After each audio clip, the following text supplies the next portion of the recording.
Chapter 2341 The Battle of the Mid-Stage Innate Emperor Spiritual Masters. Dongfang Liu aside, not expecting much from Fu Minxiu and Yunfei of the Tiansheng dynasty. However, just as they were talking, the battle of the mid-stage innate emperor spiritual masters had already begun. 20 disciples jumped onto the battle platform at the same time, closed their eyes and meditated, adapting to the power of the formation. Speaking of which, Su Maoyang knew that the battle platform was extraordinary from the first sight she saw when she entered the venue. And now seeing that the top geniuses did not rush to take action, but sat down to stabilize their breath. Even if there was no power consumption, their faces were still full of pain and difficulty. She was even more certain that the battle platform was a very terrifying existence. After all, the battle platform made of black ice, with blazing fire inlaid inside, can give people a sense of impact of ice and fire. In addition, the center of the battle platform was wrapped in the power of thunder and lightning and hurricanes, and the air was filled with terrifying water vapor. The three constantly collided and intertwined, undoubtedly forming a web of destruction. Su Maoyang believed that the power in it could definitely cut and crush the body and spirit of any creature. It is equivalent to these geniuses fighting on the edge of a knife.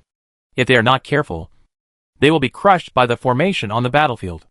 Moreover, this formation becomes stronger when it encounters a strong opponent, and weaker when it encounters a weak opponent. So even the top and most powerful geniuses have to be careful to deal with it. However, the more powerful the genius is, the stronger their comprehension and defense are, and they are more likely to resist the damage of the formation. They will be more willing to save energy, sit down to adapt to the formation, and find the trick to fight in the formation. But other geniuses who are slightly inferior cannot comprehend the artistic conception of the formation. So they have to settle for the second best and use fighting to accumulate fighting spirit. Because the more fighting spirit they have, the more they can resist the power of the formation. But the fighting spirit will slowly dissipate over time. So they must keep fighting to maintain the state of full fighting spirit. Otherwise they will be eliminated by the formation. Not long after they came on stage, Fu Minxiu and Yunfei were targeted by two disciples of the Great Yin dynasty. The ranking of these two disciples happened to be before Fu Minxiu and Yunfei, and they did not dare to challenge those who were higher than them rashly. So they could only start with the two soft persimmons, who were losing their tails. So, the next second, they saw that they each walked up to Fu Minxiu and Yunfei and made a provocative gesture.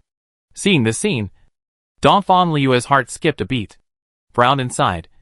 Is it going to end so soon? Tiansheng dynasty finally qualified to participate in the Wulong conference. It would be a pity if it ended as soon as it came on stage. Although Su Maoyang didn't know how far Fu Minxiu and Yunfei could go, he was sure that they were definitely not weak. Those two are not their opponents. At this moment, the two disciples of the Great Yin dynasty had already attacked Fu Minxiu and Yunfei. The first battle of the first round was launched in the battle between these two pairs. Since the four people were ranked the worst in this round, they did not attract the attention of many disciples on the field. The real geniuses did not even open their eyes, and still quietly comprehended the artistic conception of the formation. Only the disciples with relatively low rankings would pay attention to this battle to prepare for the next round of selecting prey, because they can only survive on this battlefield by accumulating fighting spirit. As expected, the first battle ended quickly. But the only surprise was that the final winner was not the disciples of the Great Yin dynasty, but Fu Minxiu and Yunfei, who were ranked last in the Tiansheng dynasty. Such a result not only surprised the people in the audience, who bet on the Great Yin dynasty to win, but also the disciples on the stage cast a surprised look. Of course, it was just an accident, and such a battle was not enough to make these arrogant geniuses afraid. However, this was the first time that the geniuses who could enter the top 100 were defeated by the Tiansheng dynasty, which had not even qualified to participate in the Wulong conference. It was undoubtedly a huge shame. So, less than a minute after the battle ended, two more disciples of the Great Yin dynasty attacked Fu Minxiu and Yunfei respectively, as if to restore the dignity of the Great Yin dynasty. It was very unfair for Fu Minxiu and Yunfei to accept challenges continuously. But who made them the most humble among this group of people? And anyone could come and step on them. Fortunately, the strength of Fu Minxiu and Yunfei was far stronger than everyone saw. As soon as the second battle broke out, they took the upper hand with lightning speed, giving a loud slap to those geniuses who wanted to kick them out in advance. It is worth mentioning that Yun Fei's strength has taken off again this time. Whether it is speed, skill, or attack power, it is very amazing. And he has a very significant feature. His predictive ability and mobility are quite outstanding. His keen perception can quickly make predictions, know how to counter moves, and flexibly deal with various battles. It seems to be disorganized, but there are traps everywhere. This kind of genius is a smart player. As long as the opponent is not much stronger than him, he can use his wisdom and tactics to give the opponent a headache. As long as the opponent is in a mess, he can quickly find the flaws and hit him head-on, never giving the opponent any breathing space. Therefore, the disciple of the Great Yin dynasty did not deserve to be defeated. After all, Su Maoyang had fought with him personally for several rounds without a clear winner. In the end, he relied on the Storm Holy Sword martial art to seize the initiative, and only repelled him when someone attacked him. Unexpectedly, he became more difficult to deal with in a short time. At present, he should have a chance to compete for the top 3 in this round. On the other hand, Fu Minqiu's battle seemed a bit superficial. His spiritual power was not the best, but he relied on his outstanding skills and speed to suppress his opponent. Although it ended quickly, there was nothing too outstanding. If he still planned to use such tactics in the later part of the battle, it would obviously not work. Su Maoyang had made a judgment on the two of them, and the disciples on the battle stage naturally had their own ideas. Yun Fei was obviously not a soft bone. If he really got into it, it would not be easy to chew. At that time, he would be deprived of his fighting spirit, which would be a loss.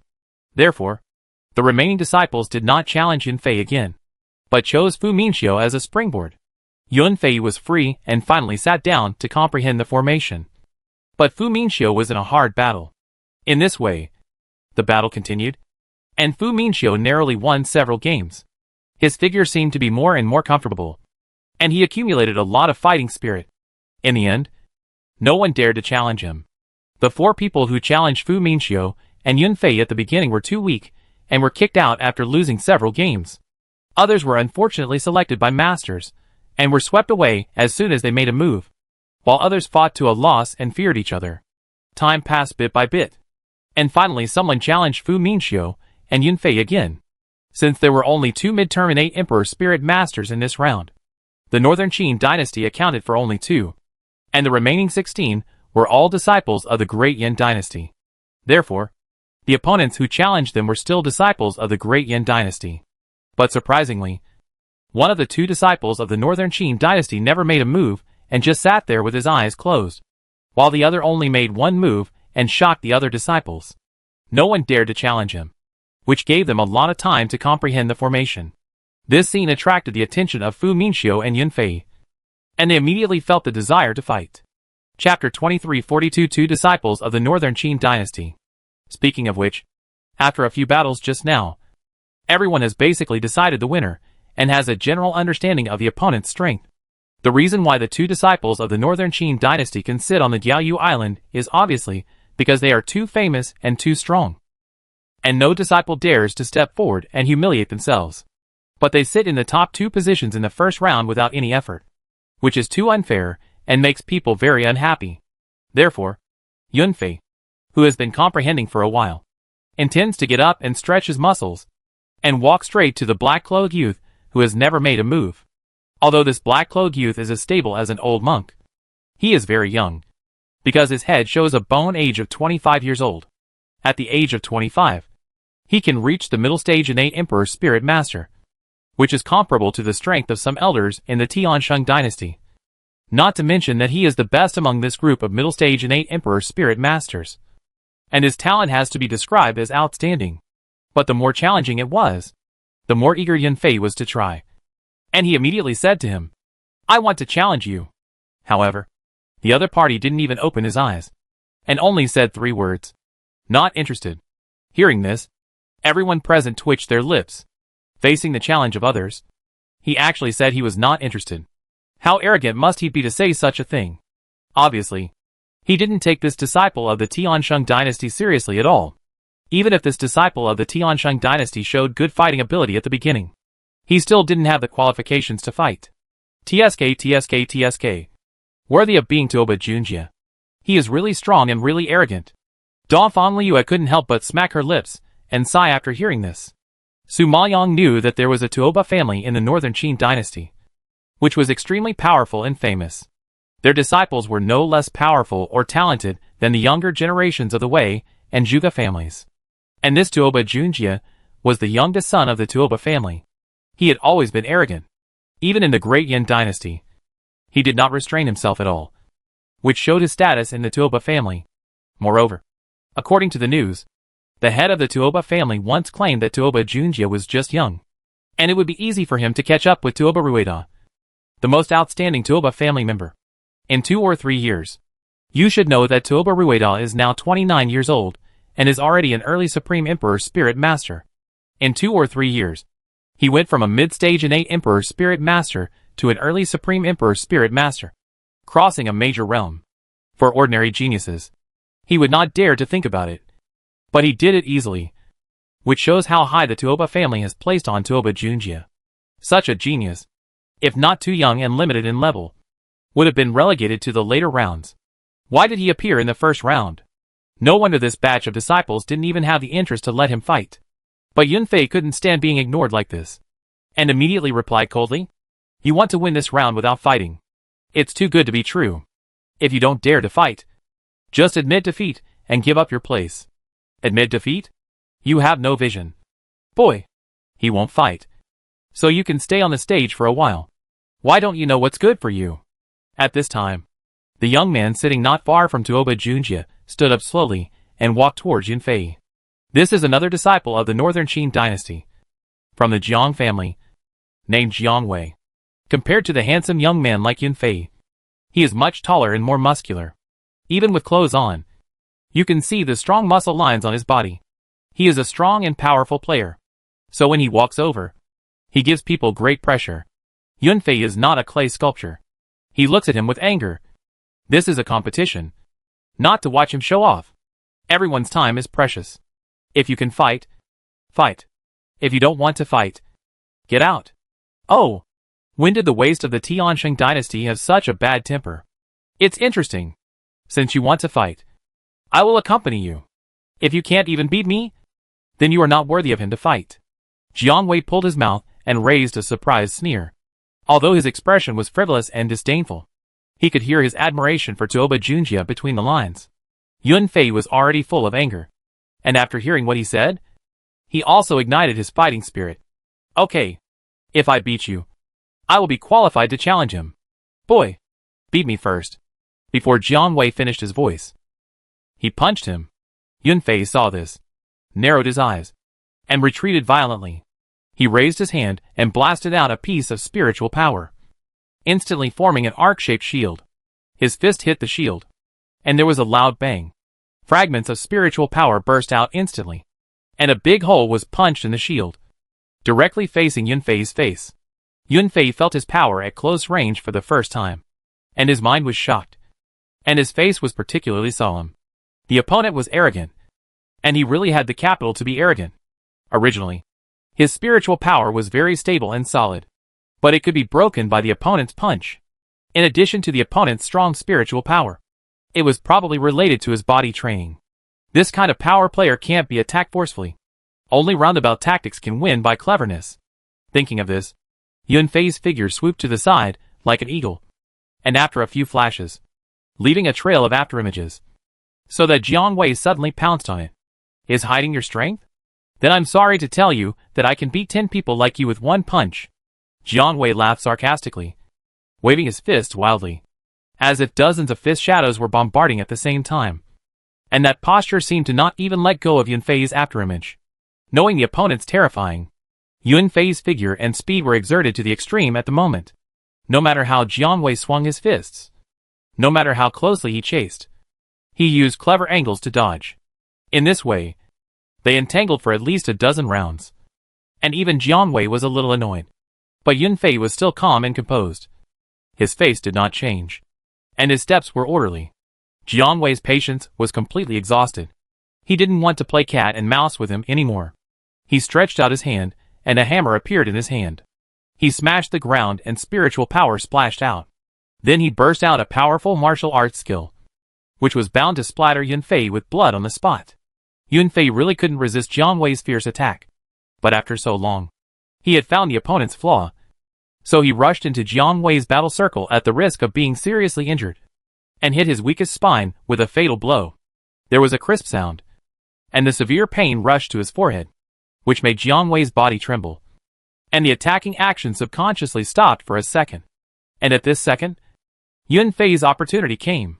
He kicked him in the face in the air, making him retreat uncontrollably. And then he drew his sword and slashed at his arm holding the hammer. Jiang Wei was caught off guard. Before he could get back to his back, he was attacked in the face. He was too busy to take care of it, and his arm was cut. Blood spurted out instantly. In just a breath of time, Yunfei found the weakness and attacked quickly and accurately. He grasped the timing just right and severely injured him. But Jiang Wei was not a pushover. Even though his arm was hit by a sword and the bone was visible, he still swung the hammer towards Yunfei's chest. Although Yunfei was fast and skilled, he was close to Jiang Wei after all. No matter how fast he was, he could not be faster than his hammer. So he was knocked back in the blink of an eye. Chapter 2343, Repeated Humiliation. While being repelled, Yunfei also quickly added a sword to the weakest part of Jiang Wei's defense. This sword was obviously Yunfei's specialty, which made the spiritual power burst to the limit. So the two powerful forces collided, and Jiang Wei, who was already holding on to his attack, was shocked. In order to avoid his right hand from being injured again, he had to push his other hand to resist. But Yunfei's sword was not something that the flesh could withstand. Fortunately, Jiang Wei's body training was good, and his left hand was not directly cut off. But the force rushed into his body from his left hand, causing damage to his 5 internal organs. He immediately flew backwards and fell to the ground. Of course, Yunfei was not feeling well either. He spit out a mouthful of blood and retreated 10 feet away before he could barely keep his footing. But compared to Jiang Wei lying on the ground like a dead dog, Yunfei's injuries were much better. Although he fought hard and won very hard, and was even seriously injured, at least he stood there without bending his back, which proved that his strength was still above Jiang Wei. Fu Minqiu, who had been watching the battle, saw Yunfei fighting so hard with all his strength, and once again sighed that the geniuses at the Wulong conference were indeed not simple, because Yunfei was considered the #1 genius of the Tiansheng dynasty. But he had such a hard time in the second battle of the first round. It was hard to imagine what level of competition the next battle would be. Thinking of this, Fu Minqiu looked at the black-clothed young man, who was still sitting there as steady as a mountain. He couldn't wait to test Tuoba Junjia's strength. Then he stood up, walked in front of Tuoba Junjia, took out a long halberd, and challenged him. Jiang Wei has been knocked down. Now it's your turn. Hearing this, the man in black opened his eyes and glanced at Fu Minqiu, his eyes full of sarcasm. Your friend is qualified to fight with me, but you are not. The friend he mentioned was naturally Yunfei. He had seen the fight just now. Although Yunfei's strength was not as good as his, he was at least qualified for him to fight. And the Fu Minqiu in front of him was like a half-baked person from beginning to end. He relied on constant fighting to accumulate fighting spirit throughout the whole process. He had no intention of sitting down to comprehend the formation. It was obvious that he lacked talent and had only brute force. But when it comes to brute force, he won every game by a narrow margin. The battle was regular, and there was no outstanding place. Such a person would probably roll off the stage without being able to withstand his one move, which really made him lose interest. At this time, Su Maoyang saw that Tuoba Junjia once again ignored the person who challenged him, and he couldn't help frowning, feeling a little unhappy. Geniuses are usually arrogant. She can understand. But humiliating people again and again is a bit too much. Of course, not to mention Su Maoyang. Even Yunfei, who had just defeated Jiang Wei and was exhausted, couldn't stand it for a moment when he heard Tuoba Junjia's words, and directly waved his sword at him. In this case, now fight with me for 2 moves. I want to see what you are so arrogant about. Their Tiansheng dynasty is indeed not as good as the disciples of the Beiqin dynasty and the Dian dynasty, and it is normal to be looked down upon. But this is a competition. No matter how arrogant they are, they must respect their opponents and act according to the rules. Seeing that they had to come up to him to seek death, Tuoba Junjia reluctantly let go, but his cold tone was still full of superiority. You are seriously injured. Give you an hour to rest. If you attack now, you can't even take a single blow from me. Yunfei already felt humiliated. And now he said he would take a break for an hour. Otherwise, he wouldn't be able to take a single blow. So he was furious and swung his sword to attack. Bah! This injury can't do anything to me. Look at the sword. After that, the sword light beamed down like a crescent moon with murderous aura, accompanied by a strong and powerful spiritual power, and hit Tuoba Junjia's head directly. Tuoba Junjia was illuminated by the barrier formed by the sword light, and he had nowhere to hide, and was hit directly. However, the next second, he suddenly stood up, raised his hand, and pushed out a palm. This palm quickly condensed into an extremely large palm print in the air, with black light floating on it, carrying a terrible demonic aura. And it actually ignored the sword that was slashing down, penetrated through, and hit Yunfei heavily, making he shot backwards and fell to the ground. This scene instantly brought a brief silence to the field. The disciples on the stage felt the power of Tuoba Junjia at close range, and were even more frightened. They were glad that they did not take the initiative to go up and seek death. At this time, Tuoba Junjia still had a cold face, and glanced at Yunfei, who was seriously injured, with contempt, and said sarcastically, "I said, you can't take a palm. Why bother?" Yunfei was humiliated by him, and hated him to the extreme. But he had to admit that Tuoba Junjia's strength was indeed very strong. Even if he recovered to his peak state, he was still not his opponent. Realizing this, Yunfei couldn't help but feel a strong sense of frustration. Tuoba Junjia saw Yunfei, and couldn't help turning his head to look at Fu Minxiu, saying disdainfully, "You should be glad that he helped you block a disaster." After saying that, Tuoba Junjia turned around and wanted to go back to meditate. However, as soon as he took a step, he was stopped by Fu Minxiu's halberd. "I admit that you are very strong, but please don't underestimate anyone who is weaker than you."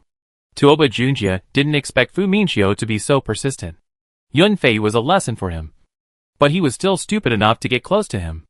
It seems that his talent is not good, all because of his lack of brain. Thinking of this, he sneered jokingly, "Are you going to challenge me? Isn't this nonsense?" Fu Minxiu frowned. "Since you insist on looking for abuse, then I will fulfill your wish." Tuoba Junjia seemed to be annoyed by him, and finally made a move and blasted a palm. However, unexpectedly, Fu Minxiu faced the palm print, did not retreat, and counterattacked, waving the halberd, stabbing in the air, and the fierce martial arts burst out, piercing the palm print straight. But the power of the palm print was resisted by him. Seeing this scene, Tuoba Junjia raised his eyebrows in surprise. Although he had just casually hit out a palm strike and only injected 30% of his strength, it seemed to him that it was more than enough to deal with someone like Fu Minxiu. But he didn't expect that the opponent seemed to be a little stronger than he imagined. With this understanding, Tuoba Junjia blasted out another palm strike, this time without any reservation. And the power was obviously stronger than the one against Yunfei just now. For him, it was a shame for him to hit such an opponent twice.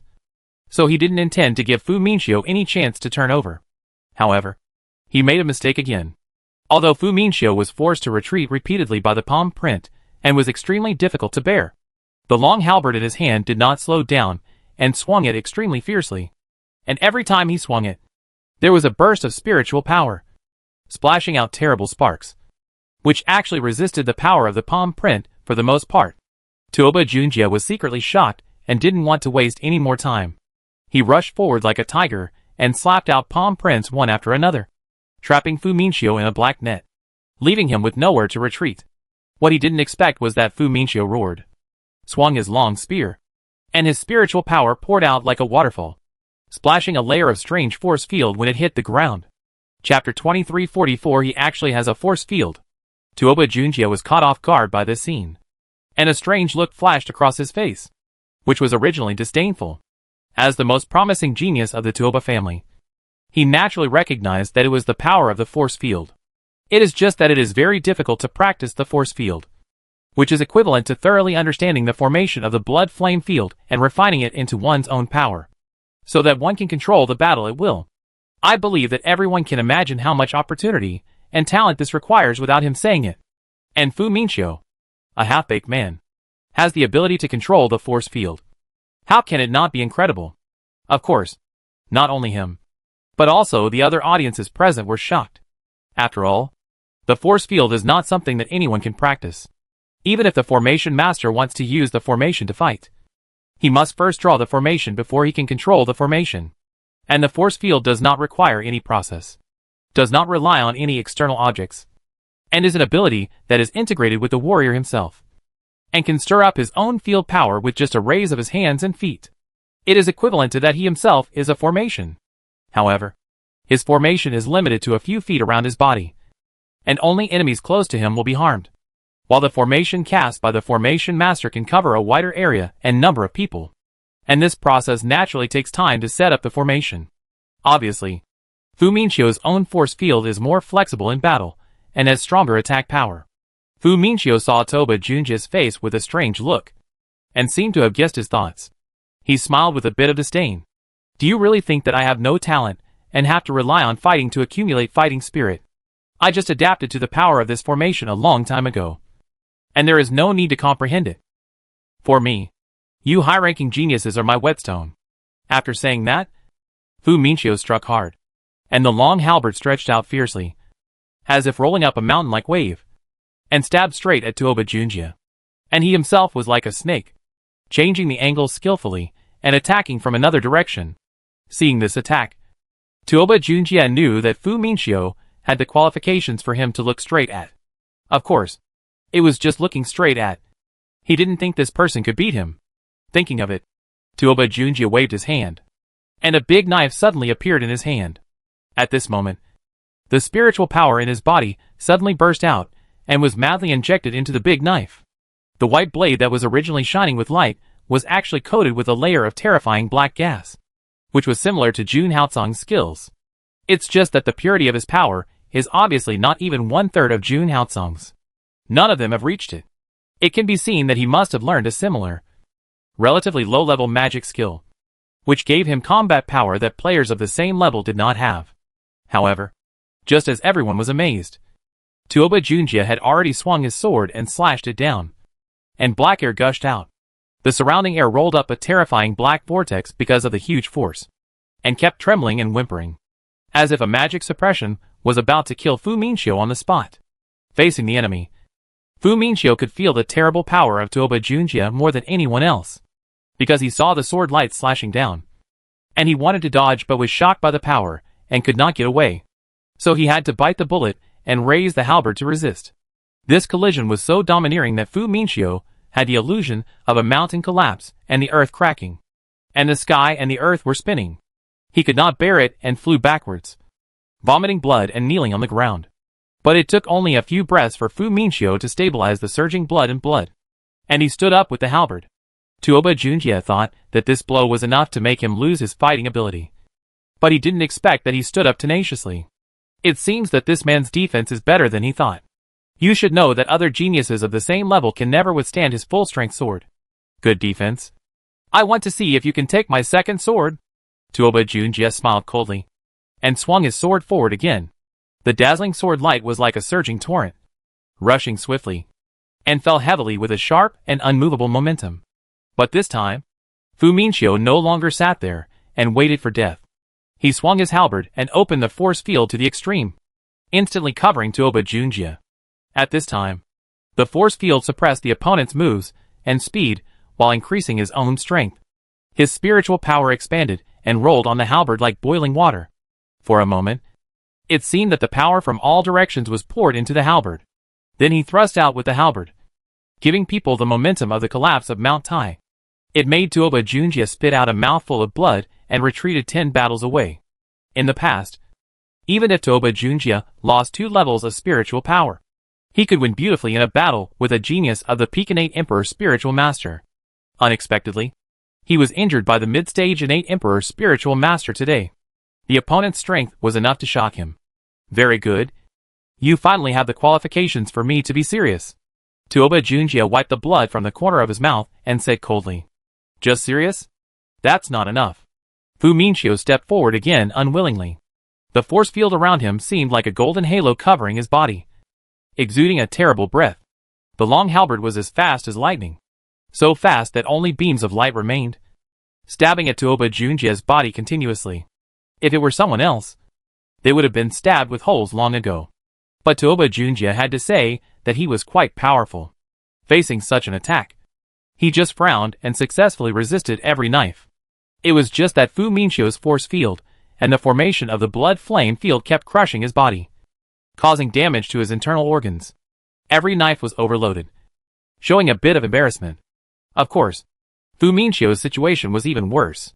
His spiritual power and martial arts were not as good as Toba Junjie's. He barely avoided being knocked down by suppressing the force field. But he had just unlocked the seal not long ago, and the force field was used with great effort. After all, it could not last long. So soon, his body was churning, and his blood and qi surged up, and he spit out several mouthfuls of blood. Obviously, his strength had reached its limit. Even if he did not lose, the fight was quite tragic. However, Toba Junjie had a trump card.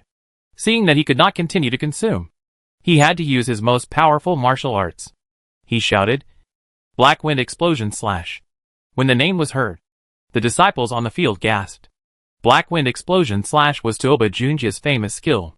Since he had no opponent, he rarely used this martial arts.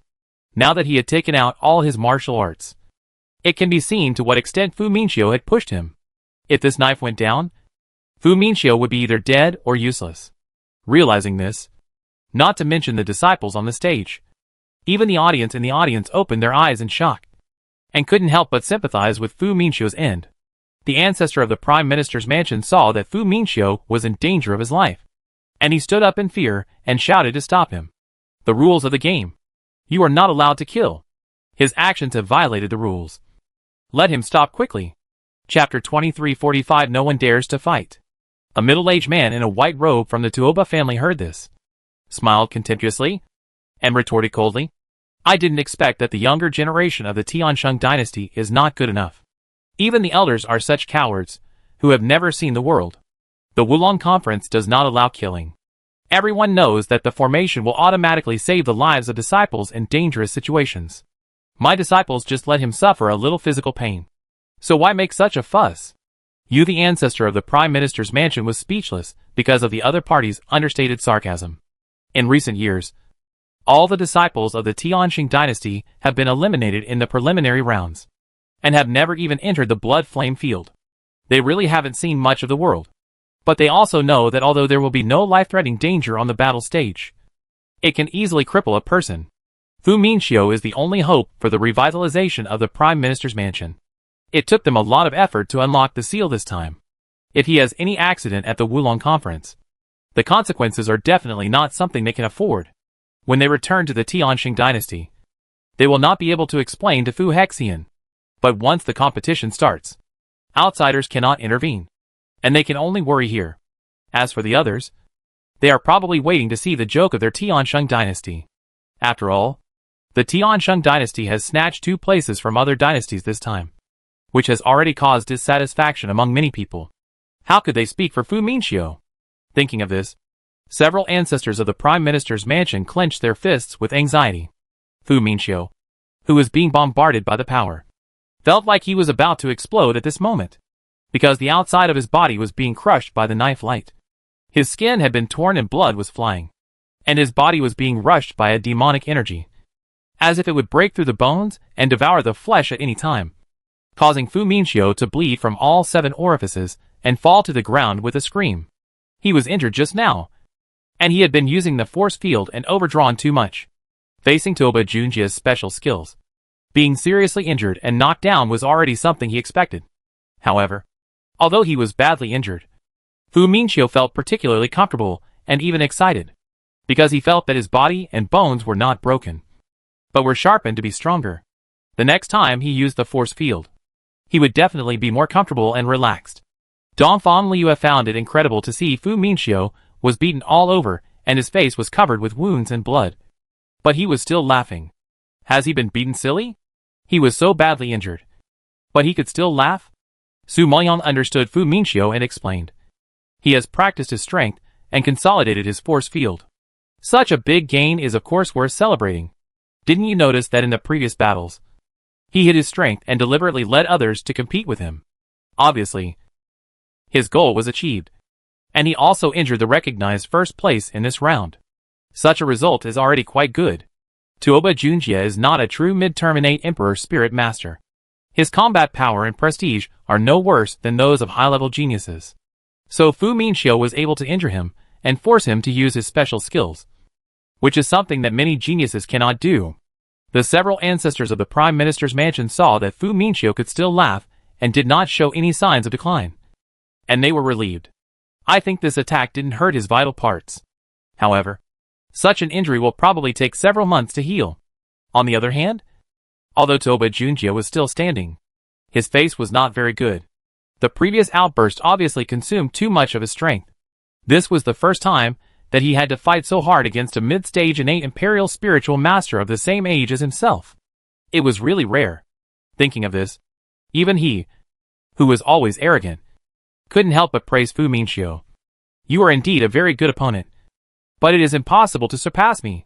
However, you are much better than the disciples of the Great Yin Dynasty. This time, there is no one in the Great Yin Dynasty who can show off. Not only is it not as good as my Beiqin Dynasty, but even your Tiansheng Dynasty is far behind. You are proud enough. Tuoba Junjie came here this time to find opponents among the disciples of the Great Yin Dynasty. Unfortunately, the Great Yin Dynasty disappointed him too much. Instead, the two disciples of the Tiansheng Dynasty made him shine. However, his sharp evaluation immediately aroused the dissatisfaction of the disciples of the Great Yin Dynasty. Wei Qinghe, the little devil of the Wei family, roared angrily on the spot. Bah! What a bullshit you are talking about. There are many masters in my Great Yin Dynasty, but you are too low level and not qualified to challenge. Everywhere, there are indeed many disciples of the Great Yin Dynasty, but they are all useless idiots. Otherwise, there would not be a total of 20 people in the first round, and the Great Yin Dynasty accounted for as many as 16 people. But they are not as good as the two players from my Beiqin Dynasty and Tiansheng Dynasty. Is this what you call a master? Tuoba Junjie asked sarcastically without mercy. Wei Qinghe gritted his teeth in anger, but he had nothing to say. After all, it was a fact that none of the 16 disciples of the Great Yin Dynasty could match the strength of the four of them. But even though he was humiliated like this, Wei Qinghe was still very unconvinced and wanted to fight him in person. If you have the guts, fight me and let you see what a master of the Great Yin Dynasty is. But Tuoba Junjie was amused by his invitation and laughed at him unceremoniously. You are the little devil Wei Qinghe of the Wei family, right? I heard that you are 28 years old this year, not young anymore, and have just entered the peak of the innate imperial spiritual master. You rely on your age and level to challenge me, a mid-stage acquired imperial spiritual master. Don't you feel embarrassed? Wei Qinghe is not only a few years older than Tuoba Junjie, but also 2 levels higher in spiritual power. However, he wants to challenge a junior who is inferior to him in everything. In the eyes of outsiders, it is really a loss of genius for Tuoba Junjie, although he does not think he will lose to Wei Qinghe. The other party's words and deeds make him very disgusted. Wei Qinghe naturally knew that it was deceiving to challenge a mid-stage postnatal imperial spiritual master at his level. But being humiliated in public by Tuoba Junjie made him blush with anger. Seeing that Wei Qinghe was speechless, the other disciples of the Great Yin Dynasty also held back. Tuoba Junjie thought it was extremely ridiculous and said more arrogantly, You Great Yin Dynasty can prove yourself. As long as you are a disciple of my age and strength, you can stand up and fight me. I will accompany you. If you can beat me, I will take back what I said just now. Hearing this, the disciples of the Great Yin Dynasty looked at each other in bewilderment. The disciples of Tuoba Junjie's age and strength were the 16 disciples who were already standing on the stage. The disciples in the audience were those who failed to make it into the top 100 and could only be spectators. They were not even qualified to challenge Tuoba Junjie. Therefore, the blood flame field fell into a brief silence for a while, and it was obvious that no one had the confidence to fight Tuoba Junjie. When the people of the Northern Qin Dynasty saw this scene, they raised a proud smile. Although Tuoba Junjie could only represent the genius of the first round, he had such a deterrent power and suppressed the Great Yin Dynasty. They were still very proud. However, just when the Northern Qin Dynasty thought that no one in the Great Yin Dynasty dared to fight, Emperor Yin suddenly spoke. It is indeed rare for our dynasty to select opponents who are very compatible with Master Tuoba in age and level. Even if they are the same age as Master Tuoba, their level is much higher than Master Tuoba. Naturally, Our dynasty cannot do things that bully the weak. So, after thinking about it, I remembered that there happened to be a palace maid next to my Limarin, who is of the same strength and age as Master Tuoba, and it is possible to fight. Chapter 2346. Let the maid fight him. Yendi's words were extremely venomous, instantly extinguishing the arrogance of the Northern Qin dynasty. The Great Yin dynasty could not select a disciple to fight Tuoba Junjie, not because they were weaker than him, but because they were much stronger than him. They could not bully the weak. In other words, Tuoba Junjie, as a famous genius of the Northern Qin dynasty, became a weakling in Yendi's mouth. Of course, what was even more infuriating was that Yendi actually proposed to let a maid fight Tuoba Junjie, which undoubtedly compared Tuoba Junjie's status to that of a slave. This was not humiliating. So the head of the Tuoba family immediately angrily refuted. Emperor Yin, as the king of the Great Yin dynasty, you actually said such a low-level word. It's too absurd to let the genius of our family fight with a palace maid. Emperor Yin heard this, but he didn't get angry but laughed, and his handsome face like the morning sun became more charming. You can only know whether you have the level after trying. Mr. Tuoba just threatened that as long as you are equal to his age and level, you can fight him, and there is no restriction on identity and status. Don't you think so, Mr. Tuoba? As he said, Emperor Yin looked at Tuoba Junjie, waiting for his answer. Tuoba Junjie said that although he said so, he never expected Emperor Yin to make such an incredible suggestion. Such a ridiculous thing. He couldn't think of it even if he had 10 heads. Emperor Yin really took great pains to humiliate him. Thinking of this, Tuoba Junjie's face darkened and he refused. I beg you to differ with what Emperor Yin said. I am a genius of the Northern Qin dynasty after all. If I attack a palace maid, wouldn't it be laughable? I thought the genius of the Tuoba family had some real skills. But I didn't expect that Master Tuoba would only rely on big words to flatter himself when standing on the battlefield, except for repeatedly refusing to fight. Perhaps, in your Qin dynasty, you can occupy a place just by talking. But in my Great Yin dynasty, strength is needed to speak, and those who fish in troubled waters will not be tolerated. What's more, in my opinion, sending palace maids to deal with you is more than enough. Emperor Yin chuckled, and his majestic voice echoed throughout the blood-flame field, making the Tuoba family, and even the entire Qin dynasty look black. The meaning of his words is very clear. That is, Tuoba Junjie is unwilling to take action, not because he is strong, but because he is too good at pretending and packaging himself very well. If you can become a genius by talking, you can imagine how mediocre and incompetent the Qin dynasty is. So, Emperor Yan's words undoubtedly humiliated everyone in the Qin dynasty. How could a proud genius like Tuoba Junjie stand the slander of Emperor Yin? He roared angrily. A palace maid is more than enough to deal with me. What a joke. Which palace maid is it? If you want to fight, get out now, and don't waste my time. When Emperor Yin saw that he agreed, he shouted loudly, Donfang Junmo, go meet him. After he finished speaking, a thin woman with ordinary appearance stood up from the last row in the direction of the royal family of the Great Yin dynasty. Everyone expected that the palace maid who could fight with Tuoba Junjie would at least be a tall and strong woman. Unexpectedly, the result was disappointing, and judging from the position, it was still a palace maid of a relatively low status in the palace. Still want to challenge Tuoba Junjie? The head of the Tuoba family sneered when he saw it. With such a small body, it's a question whether he can stand on the stage. The formation on the stage is far more than what they see. Only by experiencing it personally can you know how difficult it is to stand on the stage. So, even if the 16 disciples of the Great Yin dynasty are not Tuoba Junjie's opponents, no one will really think they are weak. After all, being able to squeeze into the top 100 and withstand such a brutal formation, no matter how bad it is not something that ordinary geniuses can match. Therefore, seeing Su Maoliang, not only the people of the Northern Qin dynasty laughed, but even the people of the Great Yin dynasty shook their heads speechlessly. The Emperor Yan's move was indeed too childish. But the Emperor Yin didn't care about the outcome of the battle. Instead, he frowned and asked the eunuch Su next to him, why are they sitting at the back? Eunuch Su heard that it was Donfang Liu's position that displeased the Emperor Yin, and hurriedly apologized. I am damned. I didn't notice that Li Marin was squeezed to the back. I will arrange it now. No hurry. Wait until she wins, and then arrange her next to me. the Emperor Yin ordered coldly. Yes. Eunuch Su wiped his cold sweat and responded. While they were talking, Su Maoyang had already flown to the battle platform.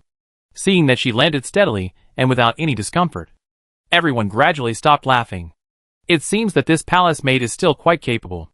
Otherwise she would not be so calm standing in the formation.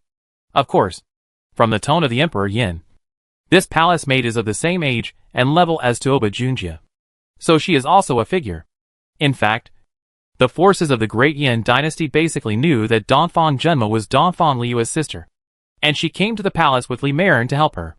It's not surprising that she knows some kung fu and some tricks. It's just a foolish dream to want to defeat Tuoba Junjie. Watching Su Maoyang come on stage and stand in front of him, Tuoba Junjie also looked her up and down curiously. Seeing her weak appearance, his face was full of disdain. You are the palace maid who is more than enough to deal with me? You don't look so good. Speaking of which, I never hit women. And you are the first one. I really don't know whether I should feel honored or sad for you. Oh, then I'm just the opposite. I have hit countless men. You are not the first. And you will not be the last. Su Maoyang smiled lightly and spoke lightly. She didn't expect Yin Di to really let him take action. She just thought that Yin Di was perfunctory to her promise at that time. So, she has been looking for an opportunity to take the initiative to volunteer. But she didn't expect Yin Di to think so highly of her and personally named her. In this way, she can fight openly, which saves her a lot of trouble. Tuoba Junjie didn't expect that the other party was also a guy who didn't spare his words. He became more and more impatient and said coldly, Very good. Now you are good at talking. I'll see if you can still laugh later. Just attack. If I fight back, I lose. Tuoba Junjie said such a cruel word. Obviously he didn't intend to attack Su Maoyang. Su Maoyang just laughed when she heard it, and reluctantly agreed. Okay. Master Tuoba takes care of women so much. Then I will be disrespectful. I just hope that Master will remember what you just said and don't fight back. Don't talk nonsense. Hurry up and attack. Tuoba Junjie was impatient. Su Maoyang shook her head. Don't panic. I still want some prizes. After that, she turned and looked at Emperor Yin in the stands and asked, Your Majesty, last time you said that as long as the slave wins, there will be a reward. I wonder if it still counts. Chapter 2347 Absurd Reward. Emperor Yin seemed to have not expected that she was still obsessed with the reward, and nodded with a smile. Of course I keep my word. What reward do you want? Hearing this, everyone felt a little psychedelic. Who would have thought that Emperor Yin would really ask her for a reward? Is he so sure that she will win? However, just when everyone thought it was absurd, Su Maoyang actually proposed an even more absurd condition. I want His Majesty to make me a promise. If I win the battle for the Great Yin Dynasty in the primordial battle and seize the primordial land, I hope His Majesty can reward me with the dragon bone and the heart of life. Su Maoyang knew that today's battle was just an appetizer. At most it could save the face of the Great Yin Dynasty, and it was not of much value. It was too unrealistic to want to get the dragon bone and the heart of life with this battle. So the reward she wanted was a promise. A promise that Emperor Yin made to her in front of the three great dynasties. As long as she won the greatest benefit for the Great Yin Dynasty in the Primordial War, she would be rewarded with the dragon bone and the heart of life. In this way, she could also obtain the spoils of war with a clear conscience. Moreover, with so many people as witnesses, it would be difficult for Emperor Yin to go back on his word once he agreed. But as soon as these words came out, there was an uproar on the scene. Everyone gasped in shock and couldn't believe their ears for a while. She actually wanted the dragon bone and the heart of life. Is she crazy? Therefore, without waiting for other forces to speak, the prince who presided over the meeting was furious and scolded. Asshole! What kind of treasures are the dragon bone and the heart of life? They symbolize the imperial power of my Great Yin Dynasty. How can you, a palace maid, covet them? His Majesty lets you fight because he thinks highly of you. Don't push your luck. Of course I don't dare to hope for the whole dragon bone and the heart of life. I just want a small piece. I heard that your Majesty has a piece of dragon bone implanted in his body, so it should be harmless to cut a small piece from the scepter. As for the heart of life, it has the source of life that can regenerate. Cutting a small piece will not have any effect on the scepter. But the prehistoric land is said to be the ancient battlefield of the ancient gods, leaving behind countless resources. inheritance and treasures. If the great Yin dynasty can get it, the benefits of improving strength, cultivating younger generations, and operating forces are self-evident. Its value and opportunity are no less than that of the dragon bone and the heart of life. Furthermore, I heard that the Xianshan realm has not obtained the development rights of the prehistoric land for 30 years. If this continues, the life and death realm and the Yaoyu realm are likely to far surpass the Xianshan realm. At that time, if the gap in strength is too large, the Xianshan realm may be at risk of extinction. I believe that the Yin Emperor should be very clear about which is more important. Su Maoyang analyzed word by word. But her words sounded ridiculous to everyone. And she was refuted by the prince again. How dare you? Even if it's just a small piece. It's the national treasure of our great Yin dynasty. And only Emperor Yin is worthy of it. Who do you think you are? How dare you covet the dragon bone and the heart of life? And compare yourself with Emperor Yin. Regarding the prehistoric war, you don't even have the qualifications to participate. But you dare to speak here and want to win the battle for Emperor Yin. This is definitely the biggest joke I have ever heard in my life. I really don't know how there can be such a shameless and ignorant servant like you in the harem. As Emperor Yin's elder brother and right-hand man, Prince Yu has strong strength and ability. So he has a lot of say in the royal family and the court. Now that he saw a palace mate dare to challenge the imperial power of the great Yin dynasty, he was naturally furious. And he didn't care how much the Yin Emperor doted on Li Marin, and how much he liked this palace maid. In his opinion, the majesty of the great Yin dynasty and the Yin Emperor cannot be violated by anyone. Su Maoyang knew that if he rashly proposed it, the royal family would definitely not accept it for a while. So he explained calmly, as everyone knows, this Wulong conference is to prepare for the selection of generals for the prehistoric war. I heard that only one general can be selected in the first round of the competition. It happens that Master Tuoba is the first in this round. So as long as I defeat him, I will have the qualification to participate in the prehistoric war. You won't let a weak person fight against the geniuses of the Xianshan realm and the Yaoyu realm. Hearing this, Tuoba Junjie narrowed his eyes immediately, and a strong murderous aura permeated his body. You mean, you can definitely beat me? You are really confident. This is definitely the biggest humiliation Tuoba Junjie has ever suffered in his life. Of course, not to mention Tuoba Junjie. Even Prince Yu felt ashamed after hearing it. With an expression of disgust. You talk as if you really won. This battle hasn't even started yet. You should worry about whether you can get off the stage in good condition later. Su Maoyang knew that he couldn't make it with Prince Yu. So he had to look at Emperor Yin again. Your Majesty, you should know that the value of the prehistoric land is higher than that of dragon bones and the heart of life. It's not an exaggeration for me to exchange the mining rights of the prehistoric land for them as trophies. Before, you promised to give me a reward in person. And now I just want a promise.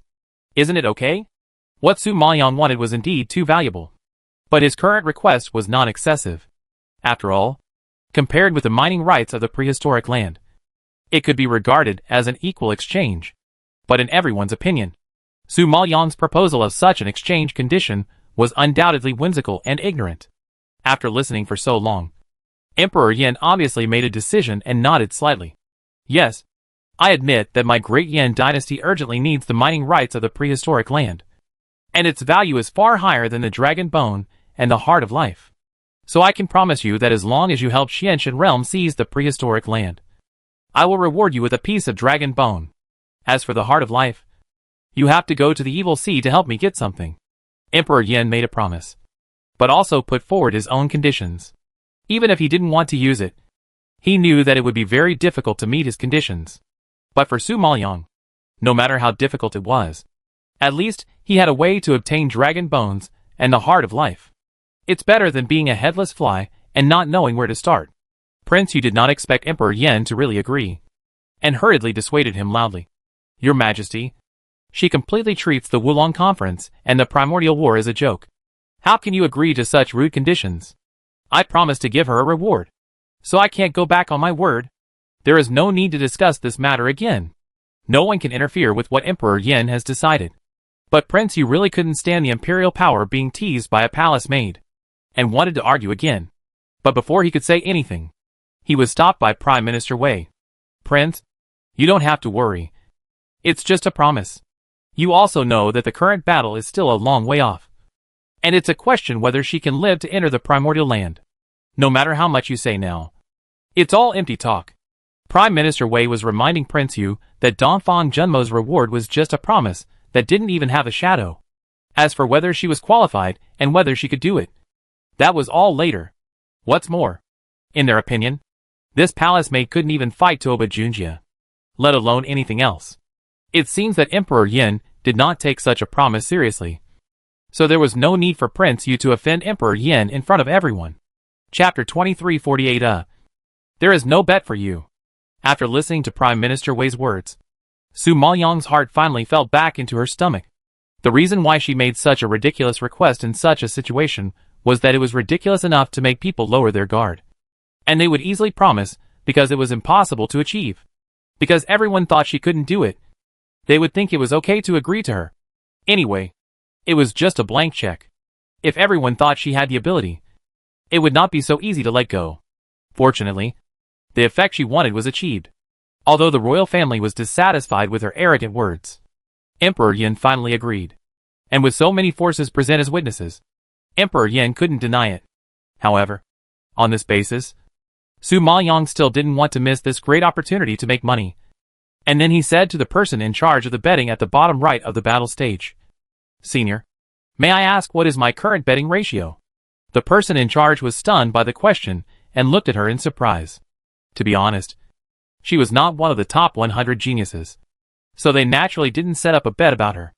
Now that she suddenly asked him, he couldn't help but show a bit of embarrassment on his face. I didn't set up your bet. Then set it up now.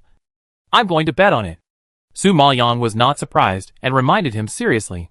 Hearing such a request, the person in charge was a little numb.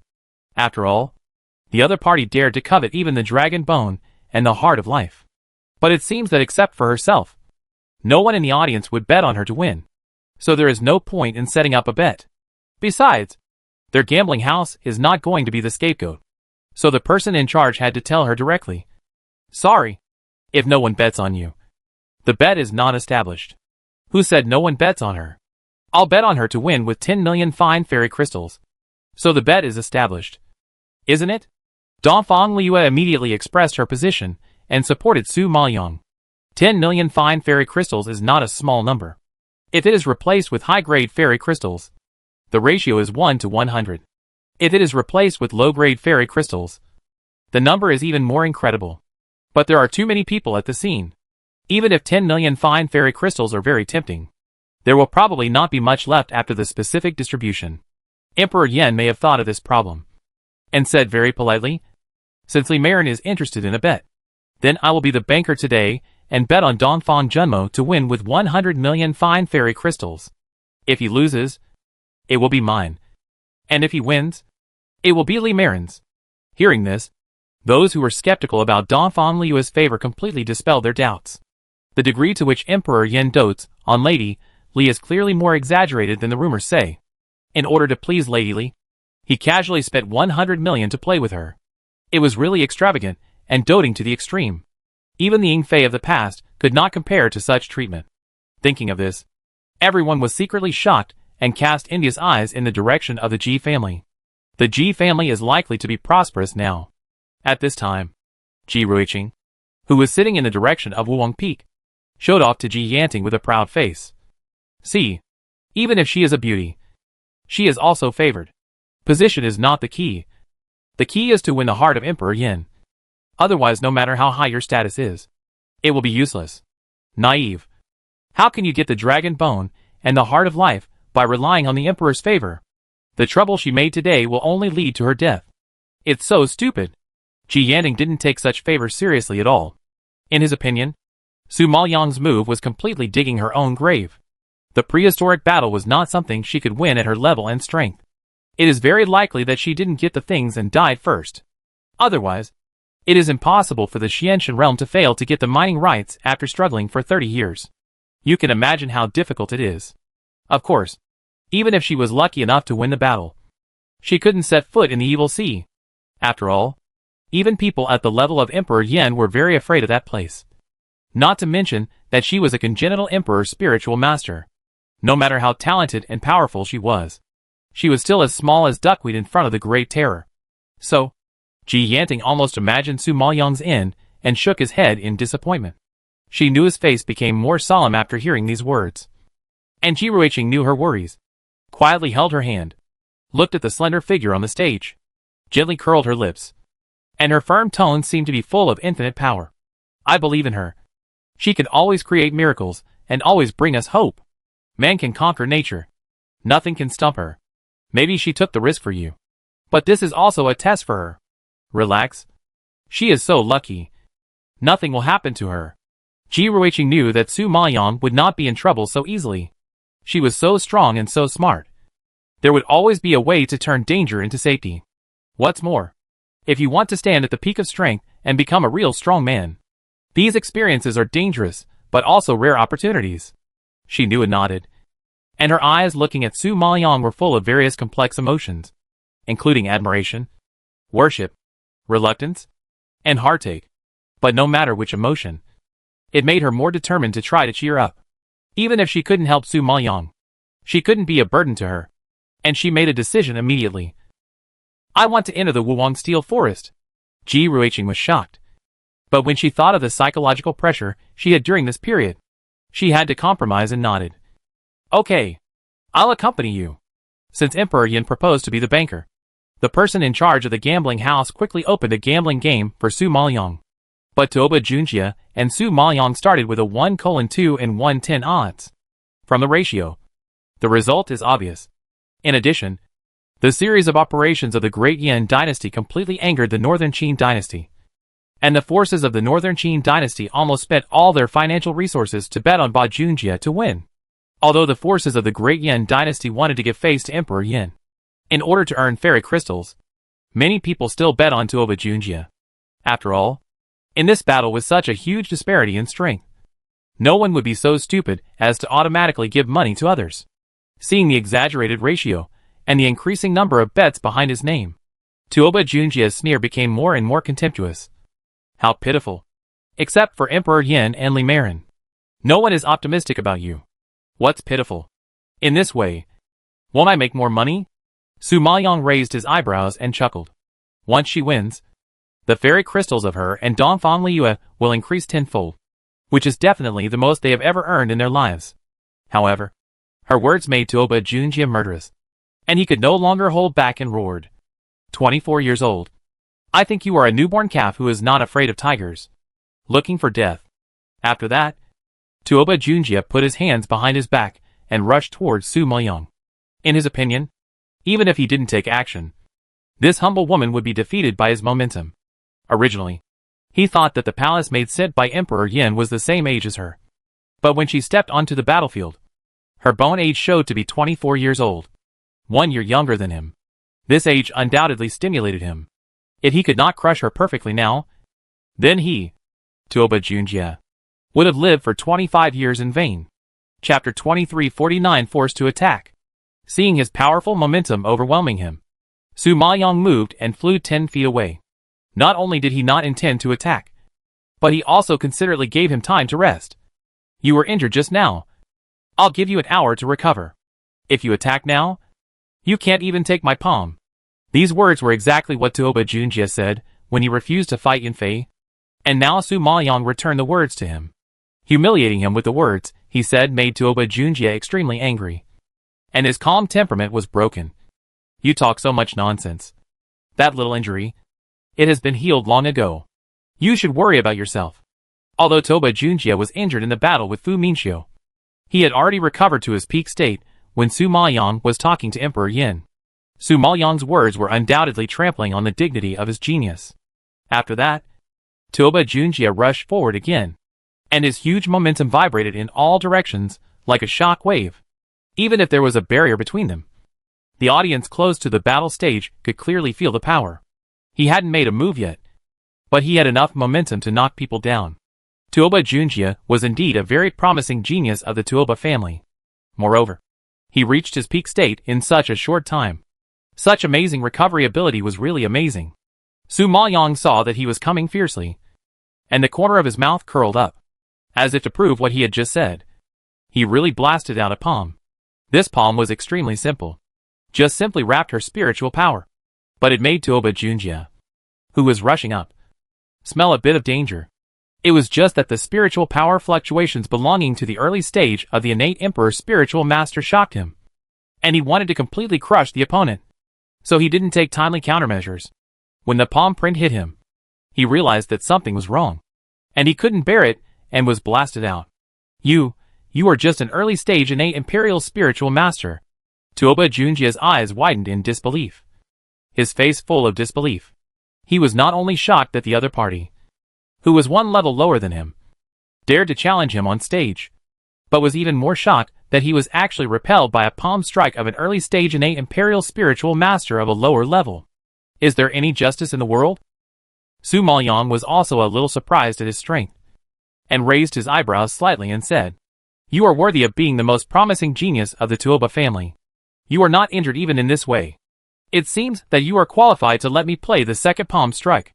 Although she did not use the divine pattern or martial arts in the previous palm strike, the powerful spiritual power still has terrifying lethality. But Tuoba Junjie was only forced to retreat without injury, which shows that the opponent's strength is still very strong. Su Maoyong became a little interested, but Tuoba Junjie felt that it was a bit absurd. For the first time in his life, he fought against an opponent who was 1 year younger than him, and whose spiritual power level was 1 level lower than his. He also heard from his opponent that he was qualified to receive her second palm. If he had not really felt the crushing from the formation, he would really think that all this was a dream. Of course, not only him, but also the people present did not expect that Su Maoyong was only an early stage innate emperor spiritual master. And he also blasted back Tuoba Junjie, who was 1 level higher than him, with 1 palm. However, they also knew that Su Maoyong took advantage of the previous attack. After all, Tuoba Junjie did not attack or defend, and was obviously repelled because he underestimated the opponent's strength, which was also excusable. I think that for this second move, Tuoba Junjie will not be careless because the opponent's conditions are not as good as his. Sure enough, facing Su Maoyong's second palm, Tuoba Junjie's face became much more serious. He was no longer stupid enough to rush forward directly, but dodged several times to avoid Su Maoyong's attack. He promised not to attack before the battle, since he couldn't take the initiative to attack. He could only rely on speed, skills, and defense to resist her moves. I believe that after a few rounds of fighting, coupled with the crushing of the blood flame field formation, she will not be able to hold on for long and will be defeated. Although this is very different from the original idea of suppressing her with momentum. As long as he can win, Tuoba Junjie doesn't care so much. Su Maoyong saw his figure flashing wildly.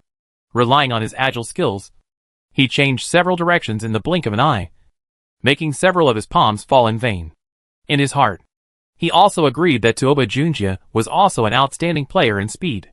However, it was too unrealistic to want to avoid an all-round player like Su Maoyong just by speed and skills. At this time, Su Maoyong used the speed-related martial arts Ghost Shadow Step that he had learned some time ago, and chased Tuoba Junjie, who was also fast. In just a few breaths, the distance that Tuoba Junjie had opened up was shrinking visibly. With a loud bang, the spiritual power exploded, and the palm print came suddenly, and it seemed that Tuoba Junjie's head was about to be smashed. It was too late for Tuoba Junjie to attack, and he had to burst out his defense in a panic and resist with his body. Fortunately, he quickly avoided his head and blocked it with his elbow. But even so, a huge bloody handprint was slapped on his arm, and he retreated, and blood dripped along the outline of the handprint, which frightened everyone. Tuoba Junjie was actually injured. As for him, he was even more shocked, and his eyes looking at Su Maoyong instantly changed from serious to solemn. To be honest, he had exerted his speed to the extreme just now, and did not hold back at all in defense. But he was still injured by her. This woman's speed and spiritual power are too terrible. At this time, Su Maoyong saw that his breath did not show any signs of decline, and could not help but praise him. Good defense. He did not attack, but used his body to resist, and only suffered some flesh wounds. He really has some real skills. She did not hold back in her attack just now, and Tuoba Junjie could resist to this extent, which did not disgrace his reputation as a genius. However, her praise sounded extremely ironic to Tuoba Junjie. His pale face, which was originally shocked, turned red because of shame and anger. He only heard Tuoba Junjie shouting, "You are a pig pretending to be a tiger. And I was fooled by you. Go to hell." Then he saw that he did not hold back at all and attacked directly. Su Maoyang saw this scene and shook his head in disappointment. Are all the geniuses of the Northern Qin dynasty so untrustworthy? He just promised not to attack. But after 2 moves, he's desperate. It really proves what His Majesty said. He's boasting. After saying this, Su Maoyang's body was like floating cotton, and he teleported to avoid Tuoba Junjie's moves. He frowned unsatisfied. The speed is still a little lacking. Master Tuoba needs to practice more. Tuoba Junjie was humiliated again and again, and the anger in his heart seemed to burst out of his eyes, like a volcanic eruption. Then he stretched out his hand and drew a big knife, gritting his teeth and swinging the knife towards Su Maoyang. Each knife contained a terrible artistic conception, covering the place where it passed, and the speed and power were forced to rise continuously by Su Maoyang. Chapter 2350, he can actually transform. Everyone only saw countless sword lights slashing through the void, colliding with the wind blades and lightning of the blood flame field, forming a mighty force that swallowed the world. Su Maoyang knew that he was completely enraged and wanted to kill her with one blow. So he released all his strength without reservation. Perhaps he didn't want to be ridiculed for fighting a palace made with all his strength. So he didn't use martial arts, but only used speed, spiritual power, and swordsmanship to the extreme. But even so, it has reached a very terrifying level. I believe that if you are not careful, you will be shredded by the sword light. Moreover, no matter how fast she is, she can avoid every blow accurately. But she is still shocked by the force of the sword light. If it weren't for her strong defense, she would have been injured internally. Therefore, feeling such fighting power, Su Maoyang had to admit that Tuoba Junjie was indeed a terrible genius. It was not easy for Fu Minxiu to survive so many moves in his hands and even injured him. It seems that after the seal was released, Fu Minxiu's strength has leaped beyond imagination. Among the geniuses of the Northern Qin dynasty and the Great Yin dynasty, he can be considered as an upper middle level. If he can completely master the force field in the future, he should be included in the ranks of the top geniuses. At this time, Tuoba Junjie did not expect that Su Maoyang would be distracted by his aggressive and powerful moves. He felt even more humiliated and attacked with extreme cruelty. At this critical moment, you still dare to be distracted. You are looking for death. He gritted his teeth and shouted, finally catching up with Su Maoyang's speed, and slashed at her body domineeringly. Seeing this scene, everyone was so scared that they took a deep breath. Even if they didn't feel it themselves, they could imagine the power of this knife. If it really fell on Dongfang Junmo, it would undoubtedly split Dongfang Junmo in half. However, the formation does not allow killing. It won't kill, but it will definitely be shattered into pieces and become a waste with only flesh and blood. Tuoba Junjie is really terrible. However, just when everyone was shocked, Su Maoyang disappeared from the spot with a strange step, as fast as if he disappeared out of thin air. But the powerful people with extraordinary strength saw the clues, and immediately an elder murmured in surprise, "Divine pattern? This palace maid actually knows divine pattern martial arts." Hearing this, many people around were shocked and looked carefully at the afterimages where Su Maoyang's footsteps passed. People with strong perception quickly discovered the divine pattern left by the afterimage, and their hearts were shocked. Although the 3 great dynasties and all the forces have divine runes, it is too difficult to practice and master them. Therefore, many disciples only learn the basics even if they learn them. They can use them in battle, but cannot display the specific charm. Only the top geniuses with extraordinary talent, who have learned very thoroughly and meticulously, can reach such a sophisticated level. Obviously, the exquisiteness of Dongfang Junmo's martial arts surprised many people. Tuoba Junjie, who was fighting with Su Maoyang, was also shocked by this scene. The opponent's speed was amazing. He had experienced it just now, but he didn't expect that she still had some reservations, and she still retained more than half.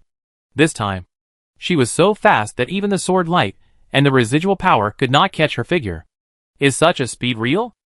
This is not the divine rune martial arts I know. What secret method did you use? Tuoba Junjie pounced in vain, and his spiritual power and sword power were consumed by more than half. In addition, he was trapped by the formation, and his blood and chi were a little depleted. He had to ask with a heavy breath, "Before, The Black Wind Blast he used when fighting Fu Minxiu was a divine rune martial arts. So it was so violent. But it was obviously not as strange as Su Maoyang's martial arts. It was so strange that people couldn't catch the trajectory, which was beyond his understanding of divine rune martial arts. You don't know it. It only means that you don't understand the divine rune martial arts deeply enough. And your perception is not strong enough. But it doesn't mean it is not.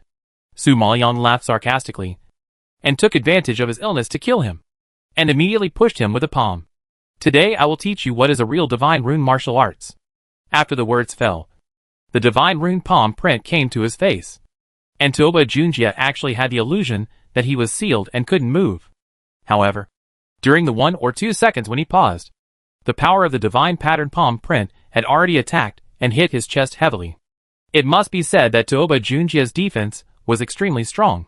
Even if he was hit and thrown backwards, blood sprayed all over the ground, he still stabilized his body. You have to know that it was the divine pattern palm print learned from the divine pattern atlas. Su Maoyang was shocked that he couldn't be defeated. I admit that I am not as fast as you, but you can never match me in defense and strength. Just relying on speed, you can only hurt me, but don't think of knocking me down. Tuoba Junjie wiped the blood from the corner of his mouth and said firmly. Su Maoyang heard this. Her eyes flickered slightly, and she squinted unconsciously. It was the first time she met such a tenacious opponent. However, this was just an appetizer. She hadn't given it her all yet. She smiled inside. Sorry, I'm not just good at speed. After that, Su Maoyang took another strange step, caught up, and flashed in front of Tuoba Junjie. Tuoba Junjie was quick-witted and quick-handed. He raised his arm and burst out a spiritual power defense shield on the spot. His muscles were visibly expanding and growing. Even his height quickly rose by 2 meters. He stood in front of Su Maoyang like a giant. Oh my god! That's a transformation. Tuoba Junjie actually learned the defensive skills of transformation. After this transformation, not only is the defense against the sky, but even the strength will be multiplied several times. Many disciples who knew about transformation exclaimed on the spot when they saw this scene. In addition to shock, their eyes were full of envy, because such a transformation technique is hard to come by. One must temper the body to a very abnormal degree, plus amazing talent and bones, to meet the basic conditions for practicing this technique. Of course, the most important thing is that one must have the opportunity to obtain this technique. However, just as everyone was amazed, Tuoba Junjie rushed out with a punch in panic, directly hitting Dongfang Junmo's face. Obviously, he was very confident in his defense and had no intention of dodging. He wanted to use force against force to seize the initiative. After all, the other party was a woman, and she actually wanted to defeat him with her fists, which was simply an insult to his defense and strength.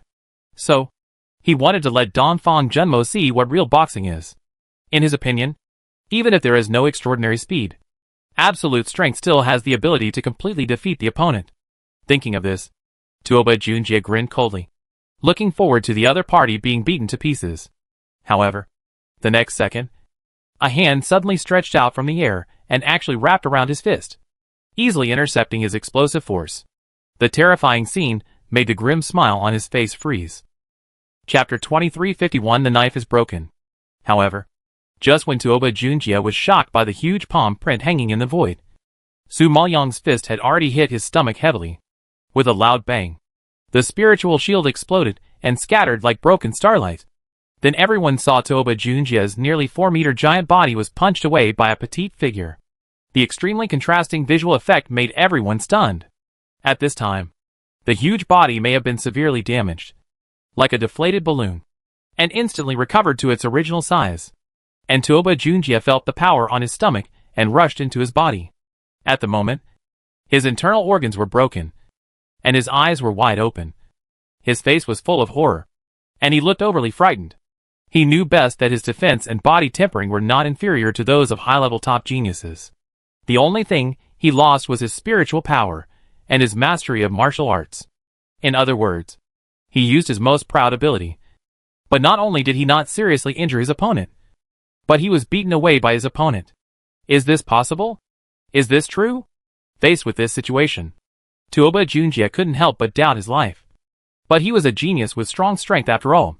No matter how shocked or injured he was, he didn't have the reason to wait to be beaten.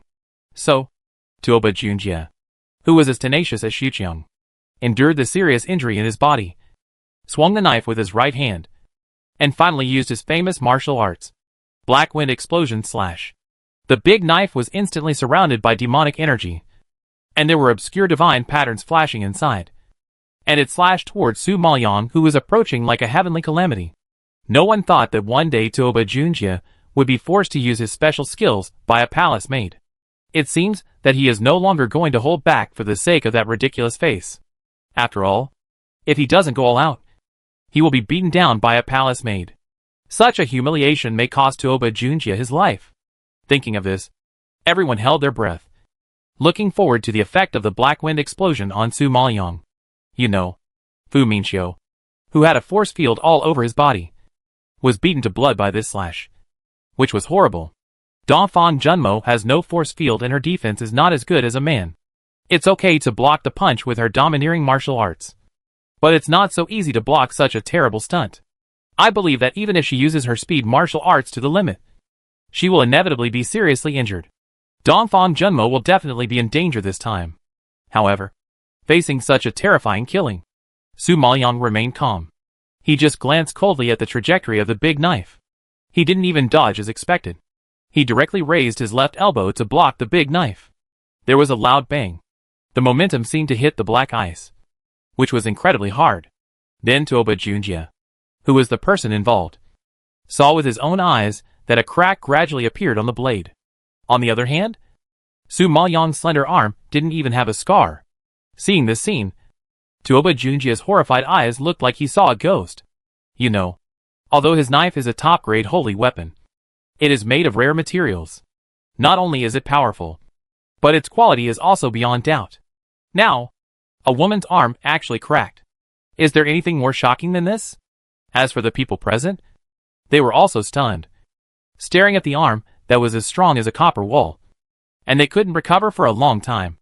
A woman could be safe and sound, blocking Tuoba Junjie's famous skill with her arm without blinking, which made them start to doubt whether Tuoba Junjie was really as powerful as the rumor said. Perhaps it was really as Yen Di said? It was exaggerated? Only Tuoba Junjie himself knew how terrible Su Maoyang's defense was. So facing this calm face in front of him, his voice couldn't help but tremble for the first time. How did you do it? Not only did she easily resist the black wind blast, but also broke his sword. Is this still a human?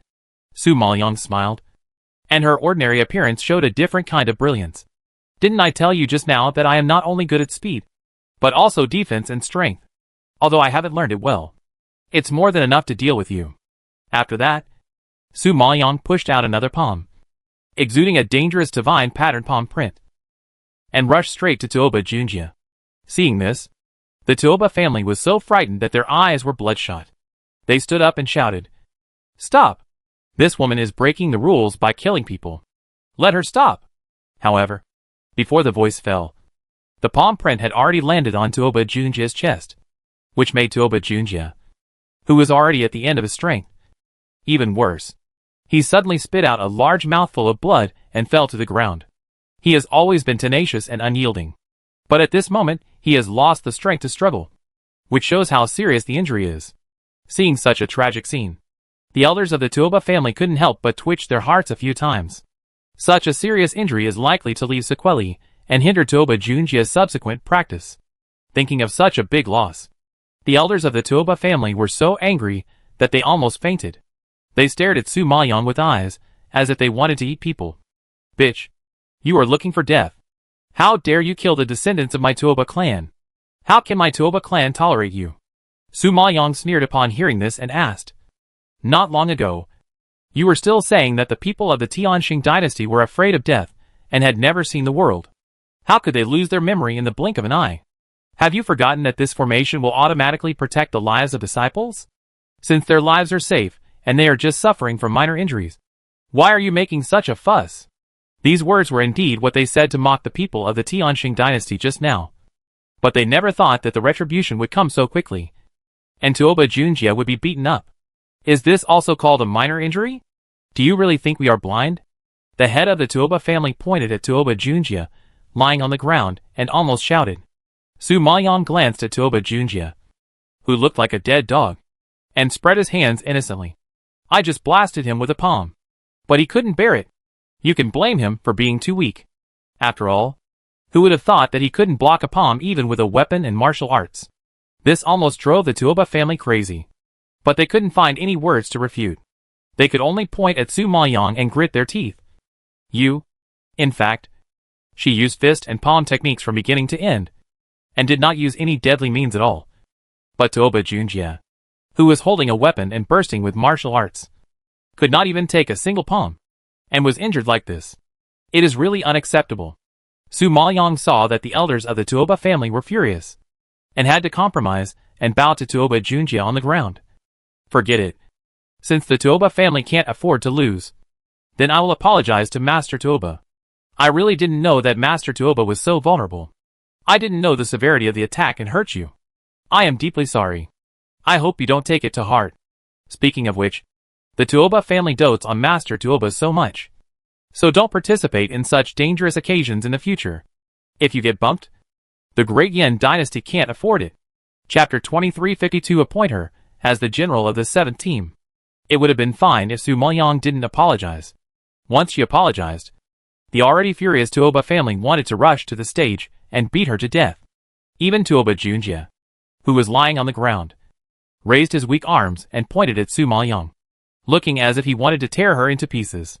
Her words were simply heartbreaking. And she wanted to kill him. Su Maoyang looked at him so pitiful and sighed helplessly. Alas, didn't I just tell you to rest for an hour? Otherwise you can't even take my palm. You see? Aren't you asking for trouble?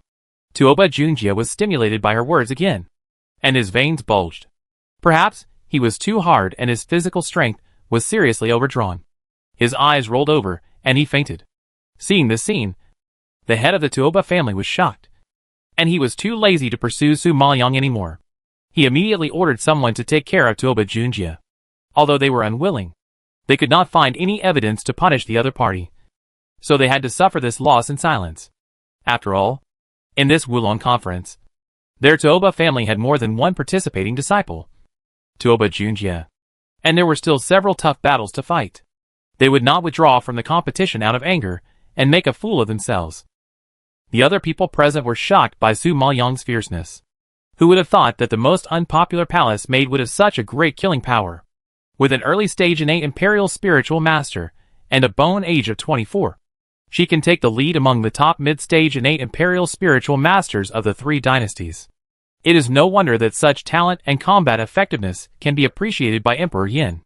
Originally, they thought that Emperor Yin only let Dongfang Junmo fight in order to fulfill the joke he once made to Li Meiren. I thought that even if Dongfang Junmo was good, she could only fight as hard as Fu Minxiu, which was already amazing. After all, she was a palace maid, and being able to take a few moves from Tuoba Junjie was enough to save her face. But who would have thought that it would be such an overwhelming victory? Therefore, the Great Yin dynasty was very proud this time. The famous genius disciple of the Northern Qin dynasty could not even beat the palace maid of the Great Yin dynasty. I am afraid that after today, it will spread throughout the entire Xianshan realm. The only thing that made people feel sad was that there were still many people in the Great Yin dynasty who bet on Tuoba Junjie to win. Although they'd lost a lot of money. However, when they saw that the people of the Northern Qin dynasty on the opposite side had a dark face like a ghost, they felt more balanced. The Northern Qin dynasty not only lost face this time, but also lost a large amount of fairy crystal stones. It was undoubtedly so angry that they vomited blood. In comparison, they were already good. At this time, Su Maoyang no longer paid attention to the Tuoba family, but looked at Emperor Yin to confirm his reward. Your Majesty, I won this game. Does your promise still count? Your Majesty's words are true. Of course they count. Emperor Yin nodded, without any regret, and he was so calm, without any surprise, that Su Maoyang had the illusion that Emperor Yin knew she would win. Although Emperor Yin had tested her strength and knew that she had some skills, did he believe that she could beat Tuoba Junjie? If so, Emperor Yin's vision was too terrible. Just when Su Maoyang was secretly shocked, Emperor Yin spoke again. Since you have the qualifications to participate in the Great War, I will give you a chance and appoint you as the commander of the 7th team of the Divine Flame Army, fully responsible for the deployment and combat of the 7th team. I hope you don't let me down. Su Maoyang didn't expect that Emperor Yin would appoint her as a general. After being surprised, she immediately knelt down to accept the order. Thank you for your appreciation, Your Majesty. I will live up to your expectations. Other people present were shocked. Even the Ouyang family, who had always been cold and expressionless, couldn't help but change their faces. You must know that the Divine Flame Army was established by the Ouyang family. Although it was dedicated to serving Emperor Yin, they invested too much emotion and effort. Although it was only the 7th team with only 50 soldiers, it was now handed over to a palace made to command. It was too much of a joke. So, from the direction of the Ouyang family, a woman in red clothes, with a high ponytail and red tassels, stood up and objected loudly. Your Majesty, the battle of the prehistoric times is not like the Wulong Conference. It is a battlefield, and it is not a joke. People will really die. Even if she has good talent, she has never been involved in leading troops to fight. How can she convince others without any experience? What's more, the enemy is from the life and death realm and the demon moon realm. In front of those strong men, her talent is not enough. If the 7th squad is handed over to her, won't the soldiers of the 7th squad die in vain? Hearing someone objecting, Su Maoyang immediately looked in the direction of the voice and found that the person who spoke was a descendant of the Ouyang family. Judging from her appearance and dress, this person should be the famous 3rd daughter of the Ouyang family, Ouyang Xie. It is said that Ouyang Xie is 31 years old this year, the same age as Xu Ying. The two have similar appearance and strength. One is the most beautiful and heroic, and the other is a fairy with a beautiful face and peerless elegance. When they stand together, they are known as the two beauties of the Great Yin dynasty. They can be regarded as the two most outstanding women in the Great Yin dynasty. But their fates are completely different. Xu Ying entered the palace early and was made a concubine. But Ouyang Xie has never married. There are a lot of men chasing her, but she has never had a lover from beginning to end. She has been committed to cultivation and fighting. It is said that she started to lead troops to fight when she was 16 years old. 2 of the cities that were cut off from the Tiansheng dynasty were taken by her troops. Later, at the age of 21, she occupied 2 cities in the Primordial War. Although the overall situation of the Xianshan Mirror was a mess, she was able to occupy 2 cities in an environment where she was not in an advantageous position, which was already a very impressive record. Therefore, even though she was young and a woman, she was famous in the army and was a competent general. No one dared to look down on her. Therefore, when it comes to leading troops to fight, Ouyang Xie has a lot to say. So when she stood up to oppose it at this time, no one dared to say anything wrong. Emperor Yin knew that it would be difficult for the Ouyang family to agree with his decision, and nodded in understanding. The Great War is indeed no joke. I also know that you have been commanding the 7th Squadron all along, and it is difficult for you to hand over your team to other people. But I believe that Dongfang Junmo has the ability, and I am willing to give her this opportunity. If you are worried that she has no experience, I will order you to be the deputy general and assist her well. Ouyang Xie felt even more upset when she heard this. To put it bluntly, the deputy general did not even have the right to make decisions. In her opinion, he was just a decoration. So her voice suddenly became cold as if covered with a layer of snow and frost. And she asked back, Your Majesty would rather believe a palace maid than a humble minister? It's not that I don't believe you, but the team has not had fresh blood and has not changed. That means we will follow the old path of failure before. When you were young, many people did not obey you. Didn't I give you the opportunity to lead the troops to fight? Emperor Yin spoke lightly, but his majestic voice was so oppressive that people could not breathe. Obviously, he didn't want to repeat this decision again. Chapter 2353 Ji Yanting's Lover. Hearing that Emperor Yin had made up his mind, the head of the Ouyang family sitting next to him had to persuade him in a low voice. I know that although the soldiers of the 7th team are not many, they are all brought up by you and have deep feelings. No one would be willing to hand over the military power. But as the generals of the Great Yin dynasty, our Ouyang family's duty is to obey orders. Since Emperor Yin has his ideas, we will do it. But Father Ouyang Xie was really dissatisfied. She admitted that the palace maid had some talent and strength, but it was impossible for her to be stronger than her.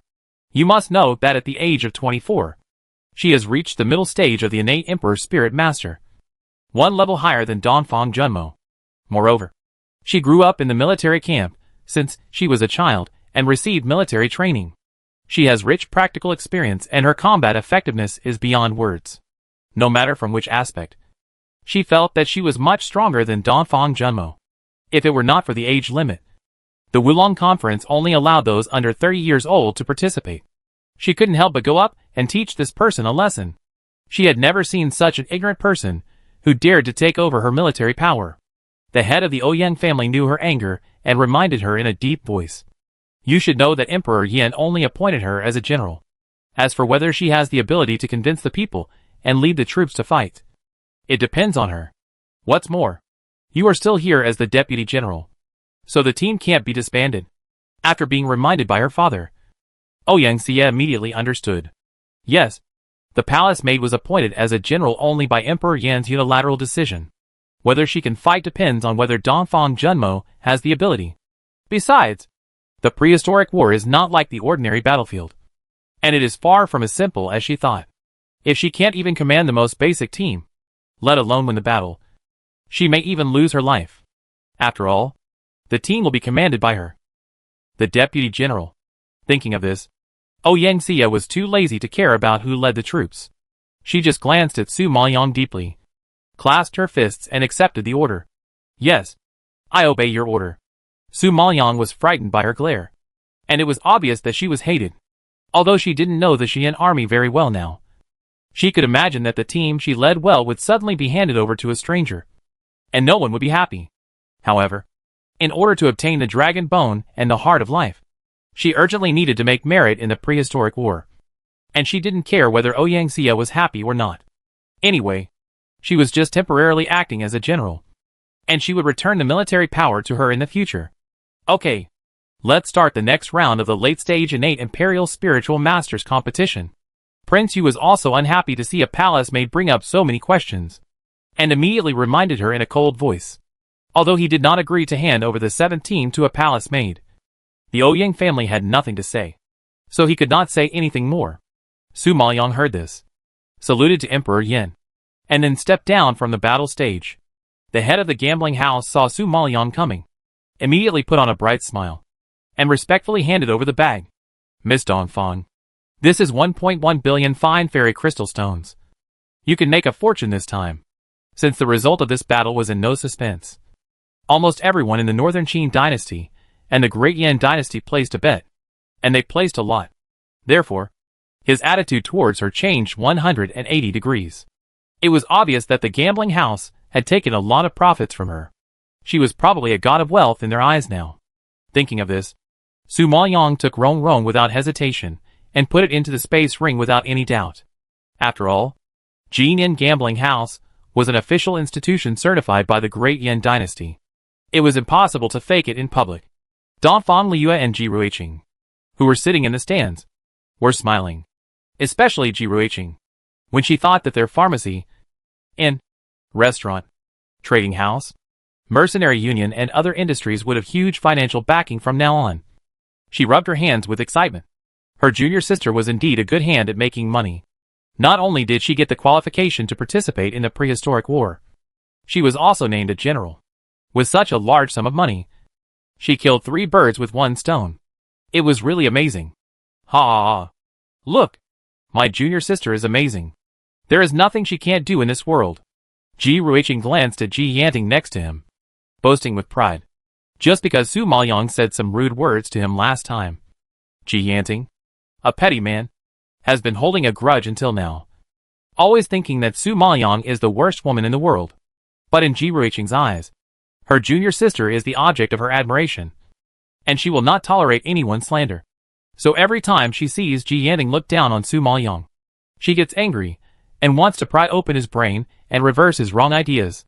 Ji Yanting is also a persistent person, deliberately snorting coldly. That's it? It's amazing? You probably haven't seen an amazing person. If this is not amazing, what is amazing? Is it your lover Chu Xinting? This round should be her turn. I want to see how amazing she is. Ji Ruiqing curled her lips in disdain and began to look for Chu Xinting in the direction of Songhai Gate. Ji Yanting couldn't help but sneer. She is already a peak innate Emperor Spirit Master. It's not her turn to take action this round. TSK. I heard that she is 28 years old. It's not surprising to reach the peak of the innate Emperor Spirit Master. I don't know what's worth bragging about. Ji Ruiqing was used to Su Maoyang, the pervert, and looked down on Chu Xinting's turtle-like training speed. Upon hearing this, Ji Yanting stared at Ji Ruiqing as if she were a fool, and said with disdain, "You don't know her situation, so don't talk nonsense." Xinting reached the peak of the innate Imperial Spiritual Master at the age of 26. In terms of talent, she is comparable to Zhuge Ying. It's just that in the past few years, she has deliberately suppressed her cultivation in order to practice other techniques.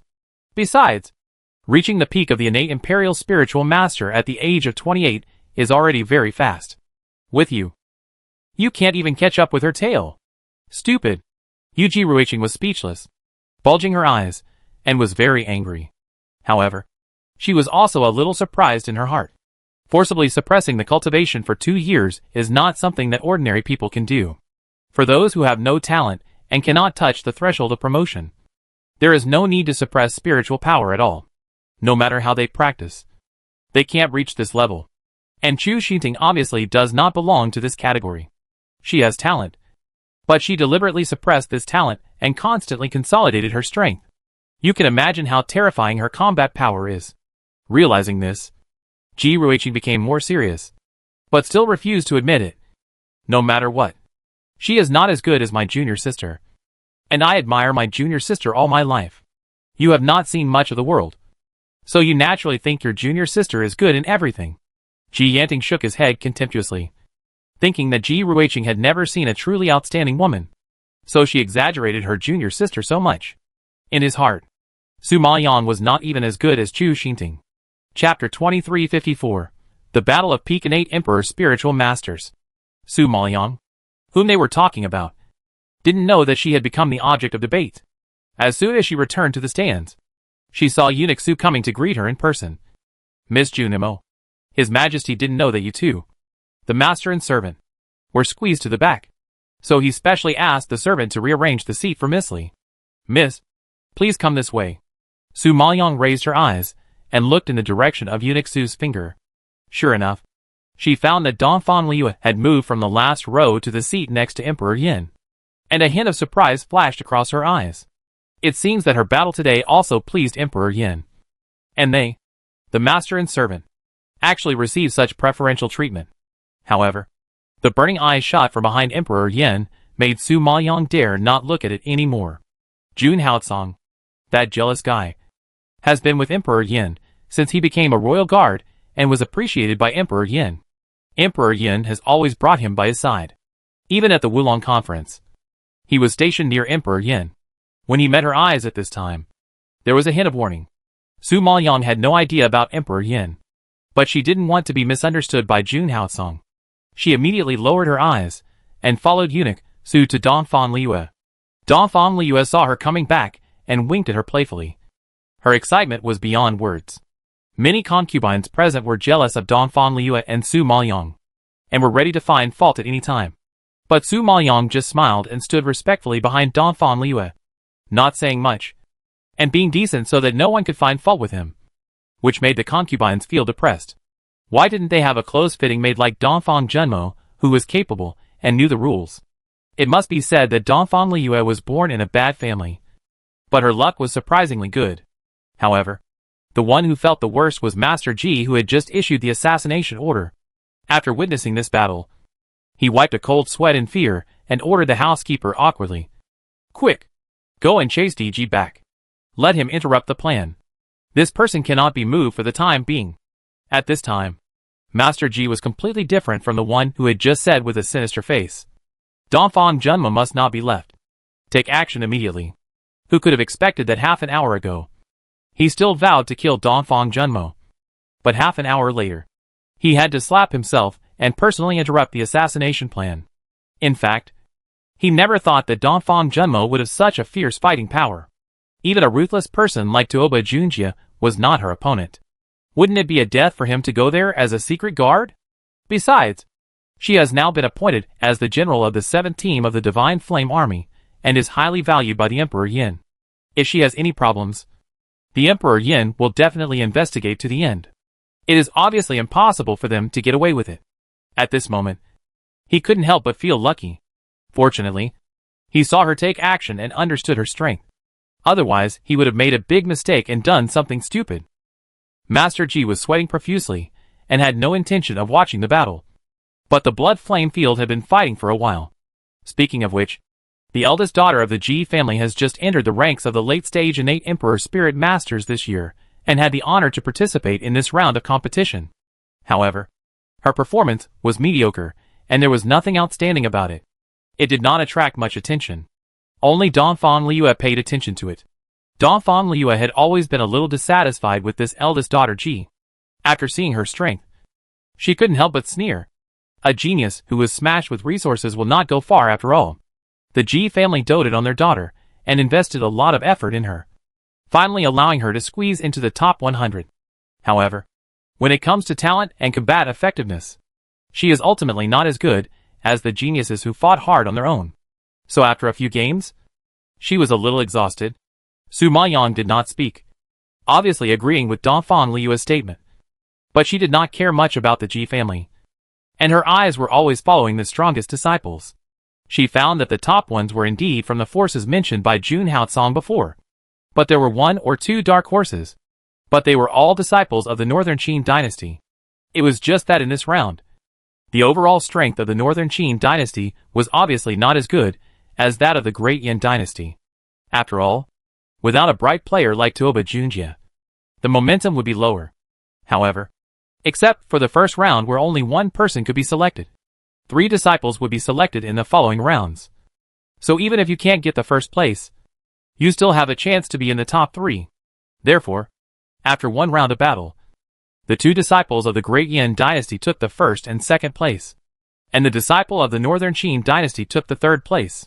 Perhaps because the battle between Su Maoyang and Tuoba Junjie in the first round was too intense and exciting.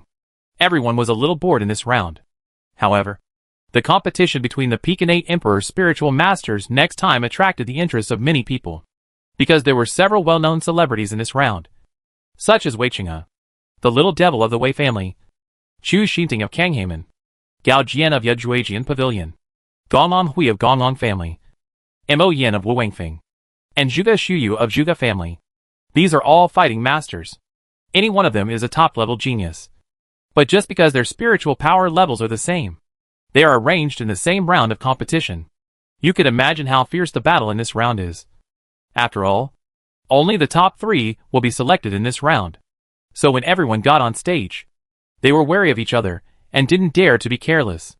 At this time, Ji Ruiqing, seeing Chu Xinting finally on stage, was very alert, wanting to see what kind of woman could be so affectionate to Ji Yanting. Today, Chu Xinting wore a snow-white dress. Her hair was as black as lacquer. Her skin was whiter than snow, and her facial features were as delicate as carved from white jade. At first glance, it seemed that her world was only white and black. But her eyes were clear like water, slightly raised, and with a hint of charm, which added a bit of seductive beauty to her cold and arrogant. This woman is both charming and cold, giving people a feeling of seducing you but rejecting you thousands of miles away. And it's no wonder that Ji Yanting likes her so much. Such a cold and beautiful woman. Let alone men. Even Ji Ruiqing was amazed when she saw her, and couldn't help but sigh. TSK TSK TSK. She is indeed a beauty. As expected, men like women's skin. Superficial. I like her. Not just because of her outstanding appearance, Ji Yanting retorted. Why? Strength? Ji Ruiqing asked curiously. Ji Yanting rolled his eyes at her, with a proud tone. Of course, it's because she is outstanding in all aspects. TSK, you are simply poisoned by her. Ji Ruiqing waved her hand, and got goosebumps all over her body. Ji Yanting smiled complacently. Just wait and see. She will be in the top 3 in this round without any suspense. Ji Ruiqing was slightly shocked when he heard this. There are 6 top geniuses in this round, and it is said that they are equally strong and are all very scary characters. Ji Yanting was so sure that Chu Xinting could defeat half of her opponents and get into the top 3. It seemed that this person's strength was indeed incredible. Chapter 2355 The Competition of Top Geniuses 1. In the Blood Flame Arena. Although the 6 top geniuses who attracted much attention closed their eyes and rested as soon as they came on stage. Quietly sensing the formation, everyone still felt the potential tension. So even if they were meditating, everyone kept their eyes open and watched, not wanting to miss a moment. The relatively weaker ones had already started fighting, and within an hour, half of the disciples were eliminated. Time passed bit by bit, and after about half an hour, Gong Yonghui finally opened his eyes. Among these geniuses, she had the weakest talent and limited understanding of the formation, so she had to quickly accumulate fighting spirit. However, the other opponents were all men with extremely abnormal strength, so Gong Yonghui had to settle for Chu Xinting, who was also a woman. At least facing the momentum of a woman, she did not have that much pressure, seeing that she had challenged her. Chu Xinting's beautiful phoenix eyes flashed with sarcasm. This should be the stupidest decision you have ever made. Gong Yonghui was also a genius, and she had her own pride in her heart. When she heard this, she frowned immediately, and her beautiful and dignified face was faintly a little tense. Then prove it to me. You are asking for trouble. Chu Xinting snorted coldly, and without getting up, she waved her sleeves and threw out a white silk ribbon, attacking Gong Yonghui forcefully. Gong Yonghui narrowed her eyes slightly, and directly stretched out her hand to summon a long sword. The long sword was green, and flashed with green light. Both the hilt and the sword body were engraved with delicate patterns.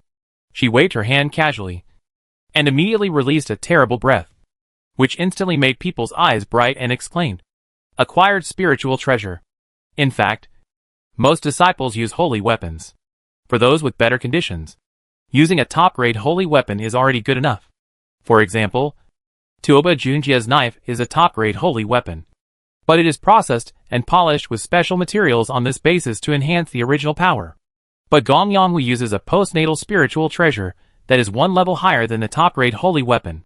There are weapons of this quality in the Great Yin dynasty, but there are not many. It is considered a luxury. Only a family with a deep foundation like the Gongyang family will equip the younger generation with such expensive weapons. However, seeing this scene, everyone somewhat understands why Gong Yonghui has such confidence to challenge Chu Xinting. Chu Xinting's talent and strength should be very clear to her. If she uses an ordinary top-grade holy weapon, she must be unsure. But with a sword of the quality of the postnatal spiritual treasure, Gong Yonghui's chances of winning are undoubtedly greatly increased.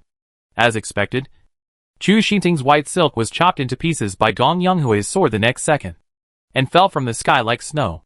But Chu Xinting didn't seem to care too much. She stood up and waved her arms, and countless white silk shot out, as if to wrap Gong Yonghui. At the same time, Chu Xinting waved her hand, and a guqin appeared in her hand. She gently plucked the strings with her 10 fingers, and the sound of the guqin came out, gradually vibrating circles of sound waves. The clear and pleasant sound of the guqin. But when it reached the ears of everyone, it made people's heads split. Their spirits were turbulent, and they seemed to collapse at any time. Su Maoyang was now standing close to the battle stage, and he clearly felt a spiritual power mixed with the sound of the guqin. If she had a weak will, she would have been shattered by the sound of the piano and become stupid.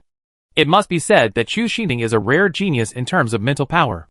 It is rare to be able to cultivate the piano's sound and mental power to such a level that even she feels palpitations. Fortunately, there is a barrier in front of the stands, and those who can enter the venue to watch the game are basically not weak. So even those with relatively weak willpower can barely resist. But for Gong Yonghui, Chu Xinting's opponent, it was not so easy. Just a few sounds made her blood rush up and her face pale. She knew that Chu Xinting was a very good musician, but now she could not help but feel horrified when she personally felt the magic sound. Obviously, this woman is stronger than a few years ago. So strong that she was at a disadvantage at the beginning. But Gong Yonghui was unwilling to accept it. After all, she was the pride of the Gongyang family, and there was no reason for her to be kicked out at the beginning. Immediately, she used her best martial arts, cutting off the attack of the white silk while exploding the defense to resist the magic sound. The white silk was obviously no match for the acquired spiritual treasure, but it would be shattered in the blink of an eye. But the magic sound under Chu Xinting's finger became higher and higher, mixed with a terrible mental power, with extremely strong transmission and penetration, as if it was attacking Gong Yonghui's defense in every possible way. Everyone knows that as long as the defense is strong, whether it is physical force, spiritual power, or even the power of martial arts and weapons, All can be resisted. Only the sound is hard to defend against. If you want to block it, you have to destroy your hearing and become a deaf person. Therefore, Gong Yonghui used a barrier to block most of the volume, which was already very powerful. It was a pity that the piano sound contained a terrifying mental power, which could not only attack the Sea of Gods, but also control the function of the Sea of Gods. Therefore, everyone only saw Gong Yonghui's eyes gradually becoming blurred. Obviously, she was hit by Chu Xinting's piano music illusion. No one knew what she saw in the illusion, but her moves became more and more fierce, and she slashed around frantically. Although the power was great, every sword failed to fall on Chu Xinting, and did not cause any trouble to the enemy. In other words, Gong Yonghui slashed so many swords, but it was just self-consumption, without any meaning. At this time, Wei Qinghe felt the waves of magic sound in his ears, and he opened his eyes and watched the battle, seeing that Gong Yonghui's breath was tending to be weak. But he still couldn't wake up. He knew that the battle was about to end, and he immediately stood up, took out the battle axe, pointed it at Mo Yan, who closed his eyes and looked calm, as if he was not disturbed by the magic sound at all, and invited, "It's our turn. Let's fight." For Mo Yan, who came down from Wuwang Peak, Wei Qinghe had already had the urge to fight. I heard that this person is good at swordsmanship and has cultivated the state of fire to perfection. He is a fierce attacking player, which is somewhat similar to his style. So, Wei Qinghe wanted to try whether he was more powerful or Mo Yan was more powerful. Mo Yan knew that Wei Qinghe, a proud and warmonger, would definitely challenge him first, because he was recognized as the strongest among the 6 people, ranked in the top 3. Before the fight started, everyone guessed that he had a great chance of winning the first place. Wei Qinghe was so proud in his bones that he obviously wanted to compete with him for the first place. So he didn't even look at other opponents and directly chose him. Okay. Quick fight. Mo Yan was a person who didn't like to talk nonsense and didn't like to deal with things. Before he finished speaking, the big knife had already chopped out. Wei Qinghe liked this kind of straightforward temperament, and immediately felt the desire to fight. He burst out his spiritual power without reservation, swung his arms with a battle axe, and rushed up. The 2 most promising talents on the field started fighting, which immediately diverted everyone's attention from Gong Yonghui and Chu Xinting. Although the fight between 2 men is not as pleasing to the eye as the fight between 2 women, the power of the explosion is terrifying. Obviously, the fight between Wei Qinghe and Mo Yan caused greater lethality. Chu Xinting, who had just defeated Gong Yonghui and ended the fight, challenged Gao Jian again without any rest. Chapter 2356 The Battle of Top Talents 2. It is obvious that fighting Gong Yonghui did not consume too much energy of Chu Xinting, so she wanted to take advantage of the strong fighting spirit and attack Gao Jian directly. Gao Jian did not feel insulted when he saw this. After all, Chu Xinting could not be regarded as an ordinary woman. Even if she did not have a strong physique and explosive power, she could still kill people easily, just like their sword cultivation. They did not follow the path of defense and strength. They wanted to kill with one blow. Therefore, Gao Jian only cultivated swordsmanship, no matter where he went, what kind of competition he participated in, and what kind of enemy he faced. He was alone with a sword and cultivated swordsmanship to the extreme. He could be regarded as the purest sword cultivator. On the other hand, Chu Xinting learned a lot of methods, and her methods were endless, such as white silk control, piano sound mental attack, and short knife close combat attack. She can attack with sound from a distance, swing her sword from a distance, and combine the spirit, spiritual power and body skills to the fullest. In fact, Chu Xinting's swordsmanship is also very good, but she dare not be arrogant when facing a swordsman like Gao Jian, because Gao Jian knows swordsmanship too well. Once she uses it, he can easily see the flaws. So when facing a master of swordsmanship, she has to choose the swordsmanship as a second choice.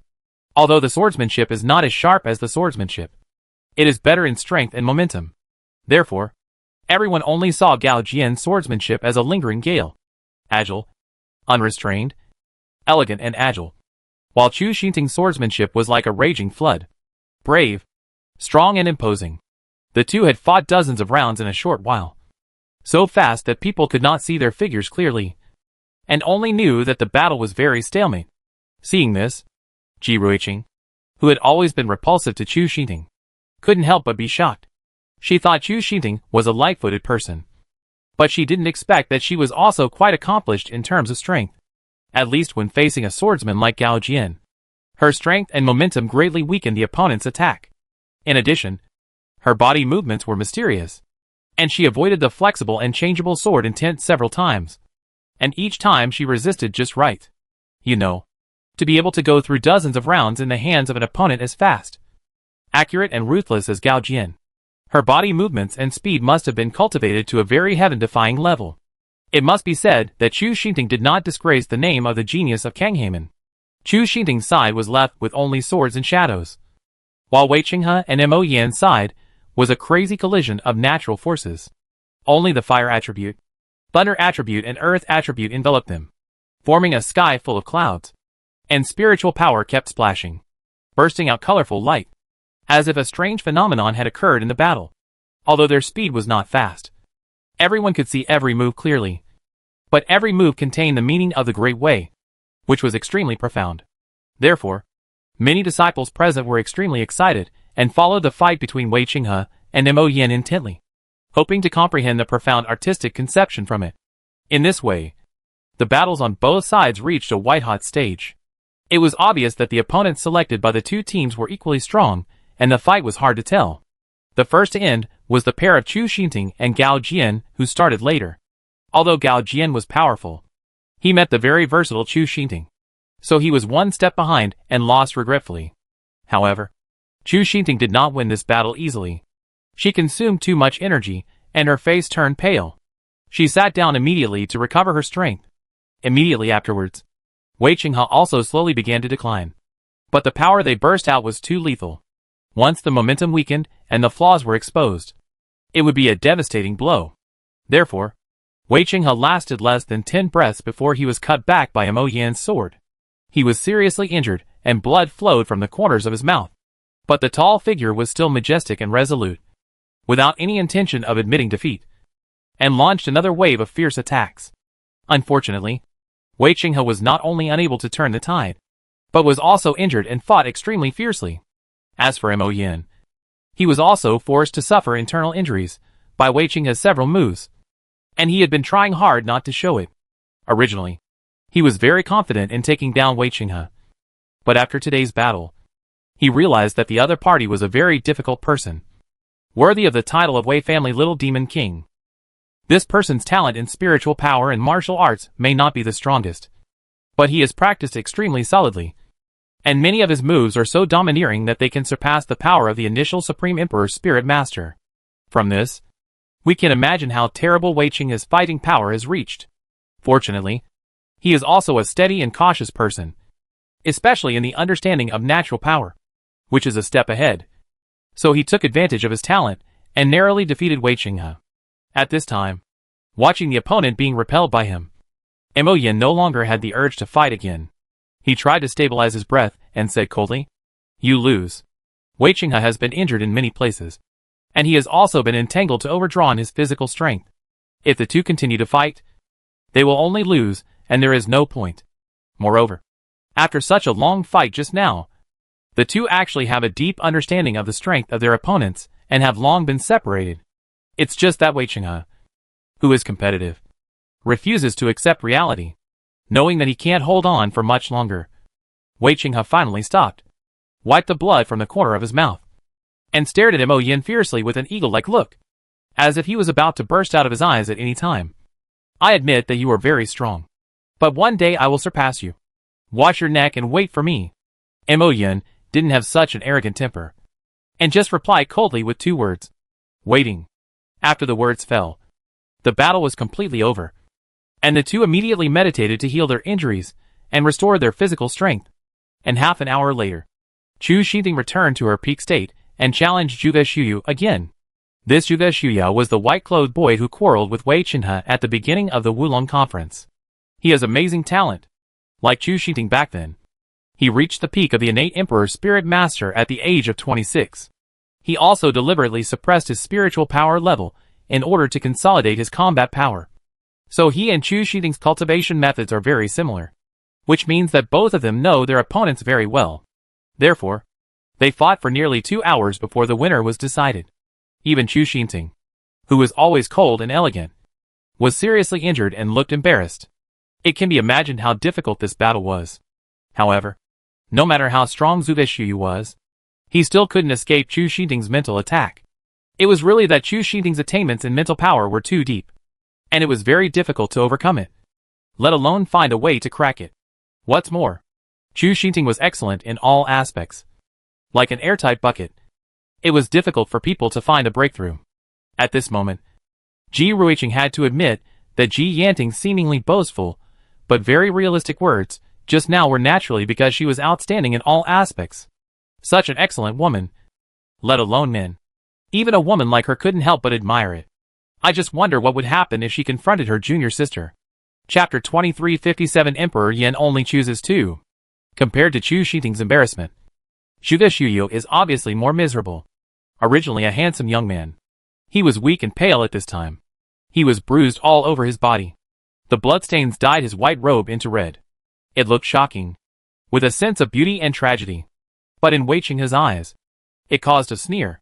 If his strength could catch up with his mouth, why would he be beaten like this by a woman?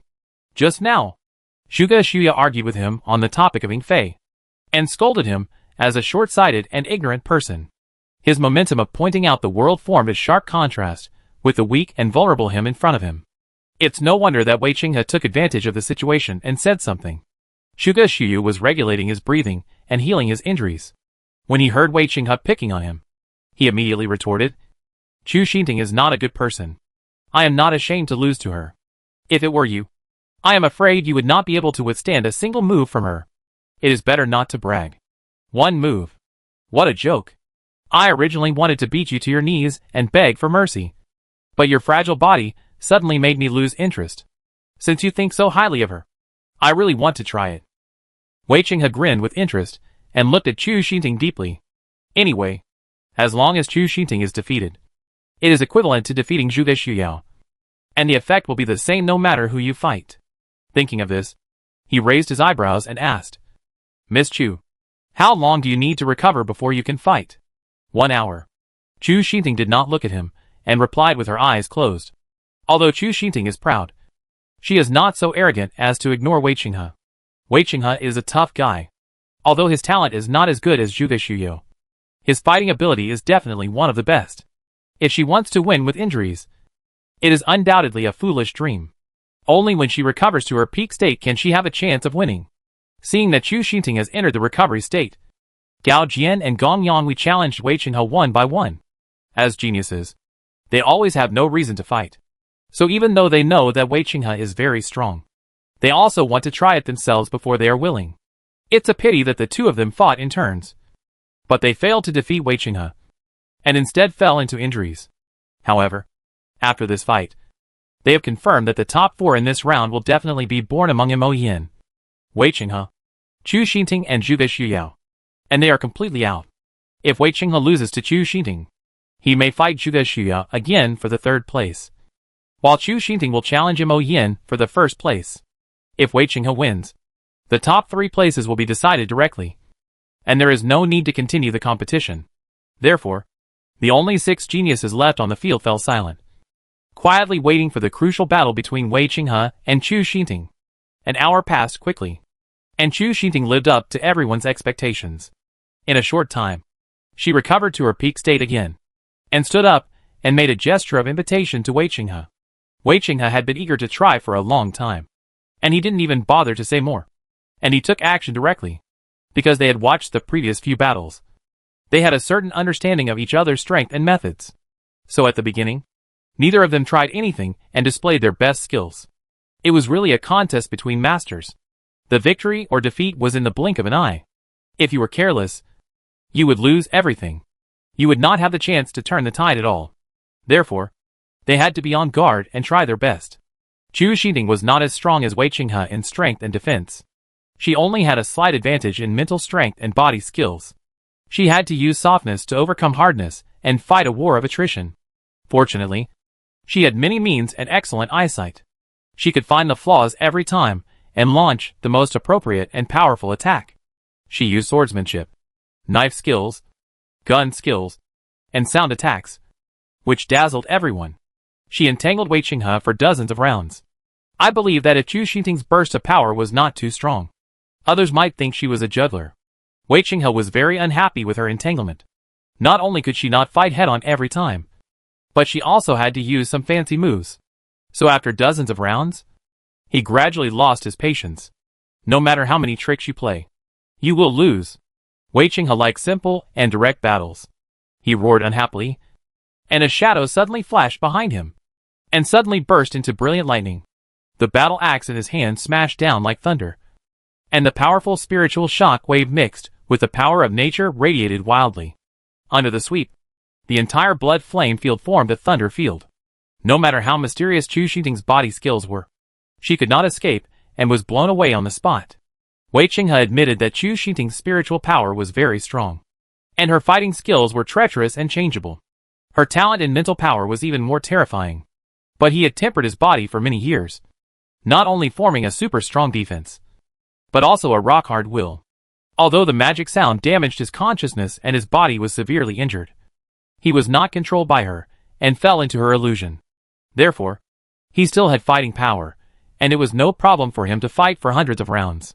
On the other hand, Chu Xingting's defense was relatively weak. Once Wei Qinghe launched a critical attack, she would find it difficult to withstand it.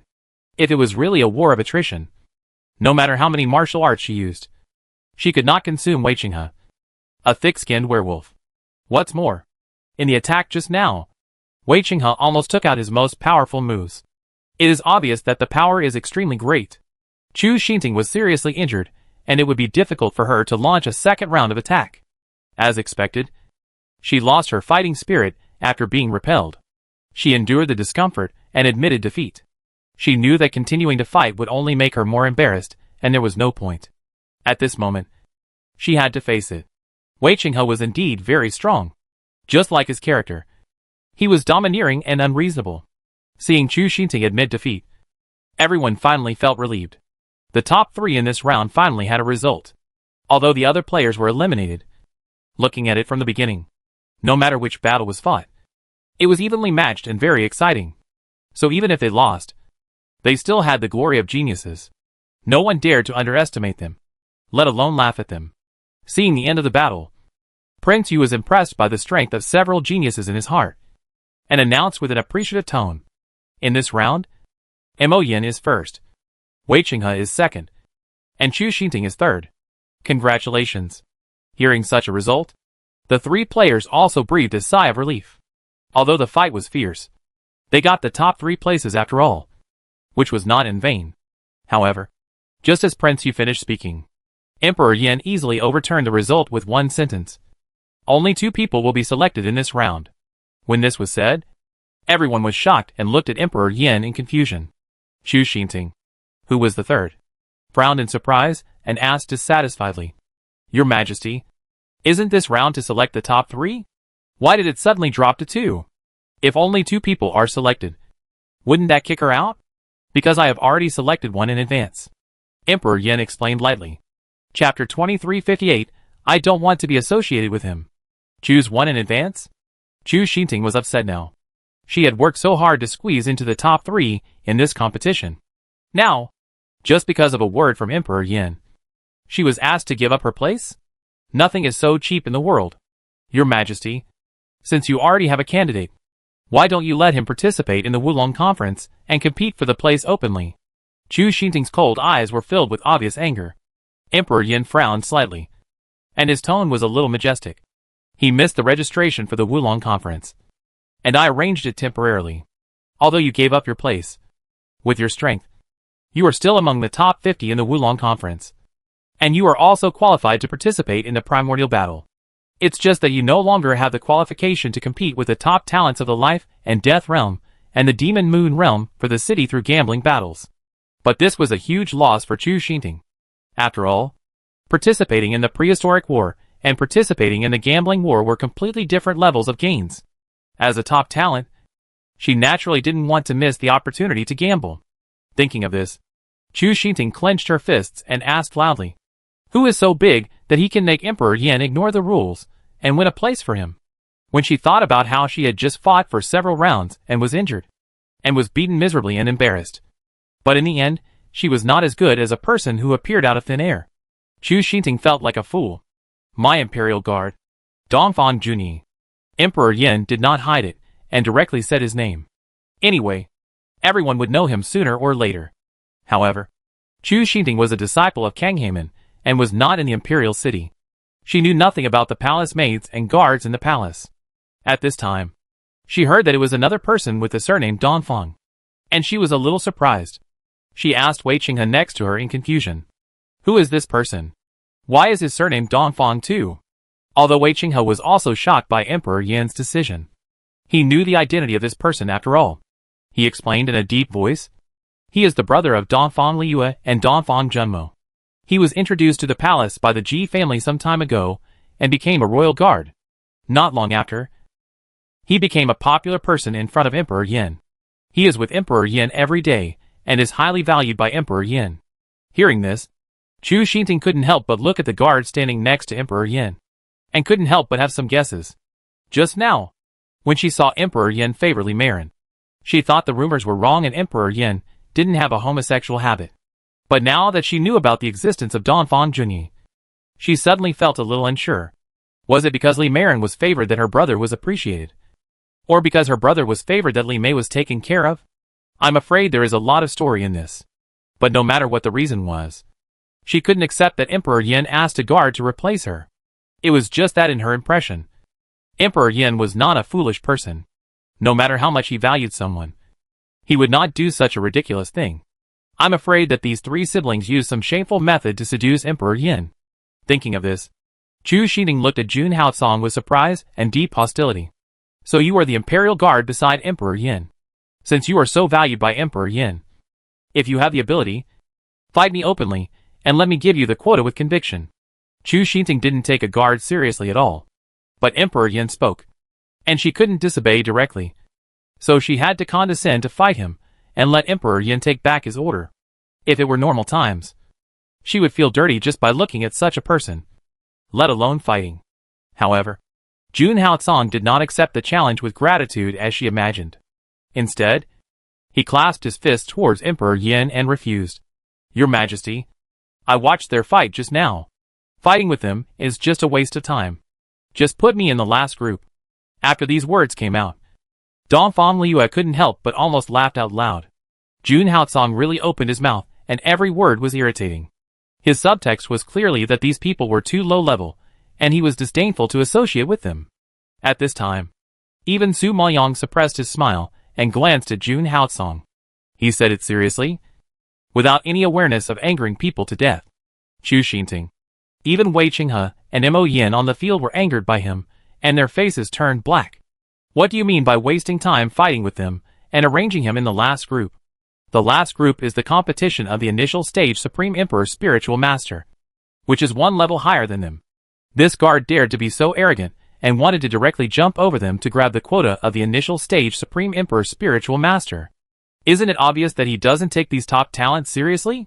Realizing this, the top three on the field clenched their fists, with expressions that wanted to beat someone up. Everyone heard it, and felt that this person was too arrogant. I think this guard has been appreciated by Emperor Yin for a long time, and has become a little complacent. Sitting in the stands, Ji Yanting naturally recognized Jun Haocong. Who else can be in the same group with Dongfang Junmo, except the husband, who treats her like a treasure? Although he changed his appearance, this arrogant attitude still left a deep impression on Ji Yanting. He snorted in dissatisfaction. Arrogant. A fool. Even if Xinting is third, he can't compare to her. Ji Ruiqing glanced at him, and said with contempt, have you forgotten the lesson of being beaten by him last time? He is very strong. Not to mention Chu Xinting. I think even Mo Yin is not his opponent. Please make it clear. I am a poison master, and I don't major in spiritual power. Naturally, I can't compare with him in combat. But Xinting is different. Only by fighting with her in person can you know how terrible she is. I think he is not disdainful of fighting, but afraid of fighting. So he refuses to fight. Ji Yanting has a very bad impression of Jun Haocong and Su Maoyong. He speaks harshly, which makes Ji Ruiqing grit his teeth. Of course, Ji Yanting has this idea, and naturally others have it too. After all, they have never fought. And no matter how much Jun Haocong brags, Few people really believe it. What's more, there is the relationship with Emperor Yin. So it is easy for everyone to regard him as an airborne soldier backed by the backstage. Therefore, even Wei Qinghe couldn't help but yell provocatively. Get down here. I'll meet you in person and see if I've wasted your time. I can also fight you, provided you are qualified. Mo Yin also said that if you want to fight him, you must first defeat Wei Qinghe to obtain this qualification. What a proud attitude. The one who was most angry was actually Chu Xinting. She could have had a place in the gambling battle, but it was taken away by an arrogant guy.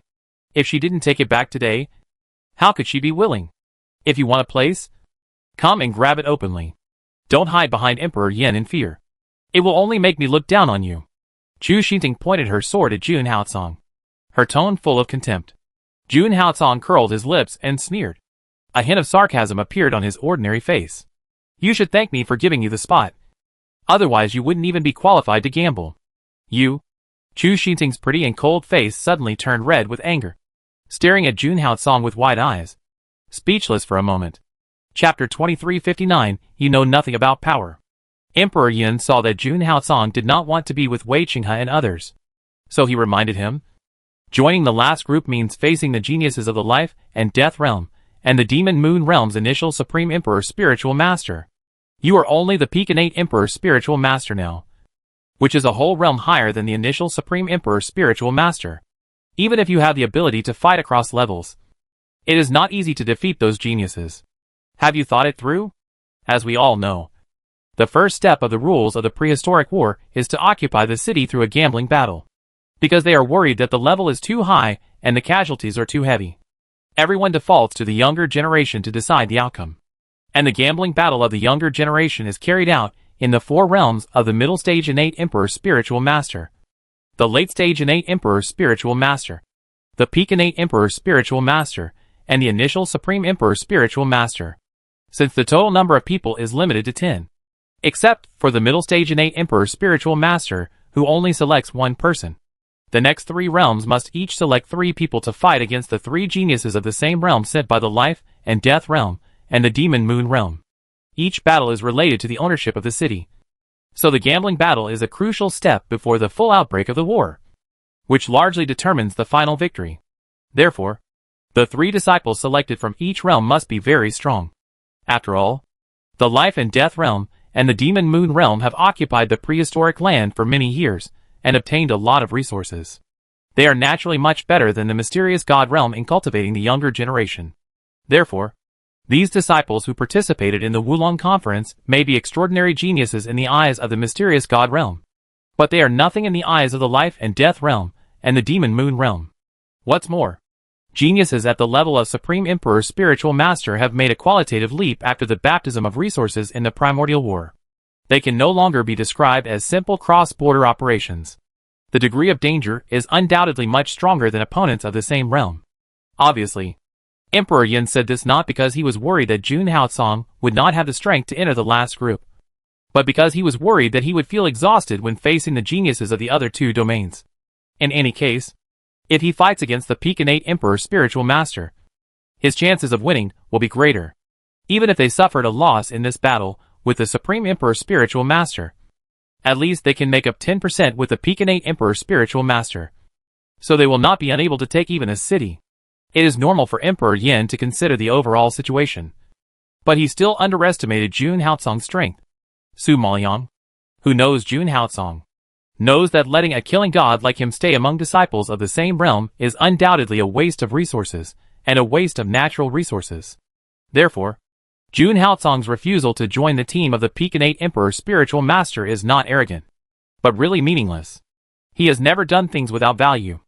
Jun Haocong also knew the concerns of Emperor Yin, and replied solemnly, Yes, I have thought about it. Forget it. Since you have made up your mind, go to the team of the Supreme Emperor Spiritual Master. Emperor Yin saw that he had made up his mind and nodded in agreement. Hearing this, Mo Yin, Wei Qinghe, Chu Xinting and others were speechless. There are really people in this world who are not afraid of death and actively seek death. It is very difficult for their disciples in the Xianshan realm to defeat geniuses of the same level in the Life and Death realm and the Demon Moon realm. He also wants to fight across borders. Sure enough, If you have not experienced the Primordial War, you don't know how terrible the Primordial War is. As for the last group of disciples at the level of the Supreme Emperor's spiritual master, I didn't expect that Emperor Yen really agreed. Wei Qinghe's eldest brother Wei Chungjing immediately spoke up, and his deep and rich voice echoed in the blood flame field, giving people a sense of unfathomable power. Your Majesty, he wants the quota of the Supreme Emperor's spiritual master, but he must beat us. Otherwise it will be difficult to convince the public. The group of Supreme Emperor's spiritual masters has a very high level, and it is too difficult to reach it before the age of 30. So there are only 10 of them in total. But each of them is an elite among the elites. And it is not a simple matter of a few words to get a share from them. If Dongfang Juni didn't have some absolute strength, he wouldn't even be worthy of standing in front of them and breathing. Emperor Yin had expected their reaction long ago, nodded slightly, and ordered Jun Haotsong, "Go. Prove yourself to them." Seeing that Jun Haotsong ignored her directly and was about to participate in the competition of the Supreme Emperor's spiritual master, Chu Xingting's proud self-esteem was hit, and she shouted without giving up, "You have to pass me first. If you don't even dare to fight me, how can you be qualified to fight the top genius?" Wei Qinghe knew that Chu Xingting was a strong woman, and kindly advised her, "Why are you in such a hurry? The fist of the Supreme Emperor's spiritual master is much harder than yours. If that kid loses to you, wouldn't it be a bargain for him? Since Dongfang Juni has the courage to challenge the last group of geniuses, then of course he has to give him this chance to die. Besides, he knows the strength of his elder brother Wei Chungjing. If Dongfang Juni falls into his elder brother's hands, even if he doesn't die, he will lose a layer of skin. It will definitely be much more effective than Chu Xingting's attack." Thinking of this, Wei Qinghe's mouth was filled with a gloating sneer. After hearing this, Chu Xingting also felt that there was some truth in it. Although she was confident, she was not arrogant enough to think that she could catch up with the strength of those top Supreme Emperor's spiritual masters. Therefore, she quickly convinced herself and changed her mind. She glared at Jun Haotsong coldly and said sarcastically, "You will regret it soon. You have chosen the most difficult path." After that, she, Mo Yin, and Wei Qinghe withdrew from the stage, making room for the last group of geniuses. The people present were just like Wei Qinghe and Chu Xingting, looking forward to the last group of geniuses to severely punish this arrogant and conceited fool. Ji Yanting in the stand sighed speechlessly. "I didn't expect that he not only has poor vision, but also poor brains. With this kind of commotion, he will be targeted as soon as he goes on stage. I really don't know if he can hold on. Boy, you know nothing about power." Ji Ruiqing laughed and shook her head. What kind of devil Jun Haotsong is? Except Su Moyang. She knows best. He should worry about the 10 geniuses, not Jun Haotsong. Ji Yanting ignored her ambiguous words, and wished that he could start quickly so that these geniuses could help him get revenge for the beating he received on Wuwang Peak. Fortunately, Jun Haotsong didn't want to waste time, so he flew directly onto the stage as he wished, stood with his hands behind his back, and waited for other geniuses to come on stage. Seeing this man so arrogant, the 10 geniuses finally couldn't sit still anymore, and they jumped up and surrounded him.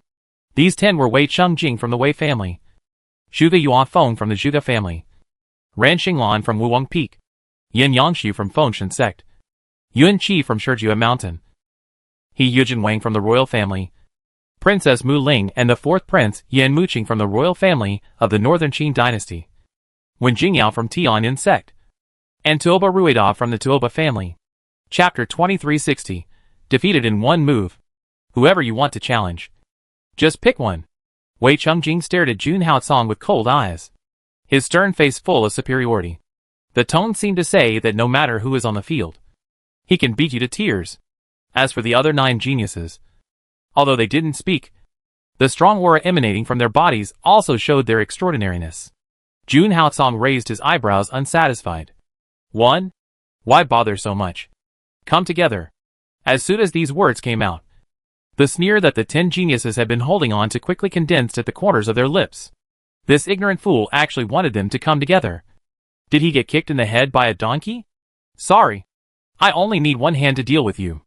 At this time, Tuoba Ruida narrowed his eyes coldly and raised his hand to slap him. Tuoba Junjia was beaten so badly by his sister Dongfang Junmo just now, and now is a good opportunity for revenge. So Tuoba Ruida couldn't help but teach him a lesson. Although it was only one palm, the power in it would definitely make him regret coming to this world. However, Jun Haotsong stood in place, too lazy to even move, just calmly watching the palm print coming towards him, slowly drawing his sword, raising his elbow and slashing out. A sword energy like a rainbow, rising into the sky, crossing the void, bursting out with a terrifying sword sound, with the momentum of crushing all laws. With a bang, the huge palm print in the air was instantly split into two. The sword intent was sharp and unstoppable, directly penetrating the broken palm print, and heavily slashing down towards Tuoba Rueda. Tuoba Rueda felt the terrible pressure sweeping in at an abnormal speed. His heart tightened, and he didn't even have time to summon his weapon, and hurriedly formed seals with both hands to resist. However, his defense was as thin as a cicada's wing under Jun Haotsong's sword intent, and it was shattered in the blink of an eye. He wanted to dodge, but he had already lost the initiative, and was chopped off on the spot. With a bang, Tuoba Rueda fell to the ground like a puddle of mud. There was only one sword just now, but everyone saw that Tuoba Rueda's body was covered with countless sword marks, each of which was bloody and deep, as if he had been baptized by a river of swords, and his whole body was crushed. Everyone was shocked and gasped in disbelief. They didn't understand. The Tuoba family, which has always been strong, has its disciples become so weak? It's too exaggerated to be chopped like this by a sword. The people of the Northern Qin dynasty knew it very well. It's not that Tuoba Rueda is too weak, but that the guard named Donfang Juni is too strong. Tuoba Rueda is a recognized battle maniac. Although his potential is not as great as Tuoba Junjie, he is at least a supreme imperial spiritual master, whether it is his physical body or his understanding of the law. He is much stronger than Tuoba Junjie. He is an outstanding existence in the same realm. Now he is defeated by a sword, which can be described as horrifying. I believe that if it were not for Tuoba Rueda's last defense and his own strong physique, he would have been a disabled person with broken hands and feet at this moment. Realizing this, everyone in the Northern Qin dynasty couldn't help swallowing their saliva. At this time, Jun Haotsong was too lazy to watch Tuoba Rueda's miserable end. He just wiped the blade gently and said a few words coldly. The Tuoba family is just like this. Before, Tuoba Junjie couldn't take Donfang Junmo's palm, and now Tuoba Rueda couldn't take Donfang Juni's sword. The Tuoba family was very embarrassed this time. No wonder people gave such an evaluation. Therefore, hearing this, everyone in the Tuoba family looked as if they were on fire, and they felt extremely uncomfortable. The other geniuses on the stage were shocked, and even the calmest ones could not help but feel some waves, because they were standing on the stage, closest to Jun Haotsong. They felt the power more deeply than the audience off the stage. Perhaps Tuoba Rueda underestimated his enemy, and was able to send Tuoba Rueda flying with one sword. But it was definitely not as simple as outsiders imagined to be able to burst out such power. Thinking of this, everyone put away their joking intentions, and began to look at the man in front of them. Very good. You are at least qualified to stand in front of us. Wei Chungjing raised his eyebrows slightly, and there was a hint of solemnity in his cold and unruly eyes. Jun Haotsong grinned with a hint of sarcasm, and his cold voice showed obvious impatience. You talk too much nonsense. You'll be the next one. After that, Jun Haotsong swung a sword in the air and slashed at Wei Chungjing again domineeringly. The void trembled instantly, and the raging sword fell on Wei Chungjing again like a storm, which shocked the latter. Two huge black hammers quickly appeared in his hands, and he poured the will of thunder and earth into the hammers, and swung his arms to smash them on the ground. Everyone saw a terrible sandstorm on the stage, and the power of thunder and lightning seemed to strike from the sky, colliding violently with the sword light. Obviously, Wei Qingjing's strength was stronger than Tuoba Rueda's strength just now, so the noise and lethality caused were naturally needless to say. Seeing Wei Qinghe in the audience was extremely excited. He couldn't help but cheer him up. Brother, hammer him to death. Hammer him to death. Hammer him into a pulp, and see if he dares to be arrogant again. However, before he uttered the word zhang, the dazzling sword light ignored the sandstorm and slashed Wei Qingjing's body. A stream of blood spurted out instantly, and his powerless body fell to the ground. Wei Chungjing also lay on the ground like mud, and his fate was no different from Tuoba Rueda. Wei Qinghe, who was cheering for him, was speechless. His most admired and proud elder brother was defeated in one move. Just like a dream, Wei Qinghe was hit unprecedentedly. staring blankly at his elder brother, who was seriously injured on the stage and had difficulty standing up, and was a little dazed for a while.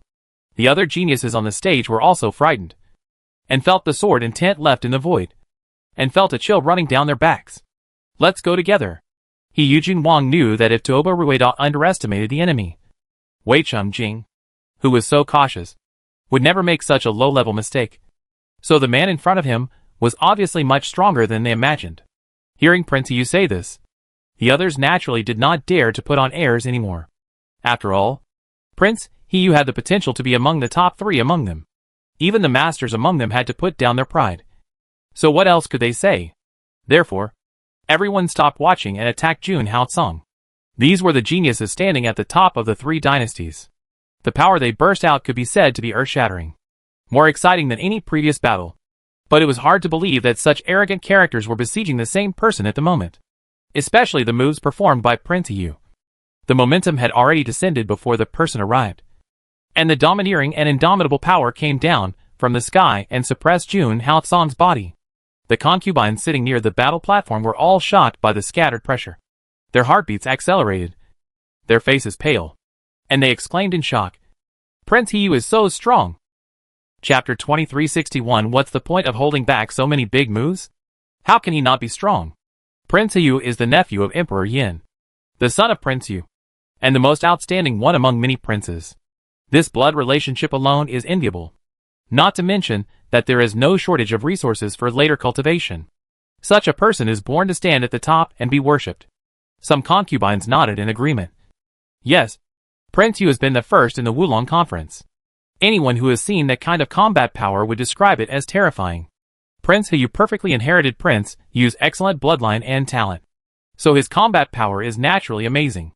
Dongfang Liua heard the discussion of the concubines next to her and became curious.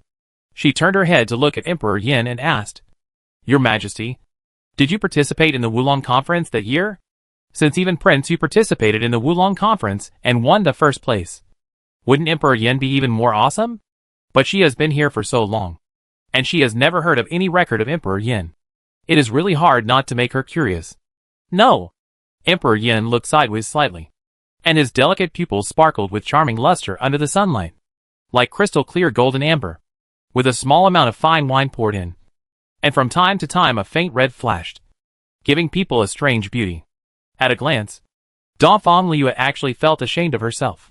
But that look was clearly looking at her, and for some reason, Dongfang Liua always felt that Emperor Yin didn't have her in his eyes. In addition, his warm and light voice was completely different from the Majesty just now. So Dongfang Liua was stunned for several seconds before she reacted to what he said. "Why? Your Majesty, why have you never participated in the Wulong Conference? The Wulong Conference is the best stage for the geniuses of the 3 dynasties. Anyone with a little strength wants to prove themselves through the Wulong Conference. After all, it is such a joy to fight with the top geniuses of the 3 dynasties." Before he became emperor, a figure like Emperor Yin must have been a talented young man full of fighting spirit and passion. How could such a grand occasion be without his presence? So Dongfang Liua was very puzzled and asked immediately. Even Su Maoyang, who was standing behind Dongfang Liua, was also interested and looked at Emperor Yin in confusion. Emperor Yin retracted his gaze and looked at the battle stage in front of him. His thin lips raised a faint smile, and his handsome profile was like a beautiful jade mountain. "I don't need it." Although there were only 4 light words, they came out of his mouth with a domineering and overwhelming momentum, which immediately shocked Dongfang Liua and Su Maoyang's hearts and made them tremble with awe. He doesn't need it. How arrogant and extraordinary. Obviously, the most powerful geniuses of the 3 dynasties are not qualified to let him take action. He has already left the category of genius, perhaps to the great Yin dynasty. He is really a godlike existence. Thinking of this, Su Maoyang lowered her head and suppressed the shock in her heart. This man was too mysterious and dazzling to be looked at. At this time, a tiger roar on the field interrupted her thoughts. She saw a divine tiger appearing behind the Prince of Yu, baring his teeth and roaring to the sky. The light was brilliant. The spiritual power was vibrating, and the tiger's might swept the world. In addition, there was holy light flowing around him, and his physique seemed to be injected with the power of the divine tiger and continued to expand. Even his skin was coated with a layer of dazzling golden brown. like a golden battle armor. His face was stern, and his eyes were as fierce as a tiger descending from a mountain. He threw several punches into the air, and a fist light suddenly burst out in the air. At that moment, he gathered the four natural wills of ice, fire, earth and wood, and slammed towards Jun Haotsong's head with endless fist intent. The roar resounded through the world, making countless people tremble. Such boxing skills can be called divine skills. He is indeed the most promising genius in the royal family. However, just when everyone was shocked and amazed, Jun Haotsong stepped forward and simply slashed at Prince Heyu with a sword. With a sound of puff, a cold sword light flashed across, and the domineering and sharp sword intent fell on Prince Heyu without any deviation, and directly penetrated through his body, instantly making all the moves and power that Prince Heyu had burst out, like brilliant fireworks, fleeting, and completely dissipated in the void. Afterwards, everyone only saw Prince Heyu's mighty body, which fell to the ground like autumn leaves withering, splashing a wave of spiritual power on the ground. At this moment, all the sound stopped abruptly, as if someone had pressed the pause button, revealing a weird breath. Another sword. Witnessing such a result with their own eyes, everyone on the field couldn't help but hold their breath and was completely shocked and speechless. Therefore, in the quiet blood-flame field, Jun Haotsong's impatient whisper was extremely clear and loud. What's the point of holding back so many big moves? Flashy and useless. A waste of time. Hearing this, everyone's shocked faces seemed to be punched, and their stiff expressions instantly cracked like fragile porcelain bottles. He Yujinwang superimposed so many moves, accumulated such a strong power, and performed in front of everyone for so long. But before the power fell on Dongfang Junyi, he was defeated by the opponent's sword. All the offensives that were laboriously brewed collapsed in an instant, like a huge joke, which made everyone unable to recover for a while. Is that the Yujinwang they knew? Is that still a top talent who is expected to enter the top 3 or even the first place? At this moment, seeing the embarrassed figure lying on the ground, everyone suddenly became a little uncertain. This scene was really too shocking to them, and many people subconsciously refused to believe it. Even the remaining 7 talents on the field were frightened and forgot to attack. They stared at Jun Haotsong in fear, as if they had seen a ghost. However, at this moment, they could not afford to think too much. They all concentrated their minds and cooperated with each other to perform their best moves. Like Ran Xinglan of Wuwang Peak, his body was surrounded by divine patterns. Wherever he passed, there were terrifying power fluctuations. His moves were complex and mysterious, making it difficult for people to decipher the secrets. Like Yun Qi, who came down from Shijua Mountain, a wooden stick swept across the world, and the shadow of the stick carried wind and thunder all over the battlefield. Each stick seemed to gather the power of heaven and earth. Like the princess and prince of the Northern Qin dynasty, the two were said to be twins, with a tacit understanding and full of tacit understanding. Their moves were connected tightly, giving people a suffocating feeling of approaching death. Like Zhuge Yuanfeng, holding a spear, like the god of judgment, the spear soul wailed, and every spear was deadly, as if it was going to bring about a bloody storm. But even in the face of so many terrible sieges, Jun Haotsong remained indifferent, as if he felt the invasion of the surrounding forces. A burst of black demonic energy instantly erupted from his body, like the iron chains of hell wrapped around his body, making his tall and majestic figure look like a demon god descending to the world. The terrifying demonic energy seemed to have a mouth, and in the blink of an eye it swallowed up all the power coming from all directions, frightening the 7 geniuses to be stunned and cold all over. Then, Jun Haotsong stepped out, as powerful as thunder, as if he had turned into a sword, and the 10,000 swords between heaven and earth resonated, and the overwhelming sword intent blasted in all directions. Behind him, who was entangled with demonic energy, a towering black figure emerged, like a demon god of hell, unparalleled in the world. Chapter 2362, Is that all? The 7 geniuses on the field had exhausted all their tricks, and were at the end of their rope. But they never expected that their power would not only be devoured by Jun Haotsong, but also boosted his arrogance, causing him to be extremely powerful, with black light flowing all over his body, forming an absolute domain like a vortex. Every step he took, a genius would be killed by his magic sword. The speed and posture of killing a genius with one sword, as if cutting cabbage, made everyone dumbfounded, and their eyes almost popped out. With such a tragic degree, If there were no formation to protect them, these geniuses would probably have been corpses. With such combat power, are they sure they are still human? Su Maoyang couldn't help but sigh. A killing god like Jun Haotsong is not out of the category of genius. He is a terrifying existence in this life and the last life. Fighting with these geniuses is indeed an insult to him. I believe that if it weren't for her, he probably wouldn't have fought. Jun Haotsong at this time obviously didn't expect that he had just walked 2 steps. Just warmed up. And before the fight officially started, a large group of people fell down. He felt ridiculous and blurted out 2 words speechlessly. That's it? How dare he let him fight with such a level? Are you kidding him? After this, all the forces present twitched their mouths awkwardly. Now they didn't dare to say that this guy was arrogant. After all, they witnessed the fact that 10 geniuses couldn't even withstand a sword from others. 7 geniuses besieged together, but they were all knocked away by 1 move. If it were them, they would think it was ridiculous. Therefore, it's no wonder that Dongfang Junyi was disdainful. It's really a huge gap in strength. No matter how powerful the genius is, he will kill it like a chicken. There is no point in fighting. Therefore, after witnessing this scene, Mo Yin, Wei Qinghe and Chu Xiting, who had just shouted to fight with Jun Haotsong, were so scared that their bodies were cold and sweaty. And their pale faces were not much better than those geniuses who fell on the stage. At this moment, they realized that Dongfang Junyi was telling the truth. It was a waste of time for him to fight with the genius of the Supreme Emperor's spiritual master, let alone the 3 of them who were innate Emperor's spiritual masters. I'm afraid that at their level, they would be blasted away by the aura he exuded before they could gain a firm foothold. Their end would definitely be much worse than those of the Supreme Emperor's spiritual masters, especially Chu Xiting. When she thought of her relentless provocation of Dongfang Junyi just now, she felt like a joke, and her expression suddenly became extremely embarrassed. She almost became a victim with a miserable end.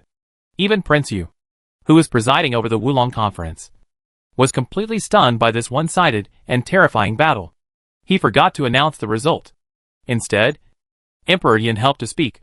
Dongfang Junyi, the first place in the early stage Supreme Emperor Spiritual Master Group. Everyone has no objection. Right? Objection?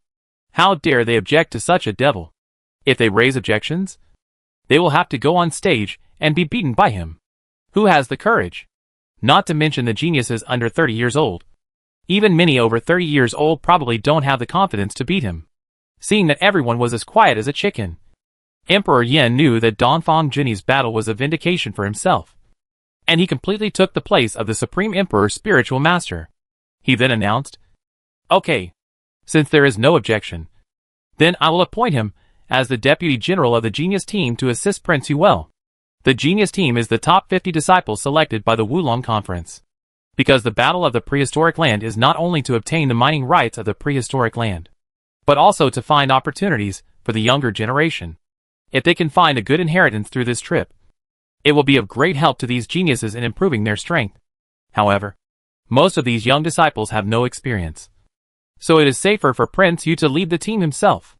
Now that Dongfang Junyi has won the first place, he is naturally qualified to serve as a deputy general." After seeing Jun Haotsong's strength, everyone naturally has no complaints about Emperor Yin's decision. Seeing that the 4 rounds of battles had already produced results, Emperor Yin was too lazy to talk nonsense, and finally personally drew an end to the Wulong Conference. The Wulong Conference ends today. Half a year later, we will go to the prehistoric land. I hope that the disciples who will participate in the prehistoric battle will prepare well and win a victory for the Xianshan realm." Hearing this, the disciples present all stood up, clasped their fists to Emperor Yin from a distance, and said proudly, "Yes, we will never let Emperor Yin down." Hearing this, Emperor Yin nodded with satisfaction. "Okay, no matter success or failure, you are the pride of my Xianshan realm." Then he waved his hand and ordered, "Let's disperse today. The injured disciples should go back and recuperate well, and don't leave the root of the disease." After Emperor Yin spoke, the major forces began to evacuate in an orderly manner. Dongfang Liu also slowly stood up, ready to return to Yongla Palace with Su Maoyang and the large army. But just as they were about to leave, Su Maoyang was stopped. "Dongfang Junmo, tomorrow at noon, you come to my imperial study. I have something to tell you." Su Maoyang was slightly startled, then quickly bowed and accepted the order. Yes, I understand. Dongfang Liu understood that Emperor Yin asked Su Maoyang to find him, presumably to explain the matter about the prehistoric war. He was tactful and did not ask any more questions. After paying respects to Emperor Yin, he and Su Maoyang left the blood flame field. West side hall of Yongla Palace. Yuying trotted into Huayun's room and said anxiously, Sister Huayun, you asked me to inquire about the Wulong conference. I just bribed a palace maid with great difficulty and finally got some gossip. It is said that Dongfang Junmo, that little bitch, really went on stage to challenge the genius. What? Did she get her head stuck in the door? How dare she do such a dangerous thing? Huayun, who was still weak at first, heard this and immediately propped herself up and exclaimed in disbelief. What was the result? Was he beaten to death? Sister Huayun, have you forgotten that the battle stage is protected by a formation, so there will be no danger to life? However, I haven't found out the details yet. Then, the maid said that she had heard the news from a eunuch who had returned from the blood flame field to get something for the master. Later, the eunuch hurried back to the master and has not returned until now. She has not waited for the specific results. When he comes back, I will ask him in person. Hua Hua shook his head and sneered disdainfully. No need to ask. With her strength, even if her life is not in danger, she will probably be beaten to death by those geniuses. Her end may be worse than mine. God is really open-minded. He helped me to punish her severely without me doing anything. When she said this, she was particularly relieved to imagine Dongfang Junmo being beaten to a bloody state, and her limbs were all disabled. Yes, yes, those geniuses are arrogant and proud. How can they bear to be challenged by a maid? They must be very cruel. I am afraid that she will have to eat and wait for death on the couch for the rest of her life. Yuying agreed, and she felt satisfied. Huayun curled her lips. Her eyes flashed with a bit of ruthlessness. Humph. Wait until she is carried back, and see how I torture her in the future. During this period, she has barely been able to get out of bed and walk after taking the pills given by the Ji family. Although her hands still need to rest for a long time, it is still easy to torture a disabled person. Then she is like fish on the chopping board, and you can do whatever you want to her. Yuying covered her mouth and chuckled. Chapter 2363 Sweep Out. However, just as she finished her words, there was a noise in the yard outside. Yuying immediately realized that Dongfang Liu had returned to the palace, and then comforted Huayun. Li Mei should be back. I'll go check on the situation first. You take good care of your injuries, and wait for my news. Huayun heard this, but grabbed Yuying's hand and said firmly, No. Help me up. I want to see the end of that bitch myself. If she didn't see Dongfang Junmo's miserable and painful appearance with her own eyes, how could she be willing? But your injury. Yuying looked at her with some concern. After all, you are a martial artist. You won't die. Not to mention the Ji family's elixir. What are you afraid of? Although Huayun was seriously injured, her recovery ability was still amazing.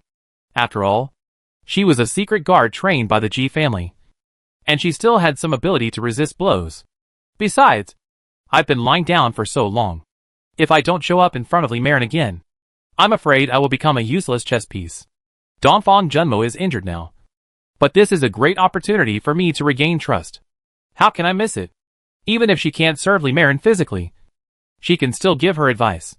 Being a military advisor is always valuable. Yuying felt that it made some sense, so she stopped persuading her and quickly helped her get out of bed and walked towards the main hall. Since there was still preparation for the prehistoric war, Su Maoyang had to discuss the later plans with Dongfang Liu. So when she returned to Yongla Palace, Dongfang Liu went into the bedroom to have a small meeting under the pretext of being sleepy and asking Su Maoyang to help her go to bed. 2 palace maids were left at the gate to guard, and no one was allowed to disturb them. So, when Yuying and Huayun came over, they saw Lu Wei and Yurong blocking the door, as if they would not let anyone in. Lu Wei, Yurong, what do you mean by this? The master has returned to the palace, and as her personal maid, I should enter the palace to serve her. But you block me from the door. What is your intention? If I neglect the master, can you afford it? Huayun had been very popular with Dongfang Liu before, and she was a first-class maid. Even if she was injured, Lu Wei and Yurong could not afford to offend her, so she spoke arrogantly. But at this moment, Lu Wei faced her with a cold face and was indifferent. The master ordered that no one is allowed to disturb unless Emperor Yin comes. Excuse me. Are you Emperor Yin? You? How can you talk like that? You two little hooves. If you hadn't taken advantage of Sister Hua Yun's injury, you would have only been able to do rough work in the outer courtyard. Now you are just two watchdogs. And your tails are up. You really think you are a big shot? Bah! Yuying cursed with disgust. Yu Rong frowned unhappily and retorted. Sister Yuying is wrong. We servants are all doing things according to orders. If we rashly let you in and anger the master, we will suffer. Anyway, in front of the master, no one is more noble than anyone else. We are all servants serving the master. I hope the two sisters will not embarrass us. Yuying was speechless and her face turned red with anger. Hua Yun provoked Dongfang Junmo and got hurt some time ago. And she lost face in front of Li Marin. Lu Wei and Yu Rong were obviously the kind of people who looked down on others. Seeing that they were not favored, they dared to give them the cold shoulder. It was simply unreasonable. Seeing Yuying was furious, Hua Yun forced herself to calm down and asked with anger. Li Marin is resting. But what about Dongfang Junmo? Has she been carried back? Carried back? Lu Wei and Yu Rong looked at each other in confusion, not quite understanding what she meant. However, before they could answer, a sneer came from the room. I am really touched. Sister Hua Yun is so injured, but she still cares about my safety. I feel a little sorry. What should I do? At this time, Su Maoyang walked out slowly, with a sarcastic smile on her lips. Her deep, sharp and cunning eyes were like a sharp sword, piercing Hua Yun and Yuying's body, and their pupils were instantly filled with horror. You? What's wrong with you? Didn't you go on stage to challenge the genius? Hua Yun looked her up and down several times in disbelief. After confirming that Su Maoyang was intact, she screamed and questioned. Yuying rubbed her eyes in disbelief, and a big question mark appeared in her mind. She heard the maid say with her own ears that Dongfang Junmo challenged the genius. And it was Emperor Yin who personally named her to go on stage. Could such a thing be a rumor? Su Maoyang raised her eyebrows slightly and smiled sarcastically. TSK. Sister Hua Yun is amazing. Even if she is lying on the bed, she is well informed. She found out about my challenge to the genius so quickly. It's really a waste of talent to be a maid. You really went on stage. Then why? Yuying couldn't understand why Su Maoyang could stand here safely without even a scar. Did she take the healing pill given by Emperor Yin? Su Maoyang knew their shock and confusion, so he naturally asked for her. Why are you still fine? Not injured? Don't you think this question is stupid? What other reason could there be for not being injured? Except that he won the opponent. But for Yuying and Hua Yun, it was the most unacceptable reason. That was the top genius of the three dynasties. A figure who could squeeze into the top 100. And even many elders were very afraid of him. Moreover, the lowest level in the Wulong Conference was the battle of the middle stage innate Emperor Spirit Master. How could Dongfang Junmo, a peak-acquired Emperor Spirit Master, be so worthy and capable? No! You are lying. You are just a peak-acquired Emperor Spirit Master. How could you win against the contestants of the Wulong Conference? Hua Yun had some brains, and immediately found the flaw.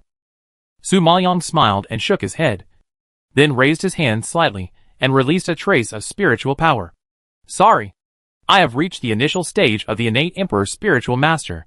Seeing the spiritual power belonging to the initial stage of the innate Emperor Spiritual Master, Hua Yun was stunned, but still accepted her incompetence. No! Impossible.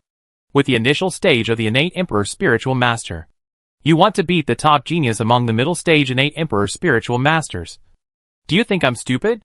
I don't know if you are stupid, but I know that you will get out of here soon.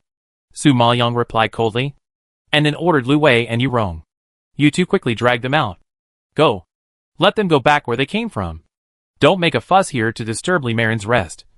Our courtyard can't tolerate these two rat shits. Before, Su Maoyang was busy practicing, and he had no time to deal with these two people. He didn't expect them to take the initiative to run into the gun. If he doesn't deal with them now, when will he? Hua Yun and Yuying didn't expect Dongfang Junmo to dare to openly kick them out. They were immediately angry and shouted, Dongfang Junmo, you are so bold. After all, we are first-class palace maids, higher than your level. The master should decide what to do. When will it be your turn to make the decision? Chapter 2364 You must have taken the wrong medicine. Yes. It's not your turn to decide whether we stay or go. If you want to drive us away, there's no way. Ying also stiffened her neck and refuted. Although Dongfang Junmo is very powerful and can easily defeat her, everything should be reasonable. Not to mention that this is in the palace. No matter how strong Dongfang Junmo is, he must follow the palace rules. Last time Huayan provoked her and was beaten. She didn't dare to say anything. It was their fault, and it was not easy to pursue anything. Now if Dongfang Junmo drives them away for no reason, it won't be so easy. I believe that even if it comes to Emperor Yin, Dongfang Junmo is not right. Perhaps they are sure that Dongfang Junmo dare not do anything to them. So Huayun and Ying are very strong. After all, they still have the support of the Ji family behind them. So they are not afraid of a palace maid. Su Maoyang was too lazy to talk nonsense with them, and waved his hand without patience. Why are you two still standing there? Why don't you drag them out quickly? Do you want Lady Li to drag them out yourself? Lu Wei and Yu Rong knew that Dongfang Junmo must have been so bold because of Lady Li's instruction. After being yelled at by her, they quickly went to grab Huayun and Ying. These two people had been bullying them before, and they had long been fed up with it. Since Lady Li wanted to drive them away, they were of course happy to see it happen. So, the force of this pull was not small. Ying directly wrestled with others, and Huayun was seriously injured. So she had no strength to resist. So she had to scream. Dongfang Junmo. You bitch. How dare you deal with me privately? I don't accept it. I want to see Lady Li. If I don't see her today, I will stay here at the door even if I die. Let Emperor Yin see with his own eyes that you, a bitch, are taking revenge for personal gain, are vicious, ignore palace rules, and treat human life as nothing. Lu Wei, Yu Rong, you two don't have to hold back. If she is really dead, let someone carry her out to feed the dogs. Don't dirty our yard. Emperor Yin is busy with all kinds of things, and it's not worth it for him to hold you accountable for a life. Su Maoyang obviously didn't take her threats seriously, and spoke in a calm tone as if he was explaining what to eat tonight. Seeing that Su Maoyang was determined to drive them away, even disregarding the palace rules, Huayun panicked for a moment. In a hurry, she had to reveal her trump card. How dare you? I am a maid of the Ji family. If you want to drive me away, Master Ji will not let you go. Do you want to watch Li Marin die? Huayun knew clearly that if she was driven out of Yonghua Palace, she would become a complete waste chess piece. Master Ji invested so much effort in her, but things turned out like this. He would definitely not let her go. Even her life was in danger. It is better to stay here than to go back and die. At least there will be a chance to get close to Li Marin in the future. So, no matter what means Dongfang Junmo used, she would never step out of Yonghua Palace today. Su Maoyang felt it was ridiculous to hear her reveal her identity and sneered. If the Ji family behind you could really threaten me, I would not have kicked you out today. You already knew our identities. Huayun was shocked when she heard this, and her eyes were bloodshot. Then, like a ferocious beast with nowhere to go, she roared with ferocious eyes. You treacherous bitch. I'm going to die. And you can't live alone. I'm going to fight you. As she said that, Huayun wanted to rush towards Su Maoyang regardless of the injury on her hand. Unfortunately, she was stopped by Lu Wei in time. Huayun was also ruthless and bit Lu Wei's arm, causing the latter to scream in pain. However, just as the two sides were in a mess and Su Maoyang was about to attack, a shout from a distance interrupted the tearing of several palace maids. How dare you! Pushing and fighting in the important place of the palace. How can you be so shameless? Hearing the scolding, Huayun immediately looked up and saw Eunuch Su walking over quickly with two guards carrying boxes.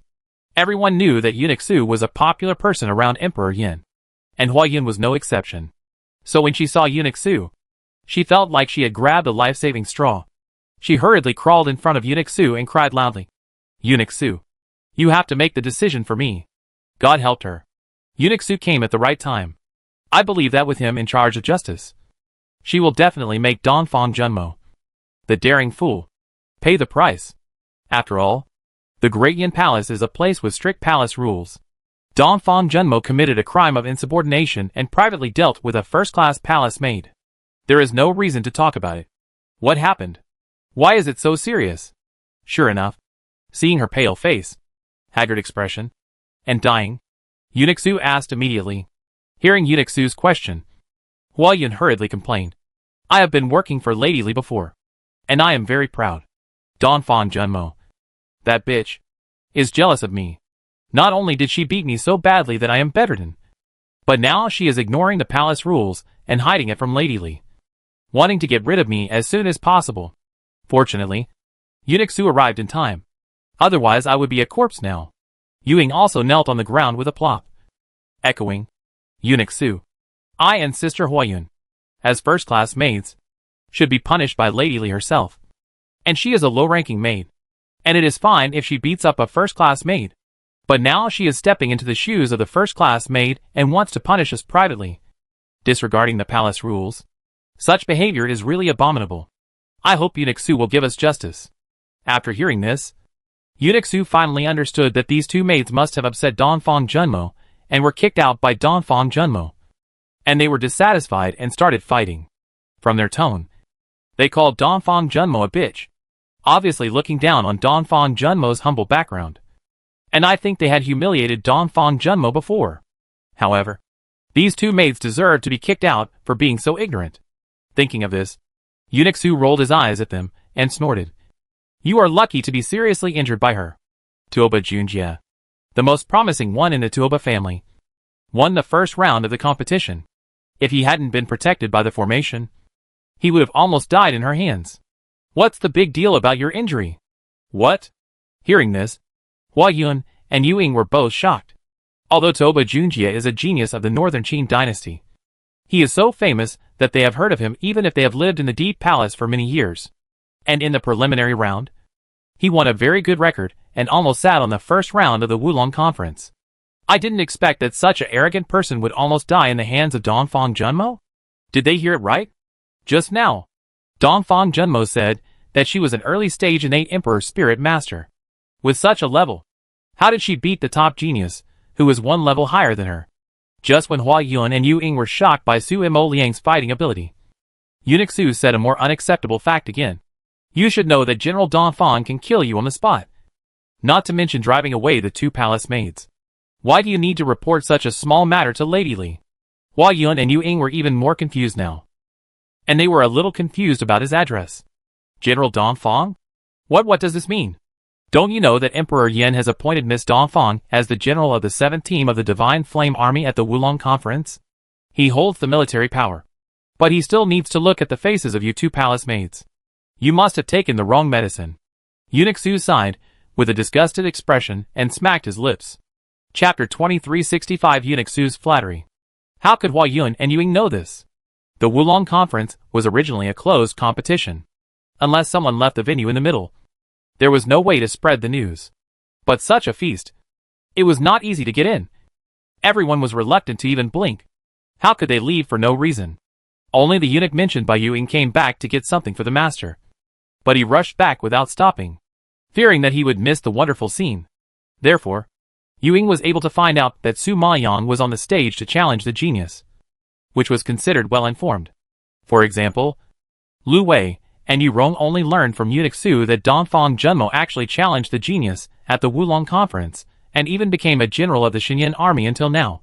Obviously, they were more out of touch than Hua Yun and Ying. No! Impossible. I don't believe it. The Divine Flame Army is led by the generals of the Ouyang family. How could they hand over the military power to a palace maid? I don't believe it. You are lying. Hua Yun felt that this was too absurd and shook her head in excitement. The reputation of the Divine Flame Army spread throughout the Great Yin dynasty. From 3-year-old children to 1,000-year-old ancestors. Everyone knew about it. That was the most powerful army among the many armies of the Great Yin dynasty. It was built by the Ouyang family, with the efforts of several generations, and directly served the Emperor Yin. Although it was only the 7th team, its status and value were not comparable to those of ordinary armies. Therefore, they couldn't understand how Donfang Junmo, a palace maid, could become the general of the Divine Flame Army. How could the generals of the Ouyang family agree to such a ridiculous thing? Seeing that she was deceiving herself and refused to believe, Eunuch Su shook his head helplessly, then took out the military token himself and showed it to her. I came here today to deliver the military token to General Donfang in accordance with the order of His Majesty. Can you see it clearly? The military token of the Xinyan army is the most special. Although the flame on it is carved, it is like real fire, swaying and flickering, emitting a hot breath. And it is impossible to forge it. Therefore, just by feeling this power fluctuation, Hua Yun and Yu Ying can be sure that the military token in Eunuch Su's hand is indeed the military token of the Xinyan army, and it cannot be faked. Then, without waiting for them to recover from their shock, Eunuch Su turned around and presented Su Maoyang with both hands the military token, with an obvious flattering smile on his face. Miss Dongfang, congratulations. This is an honor that many people don't have, which shows how much hope His Majesty has placed on you. Su Maoyang reached out to take the military token, and her attitude was very humble. Thank you for your Majesty's trust. In the prehistoric war, I will go all out and never let him down. I also thank Eunuch Su for coming here in person today. As he said this, Su Maoyang took out a bag of fine fairy crystals and wanted to put it in Eunuch Su's hand. Eunuch Su knew that Dongfang Junmo had made a lot of money in gambling, so he didn't mind this little bit of money. He took it without hesitation and pointed at the two big boxes that the guards brought in. This is the reward from His Majesty to Lady Li. I haven't seen His Majesty care about a woman as much as Lady Li in all these years. This is Lady Li's blessing. Su Maoyang smiled. It's all thanks to Eunuch Su's support. He often speaks well of her in front of His Majesty. Ha! Miss Dongfang, you are embarrassing me by saying that. It's all because Lady Li is good at serving, and has won the favor of Emperor Yin, that she has the honor she has today. I believe it won't be long before Lady Li is not far from the position of concubine. Eunuch Su smiled and waved his hand, obviously in a very good mood. Then, as if to remind her, she winked and whispered, Aren't you going to the study to meet His Majesty tomorrow at noon? Although His Majesty is not greedy for food, I think His Majesty will be happy if you can bring some pastries made by Lady Li. Su Maoyang smiled more deeply and arched his hands. Thank you, Eunuch Su, for your advice. Ha! It's just a small favor, not worth mentioning. I'm waiting for good news from the girl and Lady Li. Eunuch Su saw that Lady Li was favored in the harem, and Dongfang Junmo and Dongfang Juni were both powerful and highly valued, and they were likely to shine in the court. Of course, he would not hesitate to please such people, thinking that maybe he wanted to be a good person to the end. Eunuch Su was even planning to clean up the trouble for her. He then turned around and looked at Hua Yun and Yu Ying, who were kneeling on the ground. He immediately stopped smiling and shouted coldly, Two lowly maids. You are rude. You are disrespectful. And you are ignoring the palace rules. Drag them out and beat them to death. Hua Yun and Yu Ying were still immersed in the shock caused by Eunuch Su. They were slow to recover. Who knew that they would hear the order of beating to death in the next second? They were so shocked that their eyes were bloodshot and their faces were as pale as paper. Spare my life. Eunuch Su. Spare my life. Yu Ying still had some strength. She rushed to the feet of Eunuch Su, hugged his legs and feet, and begged desperately for mercy. Hua Yun was too seriously injured to move. She lay on the ground like a dead person, with a sarcastic sneer on her lips. They were just planning to ask Eunuch Su to seek justice on the charge that Dongfang Junmo had disregarded the palace rules and committed the crime of insubordination. Who knew that in the end, she would be charged with the crime of disregarding the palace rules. How ironic. The general of the Divine Flame Army and the first-class palace maid. One is in heaven and the other is in hell. It's ridiculous that she still wants to use her status to suppress Dongfang Junmo. She is really stupid. Just from Eunuch Su's flattering attitude, she knows that not only Dongfang Liue, but even her sister Dongfang Junmo is going to be successful. She was not his opponent from the beginning. He ignored her just because he was too lazy to pay attention to her, not because he was incapable. Unfortunately, it was too late to realize this. Sure enough, Eunuch Su had no mercy on him. As long as he could please Dongfang Junmo, killing two palace maids was nothing. So he kicked Yu Ying away and winked at the two guards behind him. Hurry up and drag them away. You disturb Li Marin's rest. You won't have enough heads to chop off even if you have 100 heads. The guards received the order and dragged Hua Yun and Yu Ying out of the yard like dead dogs, like emotionless killing machines. But after a moment, the yard was completely quiet. Eunuch Su finished his work and did not stay for long. He said goodbye to Su Maoyang and left Yonla Palace. Su Maoyang counted the items in the box and felt the generosity of Emperor Yin in her heart. Thinking of what Eunuch Su said just now, she also felt that it was necessary to thank Emperor Yin. After all, this time she could enter the prehistoric land and harvest a large amount of fairy crystals with the support of Emperor Yin. Then she looked at Lu Wei and Yu Rong and asked, "Can you cook?" Lu Wei and Yu Rong, as palace maids, naturally knew some cooking skills and nodded obediently. "Okay. Then you two should prepare some of your favorite dishes and cakes tonight, and I will send them to Emperor Yin tomorrow." Chapter 2366 Meeting Emperor Yin. LV Wei and Yu Rong were flattered to hear that it was prepared for Emperor Yin, and hurriedly refused. "Miss Dongfang, absolutely not. Only the imperial chef is qualified to prepare Emperor Yin's food. If we, low-ranking palace maids, are found to be interfering with Emperor Yin's food, it will be a capital crime." Su Maoyang did not expect the rules in the palace to be so strict, and waved his hand helplessly. "You go and call Lady Li.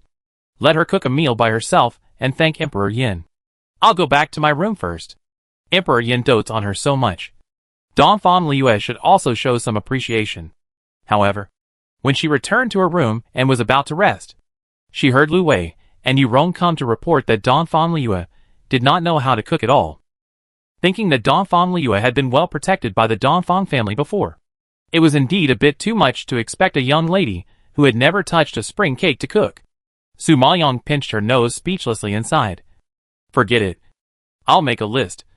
You help prepare the dishes, and I'll cook it tomorrow morning." In fact, she didn't know much about food. She only knew how to cook a few simple home-cooked dishes, and she had no idea about the pastries and snacks of this era, so she could only make egg pudding and boil pearl milk tea to deal with it. Anyway, it was just to express her feelings. So early the next morning, Su Maoyang got up and prepared. She hadn't cooked for so many years, and today was her first time cooking, so she couldn't help but feel a little unsure. Fortunately, she remembered the general steps. Although it couldn't be very delicious, it could at least make do. I think Yin Di had never eaten these desserts, so he shouldn't think it was anything new. However, just when Su Maoyang was about to put the food into the food box, Dongfang Liyue came over following the scent. She can't cook, but her nose is more sensitive than a dog's. When she smells a special fragrance, she comes up with shining eyes. "Wow! What did you make? Why is it so fragrant? Can you make me one?" Egg pudding and milk tea have a stronger milky flavor. Dongfang Liyue is a sweet tooth, so she is naturally curious about the desserts made by Su Maoyang. Su Maoyang rolled her eyes at her unhappily, raised her hand and handed her a list. "Write the specific method on it. If you want to eat it, do it yourself. In the future, if Yin Di asks you to do it, you won't be exposed." Su Maoyang had thought about it a long time ago. If she was not with Dongfang Liyue, Yin Di wanted to eat it again on a whim. Dongfang Liyue would not be helpless and exposed. Dongfang Liyue took the list unhappily, knowing that she was in the wrong, and could only leave with a curse. Stingy. Su Maoyang saw that noon was approaching, and quickly put the food into the food box and left the small kitchen. Rushing to the imperial study, Eunuch Su knew that Su Maoyang was coming, and had been waiting outside the imperial study. Seeing that she was really considerate enough to come with a food box, he immediately greeted her with a smile. "Miss Dongfang, you have come so far. Thank you for your hard work. It is my honor to meet His Majesty." "How can it be hard? This is the food made by Lady Li. I wonder if your Majesty has eaten." Su Maoyang smiled modestly. Eunuch Su hurriedly took the food box and flattered. No, you sent the food just right. Your Majesty often forgets to eat when he is busy, and this time is considered early. Sometimes he has no appetite until noon. But if there is food made by Lady Li, your Majesty will definitely taste it." As he said that, Eunuch Su immediately extended his hand to lead the way and took Su Maoyang in. At this time, Emperor Yin was reviewing memorials, and Su Maoyang did not dare to disturb him rashly. When Eunuch Su saw this, he felt sorry for his health and whispered, "Your Majesty, Miss Dongfang is here and brought food made by Lady Li herself. Do you want to rest for a while and eat first?" "Serve first," Emperor Yin said lightly without raising his head, and his hands were still reviewing in an orderly manner. Su Maoyang got the order and immediately reached out to take the food box to serve Emperor Yin. After all, serving Emperor Yin has always been her job during this period of time. Eunuch Su was not such a person without good eyesight. Naturally, He would not give such rough work to Su Maoyang. Miss Dongfang, you are now a general of the Xinyan army. How can you do these things that a servant should do? Leave the dishes to me. Just wait here for a while. After saying that, Eunuch Su carried the food box and walked towards the side hall of the imperial study. After Eunuch Su left, she and Emperor Yin were the only ones left in the study. The atmosphere seemed to become awkward all of a sudden. She stood in the hall, not daring to disturb him, and could not move around freely. She seemed a little at a loss, not knowing what to do. And Emperor Yin seemed to have eyes on his head. He saw her restraint and called softly, "Come and grinding for me." Hearing this, Su Maoyang seemed to have found spiritual sustenance. She stepped forward respectfully, came to his imperial desk, picked up the ink stick and started working. However, grinding ink is a very boring task.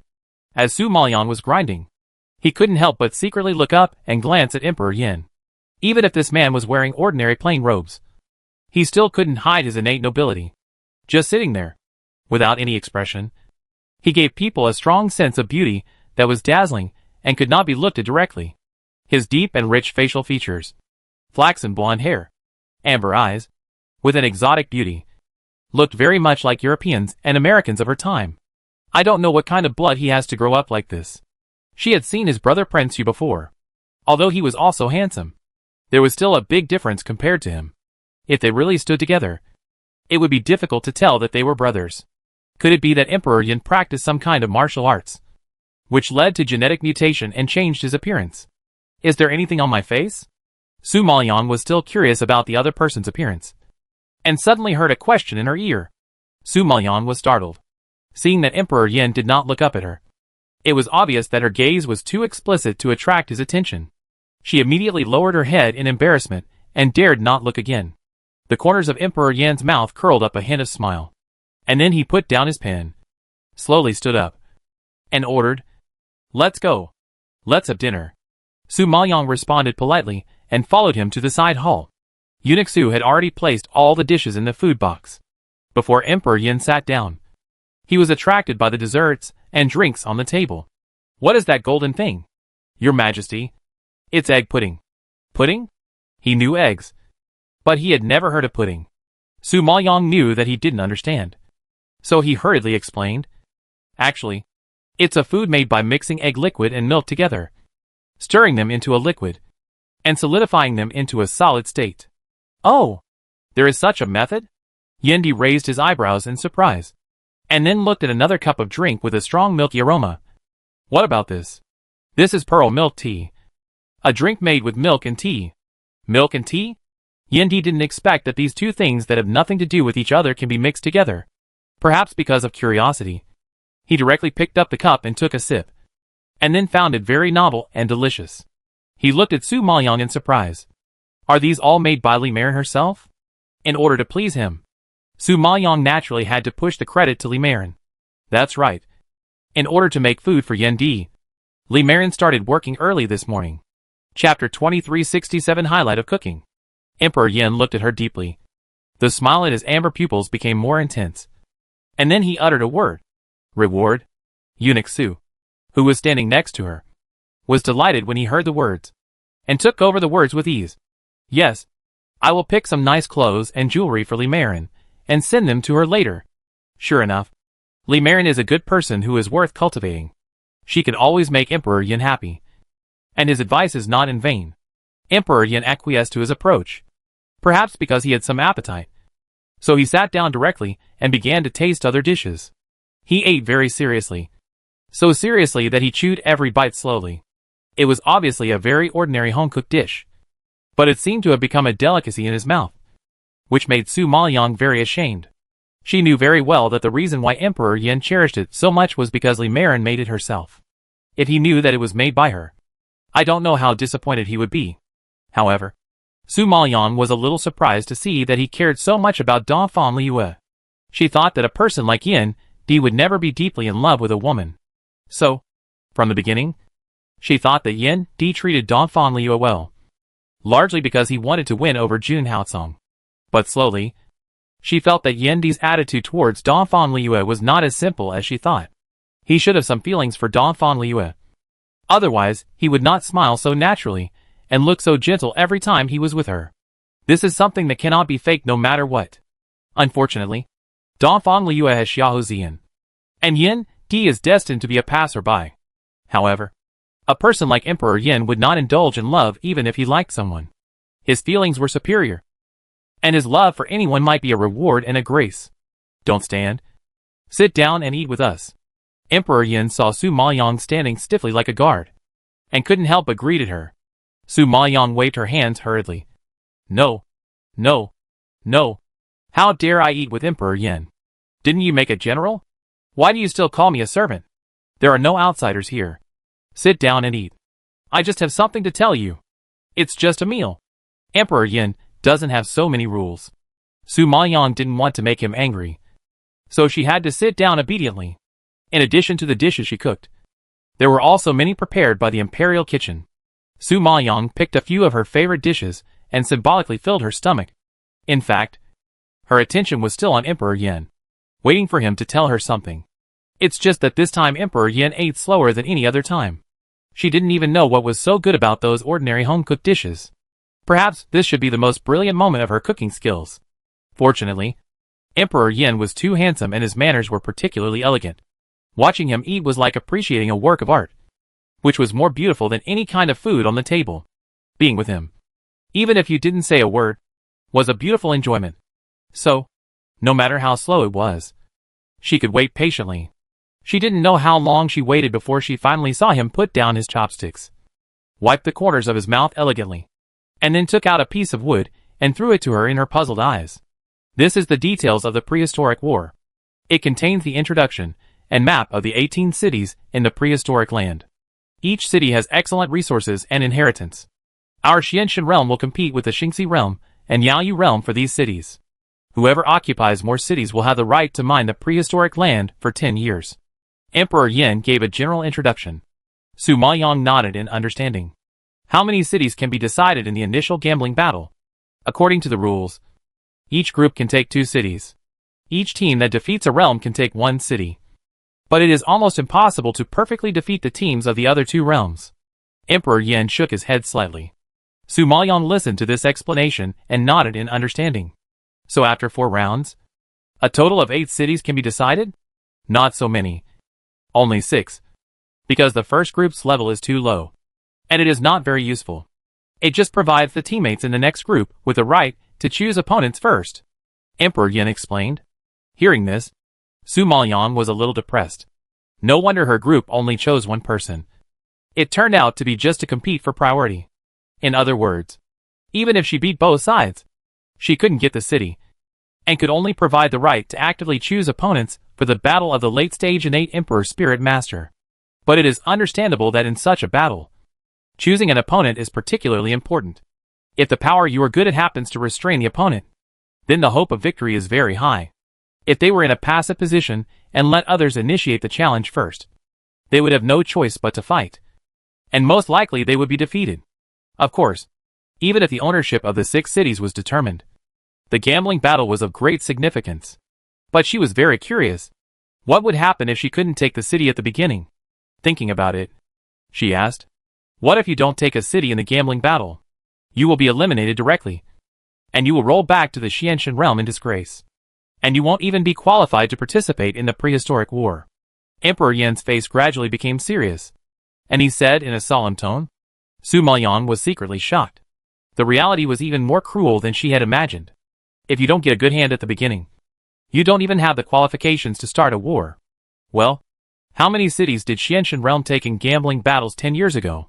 Su Maoyang asked tentatively, and actually had a guess in his heart. Emperor Yin uttered 2 words seriously. 1. Such an answer did not surprise her. Xianshan realm was 30 years behind others, and it must be at a disadvantage in the battle of the younger generation. It seems that this battle is a long way to go and quite difficult. The wooden slips record all the information about the primordial war, and also the players that I have collected from the other 2 realms that are likely to be sent. You need to learn about their ages, identities, personalities, combat power, and methods they are good at.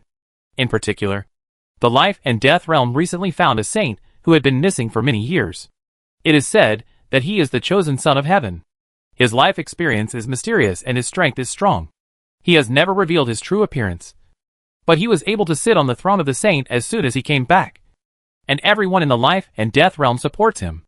I think this person is not simple and needs attention. Su Maoyang didn't expect there would be such a strange person. A hint of surprise flashed in his eyes. And then he nodded in understanding, clasped his fists and accepted the order. Yes, I will study it carefully. After that, he added, Your Majesty, do you have anything else to tell me? Su Maoyang had finished his meal a long time ago, and it would only become more and more embarrassing to stay here. So he thought that if there was nothing to do, he could slip away early. But Emperor Yen raised his eyes and stared at her quietly. His beautiful amber eyes made Su Maoyang feel uncomfortable. Why? Are you so unwilling to stay with me? No. No. No. Your Majesty is handsome, dignified, talented, and has a heavenly appearance. I don't know how many people dream of staying with your Majesty. I am just worried about disturbing your Majesty's rest. So, Su Maoyang waved his hands hurriedly, and was so scared that he used 4 idioms to praise him. After hearing this, Emperor Yen's pupils, which were already as dazzling as the sun, became even more radiant, and the corners of his beautiful lips were slightly raised in a playful arc. Since you dream of staying with me, then in view of your glory for the great Yen dynasty this time, I will reward you with the opportunity to bring me food and grind ink every day. How about it? Chapter 2368, That Man Has No Heart. This Su Maoyang was immediately caught off guard. She pulled her lips several times in embarrassment and couldn't say a word. Sending him food every day means cooking for him every day. She wouldn't expect Dongfang Liu, the daughter of a rich family, to cook for her. Besides, if Jun Haocong knew that she went to Emperor Yen every day to deliver food and grind ink, she would be skinned alive. She was a little nervous when she came here today, afraid of being seen by Jun Haocong. But she was lucky enough to meet him when he was not on duty. But if she did this every day, no matter how good her luck was, it would be ruined. Thinking of this, Su Maoyang felt a chill down her spine. How could she dare to agree to such a proposal? Seeing that she was too stiff to speak, Emperor Yen seemed to know her dilemma. He raised his thin lips and sighed with a gentle smile. Forget it. General Dongfang still has to prepare for the prehistoric war. You don't need to worry about this little thing. Go with peace of mind. Hearing his relaxed and teasing tone, Su Maoyang knew that he was just joking just now. He breathed a sigh of relief and clasped his fists as if he had been reborn. Thank you for your understanding, Your Majesty. I will definitely give Your Majesty a satisfactory answer for the prehistoric war. Well, I look forward to your performance. Emperor Yen did not keep her any longer. He nodded slightly and ordered Eunuch Su, send General Dongfang out. Eunuch Su nodded and respectfully stepped forward to lead the way for Su Maoyang. Su Maoyang performed the salute, picked up the food box, and quickly left the imperial study. He breathed a sigh of relief, and then asked Eunuch Su, Eunuch Su, didn't my brother have work today? Yes. His Majesty understands that he has worked hard at the Wulong conference, and has given him a holiday so that he can take advantage of this time to prepare for the prehistoric war. Eunuch Su replied with a smile. I see. Su Maoyang nodded in understanding, and then folded his hands. Eunuch Su, please stay. Serving Emperor Yen is important. I can go back by myself. Eunuch Su was not polite, and nodded with a smile. Okay. I have just ordered 2 guards to prepare the reward for Lady Li, and I will take it with you to Lady Li. Thank you, Eunuch Su, Su Maoyang said gratefully. Eunuch Su waved his hand, and his smile became brighter. Miss Dongfang is too polite. If you need anything in the future, just tell me. I will do my best to help if I can. Su Maoyang knew that the other party was suspected of trying to win her over, so she smiled without comment, and left with the 2 guards. But before she had walked far, Su Maoyang saw a familiar figure coming from a distance. After a closer look, it was Ying Fei, who everyone said dared not give face to Emperor Yen. Perhaps because she liked quietness. She was followed by only 1 palace maid. Both the master and the servant walked very slowly, as if they were relaxing in the garden. Seeing Su Maoyang coming towards her, Ying Fei also noticed her presence. She looked at her with her narrow and cold eyes. Seeing that she was holding a food box in her hand, and followed by 2 guards carrying boxes, she couldn't help but grin with a hint of sarcasm. Isn't this the newly appointed General Dongfang? Why? You have become a general. And you are still doing the work of a maid like delivering food? Su Maoyang didn't want to have any conflict with this person, so she saluted her as a palace maid. Your Majesty's grace is so great that I can't repay it. Li Marin made some food for your Majesty, and asked me to deliver it. Lady Li is so considerate. No wonder His Majesty dotes on her. It seems that the 2 boxes behind her were also given to her by His Majesty. The corners of Ying Fei's mouth were smiling, but there was no smile in her eyes, only deep contempt and sarcasm. Su Maoyang was too lazy to hide it, and told the truth. That's right. Your Majesty is always like this. He is never stingy when he wants to be good to someone. Lady Li has a background like this, so you must cherish it and don't squander it. When she is still beautiful but her love is gone. She doesn't even have money to buy porridge. Don't you think so, General Dongfang? Ying Fei seemed to recall something. A faint light flashed across her pupils, and then she chuckled and said indifferently. Su Maoyang frowned slightly after hearing her sarcasm. It seems that Concubine Ying has a prejudice against Lady Li and me? Prejudice? As a descendant of the Zhuge family, and one of the 4 concubines, what prejudice can I have against a beauty? I just feel sorry for you and remind you. Concubine Ying thought it was ridiculous and glanced at her as if giving alms. Su Maoyang was a little puzzled. We are pitiful? Why do I think the queen is more pitiful? Concubine Ying was startled when she heard the words. Her eyes widened, and she looked at her angrily. What nonsense are you talking about? The queen loves freedom by nature, has great ambitions, but is imprisoned in this deep palace, like a bird with its wings cut off, and can't touch the sky she wants for her whole life. Isn't it more pitiful? Su Maoyang didn't want to poke her sad things, but she had to find a little bit of superiority in her and Dongfang Liue. So don't blame her for arguing with her. This was a very sharp remark, and it really hit the sore spot of Concubine Ying. However, unexpectedly, although Concubine Ying was furious, she did not get angry. Instead, a trace of emotion that she could not understand flashed across her eyes, and she sneered. I didn't expect that General Dongfang not only has a good talent for fighting, but also has a good ability to gossip. Unfortunately, you are wrong. What I hate is not this deep palace. Ying Fei's cold and beautiful face said this without any sarcasm or ridicule. She looked particularly serious, which made Su Maoyang absent-minded for a moment. She wanted to ask, what exactly did she hate? Unfortunately, before she could ask, Ying Fei passed by, leaving only a light sentence. That person has no heart. Advise her not to fly into the fire and destroy herself. There are too many poor people in this deep palace. These words were as light as feathers, but fell into Su Maoyang's heart, but as heavy as black iron, causing her color to change slightly. That person obviously refers to Emperor Yin, and the one she naturally refers to is Dongfang Liue. Ying Fei should know Emperor Yin too well, so she gave such advice. I don't know if she is advising Lady Li or herself, but no matter who she advises, listening to her tone, there should be no woman in this world who can get Emperor Yin's heart. Thinking of this, Su Maoyang felt that Emperor Yin was like a mystery that people were afraid to approach, but couldn't help but want to solve. However, she had a heavy task to do, and had no time to explore the secrets of Emperor Yin. She had to speed up and rush to Yongle Palace. Dongfang Liue, who had been waiting for her news, saw that she brought back 2 boxes of rewards. She was so happy that she immediately pulled her into the house and gave her 2 thumbs up. You are still amazing. You coaxed Emperor Yin into submission. What am I amazing? Emperor Yin was so happy to ask for rewards when he heard that you did it yourself. Su Maoyang glared at her unhappily. Dongfang Liue was flattered. Really? Emperor Yin thinks so much of me? That's right. Seeing Dongfang Liue's excitement, Su Maoyang remembered Ying Fei's words, and couldn't help but feel a little worried. She asked in a low voice, Liue, tell me honestly, have you ever been moved by Emperor Yin during this period of time? Chapter 2369 Preparing for the Expedition. Dongfang Liue didn't expect her to ask this suddenly, but found it a little ridiculous. I'm not stupid. Can someone like me afford the Emperor's favor? Who knows if Emperor Yin is just looking for something new? If he gets tired of me one day, wouldn't I be more miserable than concubining? Concubining at least has the support of the Zhuge family.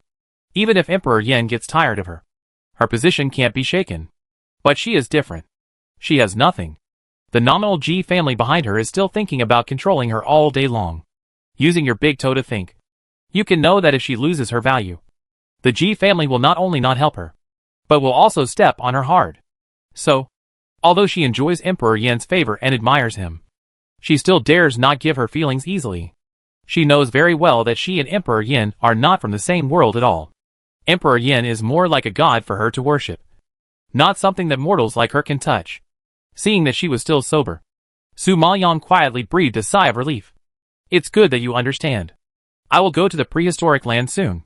Before I leave, I will let Sun Yu stay to help you. Just tell him if you need anything. Well, don't worry. I will take good care of myself. As for you, the prehistoric war is extremely dangerous, so you have to be extra careful. Dongfang Liu was more worried about Su Maoyang. She was in the palace, and if someone harmed her, there would be traces to follow. But on the battlefield, swords and knives have no eyes. How she died and who killed her, it is hard to tell. Su Maoyang naturally understood that this trip was dangerous, and she felt a little heavy in her heart. I don't know why. No matter how difficult the challenge was, she could face it calmly in the past. But this time, she was a little unsure. It seems that she has to continue her retreat to make herself more confident. Thinking about it, Su Maoyang returned to her room and began to practice. It should be impossible to upgrade in just half a year, so she can only work harder on the mastery of martial arts and spiritual power. This retreat lasted for another 3 months. Although she did not reach the middle stage of the innate imperial spiritual master, the purity and richness of her spiritual power have been greatly improved, and the martial arts she is good at have also made a qualitative leap. Because she had been tempered by the 8 gates before, her defense was already good. In addition, her understanding of the will of nature has become more and more thorough during this period, and her defense has been sublimated. Therefore, this kind of retreat without distractions, although boring, has brought her a lot of gains, so that Su Maoyang can't tell how long it has been outside. It was Chu Yin, who came back from outside the palace, that allowed her to take a moment out of the dark practice. Master, I have found the antidote formula for the incense. Fang Yibin and Gu Qiuyun have helped to gather the herbs in the formula. Master, you can try to make the medicine now. Some time ago, Su Maoyang sent the dead spirits to help her find the formula. Fortunately, before leaving the Great Yin dynasty, she saw the incense planted by the Ji family on Dongfang Liu. Now it seems that we can start preparing in advance. It just so happens that she also wants to practice her alchemy skills and refine more divine pattern pills to prepare for emergencies. After all, this time they are going to fight, and there will inevitably be casualties. Even if she doesn't need it, others will, and they will need it in large quantities. I believe that with a large number of divine pattern pills, when fighting against the other 2 realms, it can also reduce a lot of pressure, and even influence the situation of the battle. With an idea, Su Maoyang took the recipe, glanced at the medicinal materials on it, and nodded slightly. Well, it's well done. This is 1 billion fine fairy crystals. I don't need much here. You can give it to them on my behalf. They, of course, refer to Fang Yibin, Gu Qiuyun, Gongsun Jingji and others. Fang Yibin and several senior brothers are now committed to the trading house, while the Aolong group headed by Gu Qiuyun is concentrating on running the mercenary union. Gongsun Jingji is a doctor, making medicine shops flourish everywhere, and secretly acquiring several restaurants. Of course, recruiting soldiers and buying horses is indispensable, and there are more places to spend money than her. Chu Yin understood and clasped his fists, and disappeared in the room in a blink of an eye. Seeing that there were only 3 months left, Su Maoyang did not dare to delay any longer, and soon invested in refining the elixir again. Speaking of which, the antidote for Zhongxiang is a bit complicated, and she has never touched it before, so she studied it for a whole month before she successfully refined it. In the next 2 months, she practiced divine runes while refining recovery and healing pills. Originally, she wanted to refine more pills to temporarily improve combat power, but because the current spiritual power level is getting higher and higher, the effect of pills to improve combat power is no longer very large. Instead, it consumes spiritual power, resulting in weaker endurance. She can't fight a protracted war, and is easily killed in seconds. Therefore, she still focuses on recovery and healing, and supplements with combat. However, even so, she refined thousands of each pill.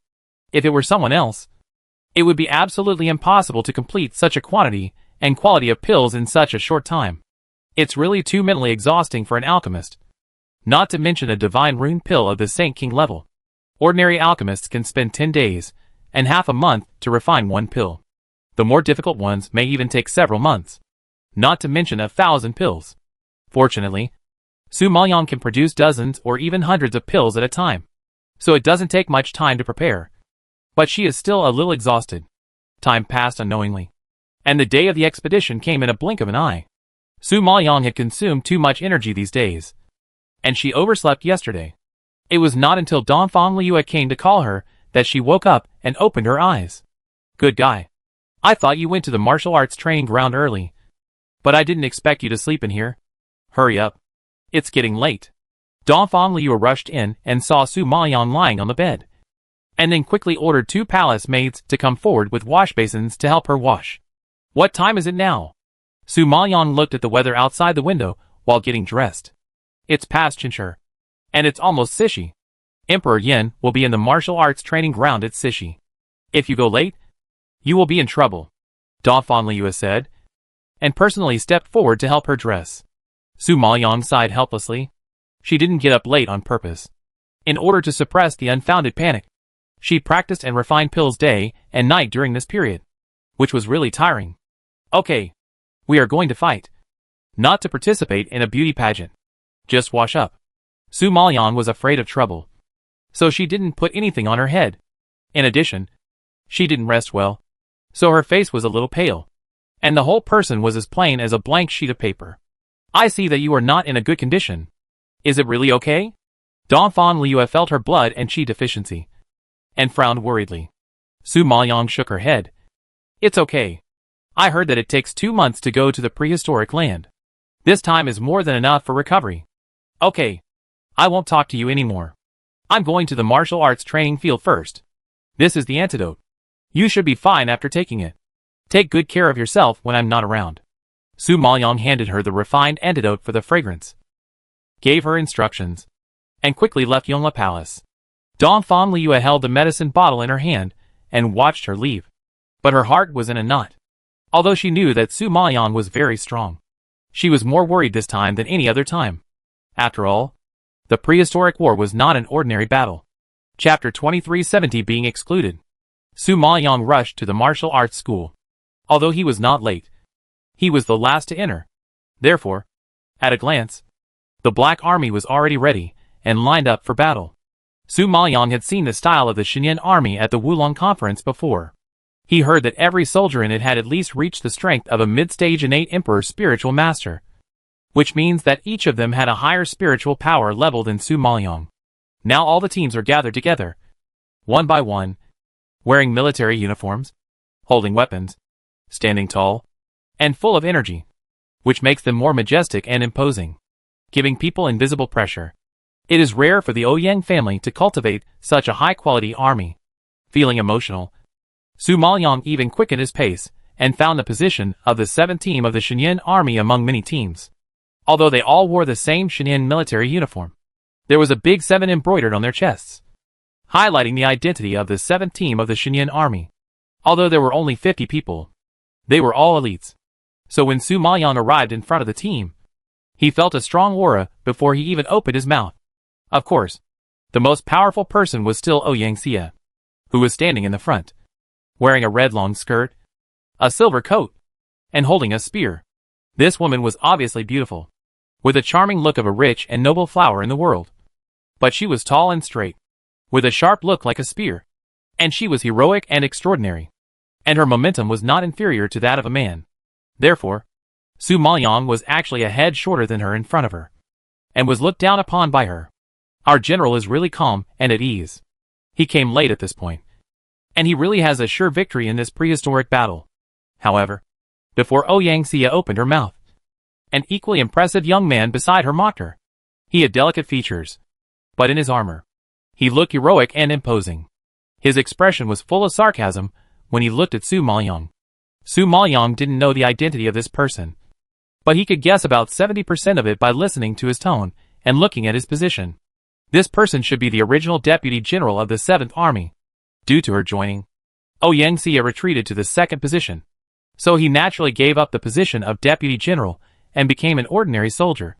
So he disliked her so much. Su Maoyang understood in his heart that he was in the wrong, and did not confront her. Instead, he humbly apologized with a fist. Sorry. Something delayed me, and kept everyone waiting for a long time. What is more important than going to the battle of prehistoric times? Yang Xie did not appreciate her weakness and frowned and asked. Su Maoyang was a little unhappy when she saw that she insisted on pursuing the matter. But she still answered patiently. It was because we were preparing for the Great Desolation War that I forgot the time for a while. In fact, she was not late. But this expedition was of great significance. And everyone arrived very early, which made her look late. But these words fell into the ears of Yang Xie and the soldiers. And they were blatant excuses. Hee. Our general is really dedicated to the Great Desolation War. He was so dedicated that he even forgot the time of the expedition and almost missed the main force. Yang Xie raised his eyebrows and sneered. And his sarcastic tone was extremely unpleasant. Su Maoyang was too lazy to argue with her. She was now weak and in need of rest. But she had no time to argue with her. She immediately ignored Yang Xie and said to the main force, I know that many people are dissatisfied with my temporary replacement as the general of the 7th Army this time. But I am not doing this for power, let alone for this position. Just to win the battle and get the reward promised by Emperor Yin. Therefore, after the end of the Primordial War, I will naturally hand over the 7th Army's military power. I hope that everyone can unite against the outside world and devote themselves to the war, rather than fighting for power and profit. Win the battle? I see that the general looks haggard and weak, which is not the state to win the battle. The young men had already noticed that Su Maoyang was pale and in poor condition, and shook his head as if it was ridiculous. Yang Xie also took over the conversation, and his tone was even more sharp. General, you should go back and rest, lest you can't stand the wind on the battlefield. And it will be bad if you get seriously ill. We don't have time to take care of a patient. From her mouth, Su Maoyang turned from a general who led troops to war into a weak patient. Yang Xie looked down on her and wanted to drive her away. General Yang is so anxious to drive me away. Are you afraid that I will steal your military merits? Su Maoyang did not get angry, and asked back indifferently. Yang Xie laughed angrily, with a seductive fox eye, staring at her with a look of looking at a fool. You are really shameless, and feel good about yourself. When I fought the prehistoric war, you didn't know. Where are you playing in the mud? You want military merits? You'd better save your life. Yang Xie's words were right. In the prehistoric war 10 years ago, she was only in her early 20s. And Su Maoyang, who was 7 years younger than her, was still a kid of 12 or 13 years old. So, even if Su Maoyang had some talent, Yang Xie didn't take her seriously. After all, Yang Xie was different from ordinary geniuses. She had experienced wars, witnessed death, and had been on her own. She had experienced the cruelest things in the world. Not only is she gifted and strong, but her experience and knowledge are unmatched by other geniuses. Moreover, in the field she is most familiar with, how can she accept a junior who has only talent, but is still young and doesn't even know what war is to teach her how to do things? Therefore, it is normal for her to look down on Su Maoyang, exclude her, and humiliate her. Su Maoyang is well aware of this truth, so she didn't want to argue with her from beginning to end. If she wants to gain a firm foothold and have a say in front of these soldiers, she can only prove herself with her strength. Otherwise, no matter how much she defends herself, it will be useless. I was appointed to this position by Emperor Yin. If Vice General Yang has any dissatisfaction, he can tell Emperor Yin. I was entrusted by Emperor Yin to be loyal to Emperor Yin. Even if I am too sick to get out of bed, I must be loyal to him until the last moment. So I have to trouble Vice General Yang to be patient for a while. Su Maoyang didn't want to waste time talking to her, so he blocked her mouth directly to prevent her from whining and picking on her. Yang Xie was so angry that she kept calling him Vice General. She didn't expect this person to be so thick-skinned. She sneered speechlessly. Very good. I hope you can have such confidence and momentum to talk big on the battlefield, instead of not even having the opportunity to speak. I will be very disappointed if that happens. In Yang Xie's opinion, people like Su Maoyang would probably be beaten speechless by the geniuses of the life and death realm and the demon moon realm before they even open their mouths. What a waste of such a sharp mouth. Just as the two were talking, a huge flying boat came from a distance. A tall figure stood on the flying boat. He waved his long sleeves, and the flying boat expanded infinitely, becoming a huge monster comparable to the martial arts school. A loud voice like a bell rang slowly over the land. Go! Get on board. Chapter 2371 Talking to Jun Haotsong. Seeing that Emperor Yin had spoken, Su Maoyang did not dare to delay and immediately called out to the soldiers of the 7th Army. Everyone hurry up and board the ship. However, after the voice fell, all the soldiers of the 7th Army stood there with cold faces, motionless, and even didn't bother to give her a glance. That arrogant look was like a statue that looked straight ahead, without any emotional color. Obviously, Su Maoyang's order had no effect. Seeing this scene, Ouyang Xia's face improved slightly. She glanced at Su Maoyang with contempt and amusement, as if deliberately doing it for her to see, and raised her eyebrows and ordered, "All soldiers, listen to my order. Follow me on board." Her voice was not loud, but her momentum was strong. As soon as she finished speaking, the soldiers of the 7th Army responded in unison. This uniform response, sonorous and powerful, passionate, formed a sharp contrast with the indifference just now. Afterwards, Ouyang Xia ignored Su Maoyang and led a large army to fly towards the spirit boat. The general leading the army was left behind. Such a special scene could only be seen in the 7th Army, but no one dared to say anything wrong. After all, that was the army that Ouyang Xia had always led. It was normal for the 7th Army to only listen to Ouyang Xia's orders. Of course, more people were watching Su Maoyang's joke. So what if Emperor Yin appointed a general? Isn't he still a commander without troops? If the soldiers don't listen to her, no matter how high the title is, it's useless. Thinking of this, some people who can't stand Su Maoyang's good life feel particularly relieved, and gradually begin to look forward to how she, a commander without troops, will fight this prehistoric war. If it was just her, it would be a fantasy and a daydream. Su Maoyang himself did not care about Ouyang Xia's attitude and the opinions of outsiders. Now the most important thing is to recuperate and adjust his condition. And then, he also boarded the spiritual boat. It was not visible from the outside, but when he stepped on the spiritual boat, Su Maoyang found that it was extremely spacious. I believe that it should be able to accommodate not only 1,000 or 2,000 people, but even hundreds of thousands of people. Su Maoyang looked around and subconsciously looked for Jun Haotsong's figure. Some time ago, Emperor Yin gave him a holiday.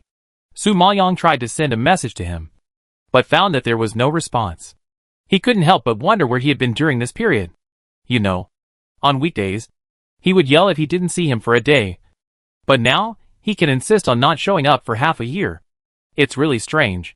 Fortunately, Jun Haotsong has always been a standout, even if he changed his appearance. His tall and handsome figure and outstanding temperament still give people a bright beauty. So even though the territory was wide, and there were many teams, she quickly spotted him as soon as she got on board. Now he was incorporated into Prince Yu's team, and did not appear beside Emperor Yin as a guard. However, his eccentric personality was always out of tune with a group of young geniuses. So although he was in the direction of the Wulong team, he was separated from those geniuses by a distance. But I didn't expect that his refusal to socialize was obvious, and he was so thick-skinned that he took the initiative to approach them. For example, Chu Xinting from Kanghaman, the Wulong team, as the name suggests, is a team formed by recruiting the top 50 geniuses in the Wulong Conference. As one of the top 3 Peak and 8 Emperor Spirit Masters, Chu Xinting is naturally ranked among the top 50. However, the reason she can appear here today is that Jun Haotsong showed mercy and did not challenge her. Otherwise she would not even have the chance to show up. Perhaps it was because of this that Chu Xinting found a reason to strike up a conversation. Donfan Juni, you have good skills and talent. I wonder where your master is. Although Chu Xinting was humiliated by him last time, after seeing his strength, she couldn't help but be curious about him.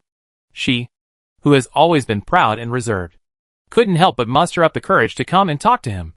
However, Jun Haotsong was sitting on the ground meditating with his eyes closed, looking like he had no time to pay attention.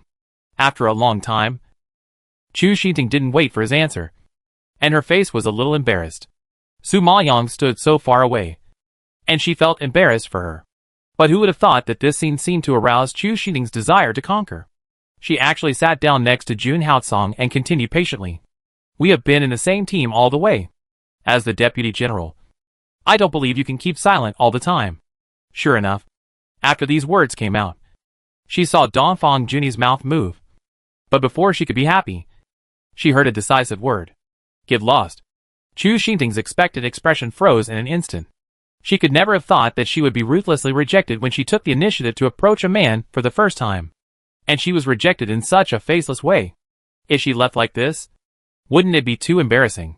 Thinking, Chu Xingting bit her silver teeth secretly and tried to maintain her original cultivation. I just want to thank you for showing mercy last time. Do you have to keep me away like this? No need. Jun Haotsong obviously didn't want to waste words. Even 3 words were too much. Chu Xingting was so angry. But she was unwilling to give up. After calming down for a long time, she seemed to have made a decision and spoke again. But this time she blocked the sound and sent a private message to Jun Haotsong. So Su Maoyang pricked up his ears and expanded his perception, but couldn't hear what was said. But soon, to Su Maoyang's surprise, Jun Haotsong opened his eyes and looked at Chu Xingting next to him. Then Chu Xingting said a few more words, which obviously attracted Jun Haotsong's attention. As she was talking, Chu Xingting actually stretched out her hand and drew something on the back of Jun Haotsong's hand, as if she was seducing a man. Jun Haotsong actually let her do it without refusing, which made Su Maoyang furious on the spot and wanted to go over to see what they were doing. However, as soon as she took a step, she was blocked by Eunuch Su, who appeared out of nowhere. Miss Dongfang, Emperor Yin wants to see you. Su Maoyang frowned, feeling a little anxious about Jun Haotsong. But Emperor Yin wanted to see her here. For the sake of Eunuch Su's face, she had to nod and agree. Okay. Thank you, Eunuch Su. Emperor Yin only brought Eunuch Su with him to serve him this time. Although Eunuch Su was a eunuch, his strength should not be underestimated. I heard that Eunuch Su was already a peak Supreme Emperor spiritual master, 8 levels higher than her. Su Maoyang could not neglect such a person, let alone Emperor Yin wanted to see him. So, Su Maoyang came to Emperor Yin with Eunuch Su respectfully, because she didn't want to waste time. She asked directly after paying her respects. Your Majesty called me here. Is there something important for you to do? Emperor Yan's deep gaze lingered on her face for a while, and he slowly said, It's nothing important. But I saw that General Dongfang looked pale, and his breath was weak. I wonder if he was injured. Su Maoyang didn't expect Emperor Yin to do this just for this matter, and immediately clasped his fists in gratitude. I'm fine. I just practiced too much some time ago, and I'm a little tired. I'll be fine after a rest. Chapter 2372. A sense of crisis. Yin frowned when he heard this. His beautiful face was dazzling even when he was angry. You are now the commander of the 7th Army. How can you be so careless? I have called the imperial physician to come and ask him to check your pulse. Yin brought several imperial physicians this time.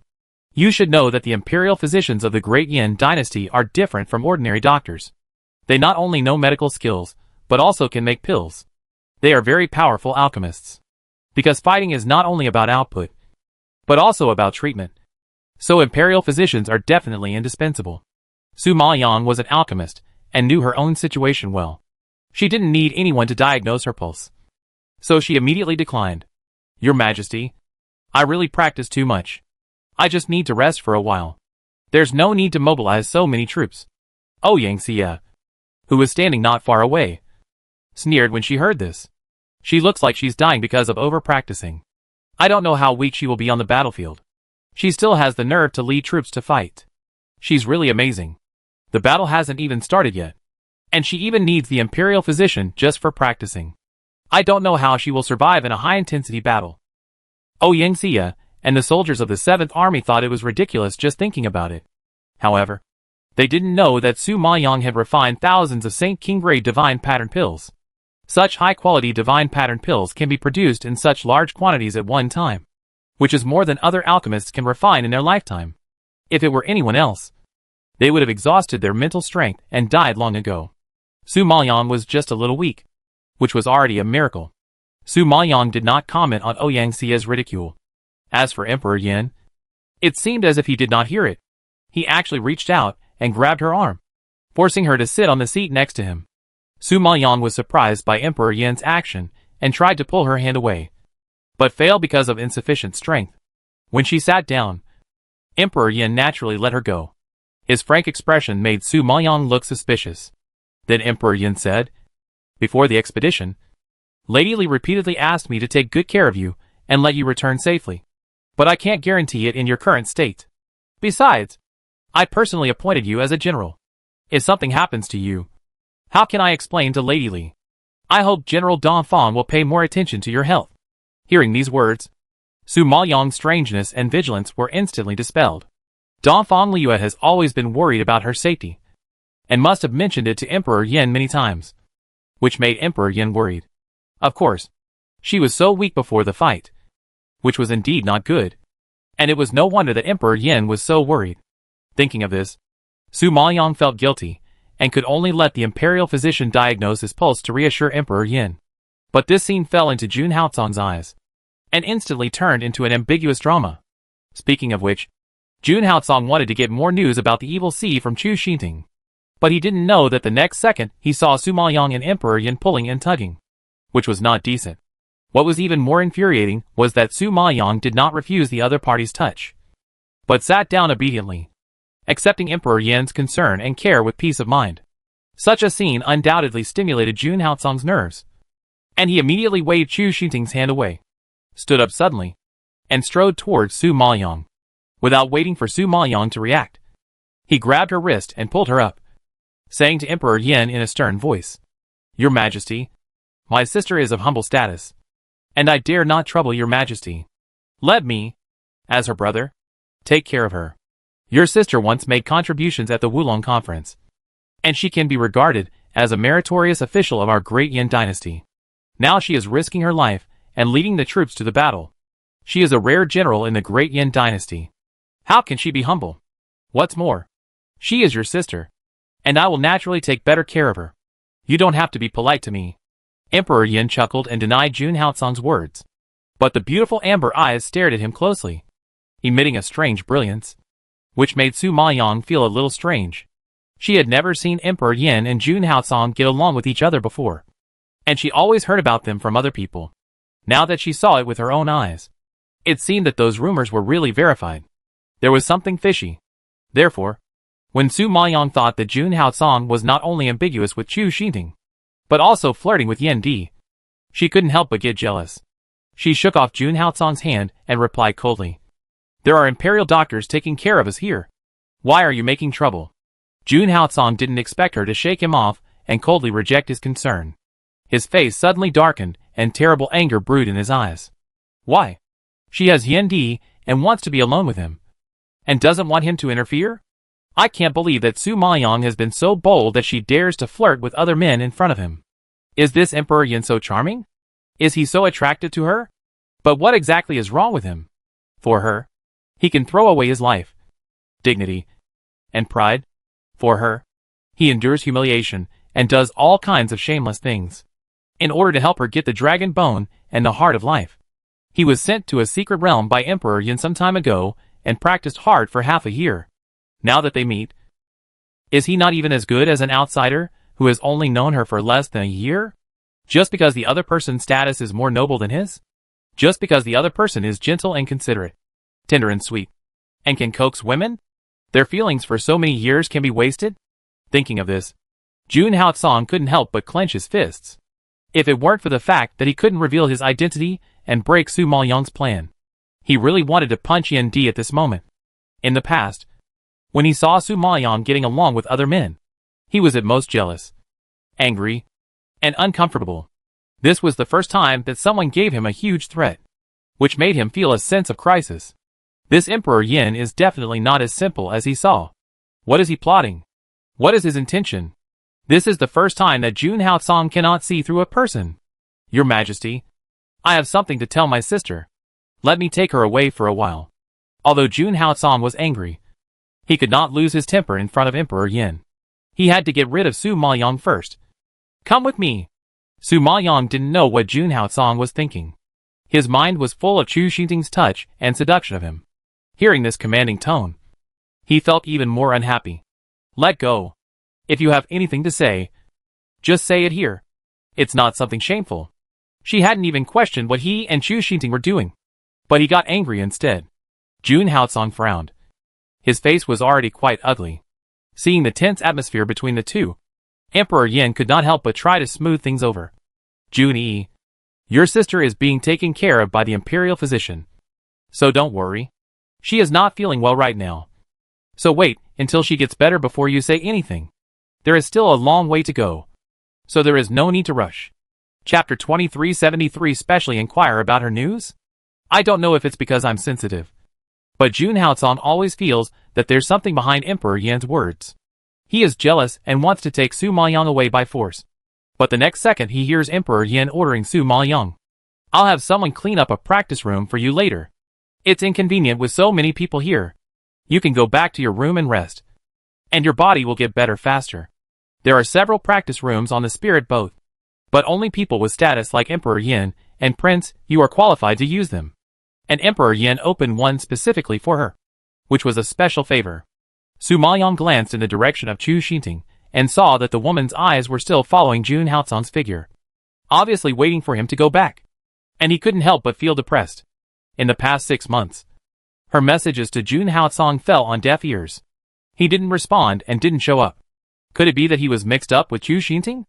Otherwise, how could Chu Xinting, a woman with a lover, hook up with Jun Haotsong? She clearly remembered that Chu Xinting and Ji Yanting were a couple. If she continued to stay here, wouldn't it hinder their flirting? It would be better to go back to the room for some quiet time. So Su Maoyang agreed in revenge without the Emperor Yan's persuasion. Thank you, Your Majesty. Jun Haotsong originally wanted to pull Su Maoyang to the side to let her explain. But she cut off the way in advance. The anger in his heart rose a lot. And he looked at Su Maoyang with a sharp look. Su Maoyang's back was chilled by his knife-like eyes. And his heart also went cold. She no longer wanted to think about the fact that he had been missing for half a year and flirted with women as soon as he appeared. She simply turned around and said to Eunuch Su, I'm tired. Please take me there. Eunuch Su. She really didn't have the energy to say anything more in her current physical condition. Eunuch Su was a man with a keen eye. He immediately smiled and extended his hand to lead the way. Miss Dongfang, please come this way. Jun Haotsong watched Su Maoyang's back getting farther and farther away. The veins on his clenched fists unconsciously bulged. He didn't feel any pain when his fingers dug deep into the flesh. It was not until he could no longer see her that his heart suddenly jumped, and he had an inexplicable bad premonition. He wanted to chase her and ask for clarification, but was stopped by the hand that suddenly rested on his shoulder. Jun Yi. She may be too tired and in a bad mood. Let her rest well before talking. Emperor Yin patted his shoulder comfortingly. Jun Haotsong's eyes wandered on his face for a while. He wanted to wave his hand away coldly. But thinking that Su Maoyang did all this just to get the dragon bone and the heart of life in Emperor Yin's hand, he forcibly endured it and took a step back to avoid his touch. I'm sorry to trouble Emperor Yin. After that, he turned around and left. If she didn't want to see him, he could still use the sound transmission talisman. There was no need to tell the Emperor Yin about the matter. Su Maoyang went into the training room in a huff. She lost her desire to rest. She held the sound transmission talisman, not knowing what she was expecting. If he missed her a little bit, he wouldn't be unable to send a single word. But she waited for a whole day and night without hearing Jun Haotsong's voice. She didn't understand. Jun Haotsong had time to flirt with Emperor Yin. And now he had time to flirt with Chu Xinting. But why didn't he have time to send her a message? Even Emperor Yin, an outsider, could see that she was unwell and knew to ask about her health. But he, on the other hand, not only didn't care about her, but he also came up to pull her and gave her a cold look. Su Maoyang was getting more and more angry. So she simply put away the sound transmission talisman and stopped thinking about him. It was more important to have a good rest and recover her spirit. Thinking of this, Su Maoyang swallowed a pill and began to close his eyes to rest. After resting for more than 10 days, Su Maoyang's mental strength had just been completely restored, and he started other cultivation without stopping. As for Jun Haotsong outside, I don't know how many times he used the sound transmission talisman to send words to Su Maoyang, but there was not even a response. For several days in a row, Jun Haotsong was so angry that he rushed to the door of her practice room several times. But he was blocked outside because of the formation, and could not force the door to break in. Jun Haotsong really didn't know what he had done to make Su Maoyang angry. Not only did he refuse to meet him, but now he even refused to reply to a sound transmission. What was he trying to do? In the past, when he was in the Nine Nether Realm, he didn't have any scruples. If he quarreled, he could grab Su Maoyang and ask him clearly. But now they are in the territory of the Great Yin Dynasty. Their identities are fake, and they need the Emperor Yin, so they can't easily reveal their identities. Seeing that there is hope to complete the mission after the end of this prehistoric war, he can't bear to destroy the situation that Su Maoyang has set up with great difficulty. So, 2 months on the road is fast. But for Jun Haocong, it is a complete torture.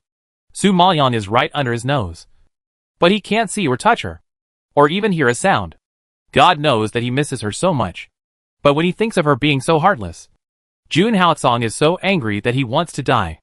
Later, he gave up the idea of looking for her, and was sulking for 2 months. Chu Xinting saw that he had a dead face every day, exuding a whistling cold air all over his body. And he was just short of a few big words on his back that said strange people are not close. She couldn't help but feel curious and bravely approached him again. Are you always so stinky? Or did someone provoke you? Get lost. Jun Haocong now said one word too many. Chu Xinting knew his personality to some extent, and was not surprised by his inhumanity. She asked casually, "What's the matter? Did you have a conflict with your sister?"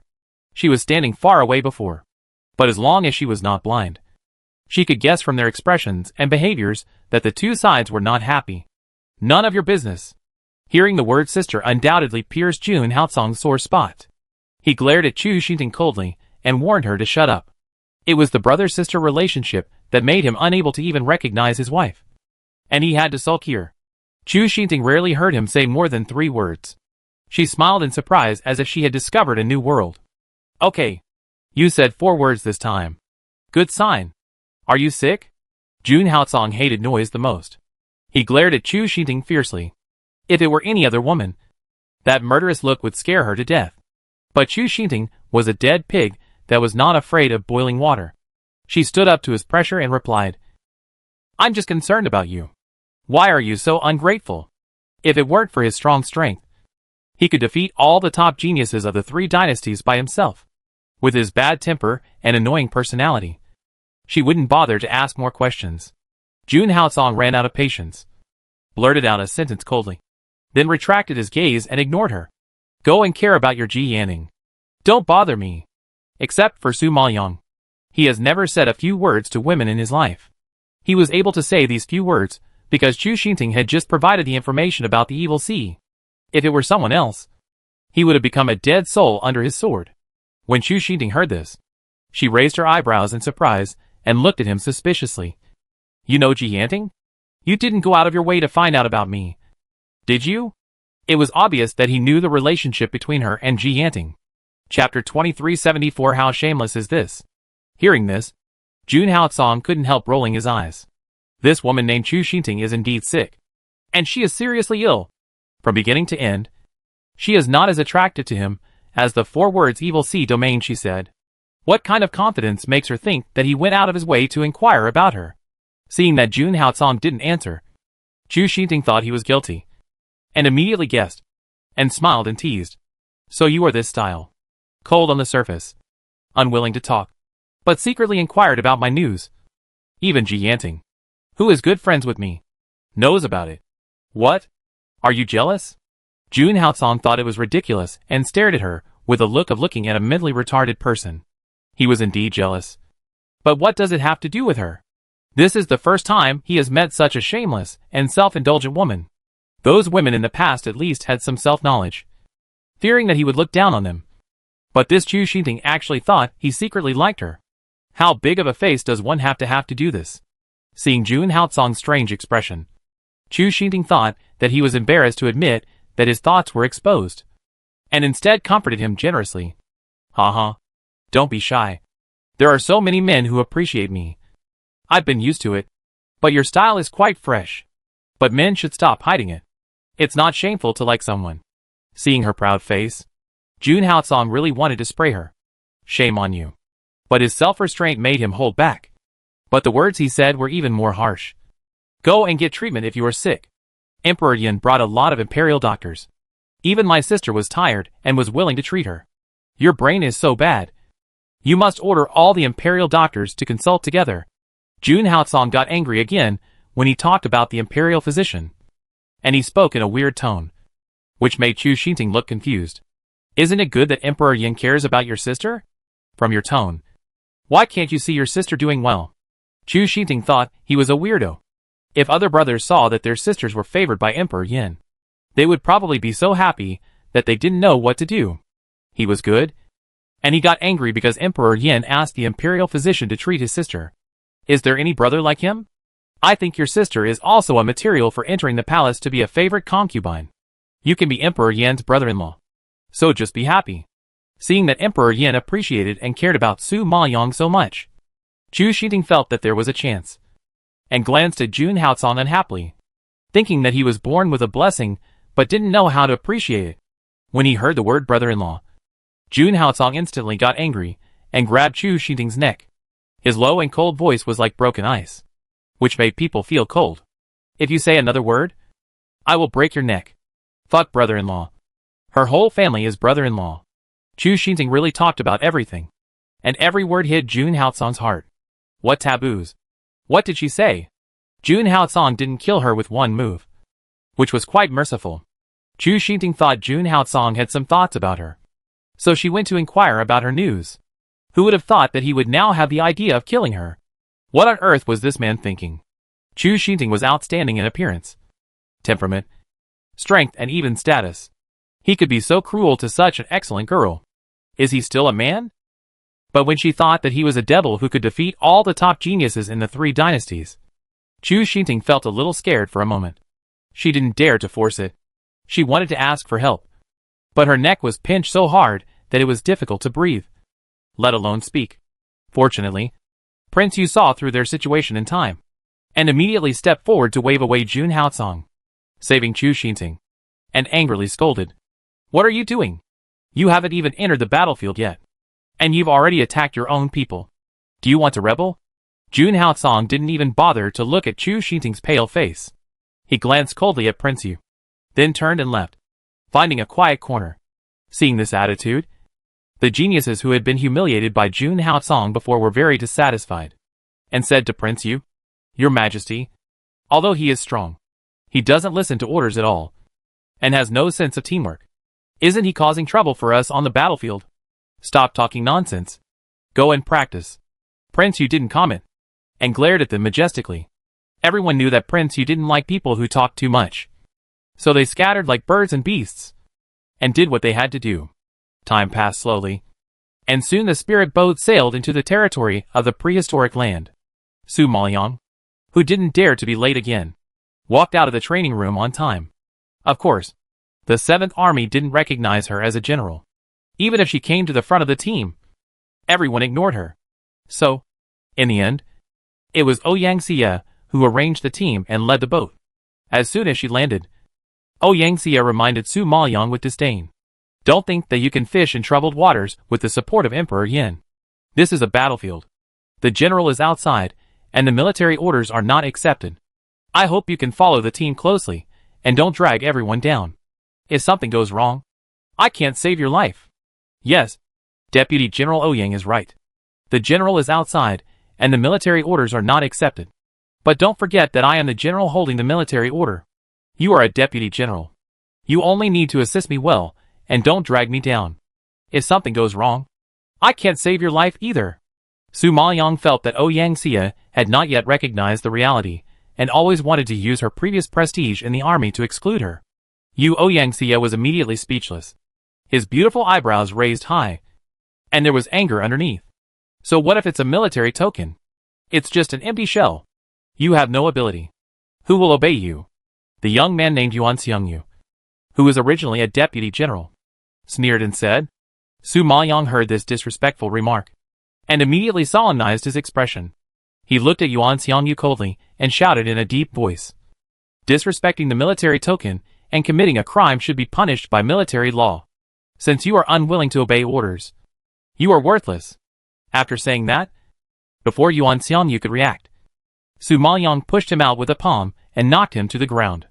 Yuan Xiongyu struggled for several times, but didn't get up. It can be seen that he was seriously injured. You are so brave. You dared to touch my people. Yuan Xiangyu was a loyal subordinate of Ouyang Xie. But now, he was blown away by Su Maoyang. How could Ouyang Xie sit idly by and watch? He was so angry that he wanted to attack Su Maoyang immediately. Stop! I have handed over the military power to General Dongfang. And she naturally has the right to deal with the 7th Army. If you don't want to be the deputy general, go back to the Great Yin dynasty, and don't make trouble here. Emperor Yin was really angry this time. And his words were extremely unpleasant. Ouyang Xie was shocked by Emperor Yin's voice. She failed to succeed, and was humiliated by Emperor Yin in public. She was undoubtedly extremely hateful in her heart. She suppressed her anger and nodded at Su Maoyang. You are awesome to have Emperor Yin's support. I want to see how long he can protect you. Since it's impossible to confront Dongfang Junmo head-on, she can only give her a soft nail. She still doesn't believe that Dongfang Junmo dares to attack the entire 7th Army. Chapter 2375 Demon King of the Demon Moon Realm. Su Maoyang did not expect to completely intimidate the 7th Army with a show of force. She just wanted to tell them in this way not to challenge her authority easily. They can disobey orders, but don't try to trip her up. Once discovered, she is not a soft persimmon that can be squeezed by anyone. Anyway, she never expected to win by relying on the 7th Army from the beginning. But seeing her so impulsive, the people from other teams all shook their heads unhappily. The Shinin Army has never been scared. Dongfang Junmo's move undoubtedly lost the morale of the army. Therefore, Chu Xingting could not help but sneer. Ouyang Xie will not give up this time. I thought he was a smart man, but he turned out to be a fool. With this brain, he can deal with Tuoba Junjie, an idiot with strong limbs, but he will only be abused on the battlefield. In this battle, Ouyang Xie might have kept Dongfang Junmo for the sake of Emperor Yin, and at most let her fend for herself while he led the 7th Army to capture the city. But after what happened just now, even if Ouyang Xie did not attack Dongfang Junmo, the 7th Army had already developed a strong resistance. When the whole team went on strike, Dongfang Junmo would not know where to cry. And in the end, Emperor Yin would have to personally come forward to hand the military token back to Ouyang Xie. No matter how you think about it, Dongfang Junmo's behavior is digging a hole for himself. The last time she saw Dongfang Junmo defeat Tuoba Junjie, she thought this girl had some strength. But now it seems that she only has brute force but no brains. And she will never amount to anything. After all, fighting is not just about brute force, but also about tactics and strategies. Obviously, Dongfang Junmo is not suitable to be a general. Jun Haotsong heard someone calling his woman stupid, and immediately frowned and said, "How can you, a pig-headed person like you, understand what she did? People who are not even as good as her hair should worry about their own battles." What? I am not as good as her? When I was her age, I was already a mid-stage innate Emperor Spirit Master. And she is still struggling in the early stage.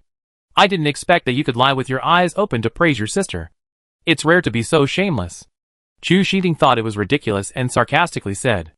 And even if she was a mid-stage innate Emperor Spirit Master, it was the result of her strong suppression. Such a cultivation talent is naturally incomparable to Dongfang Junmo. She admitted that Dongfang Junyi was very strong, but she didn't think his sister was qualified to be compared with herself. Jun Haotsong was too lazy to argue with her, and even too lazy to look at her, but looked at the sky in front of the right, because he felt waves of demonic energy coming from that direction. Sure enough, within a moment, he saw the sky full of rosy clouds, like fireworks blooming, illuminating the sky with colorful colors, and then quickly built a rainbow bridge in the sky, extending towards the continent where they stood. Behind the rosy clouds, there was a dense army approaching, and at this time, everyone could see the other party's figure clearly. Some of them were stepping on birds, some were riding beasts, and some were even shaped like demonic beasts. There were all kinds of forms, but whether they were flying in the sky or walking on the bridge, they were all black and dense, and the scene was extremely spectacular. Su Maoyang had long heard that most of the people in Yaoyu realm were from the demon race, and only after seeing the scene before him could he truly see what the demon race was. It is said that the demon race's comprehension is not as good as that of humans. So those who can completely transform from demon beasts into human forms are all top talents. And at present, there are quite a few top talents. What's more, the physical quality of the demon race is much stronger than that of humans. Whether it is strength, defense, speed, or skills, they have an absolute advantage. Because humans often cultivate certain abilities by imitating certain animals, while the demon race is blessed by nature and is born with this ability. It must be said that it is a race that people envy very much. In addition, they have the innate ability to contract beasts. And contracting a beast is as simple as eating a meal. Therefore, facing a contract beast race that has advantages in all aspects of physical quality, there is definitely a tough battle to fight. Fortunately, the number of people in the prehistoric war was stipulated, and each side must be controlled within 1,000 people. Otherwise, if a real fight breaks out, who dares to compete with the Beast Master in terms of numbers? But just with this, the teams of Xianshan Realm have already felt tremendous pressure. Ha ha ha. Xianshan Realm came really early this time. Is this the so-called early bird catches the worm? At this time, a loud voice rolled over from the sky like thunder, shocking everyone in Xianshan Realm and looking in the direction of the sound. On a huge blue phoenix stood a middle-aged man, wearing a red robe and colorful feathers on his shoulders. He had deep facial features, like an eagle, handsome and noble, like the king of white birds, with a majesty and domineering that looked down on the sky. If Su Maoyang guessed correctly, this should be the demon king of Yayu Realm. It is said that there are 4 strongest races in Yayu Realm, namely Phoenix Clan, White Tiger Clan, Black Tortoise Clan and Tongue Snake Clan. Although they are named after ancient mythical beasts, they are still far from the ancient mythical beasts, because most of them are not the orthodox descendants of mythical beasts, but have obtained a small amount of blood from ancient mythical beasts and evolved into their bodies. The ancient war was really too widespread. Not only the gods, demons and underworld suffered, but even the demons were not spared. The top races perished in the war, leaving only some inheritance for the later races to inherit and continue. Therefore, the current mythical beast races are just in name only. But even so, they are still powerful and terrifying. For example, this demon king comes from the Phoenix clan, the strongest clan among many races. I heard that the demon king is an old monster who has lived for thousands of years. But he is only middle-aged, and his appearance and facial features are not inferior to those of young people.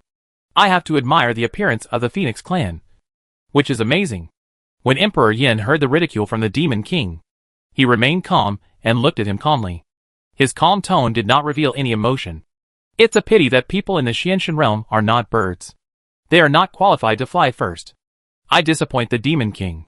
Hearing this, Su Maoyang suddenly felt funny and nodded silently in his heart. The Phoenix clan was the most bird-like in the whole audience.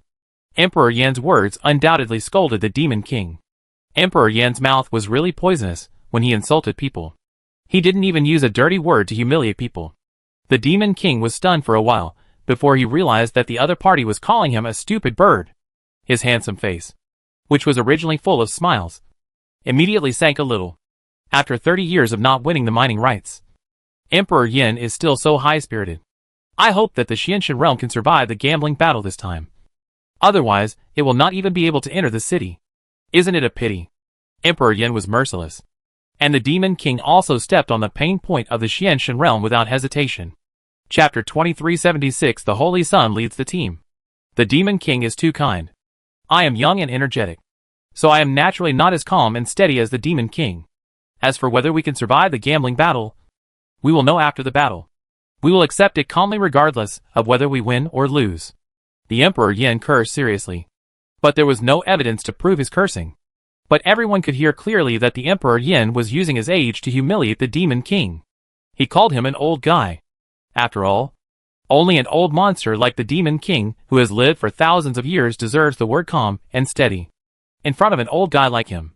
It is normal for the Emperor Yin, a young man in his early 30s, to be full of vigor and vitality. Who made the Emperor Yin have the capital of youth? The demon king, who has lived to this age, naturally understood his overt and covert ridicule, and his face, which did not look old at all, was wrinkled by anger.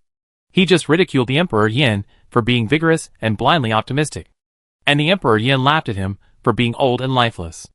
Although he knew that Yin Di always spoke without leaking any water, and that people couldn't get the slightest advantage, he was still very angry at his nonchalant attitude. Su Maoyang had been with Yin Di before, and he only thought that he was an elegant, free and easy, calm and composed person who could plan and strategize. This was the first time he saw his sharp side. This sharpness was hidden in the scabbard, and people couldn't see the edge. But it was like being stabbed. A casual sentence could make you speechless, but it was within the rules and reasonable. On the surface, he was even praising you. If you were not smart enough, you probably wouldn't understand that he was scolding you. Su Maoyang had experienced this high-level yin and yang master.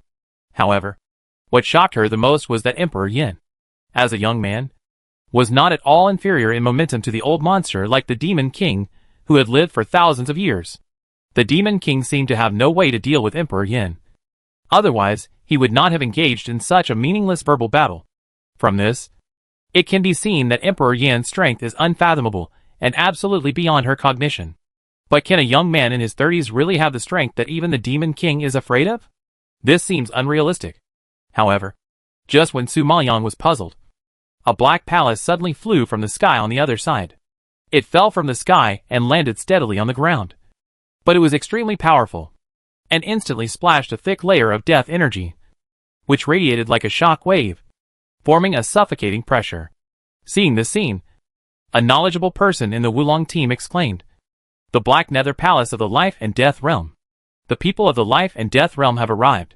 Sure enough, the next second, the palace gate opened wide, and countless soldiers filed out in an orderly manner, and immediately dispersed to both sides of the palace gate and automatically lined up.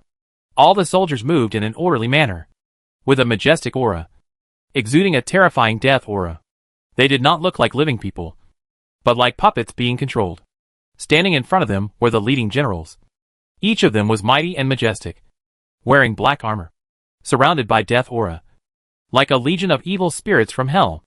After all the troops were in formation, everyone saw 4 people carrying a sedan chair slowly coming out of the palace gate. On the sedan chair sat a man in a black robe, wearing a black veiled hat, and his face was hidden in the black gauze under the brim of the hat, vaguely visible. At first glance, he looked like a shadow in the dark night, without any other color. Su Maoyang felt the terrible death aura constantly spreading from that person, and her heart was inexplicably tightened, as if someone was pinching her throat, making it difficult for her to breathe. Is this person the Lord of the Dark Emperor in the realm of life and death? Fortunately, just as Su Maoyang had a question, Emperor Yin had already opened his mouth to clear up the confusion. "I didn't expect that the Holy Sun would lead the team in this prehistoric battle. The Holy Sun is really young and promising." Hearing the name of the Holy Sun, Su Maoyang was shocked, and even a calm person like her couldn't help but raise her eyebrows in surprise. Last time, Emperor Yin mentioned this person in particular. It is said that he had been missing for many years, and returned to the realm of life and death some time ago. He was not very old, at most 30 years old, but he sat on the throne of the Holy Son of the Dark Emperor as soon as he came back. I think this person must have great means and amazing strength to suppress the public opinion and win his current status. But unexpectedly, they still underestimated his ability. Everyone knows that the Primordial War is an extremely important battle for the 3 realms. But the Black Nether Empire directly sent the Holy Sun to preside over the overall situation, which shows the trust in this person. I have to admit that this Holy Sun is indeed a very dangerous person. At this time, the other party heard the praise of Emperor Yin and couldn't help but chuckle. Emperor Yin led the team in his early 20s and shocked the 4 directions. In terms of young and promising, no one dares to compare with you, Emperor Yin. His voice was a little hoarse, as if his voice was broken, but it was not unpleasant to hear in a low voice, just like a smoky voice. But it had a different charm. The Holy Sun did not mean to deliberately compliment Emperor Yin, because the most authoritative people in the 3 realms presided over the prehistoric war. However, Yindi faced the eternal Emperor of the Life and Death Realm and the Demon King of the Demon Moon Realm at a young age. Although the Xianxian Realm failed to win the prehistoric war, these 2 figures had a high opinion of Yindi personally. If it weren't for Yindi, the Xianxian Realm would never have lost the war. Fortunately, the 3 realms agreed that the people in charge of the overall situation could not take action, and only let the younger generation fight for it. Otherwise, if a young man like Yindi went down in person, it would be unlikely for the 2 realms to win. A person that makes the older generation of them afraid, let alone the younger generation. It's a pity that the Xianxian Realm only has such a brilliant person like Yindi. Otherwise it would not be so weak now. Upon hearing this, Emperor Yin only curled his lips slightly and smiled symbolically. Son of Heaven is too modest. With such a short time to secure the position of Son of Heaven, and to lead the army to fight in the prehistoric land. I believe that few people can do it. Okay. Have you praised each other enough? Since everyone is here, let's stop talking nonsense and get started. As the oldest person in charge of the overall situation, the Demon King was undoubtedly bleeding in his heart when he saw the two juniors showing off their youth and potential. He was so embarrassed that his old face almost couldn't hold it. He had to interrupt them and urge them hurriedly. After hearing this, Emperor Yin and Son of Black Nether cast their eyes on the Demon King, and then nodded slightly, stretched out their hands, and made a gesture of invitation. The place where they were was the entrance of the prehistoric land. There happened to be a large open space here, which was suitable for gambling and winning tickets to the city. Then, the three realms were seen walking out of the players, who were about to participate in the gambling battle. The gambling war is divided into 4 rounds. The first round determines the priority of challenge. The second round starts the competition for the city. You can win a city for each realm you defeat. You can win 2 cities by defeating 2 realms in 1 round. If you don't win a city after 3 rounds, you will be eliminated directly and return the same way. The last time, the Xianshan realm fought extremely fiercely and only won 1 city. This time, it is 10 years behind. It is estimated that it is difficult. It is no wonder that the Demon King ridiculed the Xianshan realm for not being able to survive the gambling war. Chapter 2377. You are quite fierce. The first round can begin, the Demon King announced impatiently. After that, a woman with a demonic look walked out of the Demon Moon realm team. She had a charming figure and a face that was not very beautiful, but her expression was lazy and charming, just like a cat demon. A handsome man walked out of the life and death realm. He was not tall and even looked a little feminine. But Su Maoyang had read his information on the wooden slips given by Emperor Yin, and had a certain degree of understanding of his strength and methods, so he did not dare to underestimate the thin man in front of him. Fortunately, she had practiced for a long time this time, and had made sufficient preparations, so she was more or less confident. She then strode out, clasped her fists towards the two, and said directly, "Who will go first?" "Oh, I heard that you are the dark horse of this Wulong conference. I didn't expect that you, at the level of an early innate imperial spiritual master, would dare to take the initiative to challenge us. You are quite brave." The woman in the Demon Moon realm raised her eyebrows unexpectedly, looked up and down at Su Maoyang, and her tone was obviously teasing. Obviously, this woman also learned about the opponent she would face in the first round. The man in the life and death realm had a cold face, with his hands across his chest, as if he was just watching from the sidelines. "You women, fight first." "What? Look down on women. Be careful. I will beat you to the ground and curse you." The demon woman was not very satisfied with his words. Her beautiful pupils suddenly became vertical, and she glared at the man sharply. While speaking, she also bared her sharp teeth, which was indeed no different from a cat demon. Su Maoyang spread his hands indifferently. "If you two are willing to fight first, I have no objection." "Haha. Humans are really cunning guys. You want to wait for us to both lose, so that you can benefit. I advise you to save your energy. Even if I get hurt, you are still not my opponent." The demon girl was very confident in her strength. She stared at Su Maoyang as if she was looking at a little mouse, who didn't know whether to live or die. Su Maoyang smiled. "Really? We'll know after the battle. Unfortunately, your level is too low, and I'm embarrassed to take action. To avoid others saying that I bully you, let my spirit beast fight for me." The demon girl in the Demon Moon realm deliberately fiddled with her slender fingers. When she said the word bully, her nails suddenly stretched out like a sharp sword out of its sheath, which was particularly terrifying. After she finished speaking, she waved her claws, and a black eagle taller and bigger than her appeared above her head. Seeing it flapping its wings and releasing power fluctuations, it turned out to be a 6th level Emperor Beast. That is, the strength of a human mid-stage innate Emperor Spirit Master, 1 level higher than Su Maoyang. Su Maoyang knew that she was a Beast Master, and was not surprised that she had a Spirit Beast. But he did not expect that she would be so arrogant and let the Spirit Beast deal with him. Although the fighting power of Spirit Beasts is 1 level higher than that of humans of the same level, and this Black Hawk is a whole level higher than her, she is at least a genius carefully selected by the mysterious mirror. She actually looked down on her. Should we say that this demon girl is too confident or too stupid? It seems that she has not been beaten by society, so Su Maoyang does not mind giving her a free lesson. Then, she stretched out her hand and summoned a big knife. Well, I haven't fought with spirit beasts for a long time, so it's a good time to practice. Haha. Practice? You must be dreaming. You should save your life first. The demon woman sneered, thinking that Su Maoyang was a fool who didn't know that gambling could directly cost someone's life. The feminine man watching the game flashed a hint of sarcasm in his eyes, and he had already expected the result. He was just an early stage innate emperor spirit master, so he really didn't want to make a move. Since Ji Manyao of the Demon Moon Realm was willing to take the lead, he was naturally happy to see it happen. The Demon King knew Su Maoyang's level, and looked at Emperor Yin with some curiosity, and asked jokingly, in the first round, the players said by Zhu and Shinji were not very powerful, but at least they reached the level of mid-stage innate emperor spirit masters. Why?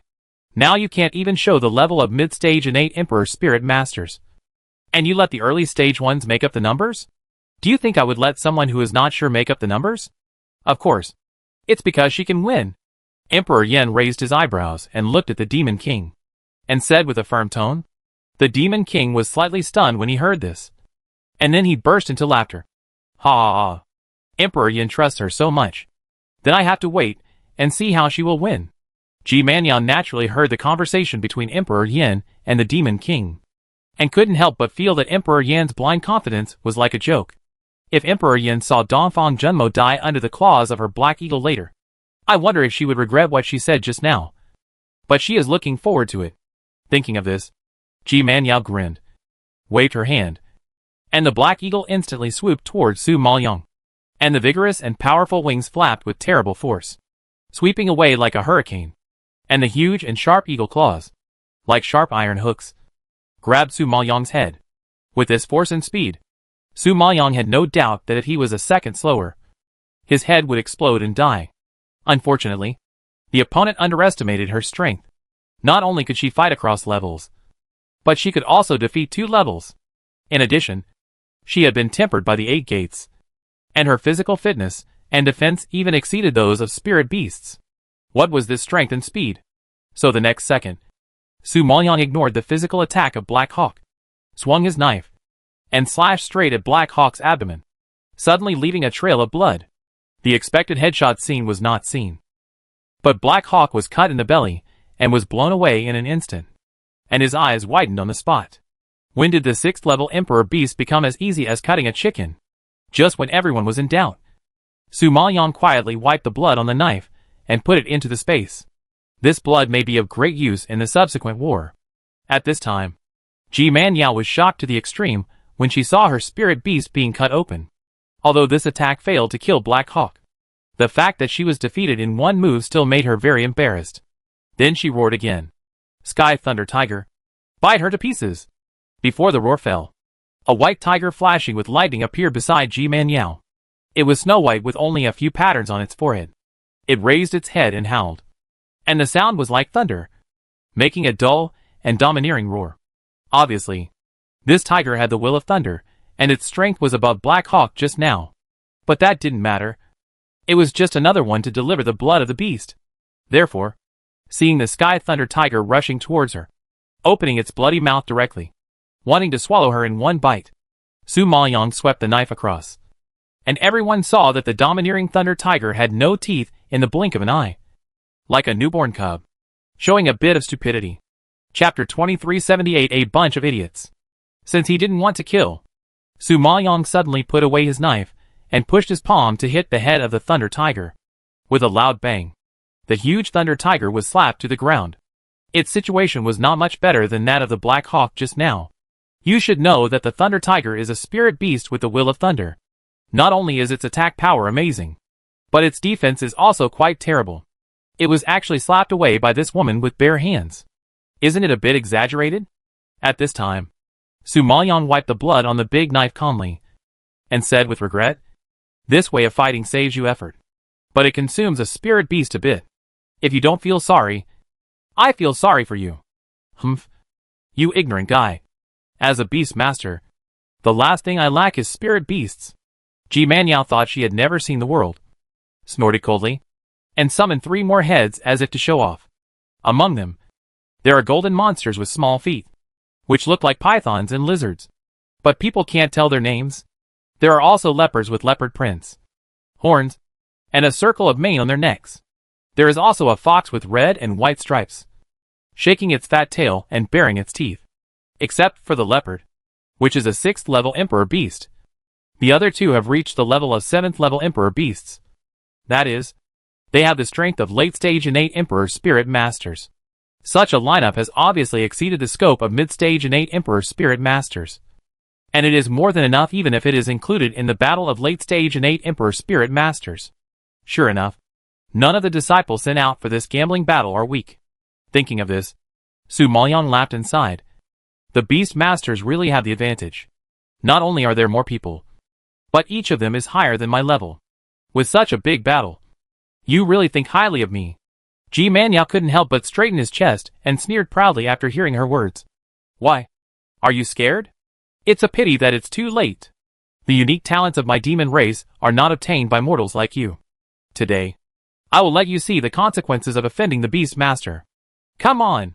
In Ji Manyao's view, no matter how outstanding the disciples of the Xianshan realm are, they can't withstand the siege of the spirit beasts. Otherwise the profession of the beast master would not be so popular and enviable. However, Su Maoyang touched her nose with a smile. She herself is also a beast master, so there is no need to envy. After all, she has contracted more spirit beasts than Ji Manyao. It's just that for the subsequent tactics, she didn't want to expose the existence of the spirit beasts too early. So she took action personally. Of course, with her current strength, it is more than enough to deal with a few spirit beasts. So, seeing the leopard rushing fiercely, Su Maoyang made a ghost step and passed by it without deviation. He stretched out his arm and immediately performed the moon wheel slash. Silver light flashed and cold light burst out. The knife light in the air was like a cold moon, and it slashed heavily on the left side of the leopard's body. While its blood splashed out, its body was also severely injured by the cold air and flew out uncontrollably. Su Maoyang quietly received a burst of blood, without turning around, and swept to the right again. The dazzling blade changed the coldness just now and burst into brilliant fireworks, instantly illuminating the eyes of the red and white fox, making it squint and slow down for a second. Feeling threatened, the fox wanted to hide, but the blade slashed down swiftly, and the pressure came suddenly, giving it no chance to escape. The will of fire fell on the fox like a spark, and suddenly set off a prairie fire, burning the fox and screaming. In a moment, its beautiful hair was burnt black, and it was emitting a burst of heat, and it really became a burning fox rolling on the ground. Su Maoyang did not stop at all. After secretly wiping the fox blood on the knife, he took the fox's head and jumped into the air to avoid the attack of the golden monster behind him. His agile figure turned in the air and slashed fiercely. But in order to avoid the monster being killed by her, Su Maoyang had to avoid the important parts and slashed at the opponent's tail. The golden monster seemed to have not expected that she would attack the hardest and most defensive part of her body. A trace of contempt flashed in its eyes. Without any evasion, it directly stuck its head out and bit Su Maoyang's arm. Unfortunately, it bared its teeth, spit out its tongue, and released a fierce big head comparable to the spiritual power of the late-stage innate emperor spiritual master. But before it even got close to Su Maoyang, it was kicked away by Su Maoyang in the air. At the same time, the moon wheel slashed down vertically, slashing directly on the tail of the golden monster. The scales that were harder than iron were chopped into pieces, and the blade went down and sank into the flesh, leaving a deep blood mark. Another spirit beast was defeated by Su Maoyang's knife. Outsiders may not see any clues, but Ji Manyao's expression seemed much more serious. As the owner of the golden monster, she knew that the tail was the most difficult part of the golden monster to break. This woman broke the defense with one knife and hurt the flesh and blood, which shows how domineering this knife method, strength and spiritual power are. In particular, this person's understanding of the will of nature seems to have reached a very high level, while the spirit beasts have poor understanding. So she suppressed the spirit beasts in this regard, and combined with her strange figure, outstanding martial arts and spiritual power that is much stronger than ordinary people, she easily solved the siege of 3 spirit beasts. With such strength, even she herself was a little afraid.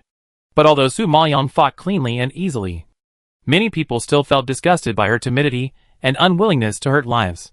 For example, the handsome man in the realm of life and death sneered with contempt. A fool with a woman's kindness will never amount to anything. They were just 3 beasts. And I don't know why she should show mercy. You should know that the recovery ability of spirit beasts is amazing. The few knives she just made only hurt the skin and flesh, not the root. If she takes the elixir, she will be alive and kicking in a few days, and there will be endless troubles. The war of prehistoric times is a war. Even if you die, you can only blame yourself for being too weak, and you can't blame anyone else. Therefore, everyone wants to take the life of the genius of the other force in the gambling battle to gain a favorable situation for the subsequent war.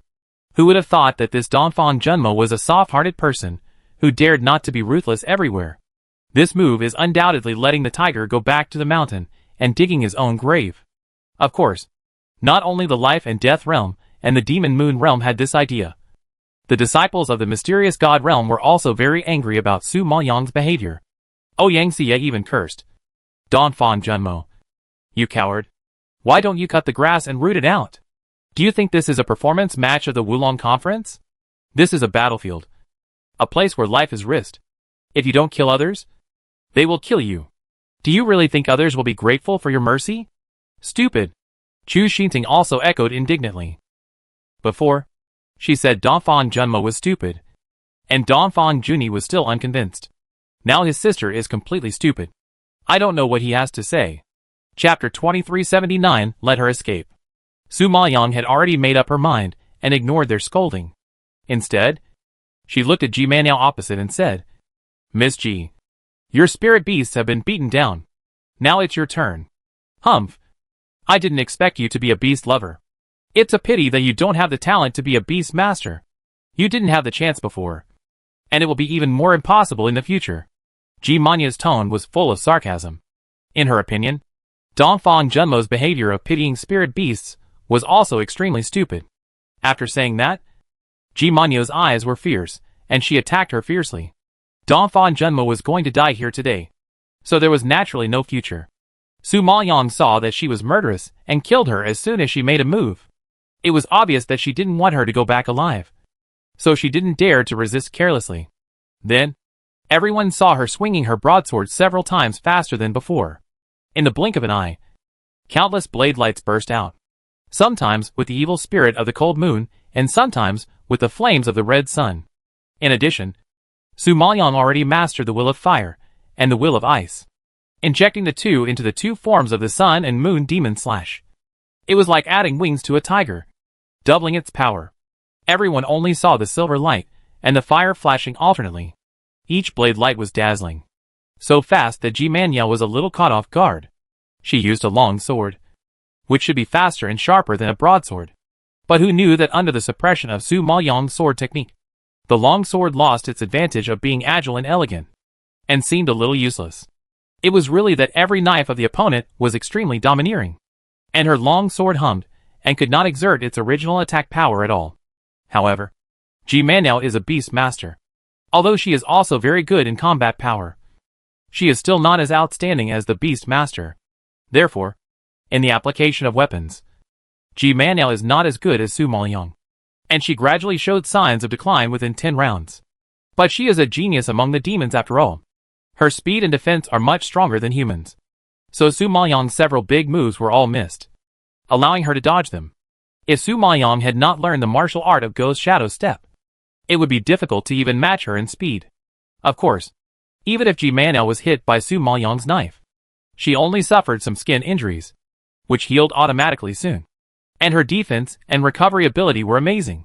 Obviously, it is unlikely that Su Maoyang wants to completely defeat this person just by relying on the swordsmanship and the 2 natural wills of ice and fire. Speaking of which, this is the first time Su Maoyang has met someone who is only 1 level higher than her, but has such outstanding combat power. No wonder she was chosen by the demons as a genius for gambling battles. This talent, this potential, this defense, is indeed very terrifying. Although I am not as good as you in martial arts and weapons, you have no chance to defeat me. Ji Maniao has fought so many times, and has also realized her own shortcomings and the opponent's advantages. and finally came to this conclusion. As a member of the demon clan, she is not as savvy as humans, and can only rely on the physiological conditions of the demon clan to fight for the situation. So even if she can't use the opponent's powerful martial arts, and can't maximize the power of the weapon, she can still use her extraordinary speed, flexible skills, strong defense, and amazing physical strength to wear down the opponent. I believe that this woman named Dongfang Junmo, no matter how strong she is, will have a moment when her spiritual power is exhausted. When that time comes, she will make another fatal blow, and Dongfang Junmo will have no way out. However, ideals are full, and reality is very skeletal. Ji Man now gradually discovered that as time went by, Dongfang Junmo did not show any signs of decadence. Not only did she not weaken, but each move seemed to be getting stronger and stronger, as if it was superimposed on top. On the other hand, she herself was a little out of breath because of being entangled. Is this Dongfang Junmo really a human, not a monster? However, Ji Man now just put a question mark. And before she had time to think about this question, she met Su Maoyang's strange pupils, and subconsciously frightened her soul. The whole person was stagnant for 2 seconds, and then a sharp pain drilled into her brain, as if countless fists were beating her brain nerves, causing bursts of dull pain. But just in the 1 or 2 seconds when she had a mental breakdown, Su Maoyang's big knife fell down as fast as lightning. With a rub, Ji Manya's arm was scratched, bringing a stream of blood. Su Maoyang succeeded in one move, and he even sped up. He put away his sword and kicked Ji Manya's head with a series of kicks. The divine patterns under his feet appeared one after another like a spell. Every kick on Ji Manya's face left a footprint made of divine patterns. At first glance, the white Ji Man now instantly became a cat, embarrassed and funny. But at this time, Ji Man now was able to endure the mental attack while hurriedly using the sword to resist Su Maoyang's divine pattern kick. It was not easy for her to perform sharp sword moves under the intense mental impact. In the end, she forced Su Maoyang to kick her in other places, which was also considered a character, at least much stronger than Tuoba Junjia back then. So, every kick of Su Maoyang was merciless, but cleverly avoided the fatal parts. This Ji Man now still has value to her, and she can't let her die. Therefore, in the eyes of outsiders, it was Ji Manyao's defense and strong skills that prevented Su Maoyang from succeeding. But even so, she was scarred and would definitely lose. Perhaps knowing that her situation was not optimistic, Ji Manao struggled for a long time, but still endured the humiliation and admitted defeat. I lost. No more fighting. No more fighting. The rules of the gambling battle are that life and death are not important. Only strength speaks. But if the opponent voluntarily admits defeat, he cannot kill her. This is the rule. Now that Ji Manao has lowered her noble head, Su Maoyang naturally can no longer kill her. Otherwise it would be against the rules, and she would be disqualified from fighting. So he immediately retracted his kick and let her go. Others didn't know why Ji Manao admitted defeat so quickly, but she knew that the opponent's mental attack was too powerful. When facing those eyes, the whole person would lose control, and his head seemed to explode at any time. If it happened a few more times, Ji Manao was worried about her life. So it would be better to admit defeat quickly. There is still hope. Seeing that the disciples of Zun Xinjing had let Ji Manao escape again, they were angry at her for not fighting. Especially the soldiers of the 7th Army were even more indignant. They originally thought that Dongfang Junmo was just young, inexperienced, and arrogant, but they didn't expect him to be such a cowardly and incompetent person. Just now, they saw clearly that Dongfang Junmo had seized the initiative several times and could have hit the key points directly, but he was blocked by Ji Manao. The beating was not painful, which made people anxious. It was okay to show mercy to the spirit beast before, but this time he failed to destroy Ji Manao and let her beg for mercy, which was a big failure. If Ouyangxia had played, she would have beaten him so badly that he wouldn't even have the chance to beg for mercy. Even if she couldn't be killed, she would have been crippled and useless. Thinking of this, the 7th Army was extremely disappointed with Su Maoyang. How could such a person be worthy of being their general? Chapter 2380. Keep working hard in the next life. The man in the life and death realm shook his head in disdain when he saw that Ji Manao, a top talent, had admitted defeat halfway through the fight. Before the expedition, the captain told him that Ji Manao was a very strong opponent and a great threat to him. He didn't believe it at the beginning, But now it seems that it is completely a false reputation. Not only did he fail to defeat so many spirit beasts, but he also had such a hard time fighting. And finally begged for mercy from an opponent who was one level lower than him. Which was really embarrassing for the Yaoyu realm. Hee. I was waiting for you to beat me to the ground and curse me. Why did you fall down first? If this is the strength of you women, it's not that great. The handsome man looked down at Ji Manyao, who was kicked to the ground with contempt on his face. And his originally slightly short figure became much taller and more majestic. Ji Manyao was so humiliated by him that she gritted her teeth in anger. You? Just because she lost so badly. She couldn't find a good reason to refute. And it took her a long time to squeeze out a word. Su Maoyong didn't like his tone of looking down on women, and immediately helped Ji Manyao out of the siege kindly. This young master. Don't laugh at Miss Ji. She is actually not weak at all. It's just because I'm too strong. Hearing such shameless words, everyone present twitched their mouths in a weird way. The handsome man sneered speechlessly. You are too strong? Haha. You dare to say that? That's just because you haven't met me. Compared with a waist like Ji Manyao, you are indeed a little stronger. If he took action, he would never be as useless as Ji Manyao, and he would give her a chance to breathe. Su Maoyong was a little interested in his strength, raised his eyebrows slightly, and clasped his fists. Really? Then I have to learn from you, young master. Well, today I will teach you how to hit the vital point and kill her with one blow. Seeing that she was seeking death, the handsome man flashed a sneer in his eyes, and then he punched her. Seeing that his weapons were useless, Su Maoyong wanted to kill her with his bare hands. He shook his head with amusement. I have seen crazy people, but I have never seen anyone crazier than me. Are you sure you are not letting her win? She practiced the divine mark fist, but she didn't dare to say that she could kill the other person with one punch. This man was very confident. Let her win. You must be dreaming. Seeing that she didn't take his move seriously, the handsome man's face darkened, and he swung his arms with a humor, punching several times in a row, forming a huge fist shadow superimposed on each other. The spiritual power of the middle stage innate emperor spiritual master surged out crazily, and a punch came over like 1,000 horses galloping, carrying the 4 natural wills of water, thunder, fire and earth. And the sound of ghost foxes and wolves howling accompanied the fist, rushing towards Su Maoyong's fatal part unstoppably. A closer look showed that there were countless skulls under the fist shadow, as if they were about to break out of the fist, exuding a terrifying death aura.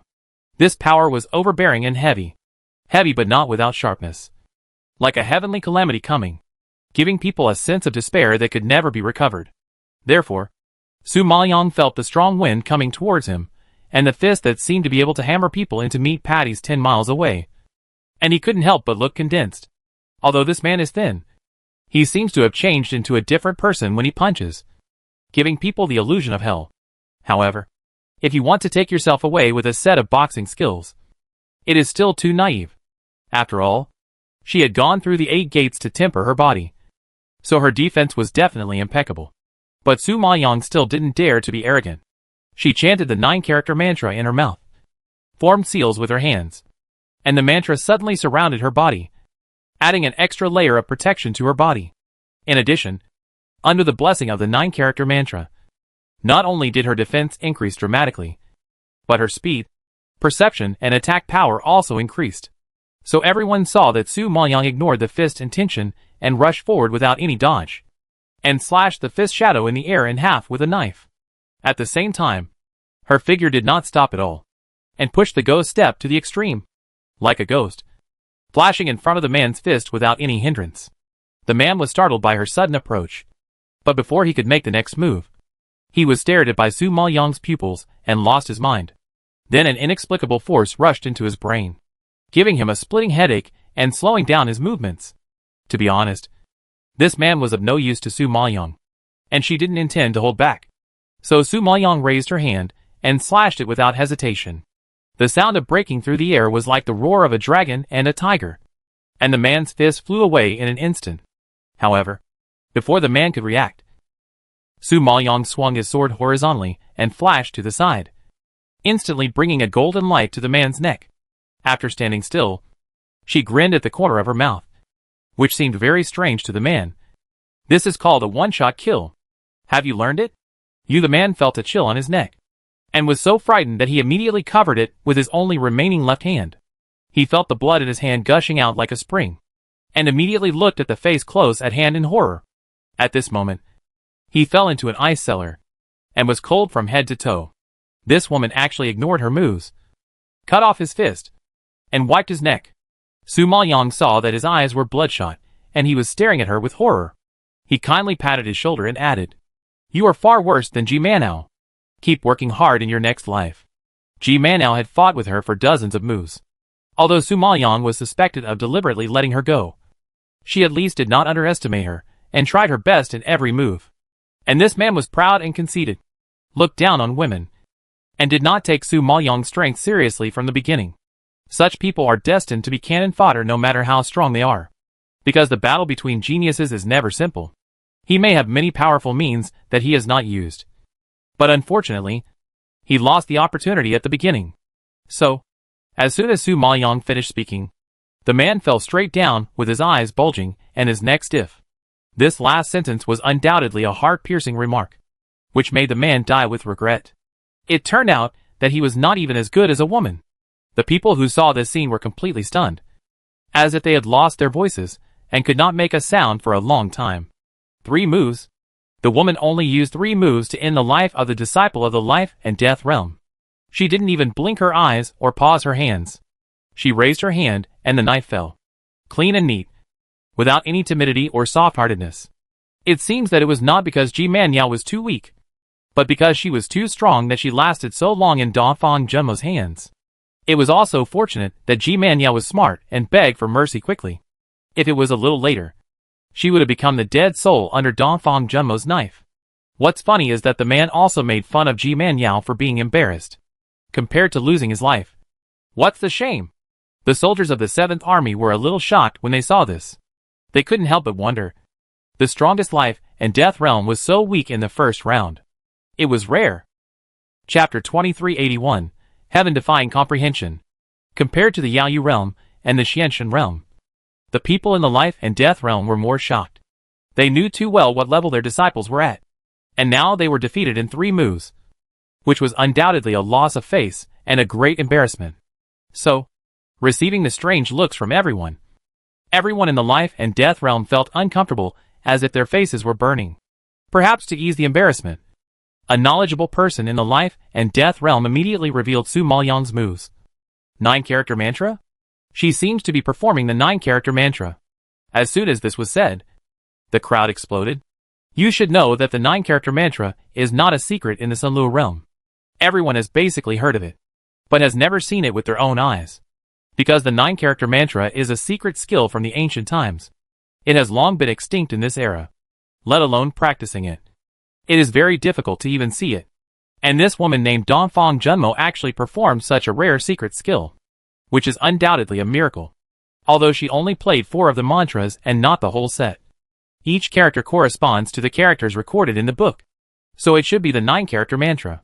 And it is rumored that the 9-character mantra is extremely profound. Even the great powers of the last era rarely understand it, so almost no one chooses to practice it. Moreover, it is an auxiliary skill that can only improve its original ability, and cannot be used as an independent big move. For most geniuses, investing in practice is just a waste of time and energy. Of course, if you can practice the whole set and become a master of sealing, it will no longer be an auxiliary skill, but a very terrifying weapon for killing people, suppressing demons, and exterminating ghosts. It is definitely a great man worthy of respect even for the Demon King and the Underworld Emperor. However, let alone a whole set, even practicing a single character is as difficult as ascending to heaven. Who has the confidence to say that he can become a master of seals? I believe that even the Demon King and the Dark Emperor would not dare to boast about this.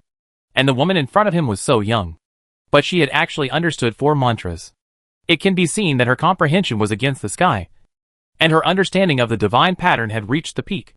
Such a talent is terrifying. But it is a pity that the spiritual power level is too low. No matter how high the divine pattern talent is, it is also limited by the level. If it faces a high-level genius, it will be useless.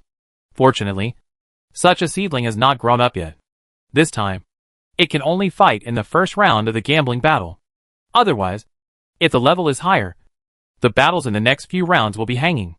Thinking of this, Ji-manya was scared. And the life and death realm suddenly felt that the death of a mid-stage innate emperor spiritual master was nothing. Although the dead disciple was a very promising seedling, it was not as valuable as a high-level disciple anyway. After all, war is cruel, and no one is sure that they can return alive. It is good enough to save the most core and valuable disciples. After the battle, the faces of the people in the other two realms were not very good. As the winner, Emperor Yin smiled and nodded, praising Su Maoyang. Well, the first battle was a victory. You won the right to challenge the next round for our army. It's a good start. The Demon King couldn't bear to see Emperor Yin happy, and felt that his smile seemed to slap him in the face, which made people unhappy. It's just a challenge, right? Emperor Yin should not be too happy too early. Even if it is a challenge, right? It was won from your disciples. At least it means that you, as disciples of the middle stage Xiantian Emperor Spiritual Master, are not as good as my disciples of the early stage Xiantian Emperor Spiritual Master in the Xianshan realm. How can you not be happy? Emperor Yin replied calmly, which made the Demon King angry again. This time, the genius of the two realms lost to a disciple who was one level lower than himself, which was indeed too embarrassing. But the Demon King was a face saver, and he refused to admit it and retorted, "You and I have different patterns. What I want is the victory of the war, not the victory of a junior. I can only say that Emperor Yin is too young." What he said undoubtedly meant that Emperor Yin had no overall view, only focused on the present, and ignored the overall situation. Emperor Yin couldn't help but smile, and said in disagreement, "The final battle was also built up by the victory of each link. Otherwise, how could it win?" The Demon King was speechless. The son of Heiming saw that the two were tit for tat, and he couldn't help but interrupt with a smile. "You both have your own reasons, and it's useless to argue more. Let's start the next round of battle, and speak with strength." "That's right. Let's start the next round." The Demon King couldn't wait to prove the strength of the Demon Moon realm. After that, 3 late-stage innate Emperor Spirit Masters selected from each realm strode out. Su Maoyang returned to the position of the 7th Army. During this time, she felt Jun Haotsong's gaze. But when she thought that he hadn't looked for her for so long, nor had he sent a message, she felt angry. So she suppressed her longing and ignored his gaze. Jun Haotsong wanted to sneak over, but as soon as he took a step, he was stopped by Prince Yu. Any action without permission will be dealt with according to military regulations. Don't think that you can do whatever you want just because you have been appreciated by Emperor Yin. In my team, even the King of Heaven has to follow military regulations. Jun Haotsong frowned and stopped. He had seriously injured Prince Yu's son and Prince Yu last time, so Prince Yu had never liked him. If he caught him at this critical moment, Emperor Yin would not be able to protect him. Let's wait until the gambling war is over. Just as Prince Yu was talking, Lu Yibing from Fengshan sect in Xianshan realm took the lead in challenging a bronze-skinned man in Yaoyu realm. It is understood that the bronze man is a demon dog, the weakest in this round of Yaoyu realm. In addition, Lu Yibing is good at stick techniques, and he has the best chance of winning against canines, so he chose him as his opponent. Sure enough, seeing the other party challenging him, the demon dog man shrugged his nose, showing a fierce look like a hound, and then he chopped over with a long knife. Lu Yibing held a golden copper stick in his hand, crossed his hands, and the copper stick flew, like a storm, dense but not sparse, and instantly blocked the demon dog man's knife intent. The demon dog man was not discouraged. His spiritual power expanded wildly, and was injected into the long sword. The blade chopped and chopped violently, vibrating with a low ringing sound, and chopped at Lu Yibing at a tricky angle. Lu Yibing used the stick in his hand to swing and chop as he wished, and hit the opponent's head hard. But the demon dog man was agile and easily avoided his attack. He chopped several more times in succession, each of which was tricky, fast and fierce, with amazing power. Lu Yibing was known for his swift attack, but he didn't expect that the opponent was also equally good in attack, and his understanding of martial arts was not inferior at all. What's more, the strength and speed of their demon race were beyond ordinary people, so it was difficult for him to win this game. Although he knew the task was arduous, Lu Yibing didn't want to be a coward who begged for mercy. He gritted his teeth, resisted and looked for the opponent's flaws, waiting for a comeback. At this moment, He saw that the demon dog man's left defense weakened, almost focusing on attacking. Lu Yibin knew that the opportunity had come, and then his feet trembled, and he moved flexibly, rushing to the left side of the demon dogman, poking a stick, picking up the stick and sweeping it, trying to seriously injure him. However, as soon as he hit the stick, he saw the demon dogman grinning, suddenly stretched out his claws to hold the long stick, quickly pulled Lu Yibin towards himself, and stabbed him with a knife. Seeing this scene, Lu Yibin secretly thought that he was fooled, but before he could admit defeat, he was pierced through the throat by the domineering long knife. The next moment, his face was bloodless, and he was stiff for only a few seconds before he fell down unwillingly. Lu Yibin probably never dreamed that he would die in the hands of the weakest demon dog in this round.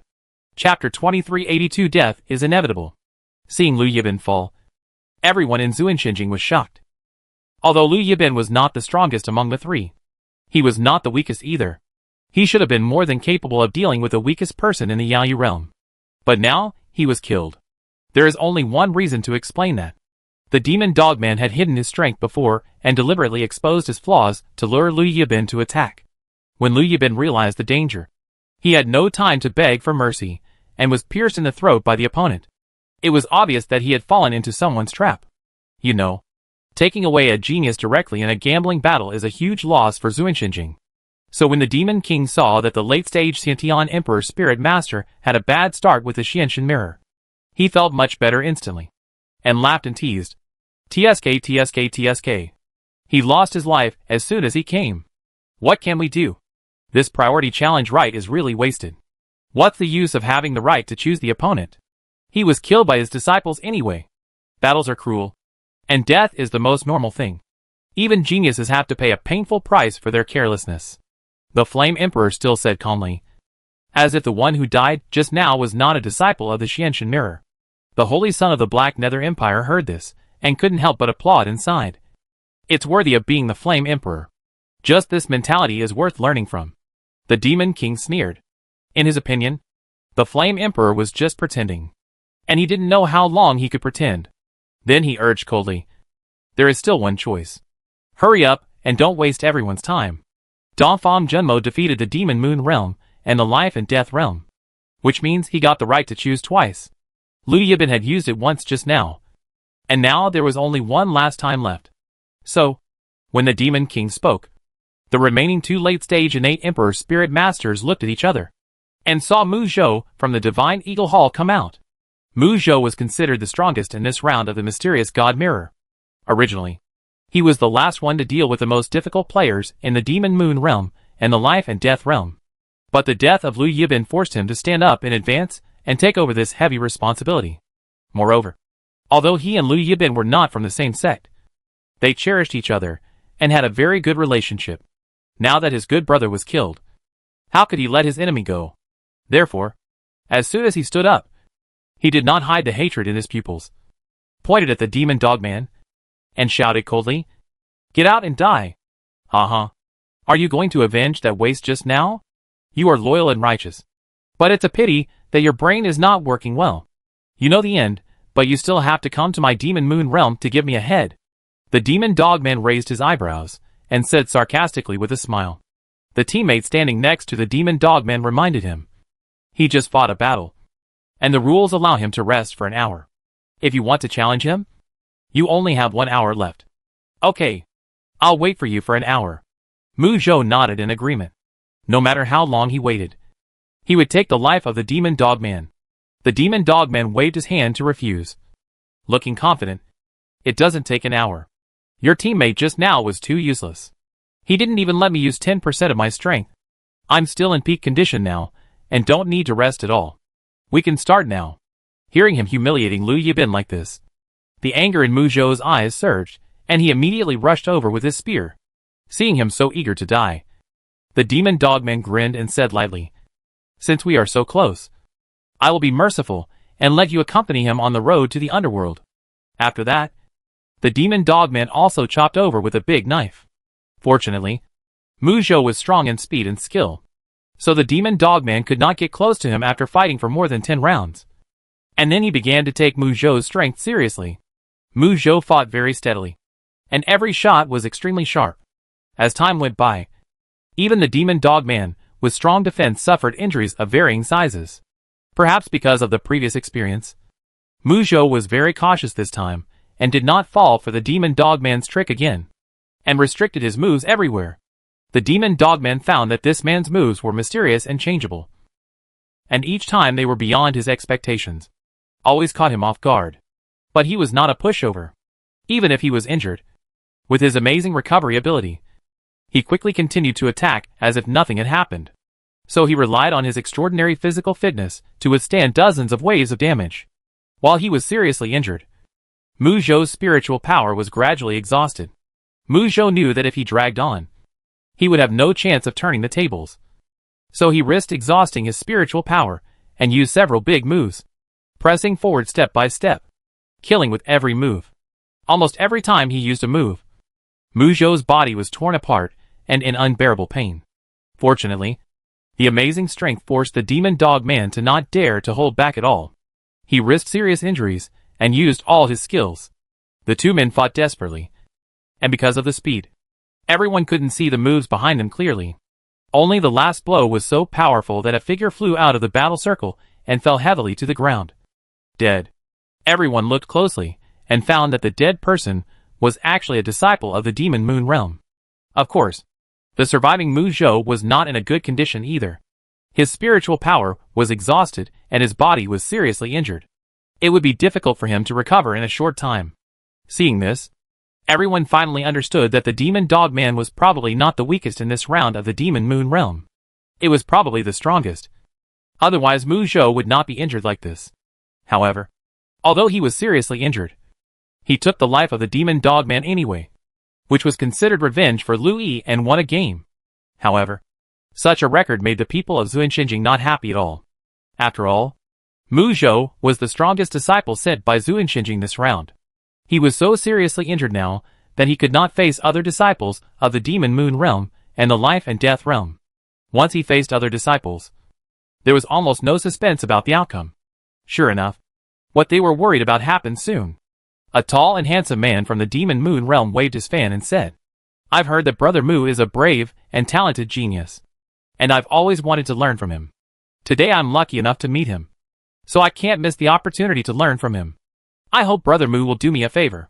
The demon dogman had defeated Lu Yibin before, and won a chance to choose his opponent. The people from the demon moon realm naturally wanted to take advantage of the victory, and get rid of Mu Zhou as well.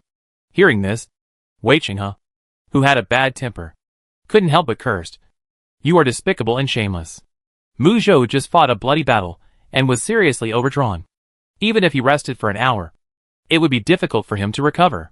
"Aren't you taking advantage of someone's misfortune? Master Wei, what you said is not right. Everyone has an hour of rest time. Just now, our disciples did not even have an hour of rest, and started fighting directly. He still has an hour to recover. As a genius, if he does not have any recovery power, is there any need to fight? Besides, the remaining disciple in this round is not worth mentioning. If he fights, he may not be as good as Brother Mu. I have done my best. Don't be ungrateful." The handsome man glanced at the disciple who had not fought in this round of Zuinxinjing, and his tone was obviously disdainful. Obviously, what he said was the truth. The remaining one was not his opponent at all. Going on the field was just to die, which was meaningless. So, he ignored this disciple and challenged Mu Zhou directly, which showed that he did not take this person seriously, and was too lazy to fight. However, Mu Zhou was seriously injured, and the recovery time was too short. He could not last more than a few rounds in the hands of the man. It was a death anyway. Chapter 2383 Pills to Restore Peak State. "Don't look down on me." Li Bei, the weakest of the three, gritted his teeth and shouted angrily, "I'll fight you this time." Mu Zhou frowned and scolded coldly. "Why are you fighting? Get out of here." Knowing that he is not the opponent, he still insists on showing off. Isn't it because he is provoked by others? Although the current situation is very unfavorable to his Xianshan realm. Even if they lose, they must lose with value. At least take away two geniuses, and make the enemy suffer heavy losses. There is no reason to actively die. What's more, both the Yaoyu realm and the Xianshan realm have lost a genius, and the number is equal. The only disadvantage is that he is seriously injured and cannot recover in a short time. In fact, not to mention recovering to the peak state. Even if he recovers 80% or 90%, Mu Zhou is still very confident to deal with the handsome man. Unfortunately, he knows very well that 1 hour is too short. Even if he eats the Saint King grade Daluo Huiling pill, he can't achieve 80% or 90% of the effect. Of course, he understood this truth, and others naturally understood it.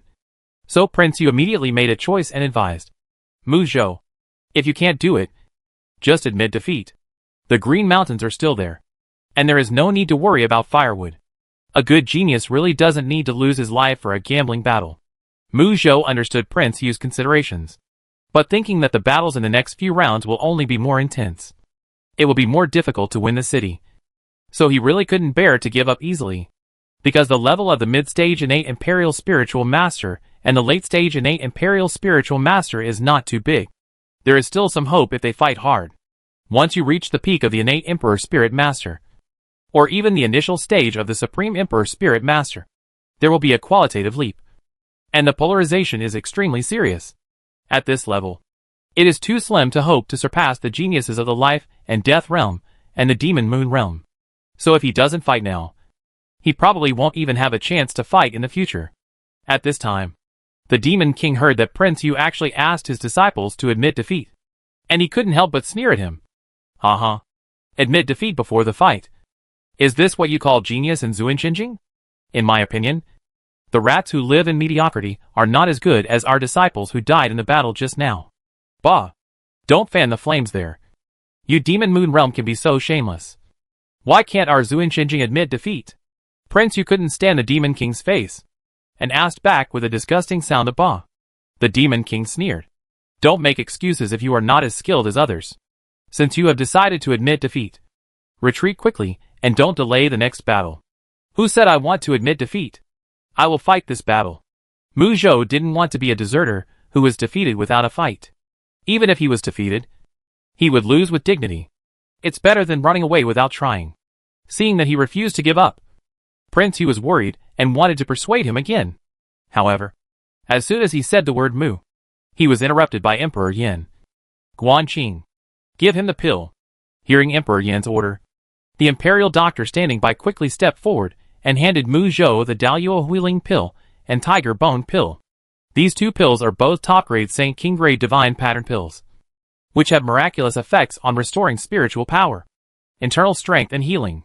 The only regret is that the time is too short. In 1 hour, the injuries may be healed a lot, but the spiritual power and internal strength can only be restored to half of the effect. Therefore, this battle is almost a losing bet. Moreover, taking this kind of pill can only restore for a while. If you fight directly without long-term recuperation, it will undoubtedly hollow out your body and affect the subsequent promotion. It is only a temporary solution. This is why Prince Yu would rather let him admit defeat than take risks. But Emperor Yin respected Mu Zhou's decision and asked the imperial physician to hand over the pill. He couldn't say anything else. He could only hope that Mu Zhou could fight for his spirit. Even if he couldn't win, he would seriously injure the man in the Demon Moon Realm and win some opportunities for Li Bei. Su Maoyang saw that Mu Zhou was a man with good combat power and talent. He cherished his talent and couldn't help but suggest, wait, take my pill. It shouldn't be a problem to recover to the peak state in an hour. Hearing this, Mu Zhou paused holding the pill and looked at Su Maoyang with a shocked face. Not only Mu Zhou, but several imperial physicians and everyone in the Xianshan mirror stared at Su Maoyang with surprise. Some of them couldn't believe their ears. What did she say just now? Can her pills restore Mu Zhou to his peak state? After realizing what she meant, the imperial physician named Guanqing asked in a somewhat ridiculous tone, do you know what you are talking about? Restoring to peak state. Even the imperial grade pills can't do it. You should know that the imperial grade recovery pills can only restore 80% to 90% of the strength, let alone the peak state. Perhaps only the legendary immortal grade pills can achieve this. But looking at the entire Xianshan mirror, even the emperors of pills are pitifully rare, let alone the immortals of pills. This Donfang Junmo knows nothing, but he dares to say it. As a peak-level divine pattern alchemist, Su Maoyang certainly knows what he is talking about, and answered seriously, it's not the imperial grade. I have Ninghua pill and Tai Chi Yanhuan pill, but the effect should be better. although the imperial physician named Guanqing is also a divine pattern alchemist. Ordinary divine pattern skills are not as powerful as those recorded in the divine pattern atlas. Although the Ninghua pill and Tai Qing Yangyuan pill are simpler than the two pills of the imperial physician, the effect is still much better, with the blessing of divine patterns and various strange fires. Therefore, if Mu Zhou can recover to his peak state now, she must help. Guanqing may not have expected her to say such shameless words. His face was a little embarrassed and he sneered. You mean? My pills are not as good as the pills in your hand? Even if Dongfang Junmo's woman made a lot of fairy crystals some time ago and bought valuable pills, how can the pills bought outside be compared with the divine pattern pills he made by himself? No matter how precious they are. After all, he is a divine pattern alchemist who is at the peak level in the Great Yin dynasty and even in the Xianshan mirror. The pills made by him are already the best quality and most effective pills. How dare she say that the effect is better than his pills? Who gave her the face? At this time, not only Guanqing was dissatisfied with Su Maoyang's statement, but other people present also had opinions about her. Chu Xinting said sarcastically on the spot. If you want to be in the limelight, you have to understand the occasion. Time is tight now. If you say one more word, Master Mu will recover one less point. If Master Mu loses his life, can you afford it? Su Maoyang frowned and looked at Chu Xinting with disgust. I am considering Master Mu's safety and planning to send my own pills. As for you, if you can't help, just say less sarcastic words. No one will think you are dumb. You really think that winning 2 selection rights is a piece of cake? Everyone knows that Ninghua pill and Tai Qing Yangyuan pill are not as effective as Daluo Huiling pill and Tiger Bone pill. You don't know anything. But you are talking nonsense here, which is clearly causing trouble for others. The most authoritative alchemists are standing here. I don't know where you got the pills from, but you are so embarrassed to take them out like a treasure. It's embarrassing. Chapter 2384, I don't even want to look. Su Maoyang admitted that Ninghua pill and Tai Qing Yangyuan pill were not as good as Tiger Bone pill and Daluo Huiling pill in terms of refining techniques and precious medicinal materials. But it was precisely because they were simple in techniques, could save a lot of time, were cheap, and had low costs that Su Maoyang chose to refine them in large quantities. Anyway, with the assistance of strange fire and divine patterns, the effect of refining could also fully restore people. So Su Maoyang would of course choose simple and cheap pills to start with. However, in the eyes of outsiders, Su Maoyang's proposal to use these 2 pills to restore Mu Zhou to his peak state was obviously ignorant, and he was just talking nonsense here to attract attention. Su Maoyang didn't want to argue. He just took out 2 medicine bottles, stepped forward a few steps, and respectfully presented them with both hands. Senior, as a divine pattern alchemist, you should be able to identify the quality of this elixir.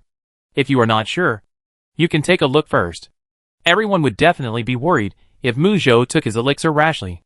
Only after the authoritative alchemist like Guanqing identified the quality and got his approval, it would be fine. However, Guanqing was too lazy to even look at it and directly refused. No need to judge. I know the 2 kinds of elixirs you mentioned. Although they can also restore spiritual power and internal energy to treat injuries, they are far inferior to the 2 elixirs I refined. The chances of winning this battle were not high. If I take your elixir, I will undoubtedly lose faster. I hope you don't make trouble. Guanqing was able to say this patiently, because Dongfang Junmo was highly regarded by Emperor Yin. Otherwise, with his arrogant character, he would have been furious if a junior questioned the effectiveness of the elixir. Su Maoyang saw that he made a conclusion without even looking at it, and frowned in silence. Is Mu Zhou's safety more important or his ridiculous self-esteem? Before denying others, at least take a look and give them enough respect. In any case, her pills were made with a lot of effort, and they can't be bought with money in the market. Now she is offering them with both hands eagerly, for the honor and disgrace of the entire Xianshan realm and the war situation. But he is too lazy to even give her a glance, which makes her look like she is meddling in other people's business. Show it to me. Emperor Yin may not want Su Maoyang to be embarrassed, so he can't help but speak up to help. Su Maoyang saw that Emperor Yin was interested, and immediately handed it to Eunuch Su respectfully. Eunuch Su poured out 2 pills and carefully held them to Emperor Yin. Emperor Yin held it in his hand, examined it carefully, and nodded with satisfaction. They are indeed 2 high-quality pills. Judging from the divine runes, They are indeed much more refined than Guanqing's divine runes. As an imperial physician, Guanqing has refined many pills for Emperor Yin. Emperor Yin knows his divine rune level, and can tell the difference with just one glance. When Guanqing heard this, he was shocked. His expression, which was just reserved, visibly sank, and his brows were furrowed tightly. He asked in disbelief, "How is it possible? Your Majesty, did you see it clearly?" In fact, what he wanted to say was that Emperor Yin should not speak against his conscience just to value Dongfang Junmo. But Emperor Yin was the king after all, and he was the minister. Even if he had this idea, he didn't dare to say it directly. And it's not just him. I think others think the same way.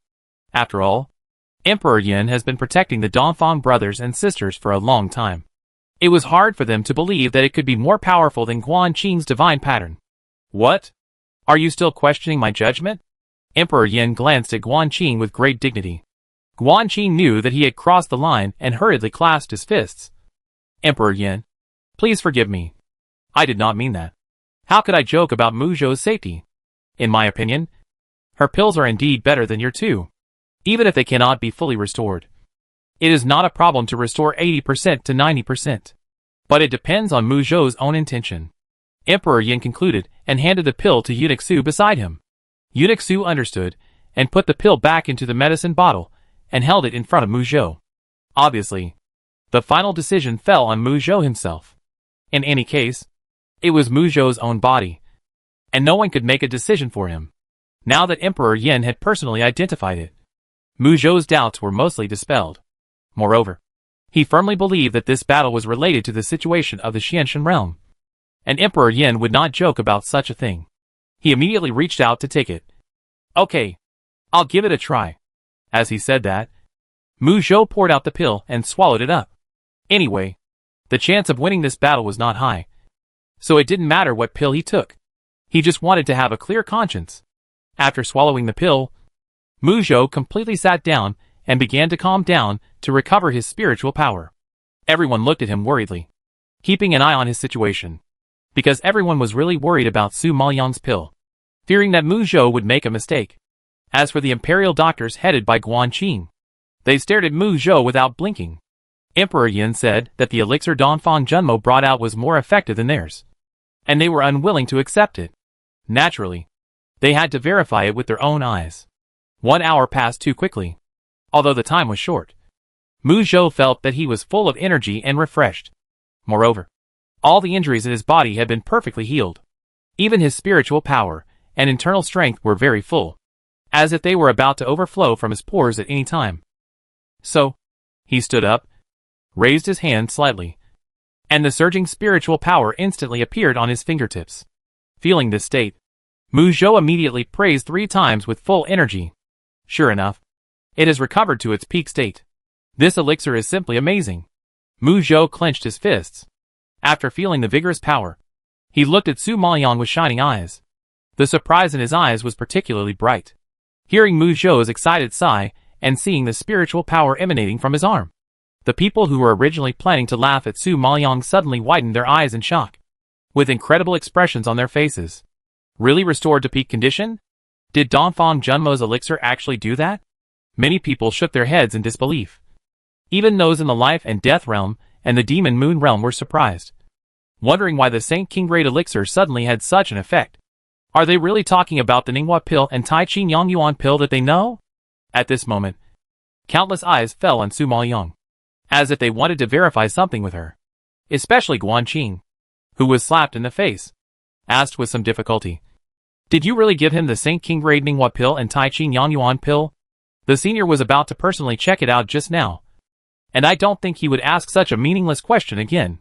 Su Maoyang replied coldly. Even the Emperor Yin had personally identified it just now, and if he asked such a question again, wouldn't it be superfluous and unnecessary? So, after hearing what Su Maoyang said, Guanqing's face instantly turned red with shame. Just now, someone offered it to him with both hands, but he refused to look at it. Now he asked about the situation of the pill. It was really embarrassing. Chapter 2385 Big Surprise. Seeing that Guanqing was speechless, Jun Haocong sneered faintly and couldn't help but sneer. It seems that there is someone else who is trying to attract attention and doesn't know how to do things. Although he didn't look at Chu Xinting, his words went into Chu Xinting's ears without missing a word. She naturally knew that these words were meant for her, and her pretty face couldn't help but look as ugly as Guan Qing's old face. She sneered, unconvinced. It's just a blind cat meeting a dead mouse. Princess Yan kneeling of Beijing, who was standing not far away, heard this and smiled and raised her eyebrows. Teasing. I didn't expect that Mr. Dongfang, who looks cold and doesn't like to talk, is actually a crazy sister-loving demon. Being your sister is so happy. I wonder what it would be like to be your woman. This person looks quite cold and steady, but I didn't expect that when it comes to his sister. He also has such a lively and childish side.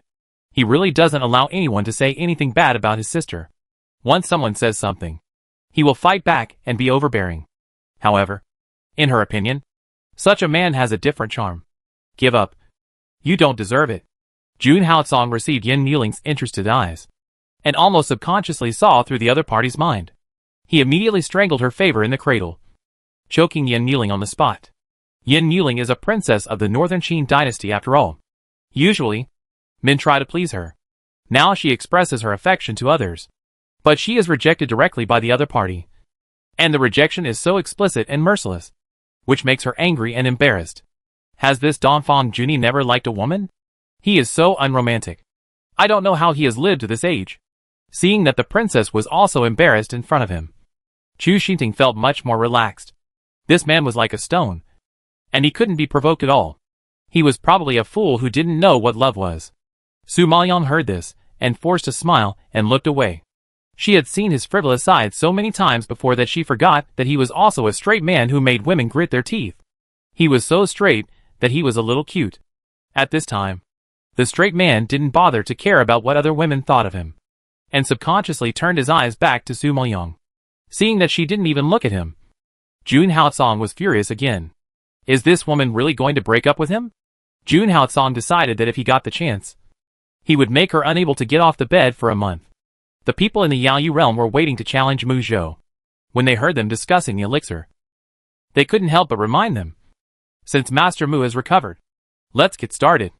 They were also eager to verify whether the elixir could really restore Mu Zhou to his peak state. Mu Zhou was full of energy, and had been rubbing his hands and eager to try. He immediately agreed. Okay. I want to try my strength too. The handsome man in the Yaoyu realm narrowed his eyes when he heard this, and his expression was obviously much more solemn than before. They originally planned to take advantage of the victory and kill Mu Zhou in one fell swoop, but who knew that two elixirs that could restore people to their peak state suddenly appeared in the Xianshan realm, instantly making all their advantages disappear. So he must go all out in this battle. Thinking of this, the man in the Demon Moon realm used up all his spiritual power, and his every move was a killing move without any reservation. Seeing this, Mu Zhou was also eager to fight, and he also burst out with a big move and attacked directly, only to see the spiritual power of two late-stage innate Emperor spiritual masters turned into countless light beams that collided continuously in the air. The spearmanship and swordmanship created two completely different and tightly intertwined powerful fields. The momentum of both sides was unyielding, and the battle was very stalemate, which made everyone's heart rise to their throats. However, the man in the Demon Moon realm used a special move at the beginning, which consumed a huge amount of spiritual power. As time went by, he began to show signs of fatigue. Not only did he fail to hit Mu Zhou in the following moves, but he was used by Mu Zhou to counterattack. Mu Zhou's body movements and speed have always been mysterious, so his unconventional combat methods caused the Demon Moon realm man to defend and attack at the same time, and he had to rack his brains to make predictions. What he would hit next and where to hit were laborious and stressful, and it was no wonder that his spiritual power and physical strength would be consumed so quickly. On the other hand, Mu Zhou, who had just experienced a bloody battle, was like nothing happened. He fought vigorously, and even had more spiritual power than at the beginning. It was really against common sense. Even if he rested for an hour, he would not recover to a state beyond his original state. It seemed that the two pills played a big role. The man in the Yaoyu realm had such an idea, and the people in the Xianshan realm, who were skeptical, just now also thought of this. After taking the pill, not only did it make people fully recover without side effects, but it also had a positive effect, which was unexpected. Speaking of which, Guan Qing, as a divine pattern alchemist, knew the efficacy and side effects of the pill best. If it was an ordinary St. King grade Daliao healing pill, after taking it, although it could heal injuries and restore spiritual power, it would cause certain damage to muscles and bones, which would definitely affect the later cultivation and promotion. The Daliao healing pill with divine patterns is different. While the divine patterns can maximize the efficacy of the medicine, they can also reduce damage and side effects. For these geniuses, it is the best. Of course, there are good and bad divine patterns, and they are divided into grades.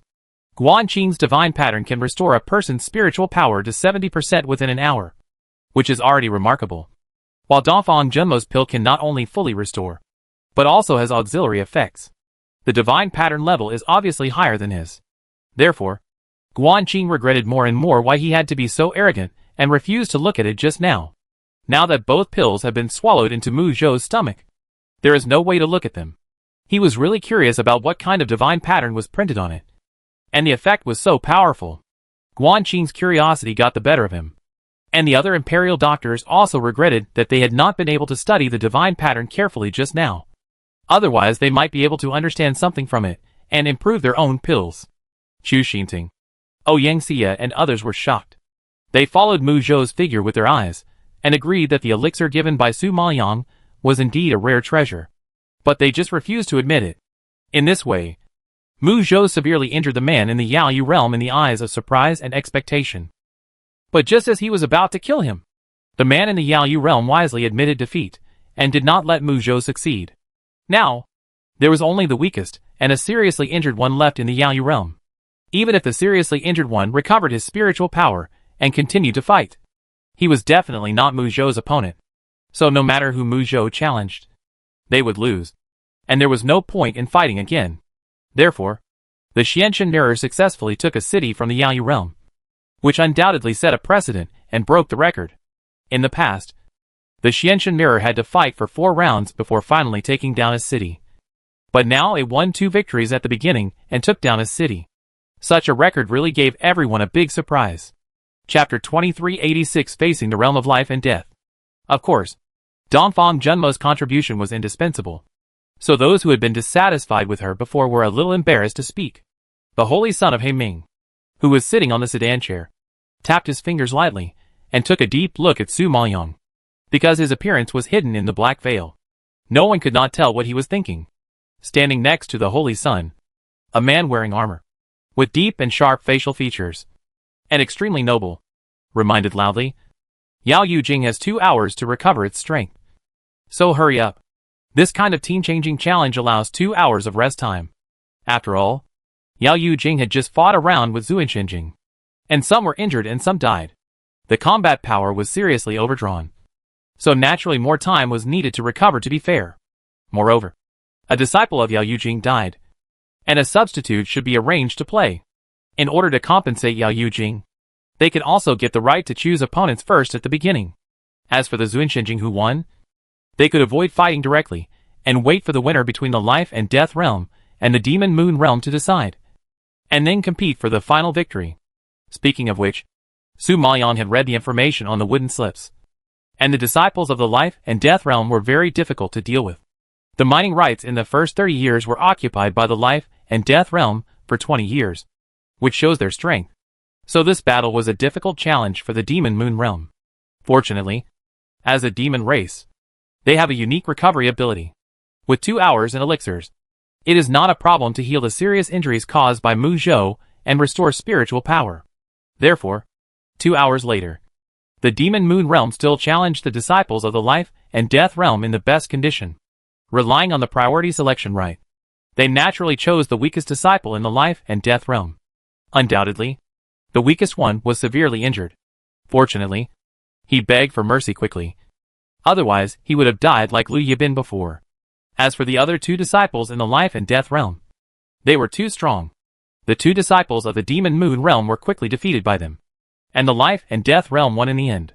Therefore, in this round of the late-stage innate Emperor Spirit Master, the ownership of the last city fell to the 2 teams of the Life and Death realm and the mysterious God Mirror. In comparison, the situation in the Life and Death realm was better. They only had 1 seriously injured disciple, and 2 slightly injured disciples, while the mysterious god Mirror had already lost a disciple and was replaced by a substitute. However, the substitute player was in full strength. Even if his strength was weaker, it was easier than the seriously injured player. In addition, Mu Zhou had already recovered to his peak state, and after such a long rest, he was 50% sure to fight against the medium-level disciple in the life and death realm. But the strongest disciple in this round of life and death realm was stronger than Mu Zhou, and was a tough nut to crack. Mu Zhou thought it was unlikely to defeat him. Moreover, he had just seen the 3 disciples of life and death realm take action. Even the seriously injured and the medium-strength contestant were not easily defeated by Li Bei and the substitute disciples. Therefore, he had already prepared himself mentally. They would definitely lose this battle. As expected, after 2 battles, the life and death realm easily captured another city. However, the people of Zuinshinjing were not discouraged. After all, they had just captured 1 city. This round was not in vain, and Liu Yibin did not die in vain. According to past experience, they did not get the Xianshinjing so easily. It's time for the Pekinate Emperor Spirit Masters to fight. This time, I have won the most times in the life and death realm, so we will challenge. The black-armored general beside the Holy Sun announced in a cold voice, with an irrefutable majesty and pride. As soon as the voice fell, the 3 disciples of the life and death realm strode out. The disciples of the Xianshinjing and the Demon Moon realm, who had been waiting for a long time, also came to the center of the venue from the team. Several pairs of eyes met, looking at each other and evaluating each other's strength. Chu Xinting, Wei Qinghe, and Mo Yin were very famous figures in the Great Yin dynasty, and the disciples of the other 2 teams naturally knew them very well. But because they knew their strength, they did not take them seriously. Because in this round, the disciples of the life and death realm and the Demon Moon realm are the elite among the elites and the leaders among the geniuses. It is no longer difficult for Chu Xinting and the other 2 to win. It can almost be summarized in the 3 words impossible. However, if they cannot take any city in this round, the battle of the Supreme Emperor Spiritual Master will only be more difficult. You have to know that the Supreme Emperor Spiritual Master has reached a great realm and has been baptized by the inheritance and resources of the prehistoric land. For example, the Demon Moon realm has even injected the blood, bones, and scales of the divine beast, and reshaped the body from head to toe, from inside to outside. The life and death realm has a large amount of dead air extracted from the souls of the dead. Their skills are mysterious and cruel, and normal people cannot resist them. On the other hand, the Xianshin mirror has no particularly outstanding inheritance, nor does it have the innate talent of the race. In the early stage, it may be possible to make up for the shortcomings with the understanding of the skills and the control of spiritual power. But once it enters the ranks of the Supreme Emperor Spiritual Master, it will be completely left behind. After all, they have experienced the tempering and polishing that you humans have not experienced. Just like a college student who has experienced the college entrance examination and a high school student who has not experienced the college entrance examination. The strength gap between junior high school and high school is not particularly obvious. But once you cross the college entrance examination, the gap will slowly reveal itself. Although it cannot be concluded that the Zuinshinjing who has not experienced these will definitely be weak. If you want to catch up with the disciples of the life and death realm and the Demon Moon realm, you have to work several times or even dozens of times harder to have hope. Mo Yin, Wei Qinghe, and Chu Xinting obviously understand this truth. So when they were picked by a woman in the life and death realm, there was no surprise, because the Zuinshinjing team is the weakest in their eyes. Of course they have to kick them out first. And the best way to get a city in the most labor-saving way is the best strategy. As for the Demon Moon realm behind, if you can get it, take it. And if you can't, it doesn't matter. Anyway, there was no city in the last round of the Demon Moon realm. And the life and death realm already has 2 bases. So there is no need to worry so much. Miss Chu, I heard that you are good at mental power, and are a rare genius musician. Today I want to see your piano skills. Is it really as good as the rumors say? A woman wearing a black long skirt and heavy makeup came out of the life and death realm team, which formed a sharp contrast with Chu Xinting's white dress and pure and elegant image. It's like a fairy descending from the sky, and a female ghost from hell. One is dazzling and fairy-like, and the other is feminine and enchanting. Dead. Chu Xinting is the most noble, so she naturally doesn't like the style of the woman opposite. She frowned and replied coldly, I am good at a lot of things.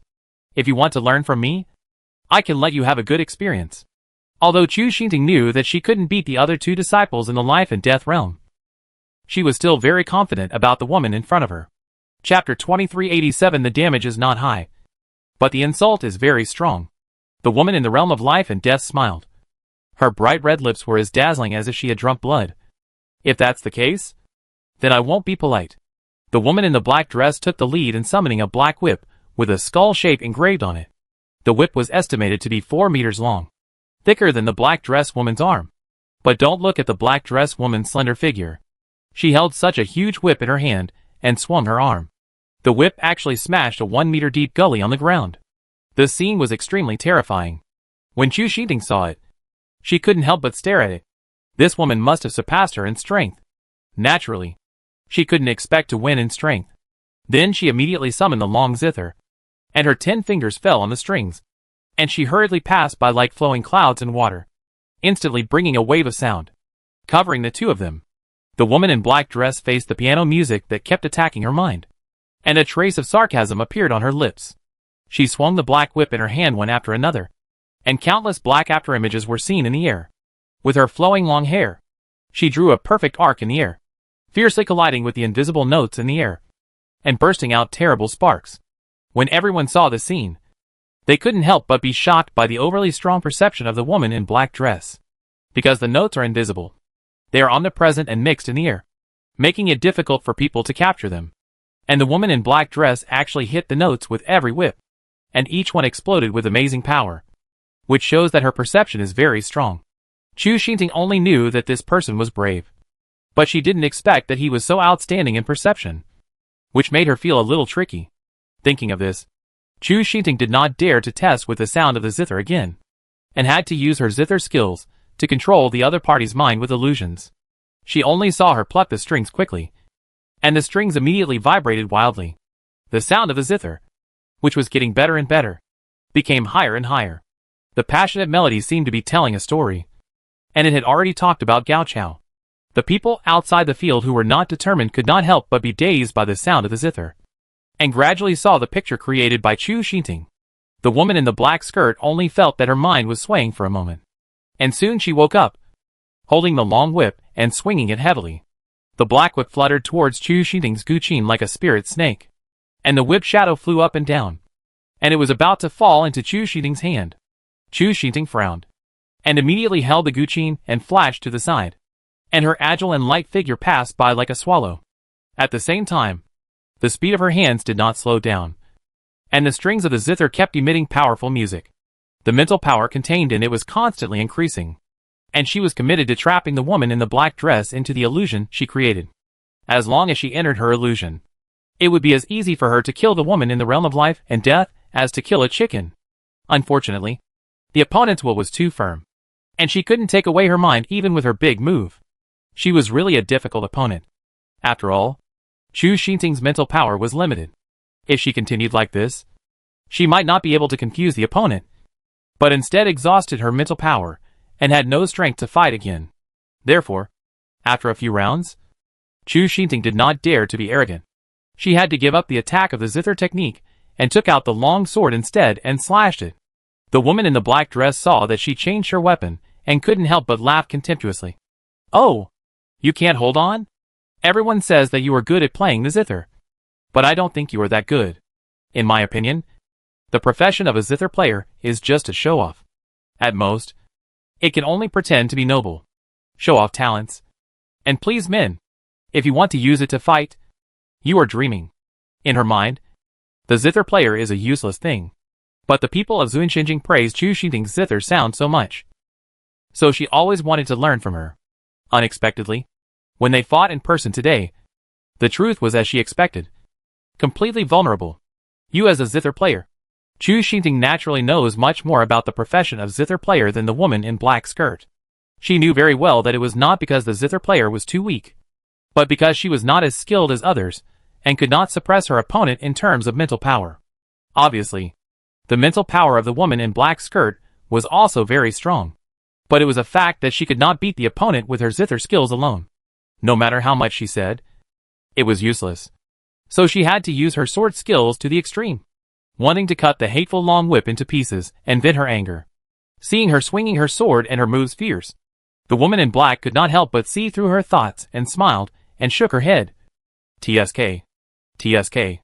TSK. You are really proud. You got angry just because I said a few words to you. It's a pity that you want to cut off my whip with a long sword, which is even more unrealistic than the sound of the piano making me fall into an illusion. Her whip is made of special materials, as hard as black iron. You want to cut it off with a sword? It is undoubtedly wishful thinking. Thinking of this, the woman in black was not afraid of the sharp sword at all. She swung the whip straight at the long sword. The whip instantly wrapped around the sword body. With a strong pull, Chu Xingting's long sword was actually taken away by the whip. At this time, the woman in black raised her hand and caught the hilt of the sword that was pulled back. She took a closer look at the sword body and smiled and sighed. This weapon is not bad. Thank you, Miss Chu, for the gift. When Chu Xingting saw that her treasured weapon had fallen into the hands of the enemy, she felt a pain in her heart and was too embarrassed to look directly at it. During the fight, the weapons were taken away by the enemy. Such a shameful thing. I believe no one can bear it. So Chu Xingting's face almost flushed, and she yelled, "Despicable villain! Give me back my weapon! How can I be a despicable villain for the spoils I won with my strength? Besides, I have never had the habit of actively returning things that come to my hands. If you have the ability, come and take it yourself." The woman in the black skirt raised the long sword in her hand, as if to deliberately provoke her. Chu Xingting was so angry that she rushed forward in one step. She had to change a scimitar in her hand, and slashed at the left hand of the woman in the black skirt holding the long sword. The woman in the black skirt dodged left and right, avoiding her attack, and then raised her whip and swung it down, hitting Chu Xingting's snow-white arm again. Her right arm was torn and her muscles twitched. She was so weak that the scimitar she was holding fell to the ground. Alas, you can't even hold a weapon. Miss Chu is so weak. It turns out that she is just a weak woman who can't even tie a chicken. But you can participate in the gambling battle. Did you get the quota by pleasing men with your outstanding appearance and piano skills? The words of the woman in the black skirt undoubtedly humiliated Chu Xingting to the extreme. Chu Xingting was so angry that her eyes were red, and she rushed forward like crazy. Unfortunately, her strength was obviously not as good as the woman in the black skirt. She was beaten by others in every move. After a while, she was beaten with blood all over her body and rolled on the ground. Her pants were torn in several places, revealing her white thighs. Such a humiliating experience was a fatal blow to the proud Chu Xingting. Therefore, even a proud woman like her couldn't help but beg for mercy. "Stop fighting. I lost. Please stop fighting. I lost. You gave up so quickly. It's really boring." The woman in the black dress was obviously very playful. She didn't want to kill Chu Xingting. It is estimated that she didn't take her life seriously from the beginning. She just wanted to humiliate her from beginning to end. After all, she was known as a goddess in the great Yan dynasty. Her appearance and temperament were all better than hers. Humiliating her would certainly make people feel happier than killing her. Chapter 2388. Only when you fall down completely will you lose. When the people in Zuinshinjing saw their goddess being tortured to the point of rolling on the ground and begging for mercy, they could not bear to look directly at her, and avoided her sight. It was shameful. Too shameful. To humiliate a young girl like this was even more vicious than taking Chu Xingting's life. However, Chu Xingting had already admitted defeat, and the woman in the black dress had no reason to continue to attack. If she insisted on pestering Chu Xingting, she would be permanently disqualified from participating in the primordial war. She could not afford such consequences. So she immediately put away the whip and gave Chu Xingting a contemptuous sneer. Chu Xingting suffered a double psychological blow, and her face was frighteningly pale, which made several disciples who had always admired her feel heartbroken. So a man immediately stood up from the team, quickly took out a cloak from the space ring and put it on her, helped her up, and returned to the team. The woman in black dress looked at this scene and laughed as if she had found evidence. Ha. She really relied on her face and body to get to the top. A woman in the Xianshan realm has only this ability. Chu Xingting didn't expect that she would have to endure her humiliation after withdrawing from the field. She was so angry that she couldn't breathe and almost fainted. Fortunately, Guanqing stepped forward and handed her the elixir in time, which stabilized her breath and controlled her injuries. However, the information showed that the woman in black dress just now was the weakest of the three disciples in the life and death realm. Xu Xingting couldn't even beat her, so there was basically no possibility of a comeback in the next two games. So everyone's hope was immediately placed on Mo Yin and Wei Qinghe. At this time, a man with rough features and a sturdy body in the life and death realm showed his fist to Wei Qinghe and challenged him. "We are both power players. Let's have a fight." The black-skirted woman won a game, and the life and death realm naturally got the right to choose her opponent. This rough man, like Wei Qinghe, ranked second in the team, and practiced the same way as Wei Qinghe. Of course, he wanted to compete with Wei Qinghe to see who was stronger. Wei Qinghe couldn't ask for it, rubbed his fists, and sneered, "As you wish. I will beat you to your knees and call you grandpa." "Oh, really? I hope you won't be a grandson later." The rough man smiled with his lips curled, and a slightly ugly and wretched arc passed across his broad and fleshy face. "Humph. Take your grandfather's axe?" As he said that, Wei Qinghe rushed up directly waving two battle axes.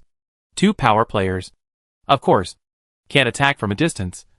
Only close combat can bring out their best strength. Obviously, the opponent also has this intention, holding a knife in his right hand and a shield in his left hand. And he also attacked. I saw Wei Qinghe swung an axe, and the rough man pushed the shield to meet it. There was a loud bang. Sparks flew, and Wei Qinghe was instantly forced back a few steps by the shield. At this time, the rough man found a gap and swung his knife with his right hand. Wei Qinghe was shocked and immediately waved another axe to resist. But the opponent's strength was too overbearing, and this resistance made Wei Qinghe unable to bear it and stepped back a few steps. And the ground was inevitably swept up by his hurried steps. If you only have this little strength, then you will definitely be the grandson. The man in the realm of life and death raised his eyebrows and smiled, his tone full of sarcasm. Wei Qinghe was stimulated by his contempt, gritted his teeth and burst out, forcibly pushed away his broadsword and shield, and then swept his legs and feet, trying to break the opponent's chassis. But who knew that although the opponent looked huge, he jumped up as light as a swallow at the critical moment, just avoiding his powerful leg technique, and at the same time slashed a knife at his face. Wei Qinghe had good skills after all, and his head tilted, and the blade passed by. But he was a little unprepared for this move, and he was always a second or two slower, and his arm was cut.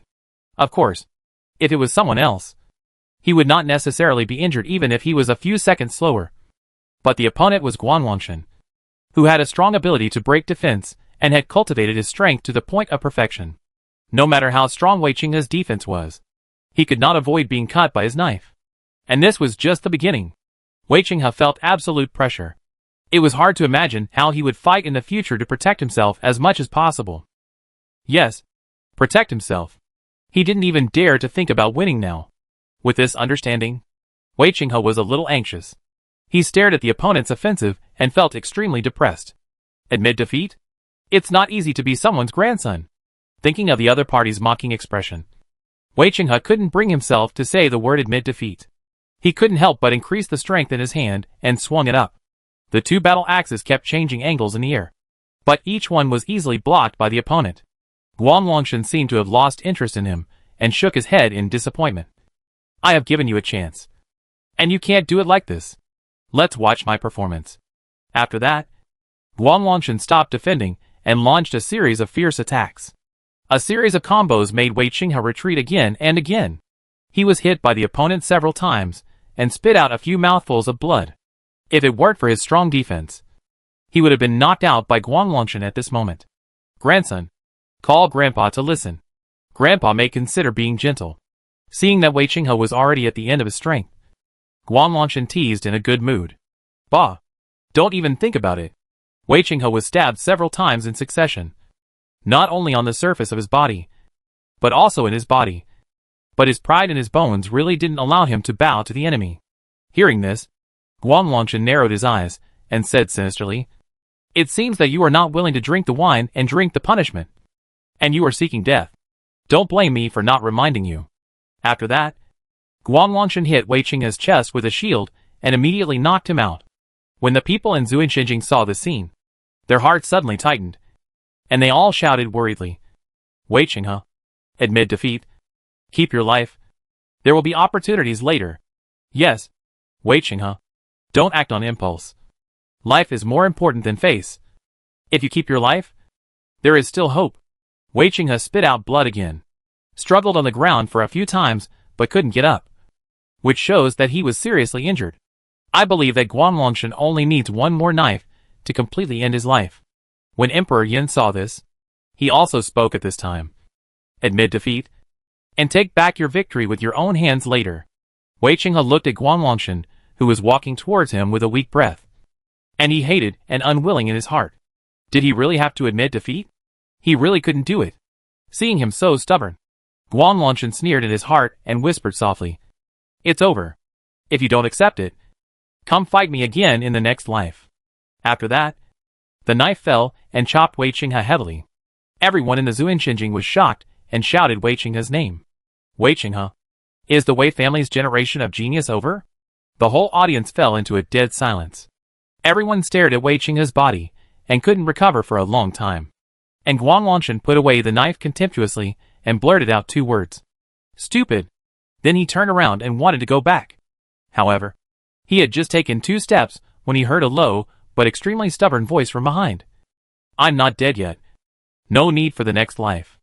Everyone saw that although Wei Qinghe was horribly injured, he still had a breath left, which was simply a miracle. Su Maoyang couldn't help but be shocked by the opponent's defense and willpower. It's a pity that such a seedling is going to die. Thinking of this, she couldn't bear to advise.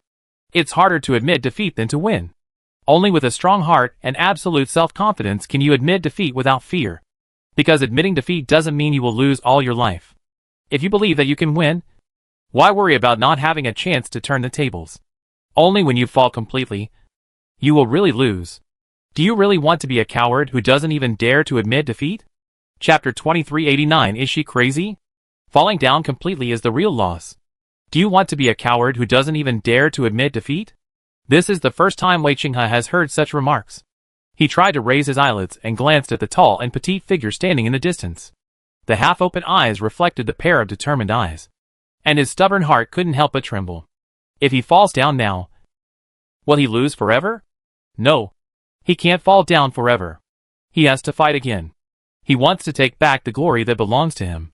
He is definitely not a coward who can't afford to lose.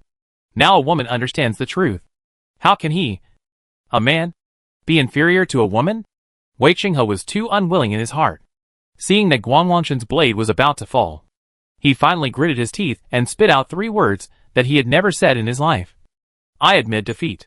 He was born in a powerful family like the Wei family, which is ranked at the top level of the Great Yin dynasty, and has been raised and cultivated as a genius. Because of the favor of the Wei family and his own talent, he is a little tyrant who is famous in the Great Yin dynasty. And even the Yin Emperor has to give him some face. He is domineering, flamboyant, and arrogant. He has never admitted defeat or bowed his head since he was a child. Today, he can endure this humiliation just because he doesn't want to admit defeat forever, and doesn't want to be a coward in the eyes of everyone. Hearing the 3 words of Wei Qinghe's surrender, everyone breathed a sigh of relief. And the Yin Emperor waved his hand to block the knife light for him and rolled Wei Qinghe back to the team. As long as he admitted defeat in person, the Yin Emperor would protect him openly. Guanlongshan felt a little regretful when he saw that he almost lost his life. But he didn't take it too seriously. But a defeated general, in his opinion, can't make any big waves. The next competition is the most important. Therefore, the disciples of the life and death realm turn their attention to Mo Yin. Mo Yin is the most powerful among the 3 people of Wei Qinghe. So his opponent is naturally He Yifeng, the strongest among the 3 people of the life and death realm. But Mo Yin is not very sure about Guanlongshan, let alone He Yifeng, who is much stronger than Guanlongshan. Moreover, the Xianshan realm has lost 2 games in a row in this round. If he loses another game, he will be completely defeated. So Mo Yin has no way out.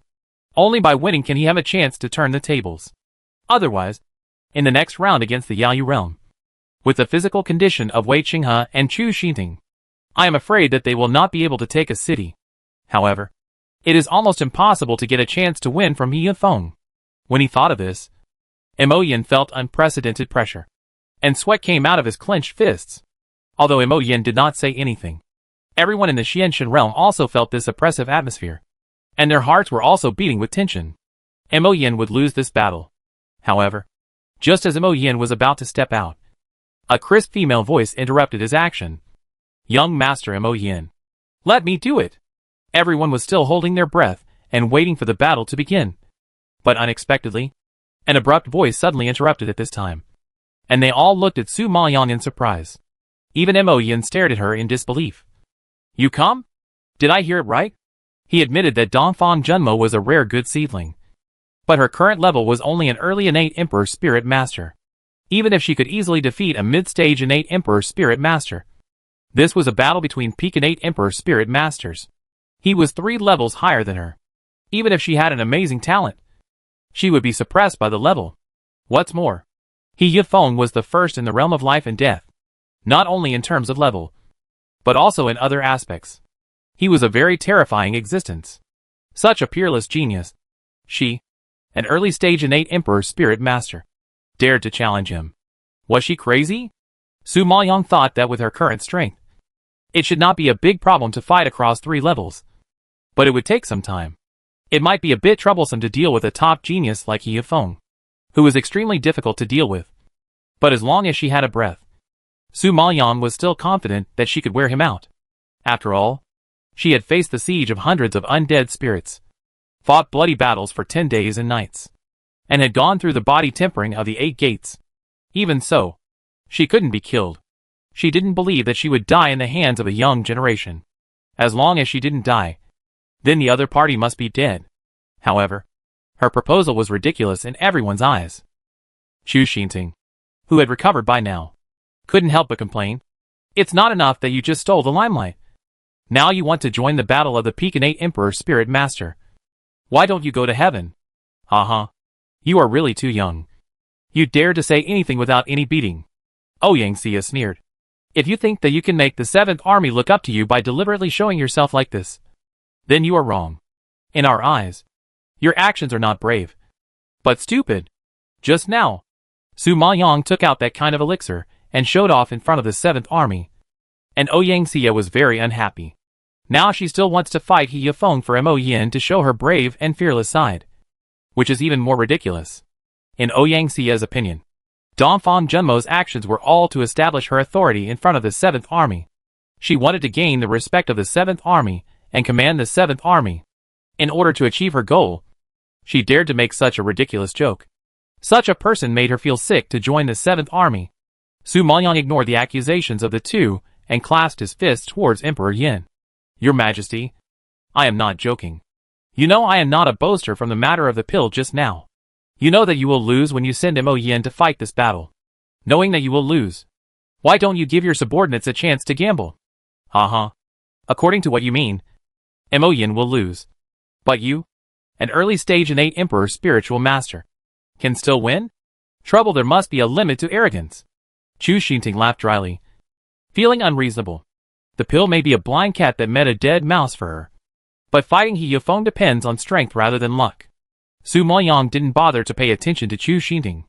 But when she thought of her exchange of glances with Jun Haotsong, she couldn't help but retort. Don't worry, Miss Chu. At least I won't be beaten to pieces and rolled on the ground like you. It's already quite good that I can fight like that. If it were you, you would have been crushed to ashes long ago. Do you really think that the disciples of the life and death realm are made of clay? Seeing that she was stepping on her pain point, Chu Xinting was also aroused. Su Maoyang said coldly, then beg Emperor Yin to give me a chance to crush my bones and ashes. Hearing this, everyone in the Xianshan realm frowned in dissatisfaction, thinking that she was too willful. After hearing what she said, Emperor Yin thought that she was somewhat confident, and nodded immediately. I know you are not a boastful person.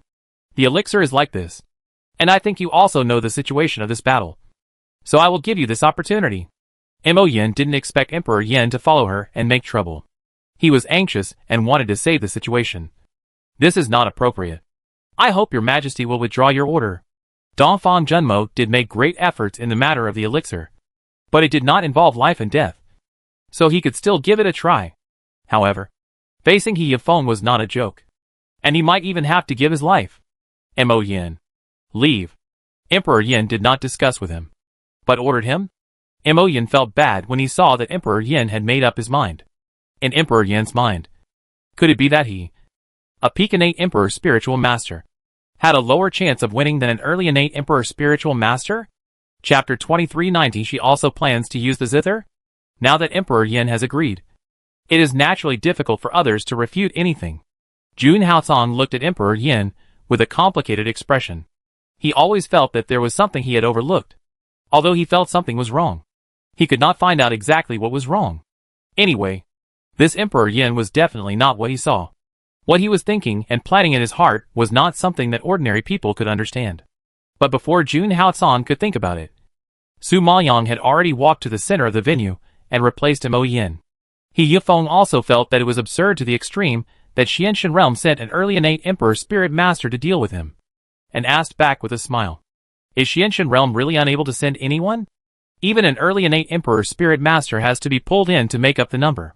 Hearing this, let alone the life and death realm and the Yaoyu realm, the people of Xianshan Realm felt embarrassed. I don't know why Emperor Yin is so arrogant. Could it be that he was bewitched by the Dongfang brothers and sisters? Su Maoyang raised his lips and made a gesture of invitation. Are you here to make up the numbers? You will know after fighting. You still want to fight me?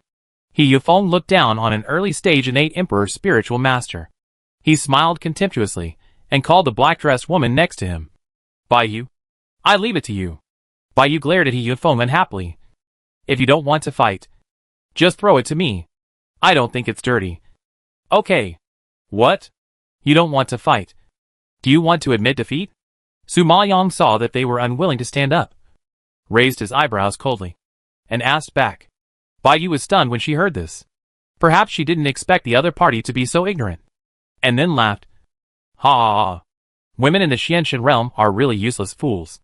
Chu Xiting at least has some looks. But you are not only unattractive, but also have a bad brain.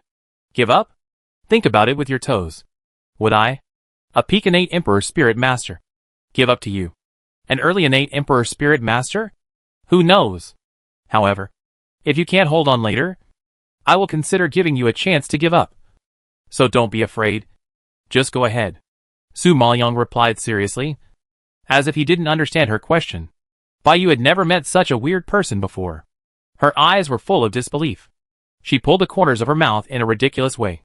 The woman in the Xianshan realm really broadened my horizons. Not only is she powerless and weak, but her brain is not bright. And she is so stupid that she can't even understand what people say. They were obviously mocking her for not being qualified. But she actually thought they wanted to give up and threatened to give her a chance to give up. Is her brain full of shit? Wei Qinghe found Su Maoyang's words very funny and laughed out loud. But it also affected the wound, making him gasp. This woman is really unique. What she says and does is different from ordinary people. The conversation between the two is completely irrelevant. But every sentence is very irritating. He didn't know this Dongfang Junmo before. But after this prehistoric battle, he found that this person is quite interesting. Of course, it's not just him. Yan Di, who understands Su Maoyang's thoughts, can't help laughing and raises the corners of his mouth slightly. When she starts to confront people, it's really speechless. Jun Haocong looked at Yan Di sharply and frowned inadvertently. He said that Su Maoyang is such an excellent woman. How could Yan Di not be interested? Seeing Yan Di's eyes sticking to Su Maoyang, he felt that there was something fishy. Although Jun Haocong was unhappy, he couldn't help but admire Su Maoyang's proud and high-spirited appearance. Even with an ordinary face, he thought she was damn pretty. And he wanted to hold her in his arms and cover her up so that no one could see her. As the person involved, Su Maoyang didn't know what the men were up to with her. She looked at Baiyu expressionlessly, waiting for her to make a move. Baiyu found that he couldn't make her understand. So he rubbed his brows helplessly. You want to die? I will grant you your wish. But I never bully idiots like you. So I won't attack. You can attack. As long as you get close to me, you will win. Lest others say that I rely on bullying trash to get to the top of the life and death realm. I can't afford to lose face. After hearing this, Su Maoyang stared at her with a different look, and couldn't help but smile. Women in the life and death realm really need to be more courageous. You dare to make such a promise. I respect you as a man. Of course, Jun Haocong, who knew Su Maoyang's strength, understood the irony of her words.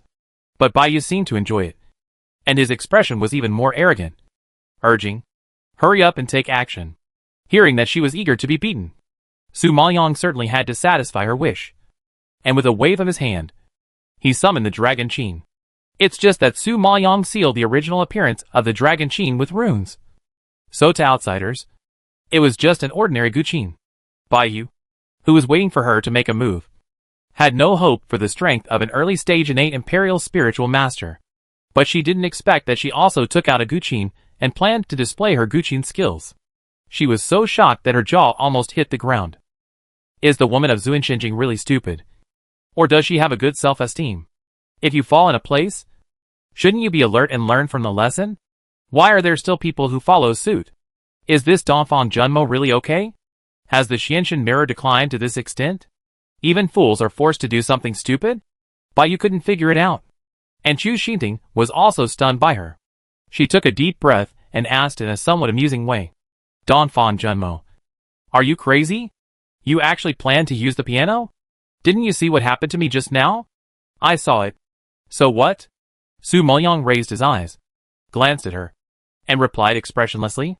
Chu Xinting was so angry at her indifferent reaction that she suppressed her anger and said, I am a peak innate emperor spiritual master, a mid-level zither player, a master of zither, and a genius in mental power.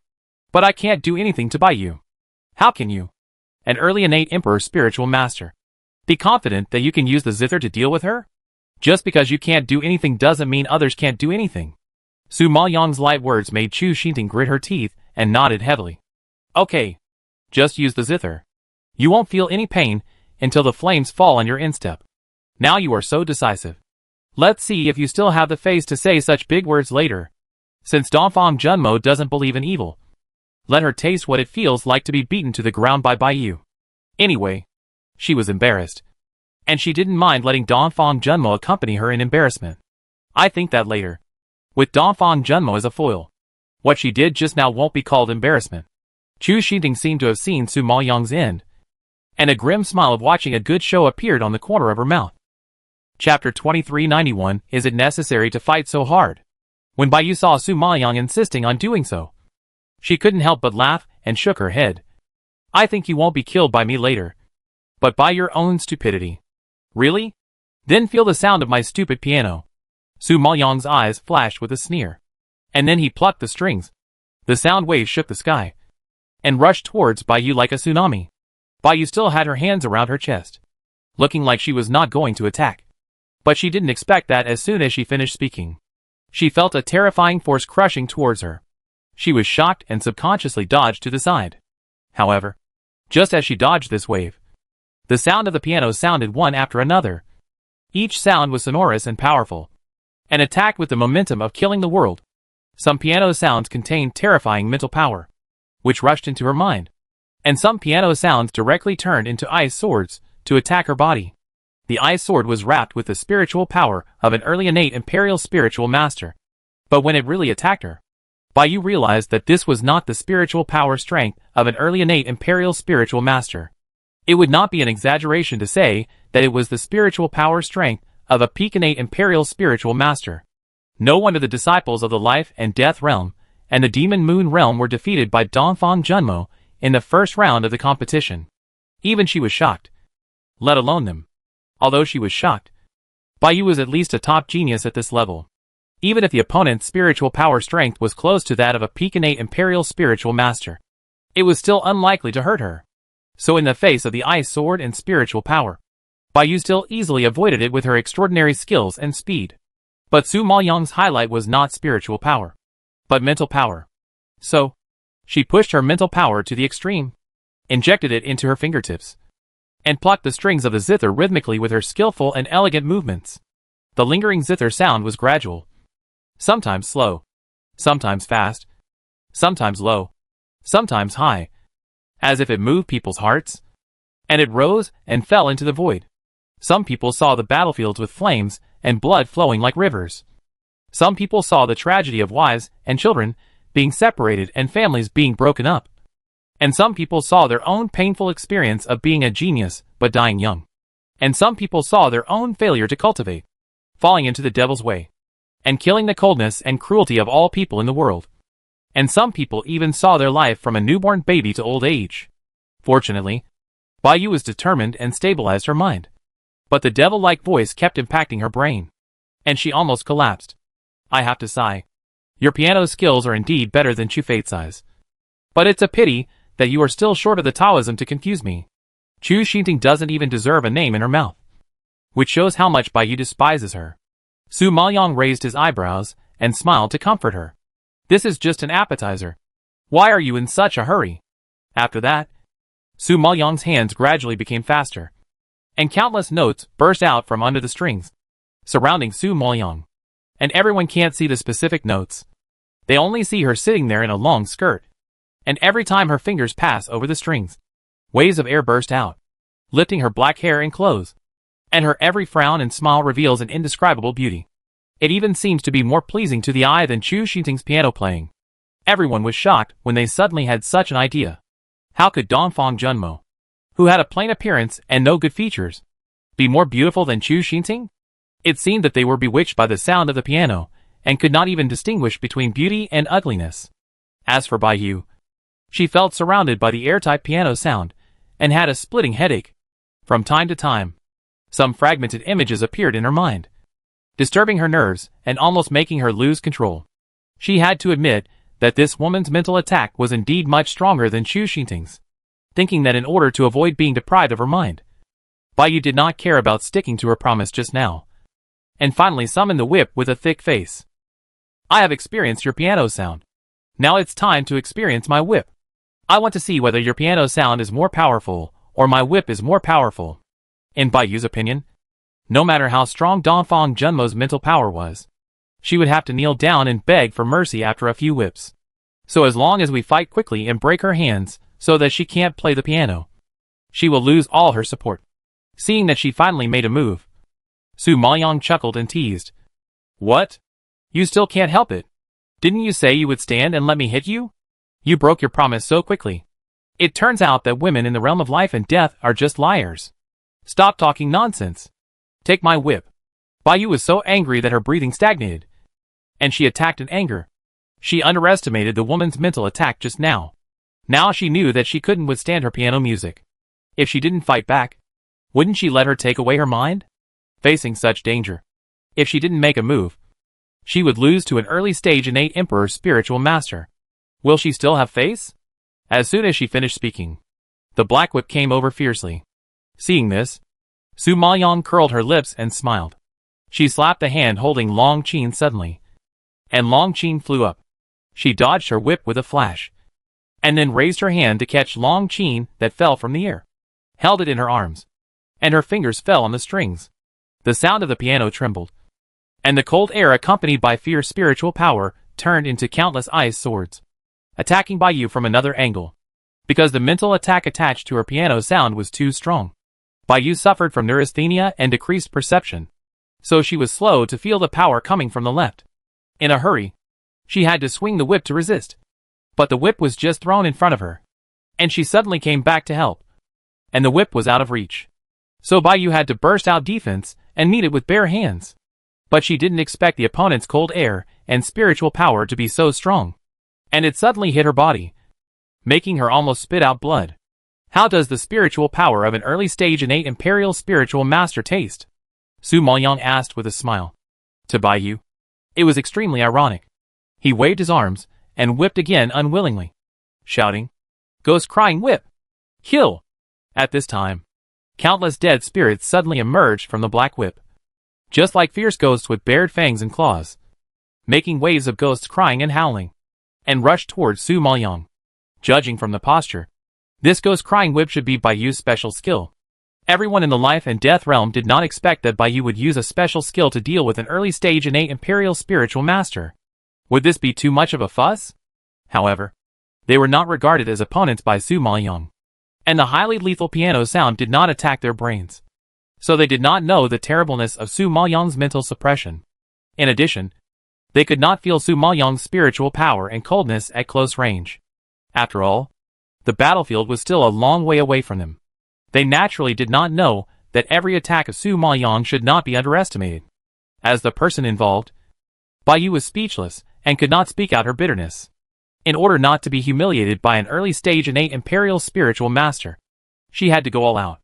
Seeing her ruthlessness, Su Maoyang chuckled and teased.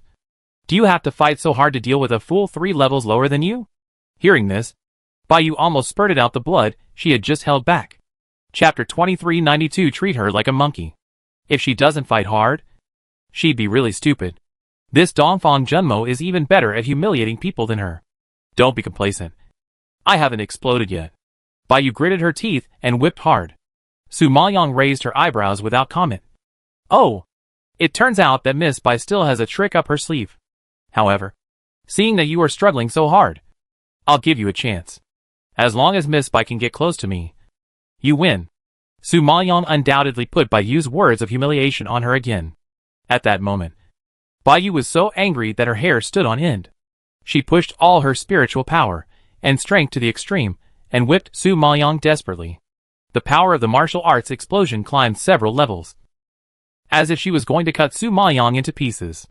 Facing such a powerful move, Su Maoyang directly used the ghost step, changing several positions in succession, and each time Baiyu's whip missed. So, after dozens of rounds, everyone only saw Baiyu looking for people everywhere with the ghost whip. And she didn't even touch Dongfang Junmo's hair after dozens of hits. Speechless, every time she was about to hit Dongfang Junmo, she dodged cleverly. The speed was so fast that people couldn't catch the trajectory, and every dodge was accompanied by ups and downs. Continuous and melodious piano music, constantly attracting Baiyu to change the direction of attack. But the later it was, the more Su Maoyang changed his position, causing the piano sound to come from all directions, filling Baiyu's ears and hitting her sea of consciousness, so that she could no longer tell Su Maoyang's specific location. Therefore, she turned around like a headless fly in the field, whipping more and more quickly, gradually messing up the rhythm. But in the end, she was so confused that she didn't hit Su Maoyang. On the other hand, Su Maoyang neither attacked nor counterattacked, and simply teased her with the sound of the piano from time to time, clearly treating Baiyu as a fool. Baiyu laughed at her stupidity before, and now she used her actions to prove that Baiyu was really stupid. So, who would have thought that Dongfang Junmo would use her piano skills to make Baiyu spin around like a fool? The key is that Baiyu is still willing to be this fool, and she looks like she won't give up until she can't hit her. Excuse me, is this a monkey trick? Wei Chinghe couldn't help laughing again. Baiyu, who was just high and mighty and looked down on people, was now madly hitting the air, but couldn't even catch a shadow. Like a crazy woman. The people in the realm of life and death also found that Baiyu was teased by the opponent and her mentality collapsed. He Yufeng couldn't help but frown and remind. Baiyu, what are you doing? Hurry up and fight. An early stage innate emperor spirit master can fight for so long. Isn't it enough to make people laugh? Baiyu was wronged. This person was too fast, and the sound of the piano limited her perception. It was difficult for her to detect the trajectory of Dongfang Junmo's behavior, so she herself didn't expect that she couldn't even find the person to deal with an early stage innate emperor spirit master. Shame. A huge shame. The people in the realm of life and death were unhappy with Su Maoyang's teasing behavior, and they all shouted, if you want to fight, fight quickly. What's the skill of delaying time? Su Maoyang heard this and shrugged innocently. I don't want to end the battle quickly, but the player you send out has poor eyesight and brain. He always misses the target and can't even get close to me. What can I do? I am also very distressed. After hearing what she said, not only Baiyu, but also other teammates in the realm of life and death were so angry that they vomited blood. The damage was not high, but it was extremely insulting, which was exactly the same as what Baiyu did to Chu Xingting. Baiyu's face was already red, and now she was even more grimacing, and rushed towards Su Maoyang like crazy. The tense style of the ghost whip. Ghost transformation. After the roar fell, the black whip directly turned into a 5-meter-high evil ghost, and slapped Su Maoyang in the direction of the face. The death energy was surging. The force was amazing. The attack range was extremely wide, and the huge destructive power was like the hand of death from hell, blocking Su Maoyang's retreat, so that she couldn't even perform the ghost step. Su Maoyang saw such a move, but he looked up to Baiyu. This person can practice martial arts to this level, and he is indeed quite good. It's a pity that she never shows mercy to the genius of the enemy. Since there was nowhere to escape, she had no choice but to face the battle head-on. She immediately poured her spiritual power into the strings and plucked them hard. A shadow of a dragon soared into the sky, and a terrifying dragon roar suddenly erupted, resounding through the world, shocking everyone present to lose their minds for a moment. At this time, the shadow of the dragon had already hit the evil ghost hard, and passed through his huge body. You must know that the evil ghost is Yin, and the dragon is Yang. The evil ghost was hit by the dragon shadow, and it was like a ghost seeing the sun, and it instantly dissipated in the air. Seeing this, Baiyu was shocked and stared at Su Maoyang in disbelief. The zither player could also play the shadow of the dragon? Was she wrong? I don't believe it. I don't believe it. Baiyu couldn't bear the fact that she couldn't do anything to an early innate emperor spirit master. She roared twice crazily and raised her arm, shaking with murderous energy. 10,000 ghosts are facing the master. Die!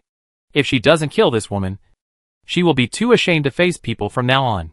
After the voice fell, 5 huge evil spirits suddenly appeared on the ground around Baiyu like mushrooms after rain. Each evil spirit was incredibly powerful, exuding a terrible evil spirit, which was obviously several times stronger than the previous one. This terrifying pressure radiated, and everyone who was so far away couldn't help but feel scared and had difficulty breathing. It was hard to imagine what Dongfang Junmo, who was standing not far away, felt. It was probably difficult for him to even move. No wonder this woman named Baiyu can rank in the top 3 of the innate imperial spiritual masters at the peak of the life and death realm. This kind of martial arts can be called an imperial skill, and they're in the Xianshan realm. And it is very amazing to be able to practice the 9th grade Divine King skills, not to mention the imperial skills. It has to be said that the resources of the life and death realm are really powerful. Perhaps feeling the horrified gazes of the crowd, Baiyu was proud and grinned with certainty. So what if you can play the afterimage of the dragon? So what if you can restrain my ghost? As long as my ghost is enough, your afterimage of the dragon will not be able to be dispelled no matter how strong it is. You can die in my hands today, which is also a glory for the family. Rest in peace. After the words fell, 5 evil ghosts rushed towards Su Maoyang frantically, trapping her in it like an iron barrel. Her petite figure was instantly as small as an ant in front of the 5-meter-high evil ghosts, as if she could be stepped on to death at any time. Seeing this scene, everyone in the Xianshan realm gasped. In this battle, Dongfang Junmo is afraid that her life will be in danger. Seeing that she was in danger, Wei Qinghe also wanted to repay her for her enlightenment just now, and immediately shouted, "You are not her opponent. Admit defeat quickly. Saving your life is important." Chapter 2393. There are no weak professions, only weak people. Su Maoyang saw that there were so many people in the Xianshan realm, and no one was worried about her safety. Instead, the arrogant little tyrant had some goodwill towards her, and she couldn't help feeling a little sad. Jun Haocong knew her strength, so he was assured of her. Emperor Yin might have guessed that she had a backup plan, so he was able to remain calm.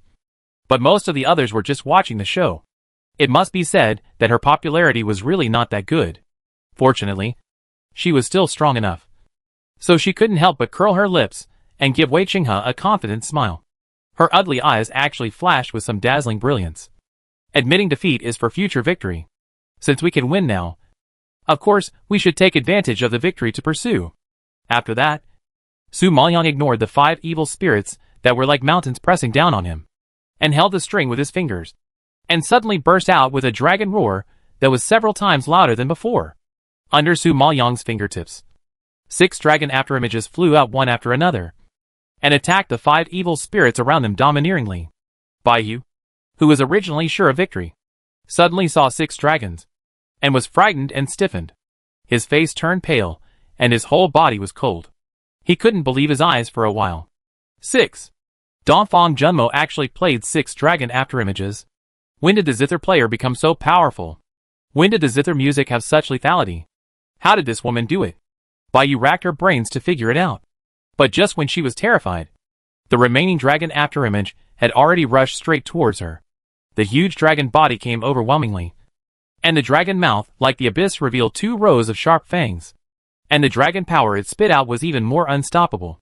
The 2 dragon eyes, which were bigger than Baiyu's head, immediately reflected Baiyu's terrified face. There was only a loud bang, and the afterimage passed through Baiyu's body. Baiyu's figure instantly became like a fallen leaf in autumn, after being carried away by the dragon's afterimage for a distance. She fell down and fell heavily to the ground. The other 5 evil spirits were also beaten to death by the dragon's afterimage. The pressure from hell instantly dissipated into nothingness, as if nothing had happened. Bai Yu's proud imperial skill was broken by Dongfang Junmo's piano skills. It was unbelievable. Moreover, the battle just now lasted only 10 breaths. Everyone had no time to react and ended up with Bai Yu's miserable defeat. So everyone stood there, as if a thunder exploded above their heads, and their eyeballs almost fell out of their eye sockets. However, what surprised Su Maoyang was that even though Bai Yu was so severely injured, he still had a breath left. He moved his fingers with difficulty and struggled to get up from the ground again. You should know that Su Maoyang has now cultivated the ice sacrifice 9 days to the 7th level. Not only has the number of dragons afterimages increased, but the power of the dragons afterimages has also increased a lot. Unexpectedly, Bai Yu actually managed to hold on. It seems that she has a lot of life-saving magic weapons. Of course, as a genius in the realm of life and death, it would be unreasonable for her to not have some life-saving skills. But Su Maoyang did not intend to let her go. If she dared to look down on the Zither Master, she would have to pay the price for her arrogance. Thinking of this, she narrowed her eyes slightly, and with a light stroke of her fingers, a wave of Zither sound vibrated up, and the powerful mental power suddenly hit Bai Yu's already fragile nerves. This Zither sound seemed to be the last straw that broke the camel's back, causing Bai Yu's body to tremble, and her pupils gradually filled with fear. Su Maoyang curled his lips, with a mocking tone. You are very strong and talented, but unfortunately you made a fatal mistake. You underestimated the Zither Master and their mental power. Su Maoyang had many ways to deal with Bai Yu, but he chose the Zither skill, just to let her know that there are many magic weapons in the world that can defend against spiritual power. But mental power is hard to defend against. From the beginning to the end, there is no weak profession, only weak people. I think Bai Yu never thought that she would die at the hands of a Zither player, and would die in a mental attack. So, after hearing Su Maoyang's words, Bai Yu's face suddenly showed a bit of sadness, and then she fell down with her eyes open. She lost to an early stage innate Emperor Spirit Master, lost to the profession she despised the most in her life. Such a shame. If she didn't die, it would be difficult for her to raise her head again. At this moment, not only the life and death realm, but even the Zuanshinjing and Yaoyu realm were shocked by this scene. Although they didn't say it, they had the same idea as Bai Yu. They thought that the Zither Master was just a support and didn't have strong attack power. If it was in a team game, it might be useful. But fighting alone, and facing a proud girl like Bai Yu, the Zither Master was indeed too useless. Unexpectedly, Su Maoyang gave them a surprise. It turned out that the Zither Master could be so strong and his mental power could kill people like this. It was undoubtedly an eye-opener for them. It seems that it's not the Zither Master's fault that he is too weak, but Chu Xinting herself is too weak. Thinking of this, many people looked at Chu Xinting with disdain. Not only did she not play the strength that the Zither Master should have, but she also caused people to misunderstand the Zither Master, which really insulted the position of the Zither Master. Chu Xinting herself was also shocked by the movement caused by Su Maoyang. At this moment, she felt the strange eyes from all directions, and suddenly woke up. Seeing the contempt in everyone's eyes, her beautiful face froze, and she lowered her head in embarrassment. Usually, she stood out from the crowd, and received the admiration of others. This was the first time that she was looked at with contempt. This feeling made the proud her want to dig a hole in the ground and crawl into it. She really hated it. Why? As a fellow Zither player, Dongfang Junmo could practice the Zither skills so well, but she couldn't even catch up with her half. Especially the Dragon Chant and the Dragon Afterimage played. It seemed to be a rare secret technique. It was impossible for a lowly maid like Dongfang Junmo to have it. I think it should be a reward from Emperor Yin. But Emperor Yin was too unfair. He would rather reward such a secret technique to a lowly maid than to these descendants of famous families. If she had used such martial arts, she would naturally be able to easily win this game and teach Bai Yu a lesson. So thinking of all this, Chu Xinting hated and envied Dongfang Junmo in her heart. She hated her for stealing the limelight that belonged to her, and envied her for being appreciated by Emperor Yin and gaining such powerful martial arts. But she did not question her own ability. Perhaps she just subconsciously did not want to admit that she was weaker than Dongfang Junmo. At this time, Wei Qinghe saw that Su Maoyang not only humiliated his opponent severely, but also took his life. He shouted excitedly. Beautiful fight. Good job. Dongfang Junmo. He and Chu Xingting were humiliated so badly by the disciples of the life and death realm just now, and they had been holding back a bad temper in their hearts. Now Dongfang Junmo got it back for them, and he felt very happy, and even his severely injured body seemed to be much more comfortable. Su Maoyong smiled at Wei Qinghe to show his gratitude. Jun Haocong frowned when he saw the scene, stepped forward and patted Wei Qinghe on the shoulder, reminding him, Mr. Wei, take good care of your injuries. Talking too much will hurt your vitality. He slapped him hard, and he just happened to press Wei Qinghe's wound, causing Wei Qinghe to wail in pain. Look, you are so badly injured. You'd better close your eyes and rest. Jun Haocong shook his head in dissatisfaction, pretending to be concerned. But his subtext was that if you are so badly injured, don't look around with your eyes open and talk nonsense with your mouth open. Otherwise, he will make him more seriously injured. Chapter 2394. When did the relationship become so good? However, Wei Qinghe did not understand what he meant and stared at him with anger. Is there something wrong with this Dongfang Junyi? He had no personal relationship with him, and had only said a few words to him at the Wulong conference before. Now he suddenly came up to care about his injury and slapped him hard. It didn't hurt that much, but he made the injury worse, which made Wei Qinghe doubt Jun Haocong's motives. However, when he thought of their little encounter at the Wulong conference, Wei Qinghe suddenly understood that it seemed that Dongfang Junyi was still holding a grudge against him for speaking rudely to him at the Wulong conference. I didn't expect this man to be so petty and hold such a grudge. It's better not to offend him in the future. Wei Qinghe gave a reasonable explanation for Jun Haocong's inexplicable concern, and Jun Haocong saw that he had suddenly realized something and thought that he understood what he meant. So he stopped and let him go. As for the rest of the people, they looked confused and blinked their eyes in confusion. Even Su Maoyong looked at Wei Qinghe and Jun Haocong in surprise. When did they become so close? Even Jun Haocong, the old man, began to care about Wei Qinghe's injury. It seems that he has done a lot of things and made a lot of friends during the time he didn't come to see her. Even Wei Qinghe was hooked up by him. His social skills have improved by leaps and bounds. The only thing is that he has no time to care about her. Thinking of this, Su Maoyong withdrew his gaze in anger and stopped looking at him. Jun Haocong was happy that Su Maoyong finally noticed him, but he turned his head away angrily after just looking at him. And he was confused.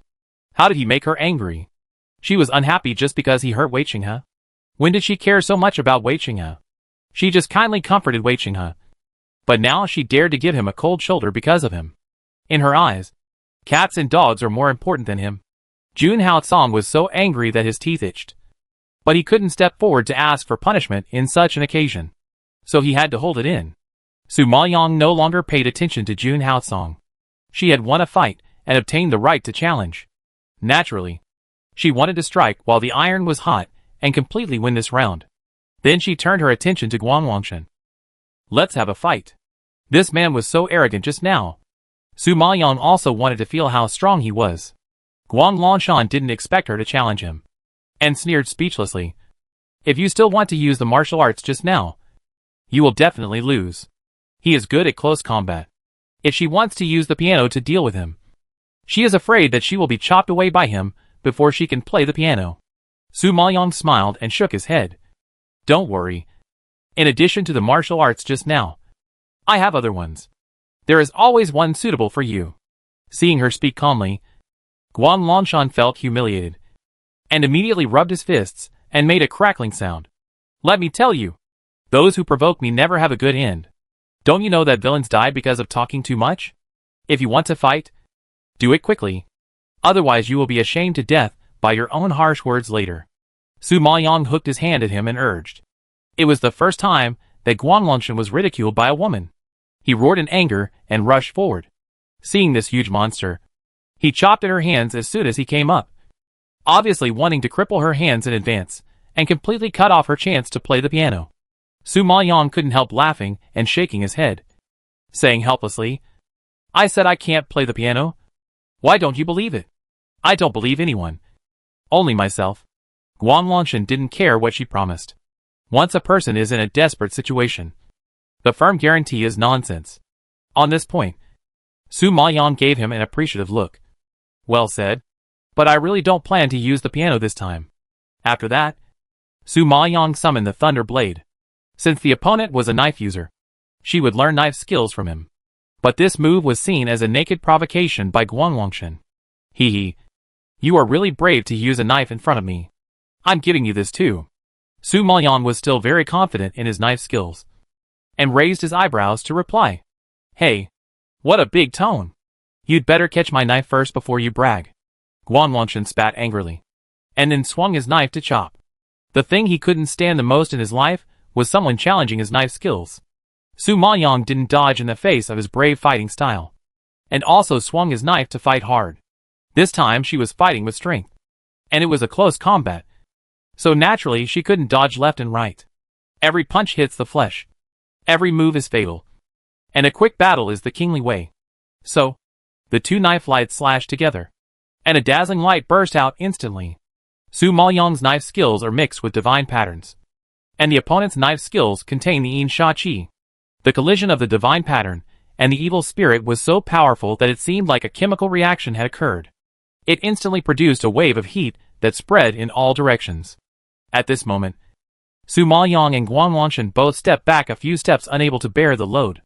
Su Maoyang did not expect that the other party would force her back. She raised her eyebrows in surprise. It's really interesting. As she said that, she waved her arms again and used the Divine King skill, Demon Wind Fierce Slash.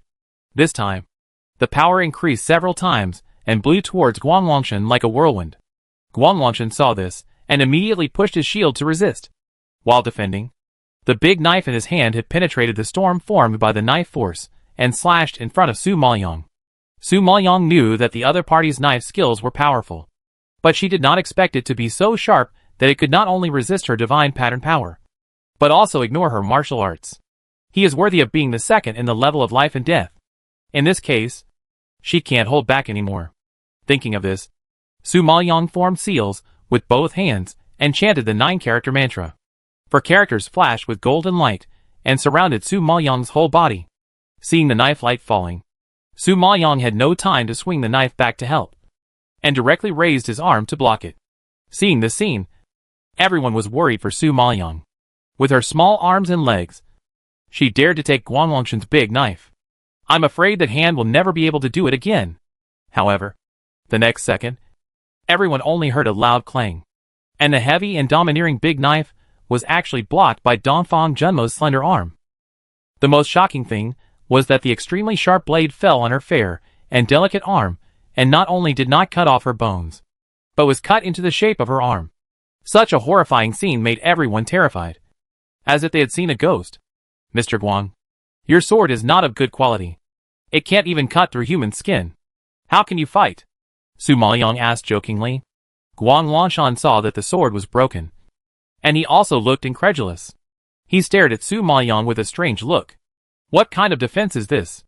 Not only can it block his martial arts, but it also broke his sword? Although this is not a particularly valuable sword, the quality is definitely beyond reproach. It is definitely not so fragile. Chapter 2395, Openly Attacking. What are your hands made of? After a long time of doubt, Guangwangshan couldn't help asking. It's so hard. Maybe it's made of some special magic weapon? Su Maoyang answered with a smile. It's a real flesh and blood body. Since it's a close combat, it's unreasonable not to have a strong defense. Bah! No one knows defense better than me. Do you really think I'm stupid? Guangwangshan himself is a person with strong defense, so he naturally knows that no matter how strong the defense is, it can't be so abnormal. Su Maoyang couldn't help laughing. So you are the legendary king of understanding. Humph! Stop talking nonsense. No matter how strong the defense is, I will break it for you. Guangwangshan couldn't figure out her arm, and simply gave up. Anyway, in his opinion, if one knife can't cut it, then 2 knives. If 2 knives can't cut it, then 4 knives. If 4 knives can't cut it, then 6 knives. If 6 knives can't cut it, then 10 knives. Until it is cut. He still didn't believe that there was a magic weapon whose defense was so strong that there was no flaw at all. Su Maoyang touched her nose speechlessly. Wasn't it him who asked about this topic first? Why did he think she was talking too much nonsense?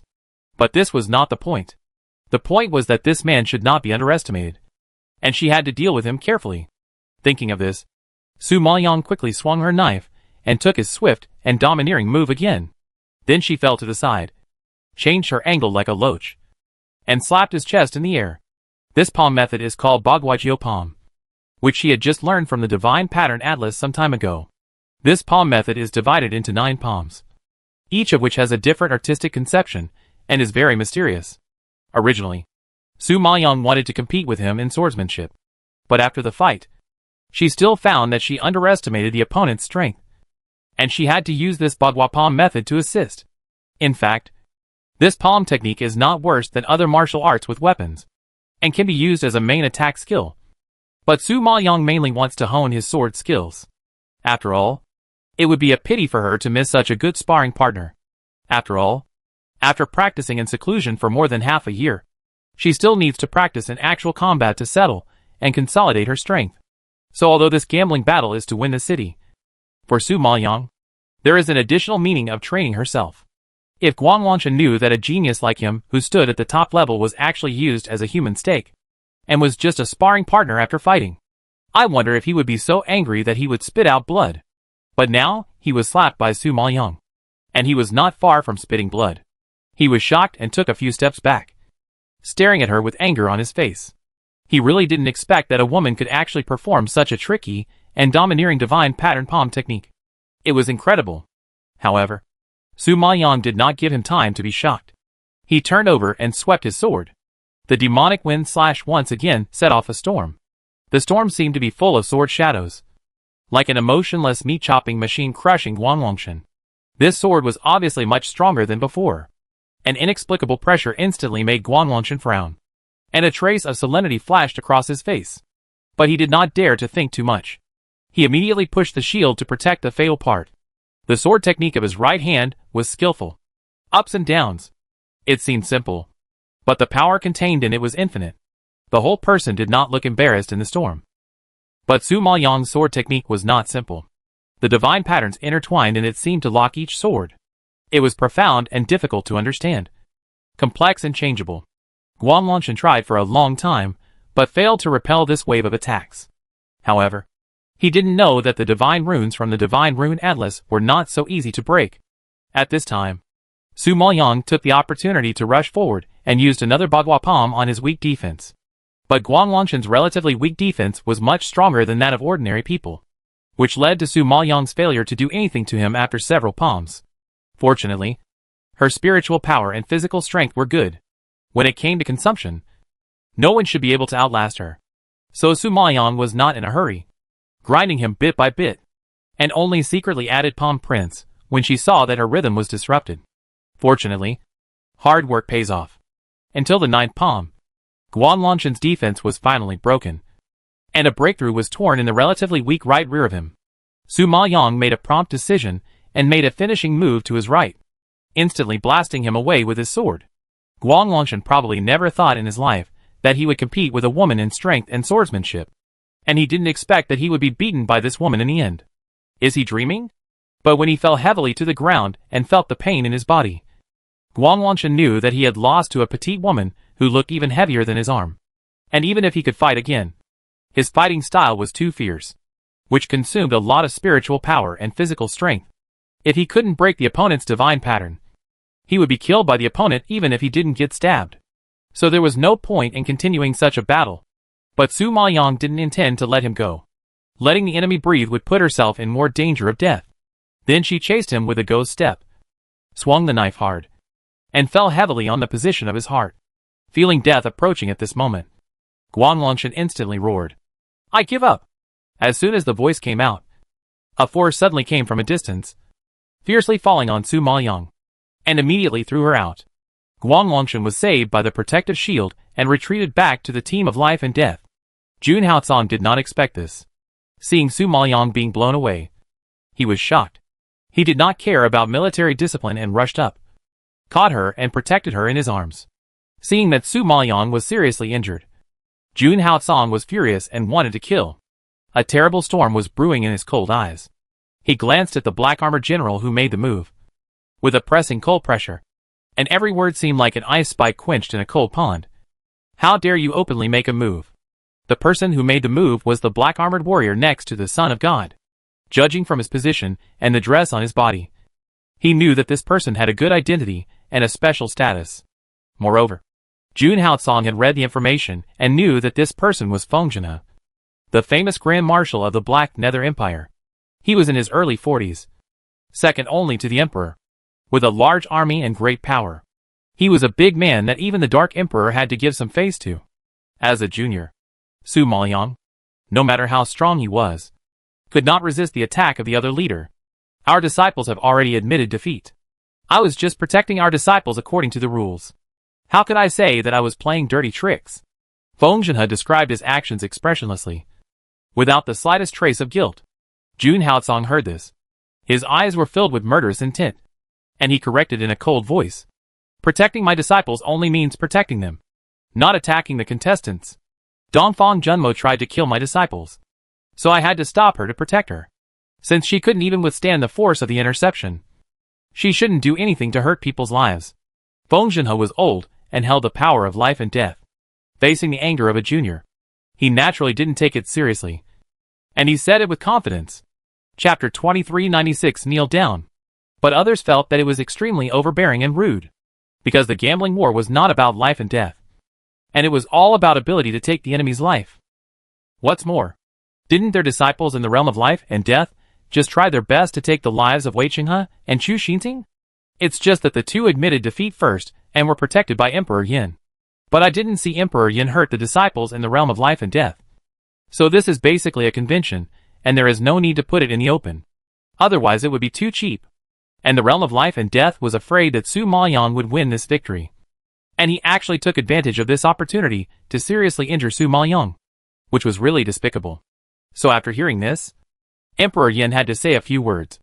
If it is according to what Sima said, then can I kill your disciples in the realm of life and death at will when I protect my disciples? What? Emperor Yin is going to break his promise? Feng Zhenhe raised his sword eyebrows and looked at Emperor Yin coldly.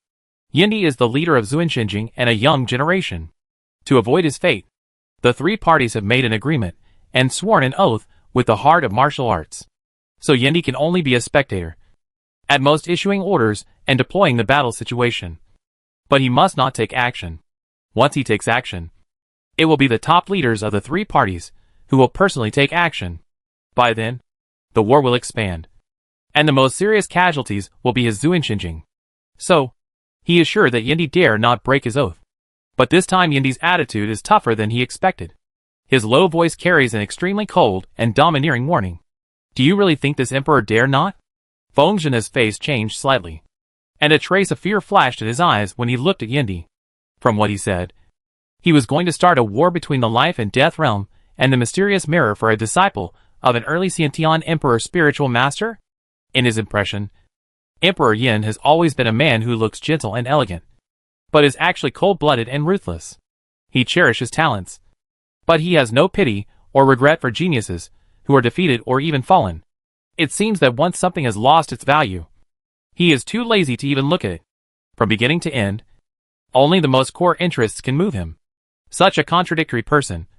He knows that this person must have his own set of standards for doing things. For example, in the previous gambling war, there were many more disciples who died and were seriously injured in the mysterious mirror than this time. And Emperor Yin was not so angry. But this time he was out of character and was willing to provoke a full-scale war for the injury of a disciple. Is he really still awake? Such behavior was unexpected by Feng Zhenhe. However, just when Feng Zhenhe was secretly frightened, he heard an angry shout. Kneel down! Feng Zhenhe was shocked when he heard the words, and looked at the Son of Darkness on the sedan chair without knowing why. Feeling the anger emanating from him, he was shocked and immediately knelt on the ground with his fists clasped. He thought the Son of Darkness would speak up, but he didn't expect that his first reaction was to ask him to kneel down. Does the Son of Darkness also think that his move is inappropriate? But for the victory of the prehistoric war, for inheritance and for resources, what does such a means count for? Feng Zhenhe was surprised by the Son of Darkness's order, and outsiders who saw this scene could be described as horrified. Everyone knows what kind of person Feng Zhenhe is. He is a ruthless man who is not afraid of heaven or earth, and can lead his army to destroy you in one realm. He didn't need to kneel before the Dark Emperor, and he was a ruthless man that almost everyone in the life and death realm feared. Now he knelt in front of the dark Saint Sun, with a respectful face and a look of not daring to act rashly. Everyone suddenly suspected that they were dazzled. Although they had heard that the dark Saint Sun was powerful and had means, they didn't expect that his authority in the Dark Empire had reached such a level. Even a figure like Feng Zhenhe was willing to submit. It seemed that this Saint Sun was another young man as unfathomable as the Flame Emperor. The gambling war is over, and you will receive 100 military sticks on your own. The Saint Sun didn't say much, but just gave a punishment. But the more he did so, the more Feng Zhenhe couldn't figure out his thoughts. So he could only respectfully respond with a yes. Emperor Yin was also somewhat surprised by the attitude of the Holy Sun. But in his heart, he just thought that the two of them were acting and wanted to defuse the storm. So he reminded them coldly, "Just because I said I would not take action, it does not mean that you can let others bully my disciples of Xuanxinjing. Nor does it mean that someone can play tricks under my nose. If necessary, I don't mind starting a war and having a good fight. Emperor Yin is right. It is my poor discipline that made my subordinates act rashly." The Holy Son of He Ming nodded slightly, and then threw a delicate porcelain bottle in the direction of Su Maoyang. "This is the darking liquid, which can dissolve the evil spirit in her body. The previous attack, everyone knows without thinking, is extremely lethal. And this woman from Dongfang Junmo is also very lucky. She can survive Feng Zhenhe's attack. I really don't know what her body is made of to be so strong. However, her situation is still not optimistic. If she doesn't have the darking liquid, she probably won't last too long." Therefore, Jun Haocong, who was holding Su Maoyang, stretched out his hand and caught the porcelain bottle. When Feng Zhenhe heard that it was such a rare treasure as the darking liquid, he immediately looked up in shock and stopped him unwillingly. "Holy Son, that darking liquid is yours." "Shut up. It's all your fault. If you think 100 sticks are not enough, then add another 100? The expression of the black nether Holy Sun was hidden in the brim of his hat. But from his cold tone, it can be heard that he is very annoyed now. Feng Zhenhe rarely saw him angry, and he didn't dare to say much for a while. He could only lower his head and silently feel heartbroken for the darking liquid. You know, there are only 3 drops of darking liquid in the Black Nether Empire. Now he actually spent 1 drop for a disciple in the mysterious God realm. If the Lord of the Dark Emperor knew about it, he would definitely be furious. It was indeed his impulse that he lost such a precious thing. But disciples like Dongfang Junmo posed too great a threat to them. If it were other disciples, he would not do such a cheap thing. I'm sorry he couldn't let Dongfang Junmo, such a terrifying genius, grow up. After Jun Haocong tested that the darking liquid was harmless, he fed it into Su Maoyang's mouth. Su Maoyang was seriously injured and fell into Jun Haocong's arms weakly. At this time, she smelled the special smell of Jun Haocong and felt the embrace of this person. The grievances that had been suppressed for a long time almost came out of her eyes. Jun Haocong saw that her eyes were red and there were tears flashing. He thought she was in pain and felt like a knife in his heart. He touched her hair and coaxed her in a low voice, fearing that she would be frightened if he spoke loudly. "It doesn't hurt. It doesn't hurt immediately after drinking it. If you feel pain, you can pinch me and hit me, and I will accompany you in pain." Su Maoyang was so angry that he was not polite at the moment. He punched his chest with a pink fist. There was a muffled sound, and the force was not small, which made everyone stunned. This Dongfang Junmo is really a shrew. Her brother coaxed and pampered her like a child, but she actually stretched out her hand and punched him mercilessly. However, what surprised everyone even more was that Jun Haocong not only did not get angry, but instead raised the corners of his lips, smiled dotingly, and said 5 words that puzzled everyone. Finally he paid attention to me. Chapter 2397, he has made a note of this account. Princess Beiqin and Chu Xinting had never seen such a scene before, and they were stunned. He was not pampering his sister, but pampering his ancestors. Is this still the Dongfang Junyi who was turned cold and rude to them just now? At this time, Su Maoyang drank the darking liquid, and her body really improved. But Feng Zhenhe's power was too strong, which still hurt her foundation, causing her to still need a long time to fully recover. But there is still a battle to be fought. And Yunfeng, the strongest in this round of the life and death realm, is still standing there without making a move. If she withdraws from the battle directly, then the victory just now will be wasted. So, Su Maoyang had to hold on and try to recover more than half within an hour and deal with He Yufeng first.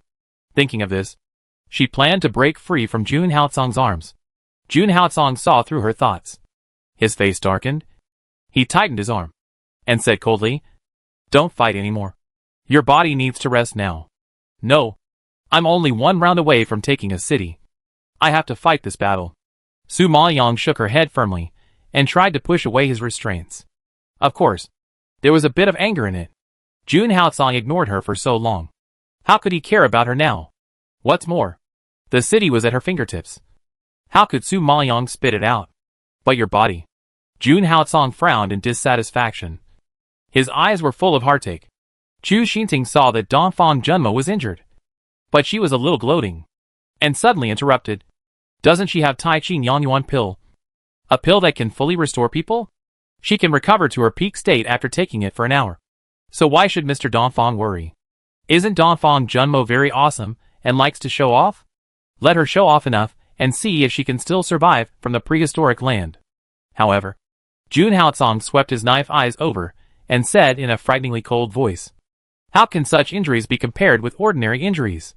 With your little brain, you'd better save it for counting the moons at night." Jun Haotsong was already angry. He could be patient and coax Su Maoyang, but it didn't mean that he could be so kind to others. Therefore, hearing such ruthless sarcasm, many people in the Xianshan realm looked at Chu Xinting with amusement. Chu Xinting herself was so angry that her face turned red and blood was about to drip. There was only one moon at night. Why did she count it? Dongfang Junyi was clearly calling her a fool.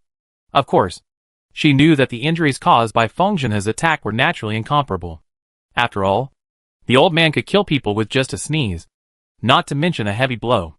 Even if Dongfang Junmo had the pill that could fully restore her health, she would have to rest for 10 days or half a month to recover completely. But she just didn't like Dongfang Junmo suppressing her in every way, and she didn't want to see all the men's eyes on her. Originally, that was her glory. But now she was outshined by a lowly maid with no beauty and no status. Why? Su Maoyang didn't take Chu Xinting's sarcastic words to heart. She urgently needed to rest now and couldn't delay for a moment. She said firmly, "If you don't want me to be beaten to death, let me go quickly and let me close my eyes and rest to recover my vitality." Jun Haotsong knew that she was a person with a strong mind, and it was useless for him to persuade her. He had no choice but to let go of her hand and watched her swallow 2 pills and close her eyes. She only had 1 hour to challenge He Yufeng. But even with the help of her divine pattern pills, she could only recover her spiritual and physical strength at most, and heal the most basic injuries. But she could not get rid of the evil spirit. Although the darkening liquid has the function of dispelling evil spirits, as far as he knows, the evil poison is stubborn and it takes a very long time to take effect. Not to mention an hour. Even a day may not work. However, the darkening liquid is already considered the top antidote among the evil-removing drugs. It is said that it is a treasure that even the top leaders of the Black Nether Empire are reluctant to use. I didn't expect the Black Nether Saint to be so generous and give such a top treasure at once. I think Emperor Yin would be embarrassed to make trouble if he wanted to investigate. Sure enough, Emperor Yin stopped holding on to the Holy Sun. Seeing Jun Haotsong rushing to the battlefield rashly, it was useless to stay by Su Maoyang's side. He could not help but remind him, "Dongfang Junyi, please leave. Leave the healing to the imperial physician. You will have a tough battle to fight later, so it is more important to adjust your condition." After that, several imperial physicians came forward and wanted to diagnose Su Maoyang's pulse. Seeing this, Jun Haotsong knew that this was a critical moment for Su Maoyang's healing. He was not an imperial physician and could not help much, so he reluctantly left. Guanqing examined it, raised his head solemnly, and bowed to Emperor Yin, saying, "The poison is very strong, but fortunately, after swallowing the darkening liquid, it is not difficult to completely dissolve it. But it will take at least 10 days of rest.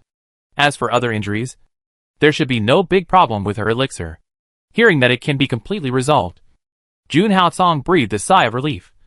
But it took such a long time to rest, and she would face a battle in an hour, which still made him frown worriedly and asked, "Will the battle later aggravate the injury?" Guanqing looked at him with a complicated expression. "It will undoubtedly happen." After receiving such an answer, Jun Haotsong's heart tightened, and his clenched fists were full of the urge to kill at any time. The coldness emanating from his body was even colder than the evil spirit of the disciples in the realm of life and death. Even those who were close to Jun Haotsong were forced to move away a few steps by his terrifying aura, fearing that Jun Haotsong would go crazy and bring them with him. As for the people in the realm of life and death, they felt the snake-like sight of Jun Haotsong from a distance, and their backs were cold and inexplicably panicked. It was obvious that Jun Haotsong had remembered the account of the realm of life and death. An hour passed quickly, and Su Maoyong opened her eyes again and exhaled a breath of turbid air, because the injuries in her body were too severe. She only recovered 70% in a short period of time. Her spiritual power and physical strength did recover to the peak, but there was still an extremely sharp evil spirit wandering in her body. She thought that in this battle, she must fight quickly and not delay. Once she dragged on for a long time, she would be in danger. With this understanding, Su Maoyong calmed down, stood up, and walked to the center of the venue, and challenged He Yifeng. "Mr. He, it's your turn. Fight." He Yifeng originally didn't take Su Maoyong seriously, but after the two battles just now, he has taken this opponent seriously. Unfortunately, this person was hit by Decima's palm and was poisoned.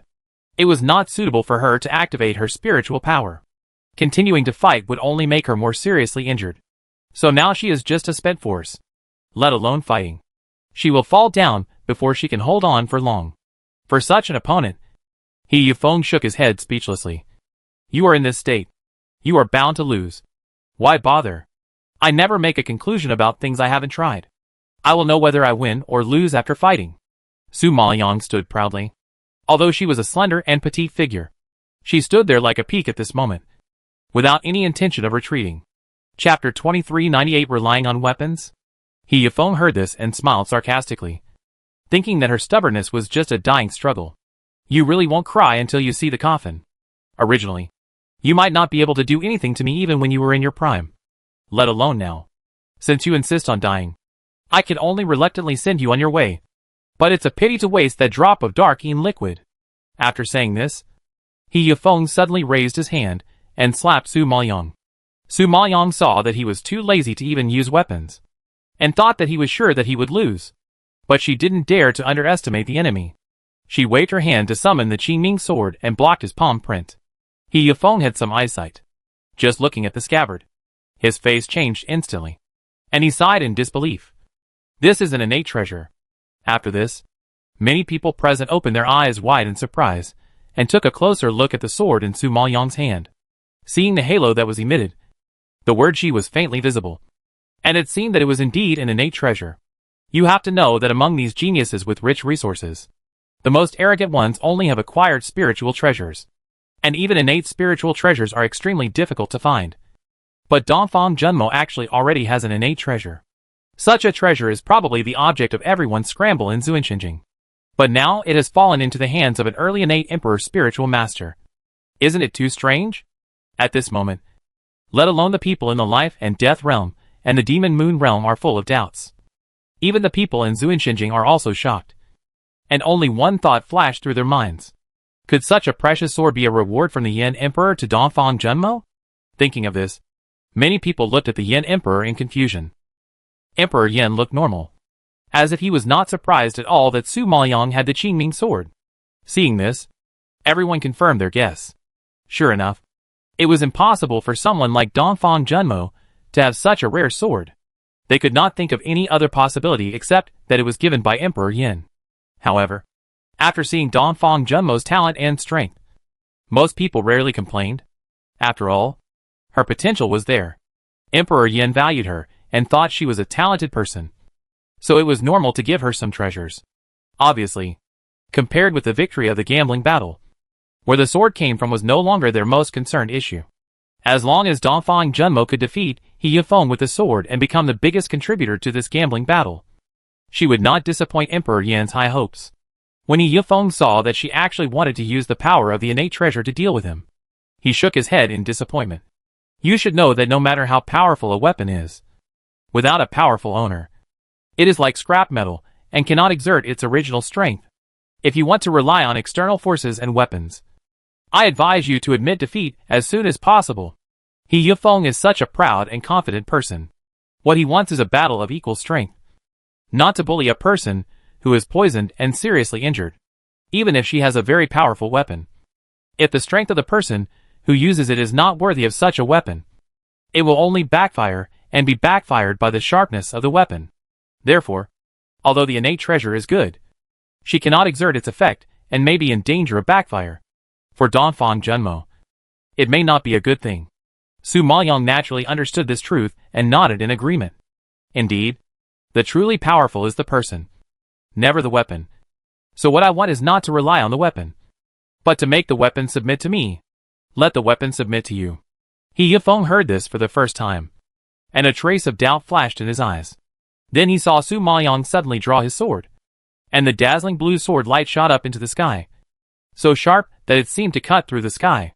At this time, the black eagle on the scabbard instantly came to life, uttered an eagle cry, flapped its majestic wings, and soared into the astonished eyes of everyone. But after circling in the air, it fell into the sword body and merged with it, emitting a dazzling light, illuminating Su Maoyang's whole body in white, revealing a bit of fairy spirit. He Yifeng saw the extraordinariness of the sword, and was slightly alert in his heart. Su Maoyang roared and directly used the 9th grade God King skill such as the Storm Holy Sword. In fact, her physical condition could not last long, and only a quick battle could give her some hope. He Yifeng naturally understood her situation, but after seeing what happened just now, he didn't dare to be so arrogant with his bare hands, but summoned a long halberd and went up against the wind.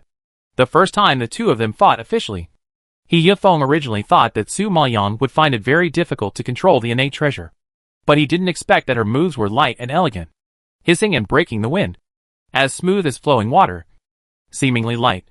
But every sword intent was profound. But when she approached, her sword was shining again, as fast as lightning, and her power was as domineering as thunder, as if every move was going to overwhelm him. This kind of sword power, He Yifeng knew, was definitely not only from the innate treasure. And I believe that anyone who controls this sword will not have this kind of sharp feeling of the unity of man and sword.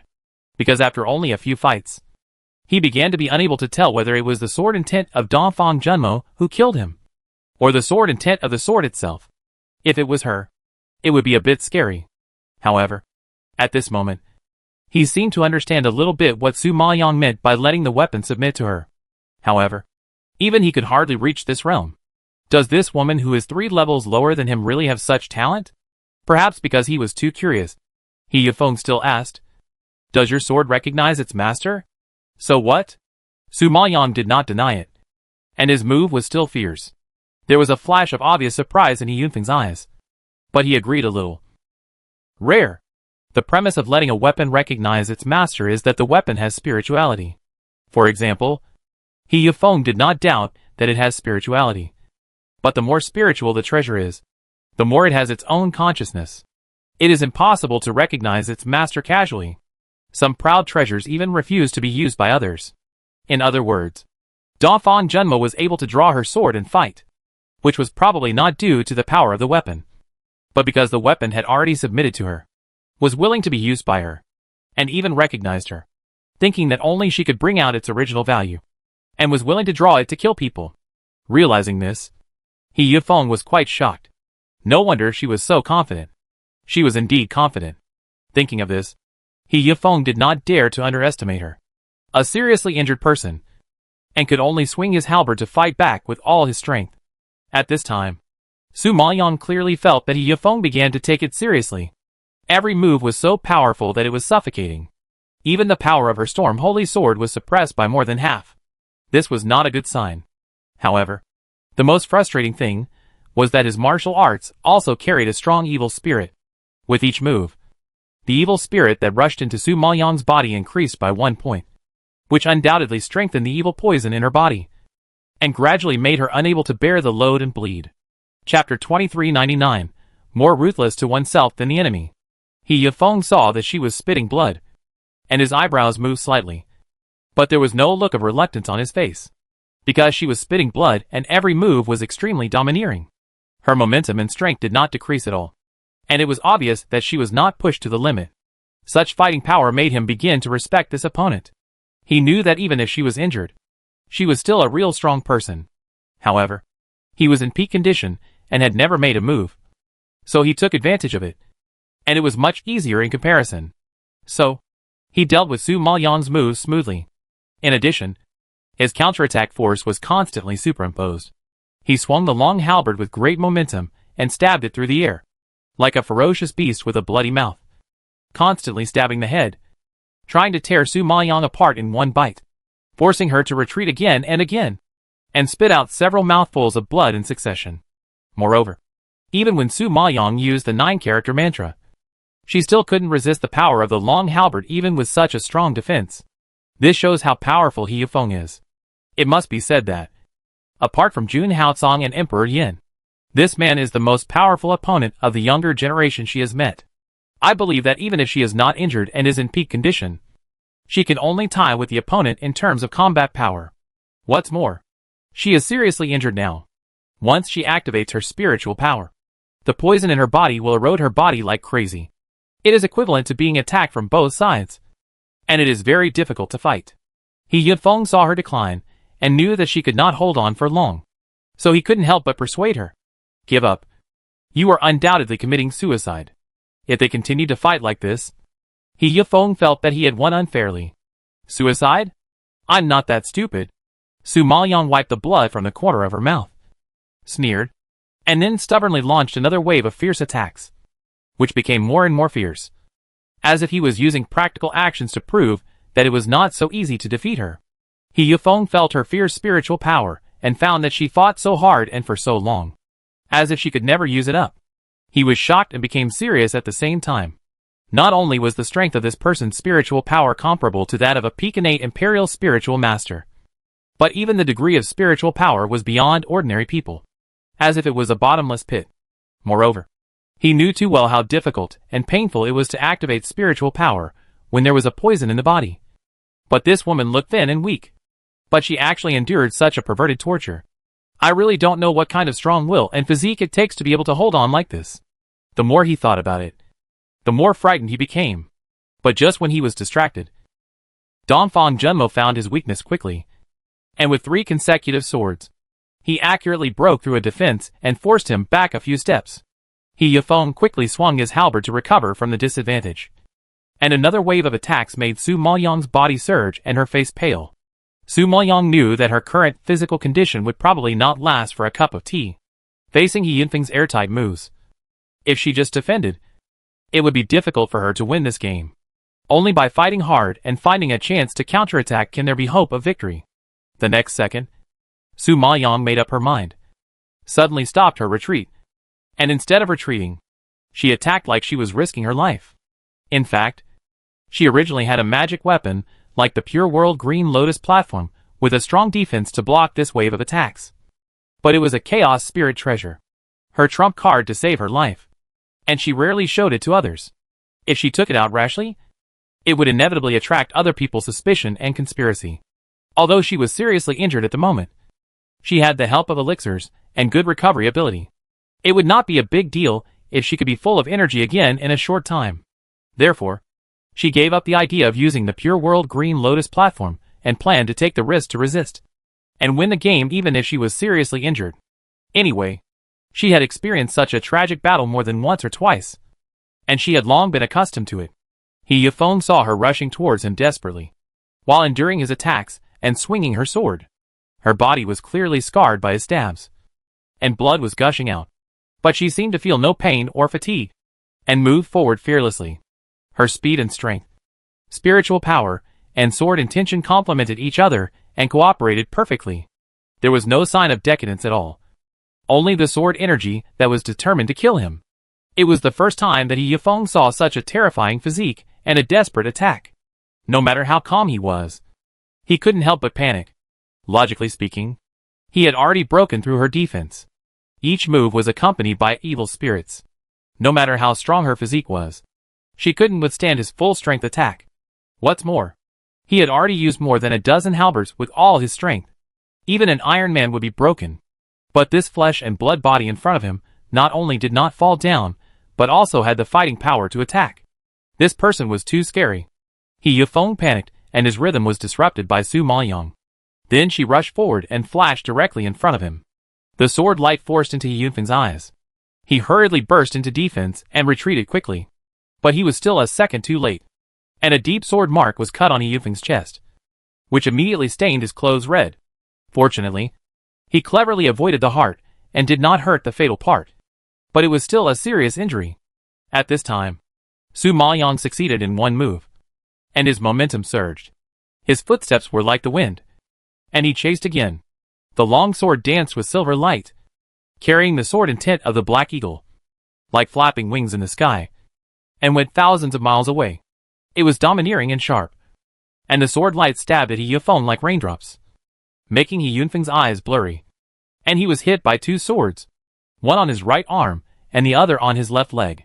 But he had a strong defense, and the injury was so deep that he didn't see him lose his breath or frown. The long halberd in his hand was still fierce, and it hit Su Maoyang's body and made her spit out a few mouthfuls of blood. Therefore, in this battle, both sides fought bloody battles, and defenses were no longer effective in the end. It was all about physique, willpower, speed, skills, strength, and even psychological defense. Obviously, in terms of physique, willpower, speed, skills, and strength, the two were evenly matched. But Su Maoyang was better in psychological defense, because she was completely desperate. Yunfeng had long been frightened by her attitude of burning both jade and stone. There was a flaw in his psychology, and the flaw in his attack was naturally not far away. Therefore, Su Maoyang chased him and slashed several times, all of which were slashed at relatively important parts, although it could not be fatal in one blow. Continuing to slash could cripple him. Yunfeng was such a proud genius. How could he tolerate himself becoming a waste? So when he saw Su Maoyang coming over with blood all over his body, he shouted the word surrender in horror, as if he had seen a devil from hell to take his soul. Su Maoyang was already at the end of her strength. When she heard this beautiful voice, she breathed a sigh of relief and couldn't help but smile triumphantly. Then she fainted, seeing this crazy woman fall in front of him first. Yunfeng's heart skipped a beat, and his eyes widened in disbelief. It was obvious that she was more seriously injured than him and closer to death than him. But she defeated him with that fierceness. Yunfeng had never experienced such a battle, and he had never met an opponent who was more cruel to him than to the enemy. This unprecedented first time shocked him to the extreme. At this time, Jun Haocong saw Su Maoyang fainted, and his face changed drastically, ready to rush up to catch her. But who knew that the next second, a ball of light actually wrapped up the fallen Su Maoyang first. Chapter 2400 Familiar Feeling. Then, before Jun Haocong could rush forward, the ball of light flew back with Su Maoyang's body wrapped around it, and landed lightly in the arms of Emperor Yin. Seeing Emperor Yin holding the unconscious Su Maoyang horizontally, Jun Haocong paused and looked at Emperor Yin with surprise, seeing that he looked normal, but there was a little concern in his eyes. Jun Haocong couldn't help but frown. His eyes turned cold, and some piercing coldness was revealed. Then, Emperor Yin coldly ordered, "She is seriously injured and needs to rest. Guanqing, follow me into the house to heal her." After that, Emperor Yin wanted to turn around and take Su Maoyang back to the spirit boat. When Jun Haocong saw this scene, his eyes flashed with a frightening cold light, and there were obscure emotions flowing in his eyes. The fist under his sleeves was trying to restrain, as if it was about to explode at any time. But the voice shouted first, "Emperor Yin, let your subordinates take care of her. His woman must be taken care of by him personally." Emperor Yin glanced at him lightly and refused. "You have a game later, so you can't delay. Your sister is under the care of this emperor and the imperial doctor. She will be fine. You can rest assured." Hearing this, Jun Haocong clenched his fists again. If it weren't for his status, he really wanted to rush up and beat him to death at this moment. It is because he is watching that he is more worried. Okay. However, before Jun Haocong could argue, Emperor Yin had already carried the person on the spirit boat. Jun Haocong wanted to chase him worriedly, but Prince Yu stood in front of him with a sword and warned him coldly. "As a participant in the gambling battle, you are not allowed to leave your post before the gambling battle is over. Your sister is being taken care of by Emperor Yin himself, which is already the highest treatment. Don't be ungrateful." Jun Haocong suppressed his anger and glared at Prince Yu fiercely. For the sake of the overall situation, he didn't say much. Then he looked back at the direction where Emperor Yin left. His heart sank little by little, as if he was drowning in the water, which made him very uncertain. In his mind, he kept replaying the scene of Emperor Yin holding Su Maoyang horizontally. Even though the emotions in his eyes were well concealed by Emperor Yin, he still clearly captured them. They were worry, heartache, and pity. But for some reason, he felt that this scene was strangely familiar, as if he had seen it somewhere before. The distressed Emperor Yin, the unconscious Su Maoyang, and the scene of him holding her and turning away. This kind of panic and fear that made him feel distressed and helpless was too familiar, as if he had really experienced it before. So real that he was a little dazed. It seemed that he would lose Su Maoyang in the next moment. Forever. Realizing this, Jun Haotsong's deep pupil suddenly burst into horror, and he could no longer care about the overall situation, and immediately avoided the Yu dynasty's spiritual boat and flew away. Yu Wang did not expect that Dongfang Junyi, who had just been stopped by him, would suddenly rush out when he was not paying attention. Fortunately, he reacted quickly, chased him in one step, and stretched out his hand to grab his shoulder. Jun Haotsong seemed to have been prepared, and swung his arm sharply, chopping on Yu Wang's wrist. But at this time, Yu Wang had already rushed up, and while he was shocked by Jun Haotsong's agility, he did not forget to sweep his leg to trip him up. Jun Haotsong had to stop and swipe back to avoid his attack. Prince Yu was angry. Even though he saw him retreat, he couldn't help but push out a palm and hit Jun Haotsong in the face of the power of the spirit fairy. No matter how strong Jun Haotsong was, he was not at an advantage, so he was blasted a long distance away by him before he could stand still, although there was a surge of blood in his body. Fortunately, there was no obvious injury. Jun Haotsong finally survived with his strong defense and physique. However, when Prince Yu saw this scene, he was quite surprised. Although he didn't kill him with that palm just now, the force was not light. If it was another early Supreme Emperor Spirit Master, he would have been seriously injured and fell to the ground. Unexpectedly, this Dongfang Junyi just retreated a distance and stood there without any trouble. He didn't even have a messy breath and stared at him with a cold face. It was incredible. No wonder he could defeat 10 Supreme Emperor Spirit Masters at the Wulong Conference. Such skills and defense are really amazing. In the eyes of others, it was because Prince Yu was thinking that Jun Haotsong still had to fight. So he showed mercy and only forced him back without hurting him. So, someone immediately shouted in dissatisfaction, "Dongfang Junyi, can you not be so impulsive? We are here to fight, not to play. Your sister is taken care of by Emperor Yin himself. What else do you want?" The speaker was Prince Yu's son and Prince Yu. He had been defeated by Jun Haotsong before, and had always been unhappy with him. Now that he saw that Jun Haotsong disobeyed his father's order and wanted to leave privately, he was even more furious and could not help but scold him. In his opinion, Emperor Yin treated the two brothers and sisters too much, which made them lawless and arrogant. Yeah, you're not an imperial physician. What's the point of following? Emperor Yin and Master Guan are taking care of you personally, just so that you can fight with peace of mind. It's fine if you don't appreciate it, but you have to go up and cause trouble. If you lose the game later and your disciples die, can you bear the responsibility? Zhuge Yuanfeng of the Zhuge family also questioned angrily. In fact, the anger here is not only towards Dongfang Junyi, but also towards Emperor Yin and Dongfang Junmo. Emperor Yin used to favor Zhuge Ying, so he thought Emperor Yin was only sincere to his sister. But he didn't expect that the Emperor's grace came and went quickly, and Emperor Yin took a fancy to Dongfang Liu again. What was even more unexpected was that even this humble maid could be treated so well by Emperor Yin. What about their eldest sister? Perhaps he deliberately avoided this question. Zhuge Yuanfeng would rather believe that Emperor Yan's move was to appease Dongfang Junyi and let him concentrate on the next gambling battle. But Dongfang Junyi was a fool and wanted to leave the big army to accompany his sister. He really didn't care about the upcoming battle at all. Of course, he was not the only one who had a problem with Dongfang Junyi. Other disciples also had many complaints. They were now a team, a group of people on the same boat, and any mistake would put their lives in danger. Dongfang Junyi only had his sister in his eyes, and he had no team at all. With such a person, could they still expect him to lead them to win this prehistoric battle? Jun Haotsong knew that his move was very inappropriate, but the fear of losing Su Maoyang occupied his brain, and the familiar feeling confused his mind, which made him ignore it. It seemed that he was still too sensitive and too nervous. Thinking of this, Jun Haotsong tried to calm down, and then sat down under the angry eyes of everyone, closed his eyes, and rested.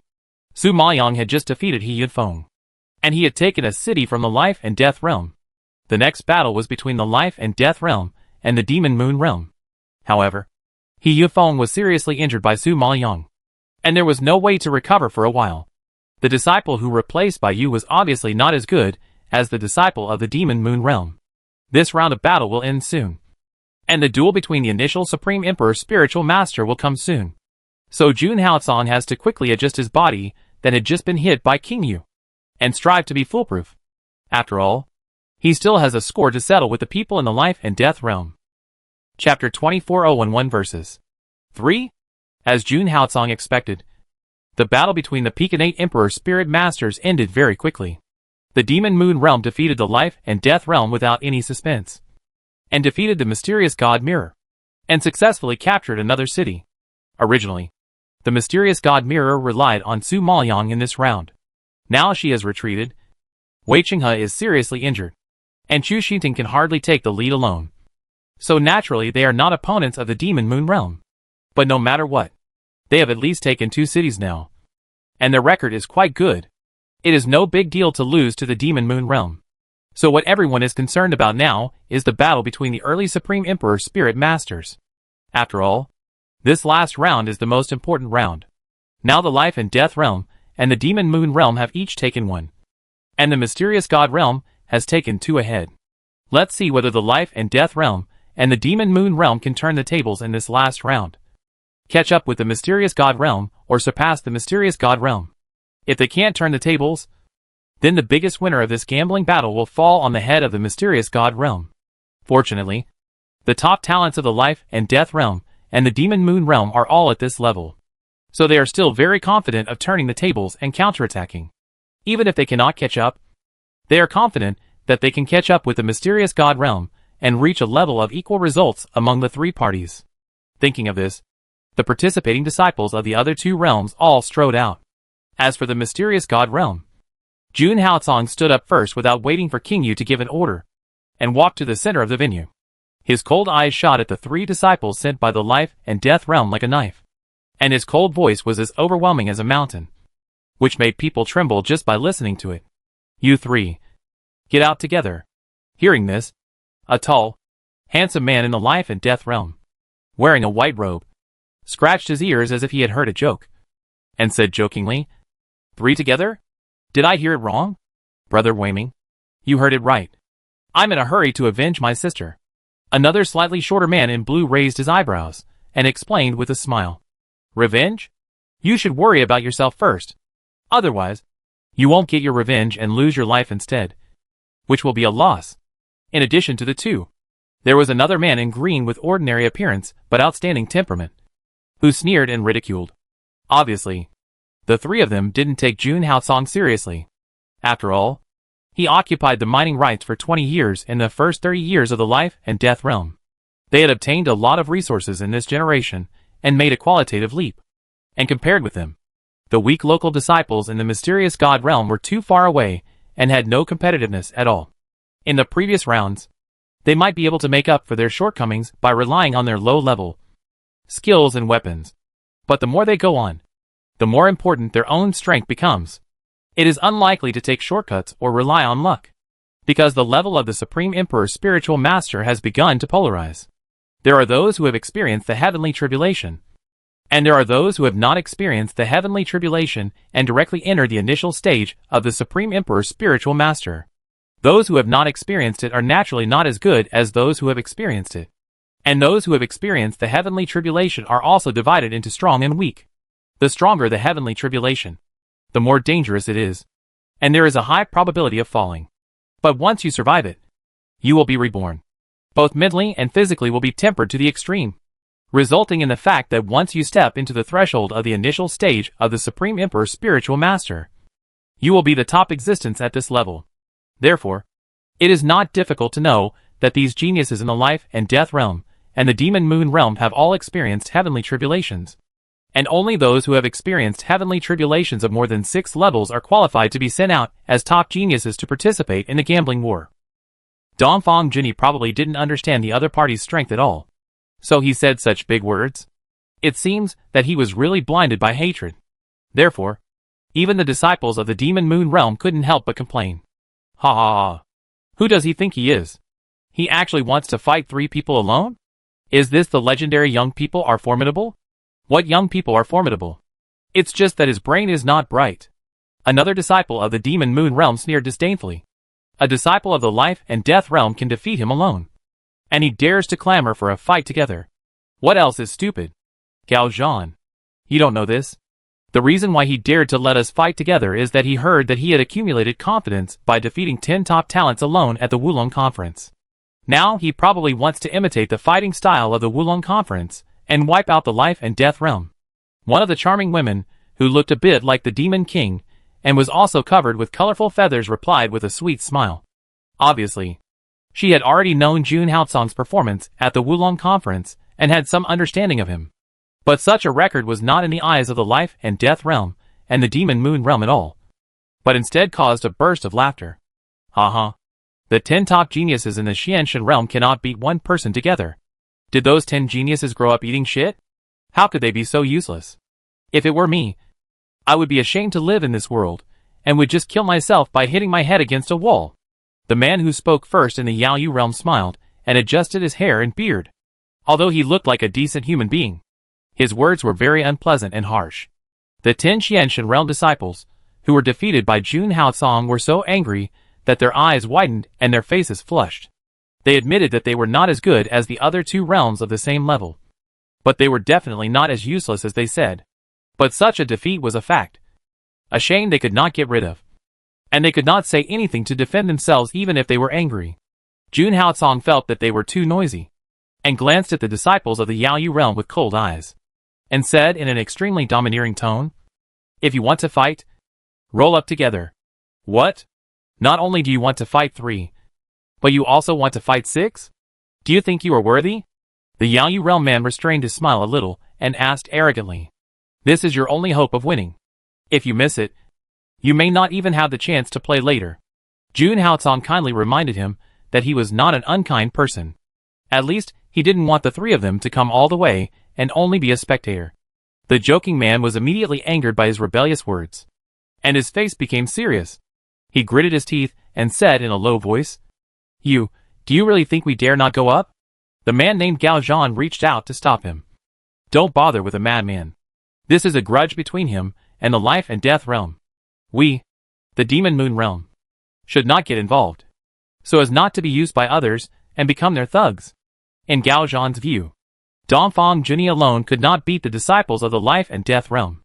This move was just to drag the people of the Demon Moon Realm down, so that he could take advantage of the chaos to make a profit. Hearing this, the joking man straightened his face and stopped thinking. They didn't want to wade into this muddy water. Seeing Jun Haotsong being so arrogant, the disciples of the Life and Death Realm couldn't help but have other thoughts. They only heard the white-robed man smiled and asked, "You want the 3 of us to go together? But we have a condition." "What condition?" Jun Haotsong asked directly. "Since you are planning to fight 3 people alone, it means that you represent the other 2 players in the mysterious God realm. So if you lose, it means that the other 2 players have also lost. And this city will belong to me, the Life and Death Realm. How do you think?" Chapter 2402. He has the final say in this round. The white-robed man's meaning was very clear. If Jun Haotsong planned to fight 3 people alone, then he would represent the entire team and decide the victory or defeat of the entire team. He wanted to take revenge. And the Life and Death Realm naturally wanted to fight to decide life and death and seize the city. Such a big bargain. For the Life and Death Realm, it would be a waste not to take it. I thought that Dongfang Junyi would refuse such harsh conditions, but he didn't even think about it, and simply spit out a word decisively. "Okay."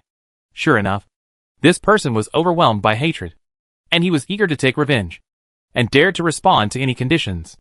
The disciples of the Life and Death Realm were secretly delighted.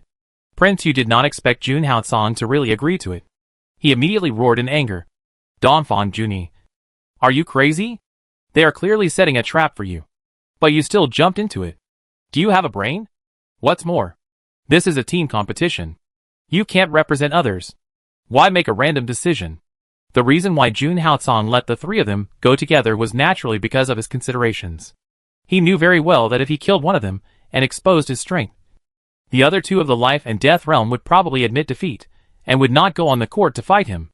Once the other party became alert, it would not be as easy for him to take revenge in the future as it is now. So, he pretended to be arrogant, but it was just to lure them into the trap.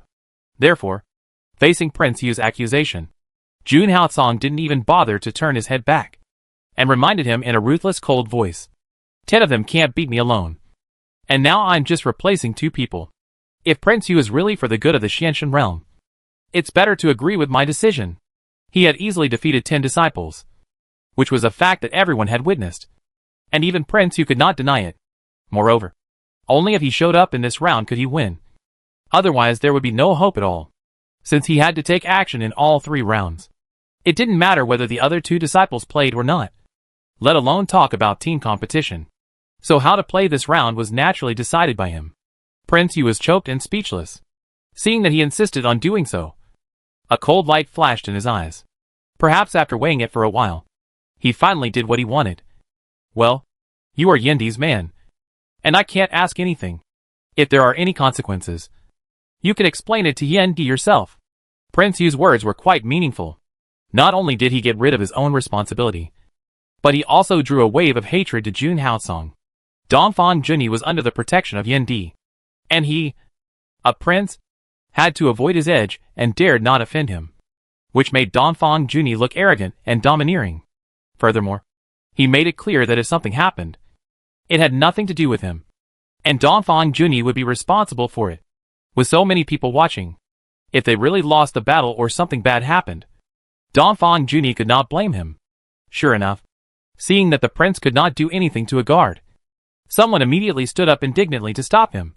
Prince, this is not appropriate. You lead the Wulong regiment. You are our general. And Dongfang Junyi is only a deputy general even if he has the support of Emperor Yin. How can you disobey orders and make decisions on your own? Seeing that there were still people dissatisfied, Jun Haotsong could not help but look back at Zhuge Yuanfeng, and his cold voice was like a gust of cold wind. If you don't accept it, come! Zhuge Yuanfeng felt a chill on his spine when he was swept by his hawk-like eyes. He also felt ashamed and angry because he didn't have the strength to challenge the opponent's disciples. He knew that if he went up, he would not have a chance of winning and would only be beaten. If he was lucky, he could save his life. But if he was unlucky, he might even lose his life. Of course, even if he saved his life, he would still face the danger of being beaten to death. He really didn't have the courage to challenge the realm of life and death. If you don't have the strength, shut up. Jun Haotsong saw him standing there, as if he had grown roots, and snorted coldly and retracted his gaze. When Jing Yao from Tianyan's sect of the Northern Qin dynasty had some confidence in Dongfang Junyi, and couldn't help but chime in. Master Zhuge, don't worry too much. Master Dongfang can fight 10 with 1. And his fighting power is beyond doubt. Since he dared to claim to fight 3 with 1, I think he must have some confidence. And maybe he is not acting on impulse. Zhuge Yuanfeng glared at Wen Jingyao with a look of anger on his face. What do you know? No matter how strong he is, he can't ignore military orders and do whatever he wants. But strength speaks on the battlefield. As long as you can win, what does it matter? Wen Jingyao disagreed with his words. Humph. It's best to win. If you can't win, I wonder how he will explain to Emperor Yin and the soldiers. Zhuge Yuanfeng snorted coldly, as if he had seen Jun Haotsong's end. In fact, he knew too well the strength of the 3 disciples in the realm of life and death. Each of them was incredibly strong, and I don't know how much stronger they were than the 10 geniuses. Dongfang Junyi thought that he would be qualified to fight 3 with 1 if he defeated them, which was simply a fantasy. I believe that any one of those 3 people has the strength to defeat the 10 of them. So in front of them, Dongfang Junyi's advantage is nothing. This is the gap between their Zuanshinjing and the realm of life and death at this level. It's a pity that Dongfang Junyi is too blindly confident. Zhuge Yuanfeng has such an idea, and the other people also have it. And they all frowned. Prince Yu was silent, and no longer expressed his opinion. He stared at Jun Haotsong with deep eyes, and it was unknown what he was thinking. At this time, the 3 disciples of the realm of life and Death saw that Jun Haotsong agreed to their proposal, and they were afraid that he would regret it. So they walked quickly to the center of the battlefield. The man in white and the man in blue looked at Jun Haotsong with a smile, while the man in green looked at him from top to bottom with contempt, as if he was looking at a jumping clown. Go ahead. Let's see your strength. The man in white crossed his arms and looked like he was watching a show, as if he was evaluating whether it was necessary for him to let the three of them attack at the same time. Jun Haotsong raised his eyebrows coldly upon hearing this, with a fierce look in his eyes. Then you better open your eyes and see clearly. Before he finished speaking, Jun Haotsong rushed over as a shadow, holding no weapon in his hand, and directly grabbed the white-robed man's neck with one palm, and then punched him in the stomach, because his throat was locked. Blood did not spurt out immediately, but his brain was congested, and his whole face flushed instantly. The white-robed man was shocked and wanted to defend and counterattack, but who knew that Dongfang Junyi stood in front of him, like a peak mountain, and his powerful momentum actually suppressed him so much that he could not move. He wanted to reach out to pry his iron-like arm, but he could not use any strength at all. What kind of level of suppression is this? How could it be so abnormal? However, before he could think about it, Jun Haotsong punched him in the ribs again, and there was a crisp sound, causing the white-robed man's facial features to twist suddenly. But because his throat was locked, he didn't make any sound. Then Jun Haotsong stretched out his hand and broke it, like tearing a chicken leg, and directly removed one of the white-robed man's arms. The scene of tearing the flesh and bones off the shoulder immediately shocked people and widened their eyes. Chapter 2403. One palm kills one person. One kick kills one person. However, before everyone could come to their senses, Jun Haotsong threw the torn arm directly in front of Feng Zhenhe. The meaning of provocation and revenge was self-evident, and immediately gave a powerful blow to the people in the life and death realm, who were in shock and could not accept the fact. Who would have thought that Feng Weiming, the strongest of the three people in the life and death realm, had not yet made a move? But Dongfang Junyi had his arm removed in the simplest and crudest way. It was so swift and cruel that it made people feel a little unreal. When did Feng Weiming's defense and physique become so vulnerable? And Dongfang Junyi had not used martial arts, and even weapons. Is this reasonable? Everyone was stunned by this horrifying scene, and their hair stood on end. The blue-clothed man and the green-clothed man on the scene did not expect this sudden tragedy. Their pupils shrank, and their expressions that had just been indifferent suddenly froze. Perhaps it was too shocking, so they subconsciously did not take action, but wiped their eyes in disbelief. They knew Feng Weiming's strength very well, and the scene at the moment was like seeing a ghost. They were shocked and dared not be careless anymore. They suddenly burst out with martial arts and attacked, trying to rescue Feng Weiming. But Feng Weiming had fallen into Jun Haotsong's hands at this time. How could it be so easy to get out? Even when he wanted to admit defeat, Jun Haotsong pinched his neck and couldn't utter a word. He only felt unbearable pain in his body, difficulty breathing through his mouth and nose, and suffocated to death at any time. But he had such a strong spiritual power, such a powerful technique, so many life-saving skills and magic weapons. But he couldn't use any of them. He was held in the hands of Dongfang Junyi like a useless person, as if his years of practice and the name of genius for so many years had become a joke. At this moment, he realized that Dongfang Junyi was unusual. This was an absolute suppression beyond common sense, a suppression from the soul and blood.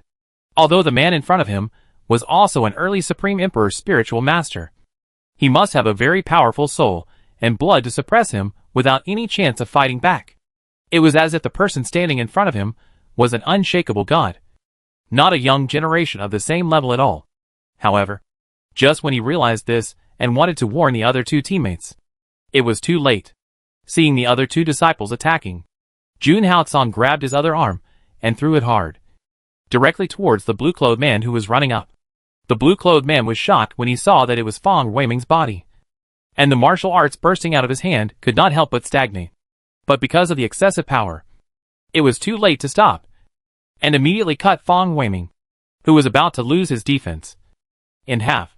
At the same time, Jun Haotsong did not move his feet, but raised his right hand and slapped the blue-clothed man who rushed over from the other side.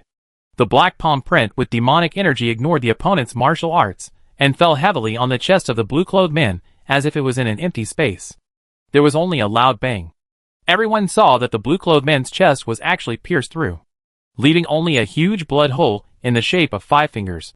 The blue-clothed man felt such a severe blow, and he looked down at his hollow body in disbelief. The horror quickly filled his pupils, and then he fell into a pool of blood with bulging eyes and unwilling face and died. You know, he was wearing a very defensive golden silk armor. Even the Imperial skills could not shake it at all. And now, he was pierced by someone with his bare hands. He would never have thought that his arrogant and simple life would end with a palm print. How ironic. The man in green had just killed Fong Weiming with his own hands, and witnessed the death of the man in blue. A chill that penetrated into his bones instantly ran through his spine. He felt weak all over and lost all his fighting spirit. He immediately opened his mouth to shout the word surrender. However, before he could recognize the word, Jun Haotsong kicked him across the air and kicked his head directly. The man in green still had an open mouth and a horrified expression on his face on his head. At this time, it was like a ball, hitting Feng Zhenhe without bias. Seeing this, Feng Zhenhe's heart sank, and he suddenly raised his hand to grab the head, thus avoiding close contact with the bloody head. But Dongfang Junyi's arrogant and rebellious behavior made him so angry that his face turned black. His veins twitched, and he was furious as never before. He had just injured his sister, and he even killed 3 top geniuses in the life and death realm to avenge him. This guy was so bold and cruel that he didn't take him and the life and death realm seriously. However, compared to the anger of the life and death realm, the Xianshan realm was mostly surprised. They really didn't expect that Dongfang Junyi not only accomplished the feat of 1 against 3, but also didn't use any weapons or martial arts from beginning to end. He just killed 1 person with 1 palm and 1 person with 1 kick. It was so simple and rough that it was scary. Recalling the situation when they were defeated by his sword at the Wulong conference that day, Prince Yu, Wei Cheng-jing, Tuoba Rueda and others all swallowed their saliva in fear. Fortunately, the Wulong conference was protected by the formation, so no lives were lost. Otherwise, with Dongfang Junyi's strength of being able to kill opponents who were many times stronger than them with his bare hands, they would have become the dead souls under his sword long ago. The funny thing is that at first they thought they were defeated by his sword, which was very embarrassing. But after seeing what happened just now, they realized that they were proud enough to survive when he was holding a sharp sword. Such a cognition immediately made them feel relieved, and the feeling of shame also disappeared. In addition, there was a sense of relief that they had survived the disaster. At this moment, even Yin Yuling, the princess of Beiqin who had just been humiliated by him, couldn't help but sigh. So strong. Although this person's personality is not pleasing, she has to be impressed by his strength. Yes, too strong. I'm afraid he didn't even use 10% of his spiritual power when he fought with us before. When Jingyao smiled bitterly twice, not knowing whether he was sighing at Dongfang Junyi's strength or feeling sad that he couldn't even resist 10% of his spiritual power. Even the disciples of the life and death realm couldn't resist his palm. It's hard to imagine what it would be like when he fully unleashed his strength. Ran Xinglan's deep eyes flashed with a bit of brilliance, and he murmured curiously. It was hard for him to imagine that such destructive power was erupted by an early Supreme Emperor's spiritual master. If he was told that he was at the spiritual immortal level, he would believe it. Shuge Yuanfeng stared at Dongfang Junyi for a long time with a gloomy face, but he didn't say anything. Dongfang Junyi was really too strong to be understood, and now he had easily captured a city, so he couldn't find any reason to find fault with him. Of course, it wasn't just Xianshan Jing who was shocked. Even the disciples of Yaoyu realm were shocked by Jun Haotsong's fighting power, especially the 3 disciples who had just mocked Jun Haotsong. When they thought that it was their turn to play next, they froze in place. At this time, receiving Jun Haotsong's cold and sharp eyes like a knife, the hearts of the 3 people suddenly beat a few times, and sweat oozed from their palms. Chapter 2404 More. You've suffered. Are you still fighting? Jun Haotsong's thin lips moved slightly, and 3 faint words floated over, making them shudder. They only felt the cold eyes of Dongfang Junyi falling on them, like a sharp knife hanging on their necks, making their necks cold. They subconsciously glanced at the head of the man in blue who was kicked away, and their skin and flesh tightened instantly. 1 kick to the head. No chance to admit defeat. If they go on the court, is there any possibility of survival? Thinking of this, the 3 of them shuddered again, and their expressions at this moment were even uglier than crying. No more fighting. No more fighting. We admit defeat. The man named Gao Zhan was quite sensible. Although it was very shameful to lose without fighting, he still knew that saving his life was important, and he waved his hand hurriedly. The other two did not speak, but their embarrassed expressions also implicitly acquiesced to his statement. At this moment, they really understood what Dongfang Junyi meant when he said that if they did not go together, they would not even have the chance to go on the court in the end. Sure enough, they didn't even have the courage to play now. The reality was too cruel. Dongfang Junyi was too strong. No one could beat him in this round. Even if they won the battle with the life and death realm, they would still die in Dongfang Junyi's hands in the end. So the two cities in this round were undoubtedly in the hands of Xian Shenjing. Speaking of which, Xian Shenjing had such a record, almost breaking the previous record in gambling battles, and even surpassing them. I really don't know where Xian Shenjing found the master. It's rare to be so perverted. The only thing to be thankful for was that Dongfang Junmo seriously injured He Yifeng in the last round, giving Yaoyu Realm an opportunity to defeat the Life and Death Realm and finally get a city. Otherwise, they would have to roll back to Yaoyu Realm in disgrace, and they would not even be qualified to participate in the prehistoric war. Therefore, thinking that the Yaoyu Realm was almost gone, the Demon King was naturally not in a good mood. On the other hand, the biggest winner, Prince Yu, was in a good mood when he saw that the Xingxi Realm and the Yaoyu Realm were suppressed by the Xianshan Realm this time. He smiled at the Holy Sun and the Demon King and said, "Thank you. Thank you. My Xianshan Realm has taken 4 cities in one fell swoop, which is not disappointing the Emperor Yan's expectations. Only 4 cities. There are still 3 months to go. Whether we can hold them is a big problem."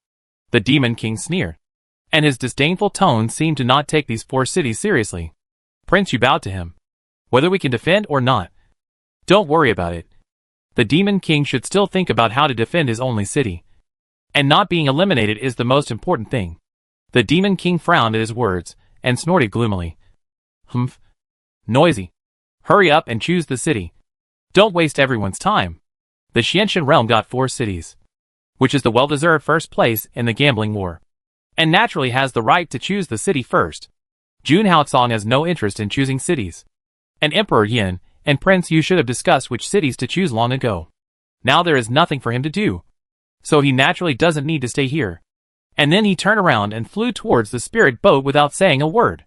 Although Prince Yu was dissatisfied with his attitude of not listening to orders and acting arbitrarily, he did help Xian Shenjing win 2 cities, and was a great contributor to the gambling war. So it would be too inhumane for him to restrict Dongfang Junyi's actions again. After all, he was just worried about his sister, who was injured because of the mysterious mirror. Su Maoyang, who was placed in the lounge to recuperate, was indeed too seriously injured and could not wake up even after taking the divine pattern pill. A thin layer of sweat covered her pale face. Perhaps because she was in too much pain, her expression was twisted together, and her eyebrows were wrinkled like an arch. At this moment, her body was curled up and trembling, like a petal that was about to wither in a storm. Seeing this, Emperor Yin, who was standing by, felt his heart ache, and his amber pupils were filled with unprecedented heartache. Perhaps he thought of something, and after enduring for a long time, he couldn't help but put his hand on her brow, and whispered in a low voice, "Amor, you have suffered." This voice was very light as a gust of wind, and it disappeared as soon as it came out. But only Yin Xiaoya himself knew how long he had waited for this voice, how long it had been brewing, and how much emotion it contained. In fact, he was not afraid of waiting. After all, he had endured so many difficult years, so why worry about the time that was just a blink of an eye? However, when he saw her with his own eyes and felt her breath, he couldn't control his feelings that he had buried for so many years, and couldn't help but call out her name. At this moment, he realized that he, who had seen so much, was like an inexperienced teenager in front of her. He was uneasy and at a loss. He just wanted to soothe her pain as much as possible, and wished he could take her place and feel her pain. But as soon as he touched her forehead, she waved him away.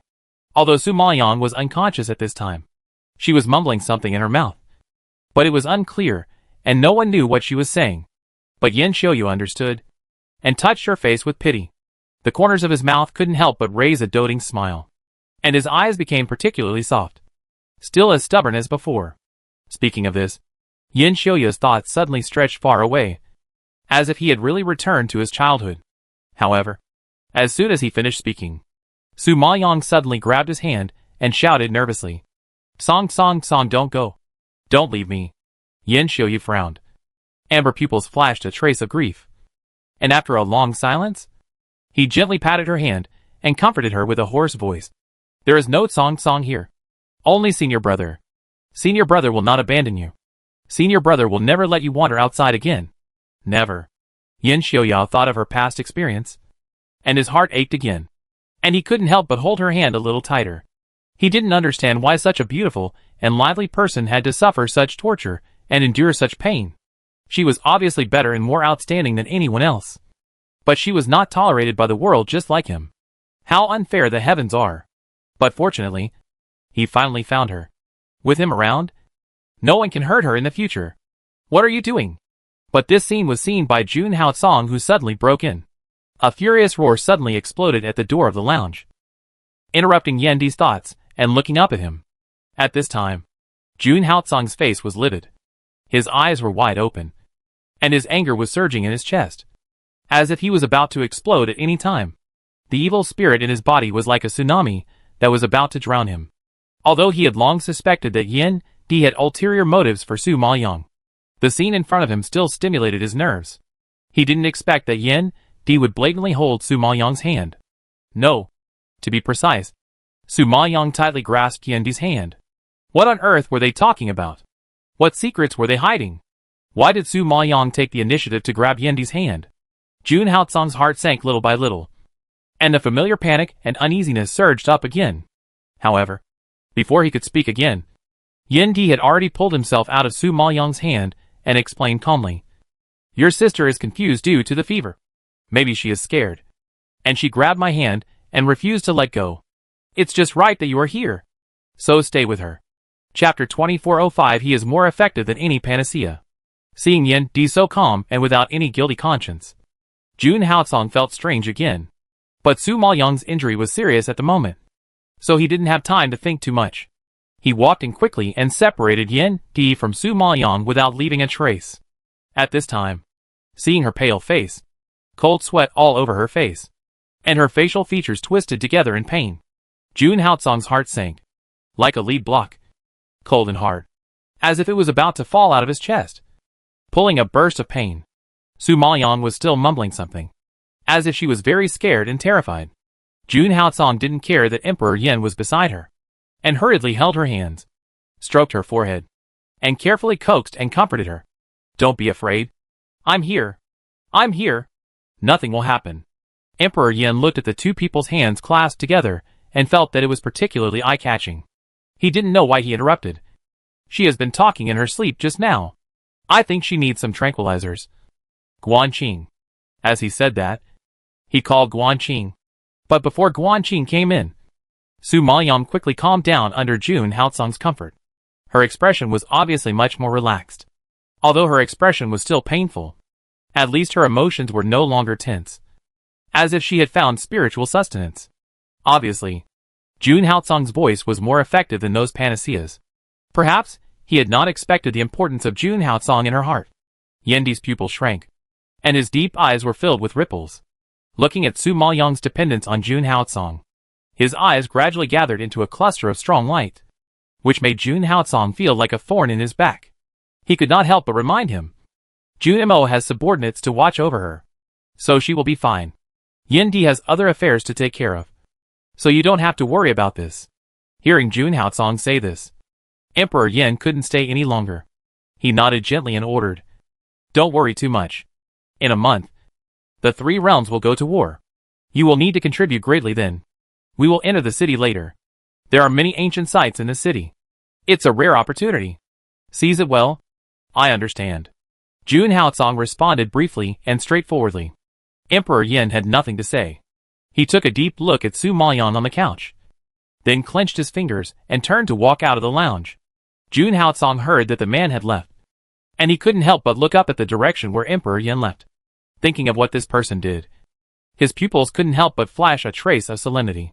He didn't think so before, but since he saw Emperor Yin holding Su Maoyang away with his own eyes, he actually found that Emperor Yin gave him a strange sense of familiarity. Could it be that they had met before? But he had never been to the Great Yin Dynasty before, and there was no such person in his memory. I really don't know where this strange sense of familiarity came from. But he had to admit that this Yindi was very dangerous. The most dangerous person he had met so far. Just before Jun Haotsong could think about it, Su Maoyang's uncomfortable moan interrupted his thoughts. Seeing Su Maoyang's expression becoming more and more painful, Jun Haotsong's heart trembled, and he hurriedly leaned over, rubbed her cold little hands, and breathed on her lips. He really hadn't seen Su Maoyang for too long. Once he held her hand, he couldn't bear to let go. He held it in his hand and kissed it again and again, but it still couldn't relieve his lovesickness for so many days. At this moment, he just wanted to hold her in his arms and be gentle with her. But Su Maoyang was poisoned and couldn't move. The only thing he could do was to guard her, accompany her, and comfort her. In fact, he had a lot to say to her, and now he finally had a chance to be alone. So he should have seized this opportunity. But his lips moved, but he couldn't utter a single word. He wanted to ask her what was going on with Emperor Yin. Why she was so cruel, ignoring him for so long, and not replying to his voice transmission. Why she cared about Wei Qinghe but not him.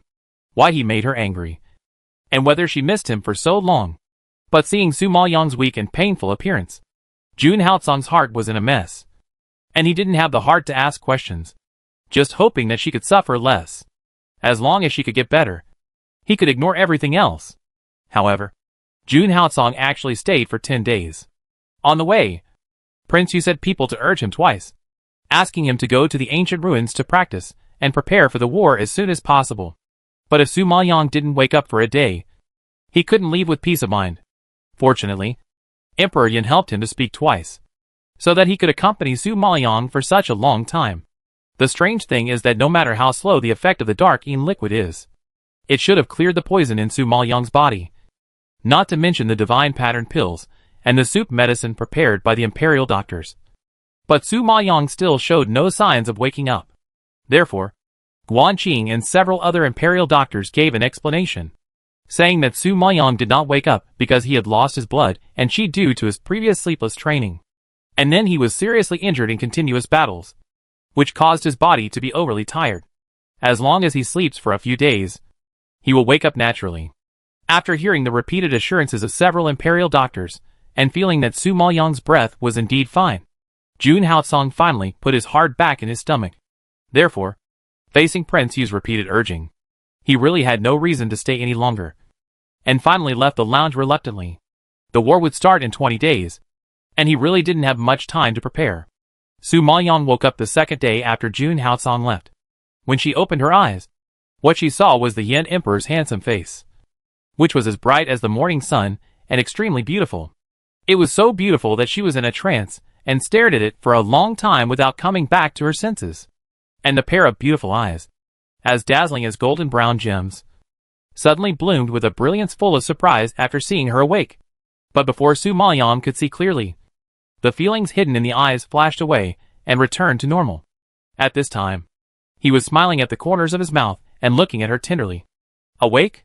Does it still hurt? Su Maoyang regained consciousness instantly, and suddenly found that the person she was looking at unscrupulously was the famous Yin Emperor of the Great Yin Dynasty. She herself was lying on the couch, being questioned by Emperor Yin with a concerned look.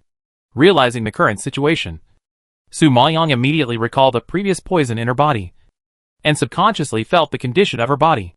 Seeing that the poison had been cleared and her body was no longer uncomfortable, Su Maoyang clasped his fists with gratitude and replied, "My humble servant is fine now, and I am sorry to have worried your majesty." Eunuch Su, who was standing next to Emperor Yin, smiled very discerningly and said, "General Dongfang, you are so lucky. Emperor Yin has taken care of you in person for the past 10 days, and several imperial doctors have taken turns to see you. It's hard for your health to get worse."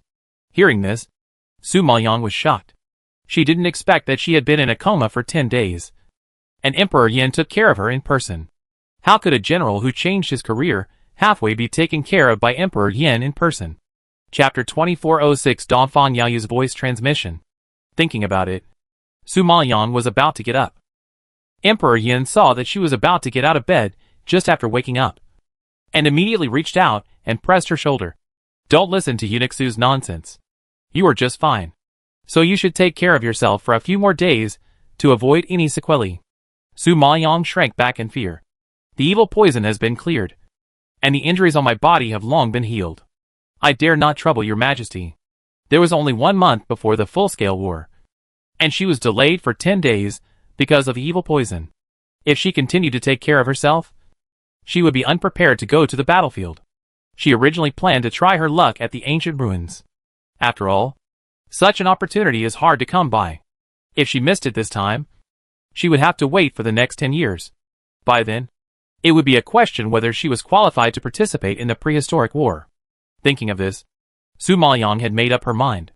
She stood up from the couch despite Emperor Yan's obstruction and respectfully clasped her fists, saying, "Please take care of me personally. Emperor Yan, I am really worried. The war is imminent. I dare not delay. It is better to return to the team as soon as possible." Seeing her insistence, Emperor Yan had to nod and agree. "Well, if you feel uncomfortable, summon Guan Qing at any time. Only when you are healthy can you have the energy to fight. Do you understand?" Su Maoyang nodded gratefully. "Thank you for your concern. Your Majesty, I understand. Your army is stationed in Yanghe City. Go ahead." Emperor Yan waved his hand and said lightly. Su Maoyang bowed and was about to leave, but suddenly thought of Jun Haocong and couldn't help asking, "Your Majesty, did Zuin Xinjing win the gambling battle?" Emperor Yan knew she wanted to ask about her brother, and nodded slightly. "Your brother took 2 cities in the last round, and my Zuin Xinjing became the biggest winner of this gambling battle." Hearing this answer, Su Maoyang's face was not surprised at all. After all, Jun Haocong's strength was beyond doubt, and she knew that he would win the last round smoothly without thinking. So what she wanted to ask was where Jun Haocong was now, and whether he had come to see her during her coma. So she spoke again. "Then my brother." Before Su Maoyang finished asking, Emperor Yan directly explained, "Don't worry. He's fine. I heard that he went to the ancient ruins in Xingfeng City for training some time ago. I think he hasn't come out yet.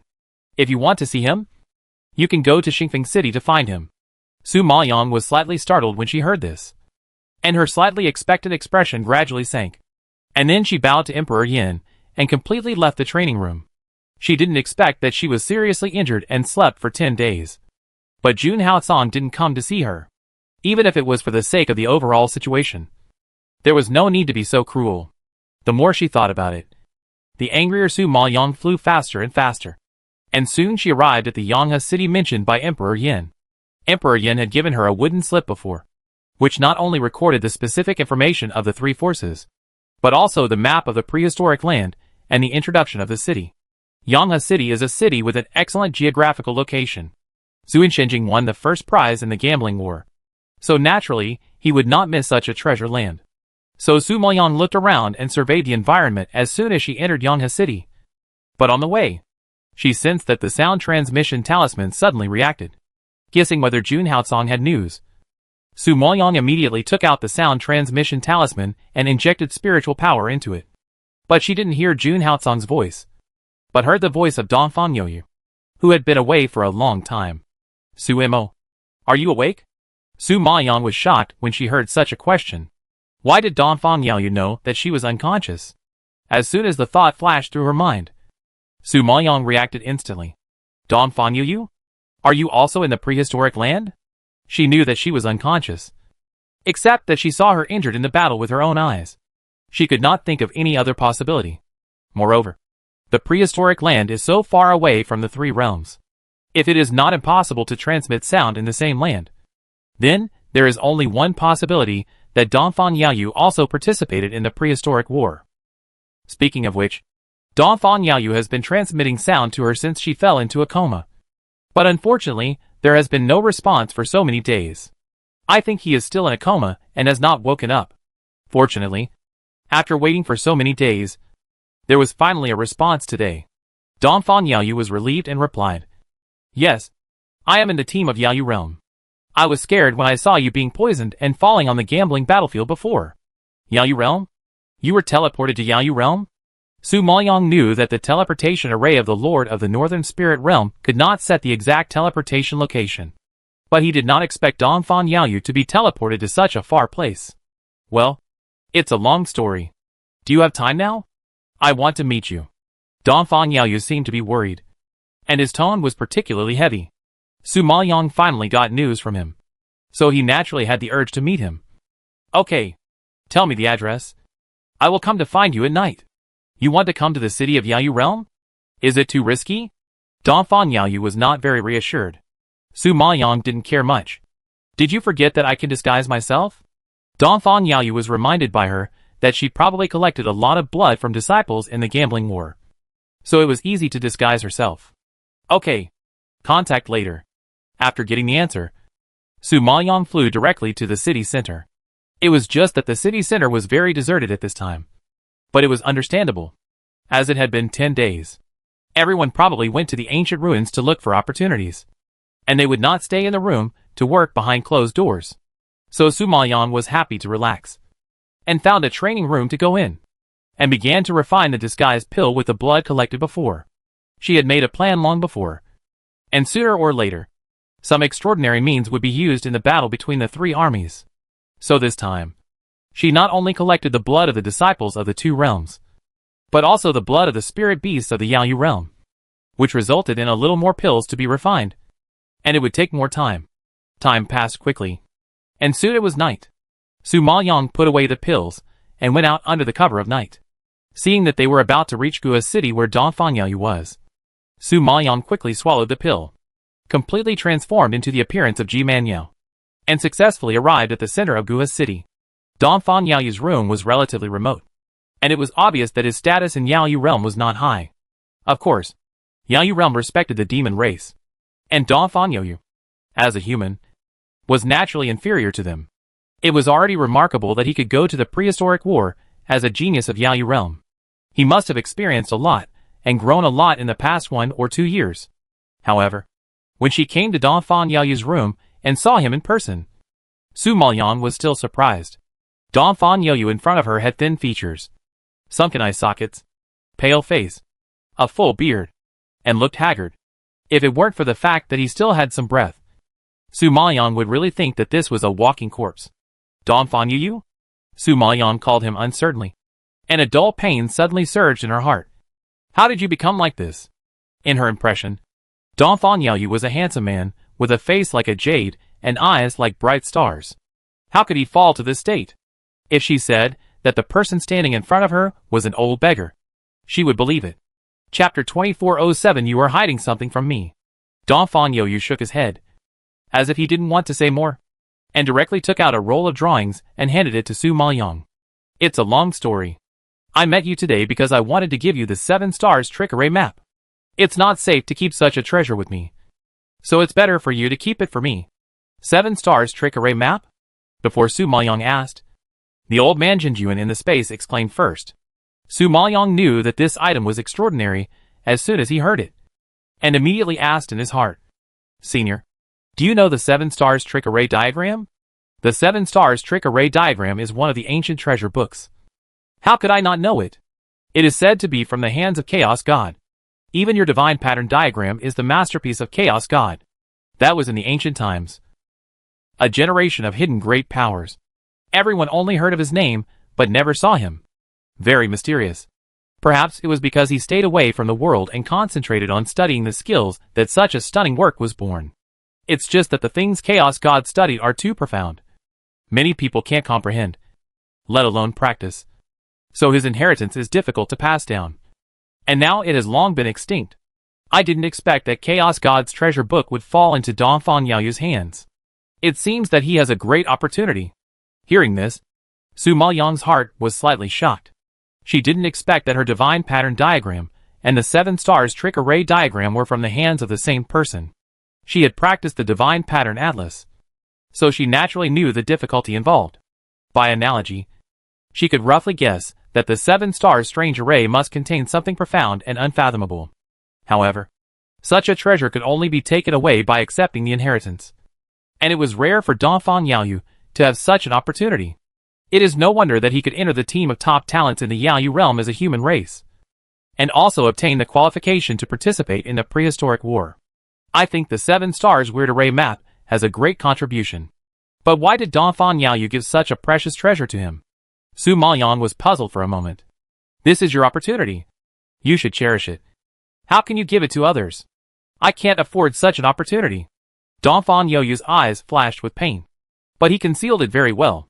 Su Maoyang was even more puzzled and asked, You have successfully accepted the inheritance. Which means you have the strength, and are its recognized master. You are more qualified than anyone else to own it. Why can't you bear it? You don't understand. I was lucky to get it. You should know the principle of holding a treasure is a crime. With my current strength, I will only add more danger to myself. If I die one day, and let it fall into the hands of bad people, wouldn't I become a sinner who helps the tyrants to do evil? So I'd rather give it to you. I feel more at ease. With your talent, you should be able to practice better than me, and you won't disgrace it. As he said, Donphan Yaoyu forced the 7 stars trickster array into Su Maoyang's hands. But Su Maoyang heard something tricky. He looked at the 7 stars trickster array in his hand, and then looked at his haggard and sad face. He gradually frowned and said solemnly, Are you hiding something from me? No. I just don't want to live a life of fear. Carrying it will only bring me trouble. Donphan Yaoyu shook his head and said in a flat tone. But the more this happened, the more Su Maoyang felt strange, and naturally did not believe his lies. I know you are not afraid of trouble, nor are you a coward. Tell me, what's going on? Donphan Yaoyu smiled and pretended to be relaxed. You really worry too much. I'm just worried that I might lose it. So I asked you to keep it for me temporarily. I don't want it anymore. And I've also practiced a lot of formations from it. And I've memorized it in my mind a long time ago. There's really no need to carry it with me. It's just right for you to see it. I think it will be helpful for your practice. Su Maoyang, however, had a gloomy face and reminded him seriously. You should know that even if you don't tell me now, I will find out eventually. I originally thought that we had been through so much and were already a family. There was nothing to hide. I didn't expect that I was still an untrustworthy outsider in front of you. Right? Donphan Yaoyu was stared at by her angry and disappointed eyes. He was tormented. He seemed to recall something, and seemed to have struggled for a long time. Finally, he couldn't stand the grief in his heart. He squatted on the ground with his head in his arms, and roared in collapse. I am a waste. I lost Wan Qian. I deserve to die. I deserve to die. Hearing Xiahou Wanchuan's name, Su Maoyang was shocked. He immediately grabbed him and asked anxiously, What happened to Xiahou Wanqian? What happened? You tell me. Donphan Yaoyu beat his head in grief. Tears rolled down unconsciously, and the whole person looked even more embarrassed. At first, Wanqian and I were teleported to Yaoyu realm, and we met together through the sound transmission talisman. Later, during an experience, we discovered a secret realm. Because of the extraordinary inheritance in this secret realm, it also attracted many disciples from other forces. But I was lucky and comprehended the inheritance in advance, which threatened the interests of those disciples. They couldn't just watch me, a casual cultivator, snatch their treasures and then kill me. So you and Wanqian were besieged by them? Su Maoyang's eyes flashed coldly. Donphan Yaoyu nodded painfully. Yes, we were besieged, and there were many old generation masters around those disciples. We were no match for those disciples because we were alone. Not to mention that there were masters in charge, so we could hardly escape. Moreover, that was the critical period for me to accept the inheritance. The power of the inheritance was enough to toss me around, so I had no time to fight. Therefore, Wanqian had to stand up to protect me.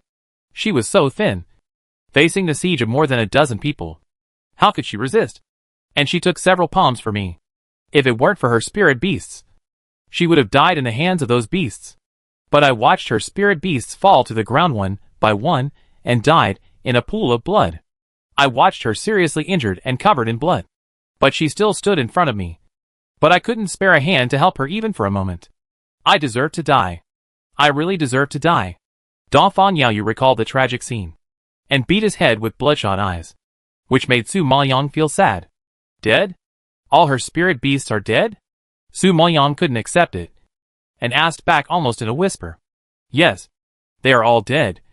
All died in front of her, just to cover up a waste like me, in order to prevent me from blaming myself.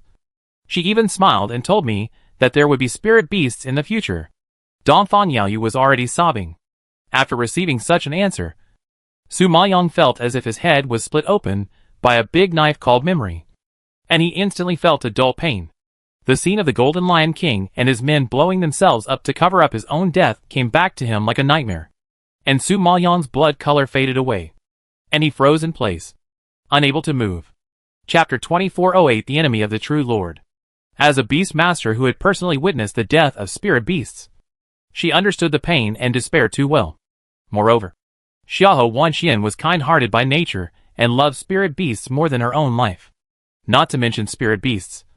Even ordinary animals. She loved them, and loved them with love. Because she always thought that her spiritual power and combat power were not good. And the only thing she was proud of was owning those spirit beasts. So, spirit beasts were everything to her. But even so, in order to prevent Dongfang Yaoyu from blaming himself, she had to smile and comfort him that there would be a future. Although every word was tearful, she had to take care of other people's emotions on the surface. Xiahou Wanxian really made people feel distressed and angry. What happened to her later? Su Maoyang suppressed the pain in his heart and asked in a trembling voice. Later, I finally succeeded in accepting the inheritance and trapped the group of people with the formation and took her away. However, the enemy was too strong, and we were still caught up after running a long distance. Wanxian was seriously injured and dying. I had just accepted the inheritance and was very weak. Several strong men of the older generation surrounded us. We had almost no chance of survival. Dongfang Yaoyu seemed unable to bear to look back at the painful experience, and closed his eyes in pain. Then how did you escape?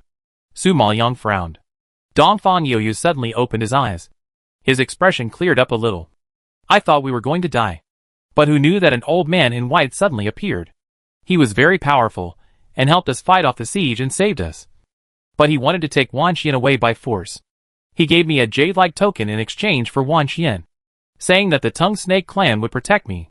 Wanxian was worried that I would be hunted down, so she agreed to the old man's request. I wanted to keep her, but I didn't have the strength to do so. I had no choice but to take the token and shamelessly chose to join the Tongue Snake clan until now, when I appeared in front of you. Hearing this, Su Maoyang sighed with a heartache. She knew that he would not have survived until today if he had not surrendered to the Tongue Snake clan. With such a treasure in his arms. At this moment, Su Maoyang could understand. Not only did he watch Xiahou Wanxian being seriously injured to protect him, and the spirit beast died in battle, but he was also forcibly abducted by a stranger in the end. He didn't know whether he was alive or dead. The sense of frustration and guilt of helplessness must have tortured him crazy. It's no wonder that Dongfang Yaoyu has become such a ghost now. I think he spends every day in torment and regret, thinking of Xiahou Wanxian's unknown whereabouts. Su Maoyang's mood is also particularly heavy. She said in a concentrated voice. It's not your fault. The old man in white is so powerful. Even if you don't surrender to the Tongue Snake clan, you can't keep Wanxian. I just don't know. Do you still remember what the old man in white looks like? The man was wearing a bamboo hat, and his appearance could not be seen at all. I only know that his voice was old and hoarse, and he was an old man. I don't know anything else. Dongfang Yaoyu shook his head, his eyes full of dejection. What about the jade? Did you find anything? Su Maoyang was unwilling to accept it. Dongfang Yaoyu shook his head again. No. It's just an ordinary piece of jade. It seems to have been infused with the old man's spiritual power. After the people of the Tongue Snake clan sensed it, they directly arranged accommodation for me. Although my identity as a human is despised by them, the Tongue Snake clan did not openly deduct my food, clothing and other expenses. I think they all looked down on the old man's face. Have you never seen that old man again in the Tongue Snake clan? Su Maoyang asked. No. The old man said that the chief of the Tongue Snake clan was an old friend of his. He should not be from the Tongue Snake clan. Otherwise, he would not have gone to the trouble of giving me a token. Dongfang Yaoyu had also thought about this question. But after asking around in the Tongue Snake clan for a long time, there was no news about the old man. Su Maoyang nodded slightly. Although he is not from the Tongue Snake clan, he is definitely an important figure. I just don't know what his intention is in kidnapping Wanxian.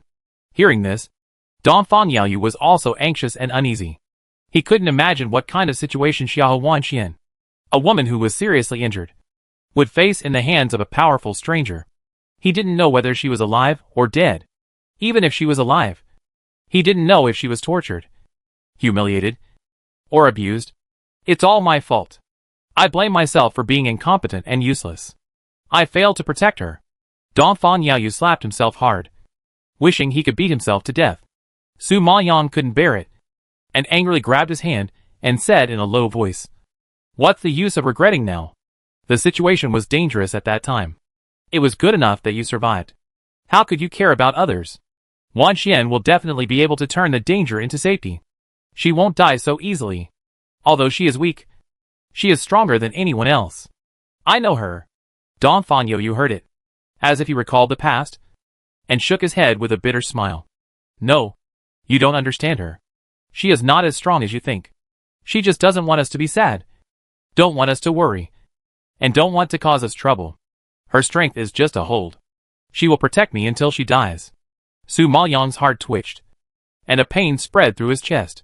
Then he clenched his fingers and asked with gritted teeth, "Who is it? Who is chasing you?" Speaking of the enemy, Dongfang Yaoyu suddenly raised his head, his eyes full of hatred. "White Tiger Clan. It's the White Tiger Clan. They can't comprehend the inheritance, so they want to kill people and rob goods." Hearing the three words White Tiger Clan, the Jinjuan old man in Su Maoyang's face was shocked and his breath was disordered. Su Maoyang sensed the emotional fluctuations of the Jinjuan old man, and was secretly shocked. He curiously transmitted the voice. "Senior, what's wrong with you?" "Nothing. I just remembered some past events." The Jinjuan old man was stunned for a moment, and sighed a little at a loss. Su Maoyang immediately realized that something was wrong and asked, "Senior has some connection with the White Tiger Clan?" "More than a connection. I am originally a member of the White Tiger Clan." The Jinjuan old man sighed softly. He had concealed his identity for so many years, and finally told the truth after hearing this name. Although Su Maoyang knew that the old man Jinjuan came from the Yaoyu realm, she did not expect that he was from the White Tiger Clan. She was shocked for a long time before she recovered. Then she remembered his blood feud and cautiously asked, "Then your enemy, Senior?" "Yes, you guessed right. My enemy is in the White Tiger Clan. Not only that, he is also the current patriarch of the White Tiger Clan." The old man Jinjuan nodded and told the identity of the man without any reservation. "Although the strength of that man is not as good as that of the Demon King, it is not much different. You want to avenge me? It's difficult." The old man Jinjuan seemed to know Su Maoyang's thoughts. Before she spoke, he shook his head and rejected the possibility of revenge. Su Maoyang naturally knew that being the patriarch of the White Tiger Clan must not be a simple person. It is no wonder that the old man Jinjuan had been unwilling to reveal who his enemy was before. Not to mention the past. Even now, she does not have the strength to compete with the patriarch of the White Tiger Clan. So what revenge can she talk about? Thinking of this, Su Maoyang secretly took note of this White Tiger Clan. Not only did they hunt down Dongfang Yaoyu and Xiahou Wanxian, they also had a blood feud with the old man Jinjuan. So she would naturally not let them go. Chapter 2409, she remembered this revenge. However, after understanding the whole story, Su Maoyang understood Dongfang Yaoyu's thoughts and looked at him speechlessly. "So you wanted to seek revenge on the White Tiger Clan without telling me. And you were worried that if you died, the 7 stars trick array would fall into the hands of the enemy. So you were anxious to entrust the 7 stars trick array to me?" Dongfang Yaoyu sighed. "Since you know everything, I won't hide it from you. I have an irreconcilable relationship with the White Tiger Clan. The reason why I swallowed my anger and joined the Tongue Snake Clan was just to improve my strength and wait for an opportunity to seek revenge. So, whether you agree or not, I will take revenge." "Who said you disagree? I will remember this revenge without you saying it." Su Maoyang frowned and interrupted him. "No, I lost Wan Xian. I will take all the responsibility. Don't worry about it." Dongfang Yaoyu didn't want to implicate others. Seeking revenge on the White Tiger Clan was a matter of life and death. How could he let Su Maoyang take the risk? Su Maoyang's face darkened, and he asked unhappily, "What do you mean don't care? Wan Xian is my sister, and she once saved my life. Her hatred is my hatred. So how can I stay out of it? If we talk about responsibility, then I have a greater responsibility. After all, you followed me to the Sunluo realm. But revenge requires strategy and waiting for the right time. With your current strength, I'm afraid you won't kill the enemy, but will lose yourself. Isn't that a pity for the enemy and a pity for the loved ones? Even if Dongfang Yaoyu has obtained the ancient inheritance, His current spiritual power level is limited. His combat experience is insufficient. And there is no big force behind him to support him. How can he compete with the entire force alone? Moreover, the opponent is a very powerful force in the Yaoyu realm. If Donphan Yoyu acted rashly, he would only expose his identity and lose his life. Su Maoyang naturally would not allow him to do such a stupid thing. Don't tell me about strategy or timing. When I think of Wanchuan suffering, I can't wait for a moment. I wish I could cut those beasts into pieces. Donphan Yaoyu was furious when he thought that the bastards who hurt Wan Xian so badly were still enjoying the treatment of geniuses and living a comfortable life. So these days, he forgot to eat and sleep in the Tingsha tribe, practiced day and night, and lived a life like a walking corpse, just to improve his strength as soon as possible and kill those people with his own hands. Because if he let them live in this world for a moment longer, he would hate his incompetence and would have no mind to think about any strategy. But now Su Maoyang asked him to wait, and he really didn't know how long he had to wait. 2 years, 3 years, 5 years, or 10 years. And the biggest possibility is that the strategy he racked his brains to come up with still cannot shake the huge power of the White Tiger clan. Even if he has worked hard to cultivate for a lifetime, he cannot compete with a race with thousands of years of foundation. Under such a cruel reality, Donphan Yoyu's remaining rationality was also worn out. He felt that it would be better to blow himself up and die with the people of the White Tiger clan. Su Maoyang didn't expect that Donphan Yoyu, who used to be gentle, elegant and steady, also had such a crazy and irritable side. I think Xiahou Wanxian must be a very special existence in his heart, which makes him so flustered and miserable. Thinking of this, Su Maoyang understood and comforted. I understand your eagerness to take revenge. But Wanxian is now missing. You are the last person to see her, and the only person who has seen the old man in white. We are still counting on you to find her back. But you can't just die like this. Besides, she tried her best, and would rather sacrifice all her spirit beasts to protect you. Did she just want to see you die? If she had known the result would be like this, why would she have gone to such great lengths to save you at all costs? If you don't want to disappoint her efforts, just cheer up instead of running to hand a knife to the enemy. But I know nothing about that old man, and I don't know where to start. All I can do now is revenge. Donphan Yoyu shook his head in frustration. Su Maoyang knew that he was too concerned, so she patted his shoulder and said firmly, "Leave the revenge to me. I will not only take the heads of the disciples and the old generation who hurt Wan Xian, but also the head of the White Tiger clan leader." Donphan Yaoyu seemed to have not expected Su Maoyang to make such a bold statement. She was shocked and looked at her suspiciously. White Tiger clan leader. Do you have a grudge against him? Yes, I have a grudge against him. Just like you. We are mortal enemies. Su Maoyang answered decisively. When the old man Jinjuan in the space heard her say this, he felt warm in his heart. Su Maoyang should be the only light that illuminates his miserable life. Donphan Yaoyu was a little surprised. But revenge on the White Tiger clan's disciples and elders would offend the entire White Tiger clan, and it would only be a matter of time before he would confront the clan leader. This time, he did not refuse. Okay, you have a lot of ideas. I'll listen to you. As long as I can get revenge, you can ask me to do anything. Su Maoyang saw that he was not blinded by hatred, nodded with relief, and then a cunning flashed in his eyes. There is something I need you to do right now. Hearing that there was a mission, Donphan Yaoyu's haggard face finally became more energetic. Just give me your orders. Su Maoyang took out a medicine bottle and handed it to him, leaning close to his ear and telling him a few words. After learning about this plan, Donphan Yaoyu's turbid eyes finally shone with a few rays of light.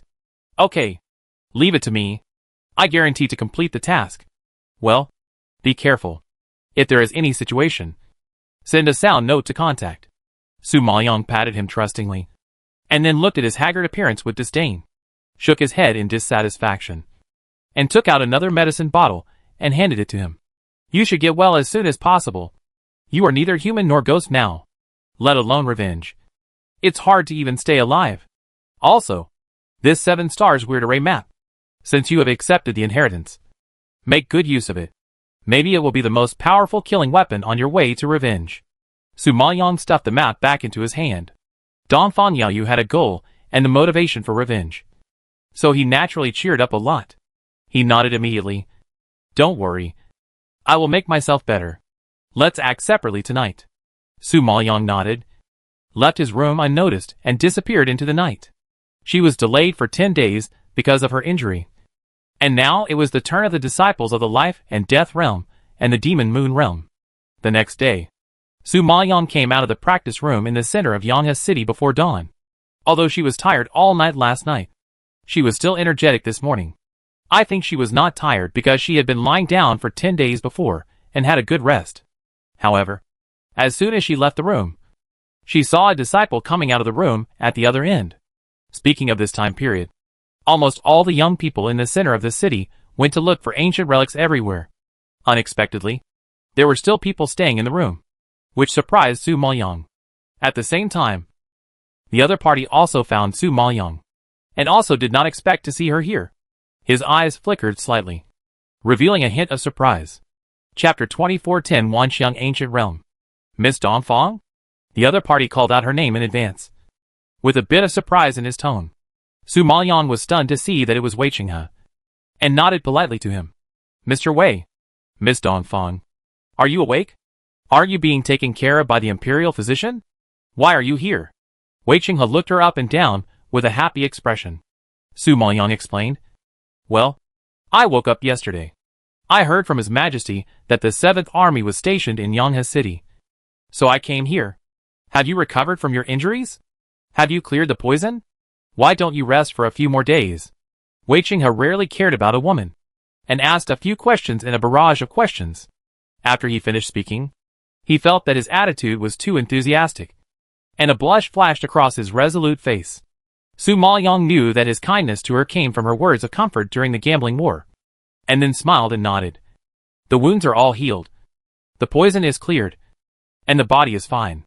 It's time to get out and move around. Wei Qinghe was embarrassed by her smile, scratched his head, and said, "Oh, after a long time?" Su Maoyang thought that he was also seriously injured some time ago, so she reciprocated her concern. How about Master Wei? Have you recovered? Wei Qinghe nodded hurriedly. Okay. You've been lying down until now. You should be well, Su Maoyang said with relief. That's good. I knew that Master Wei is not someone who is so easily defeated. Speaking of this, Wei Qinghe was ashamed. His face was red from his cheeks to his ears, but his expression was extremely serious, and he clasped his fists towards her. Thanks to Miss Dongfang for your advice that day. I will remember your words firmly. Su Maoyang was amused by his serious look. Isn't the legendary little devil arrogant and unruly? Why is he so rigid and a little clumsy? He is quite different from the Wei Qinghe she imagined. Wei Qinghe didn't know what she was thinking. He just felt his cheeks burning under her gaze. He quickly changed the subject and said, Where are you going? Miss Dongfang? To the Wanxiang Ancient Realm. After all, the war is about to start. It's better to go to the ancient ruins to gain experience. Su Maoyang replied that the most famous ancient ruins in Yanghe City is the Wanxiang Ancient Realm. So this place is naturally her first choice. Wei Qinghe's eyes lit up when he heard this. What a coincidence. I also want to go to the Wanxiang Ancient Realm, so I can lead the way for Miss Dongfang. Su Maoyang saw that he was kind and embarrassed to refuse. Okay. This is my first time in the prehistoric land, and there are still many places I am not familiar with and don't understand. So I'll have to trouble you. Mr. Wei. Miss Dongfang. You're too polite. Wei Qinghe smiled and scratched his head. Perhaps he didn't know what to say, so he hurriedly raised his hand to lead the way forward, so as not to fall into the embarrassment of being at a loss for words. Su Maoyang knew that he seemed to be not good at speaking and didn't know how to talk to a woman, so he didn't embarrass him too much along the way and tried to keep silent. Wei Qinghe wanted to speak several times, and wanted to ask her where she learned from and where she came from, but seeing Su Maoyang's indifferent face and unwilling to say more, he tactfully didn't speak. Before, his understanding of Dongfang Junmo was only that she was Dongfang Liu's maid. Later, when he saw her defeat Tuoba Junjie at the Wulong conference, he looked at her twice more, but he still didn't take her seriously at that time. It was not until this gambling battle that he witnessed her strength with his own eyes and saved his life because of her guidance. Only then did he begin to admire her and, of course, also developed a lot of curiosity. But he didn't know how to start. He felt too rude to ask rashly, so he hesitated several times and didn't squeeze out a word. He really didn't expect that he who had always been outspoken and unscrupulous, would be timid one day. Fortunately, the Wanxiang ancient ruins were not far from the city center. In less than half an hour, they successfully arrived at the gate of the Wanxiang ancient realm. There was a high mountain standing here, but the surface reflected the bright luster like an ice mirror, giving people a psychedelic and unreal feeling. What was more eye-catching was that there were 4 doorways at the foot of the mountain. Above the doorways, from the top to the bottom, there were densely packed golden names, arranged in an orderly manner, like a list. Su Maoyang came to the Wanxiang ancient realm for the first time. He observed curiously, and couldn't help but feel a little puzzled. Wei Qinghe next to him finally found his familiar territory, and immediately opened up the conversation, introducing enthusiastically, Miss Dongfang. This is the entrance to the Wanxiang ancient realm, and there are 3 levels of difficulty. The left one is the elementary level. The second one from the right is the intermediate level, and the right one is the advanced level. For disciples with our spiritual power level, only the intermediate level is the most suitable for us. Su Maoyang was a little surprised to hear that Wei Qinghe didn't mention the 4th entrance, and immediately asked about the exit. Aren't there 4 entrances? What about the one on the far right? Su Maoyang found that the elementary and intermediate entrances on the left were normal, but the advanced entrance began to flash black light and exude a terrible aura. When he reached the 4th hole on the far right, it turned into a whirlpool, giving people a very scary and mysterious feeling, which made Su Maoyang curious. When Wei Qinghe saw her asking about the vortex, a trace of fear flashed across his face, and he quickly explained, that entrance is called the Gate of Death. No one dares to go in. It is no longer within the scope of training, so we basically don't need to consider that kind of difficulty. Has the Demon King and the Dark Emperor never been in? Su Maoyang was surprised. No. The level of these ancient monuments is very suppressed, and they are only suitable for young people. Old guys like the Dark Emperor and the Demon King will only be backfired if they go in, which is not worth the loss, Wei Qinghe explained. Hearing the young man, Su Maoyang didn't know why, but the elegant and calm figure of Emperor Yin flashed through her mind, and she couldn't help gossiping. What about Emperor Yin? Has he tried it? Wei Qinghe shook his head. A trace of disdain appeared in his pupils. No. Emperor Yin never needs these experiences. Hearing this, Su Maoyang couldn't help but think of the scene when Dongfang Liu asked Emperor Yin why he didn't participate in the Wulong conference. The answer at that time was the same as Wei Qinghe's. He didn't need it. Because of this, she became more and more curious about Emperor Yin's strength, and couldn't help but say, then what is his current strength? Do you know? I don't know. Wei Qinghe answered very straightforwardly, as if not knowing was a matter of course. Su Maoyang was even more confused. He has never participated in any competitions, nor has he entered any secret realms. You don't even know his strength. So how did he convince everyone? You don't know this? Although Emperor Yin is low-key, he once injured Emperor Ming and Emperor Yao when he was a teenager. You know why we are so convinced of him, Wei Qinghe said with pride, which was the admiration from the bottom of his heart. Su Maoyang was shocked when he heard this. He had injured Emperor Ming and Emperor Yao when he was a teenager. This must be against the will of heaven. How abnormal must he be to have such strength? Chapter 2411 Stumping a large group. Seeing Su Maoyang's shocked face, Wei Qinghe was even more proud. So, I think Yin Di probably disdains to rely on ancient relics to train and prove himself. He is very strong just standing there. And the Xianshan mirror can still exist safely in the Sunluo realm even though it has lagged behind the Yaoyu realm and the Xingxi realm for so many years. This is the best proof of Yin Di's strength. Su Maoyang nodded in agreement and had a new understanding of Yin Di. Does that mean that no one has ever entered this 4th entrance? It's not that no one has entered it. There were also top geniuses, who were not afraid of death, who went in before. But none of them succeeded in coming out alive. So, over time, everyone is interested in that entrance.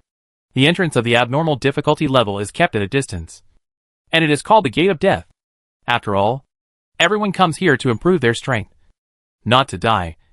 So there is really no need to take this risk, Wei Qinghe said, and pointed to the names engraved on the top of the mountain, and then said, Look, the black names displayed on the top of the mountain are the geniuses who have entered the training before. Next to the names are their historical records. That is, their completion degree in the Wanxiang ancient realm.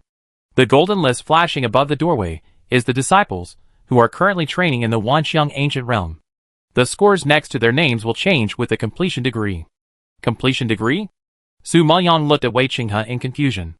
Completion degree is the level that the practitioner passes in the Ancient Realm. Each doorway has a total of 10 levels. 1 point is scored for passing a level, so the full score is 10.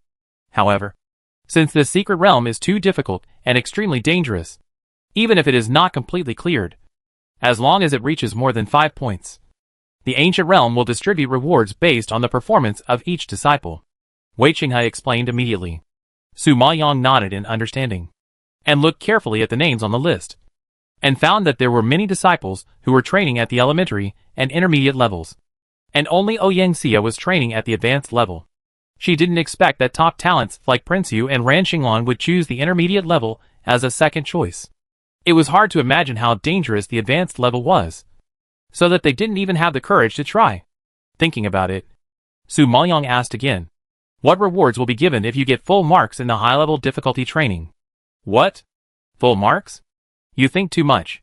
For so many years, even in the intermediate difficulty training, few disciples can get full marks, let alone the high-level difficulty. No matter how talented the disciples of Rinxingxi Realm and Yaoyu Realm are, they have only scored 9 points in the high-level difficulty. And that was hundreds of years ago. So in these years, being able to get 5 points is already considered a very powerful genius. Look, Ouyang has been in there for 10 days. And now he has only scored 2 points, which is far from 5 points."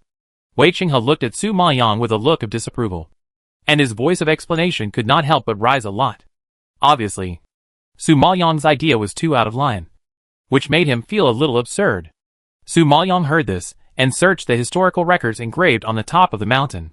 He found that there were full marks for the intermediate difficulty, but there was no high difficulty. The highest score was only 9 points, and there were no more than 5 people who reached 9 points. What's more frustrating is that there are very few people who can even reach 7 or 8 points. Especially the names at the back. The completion rate is getting lower and lower, and most of them don't even reach 5 points.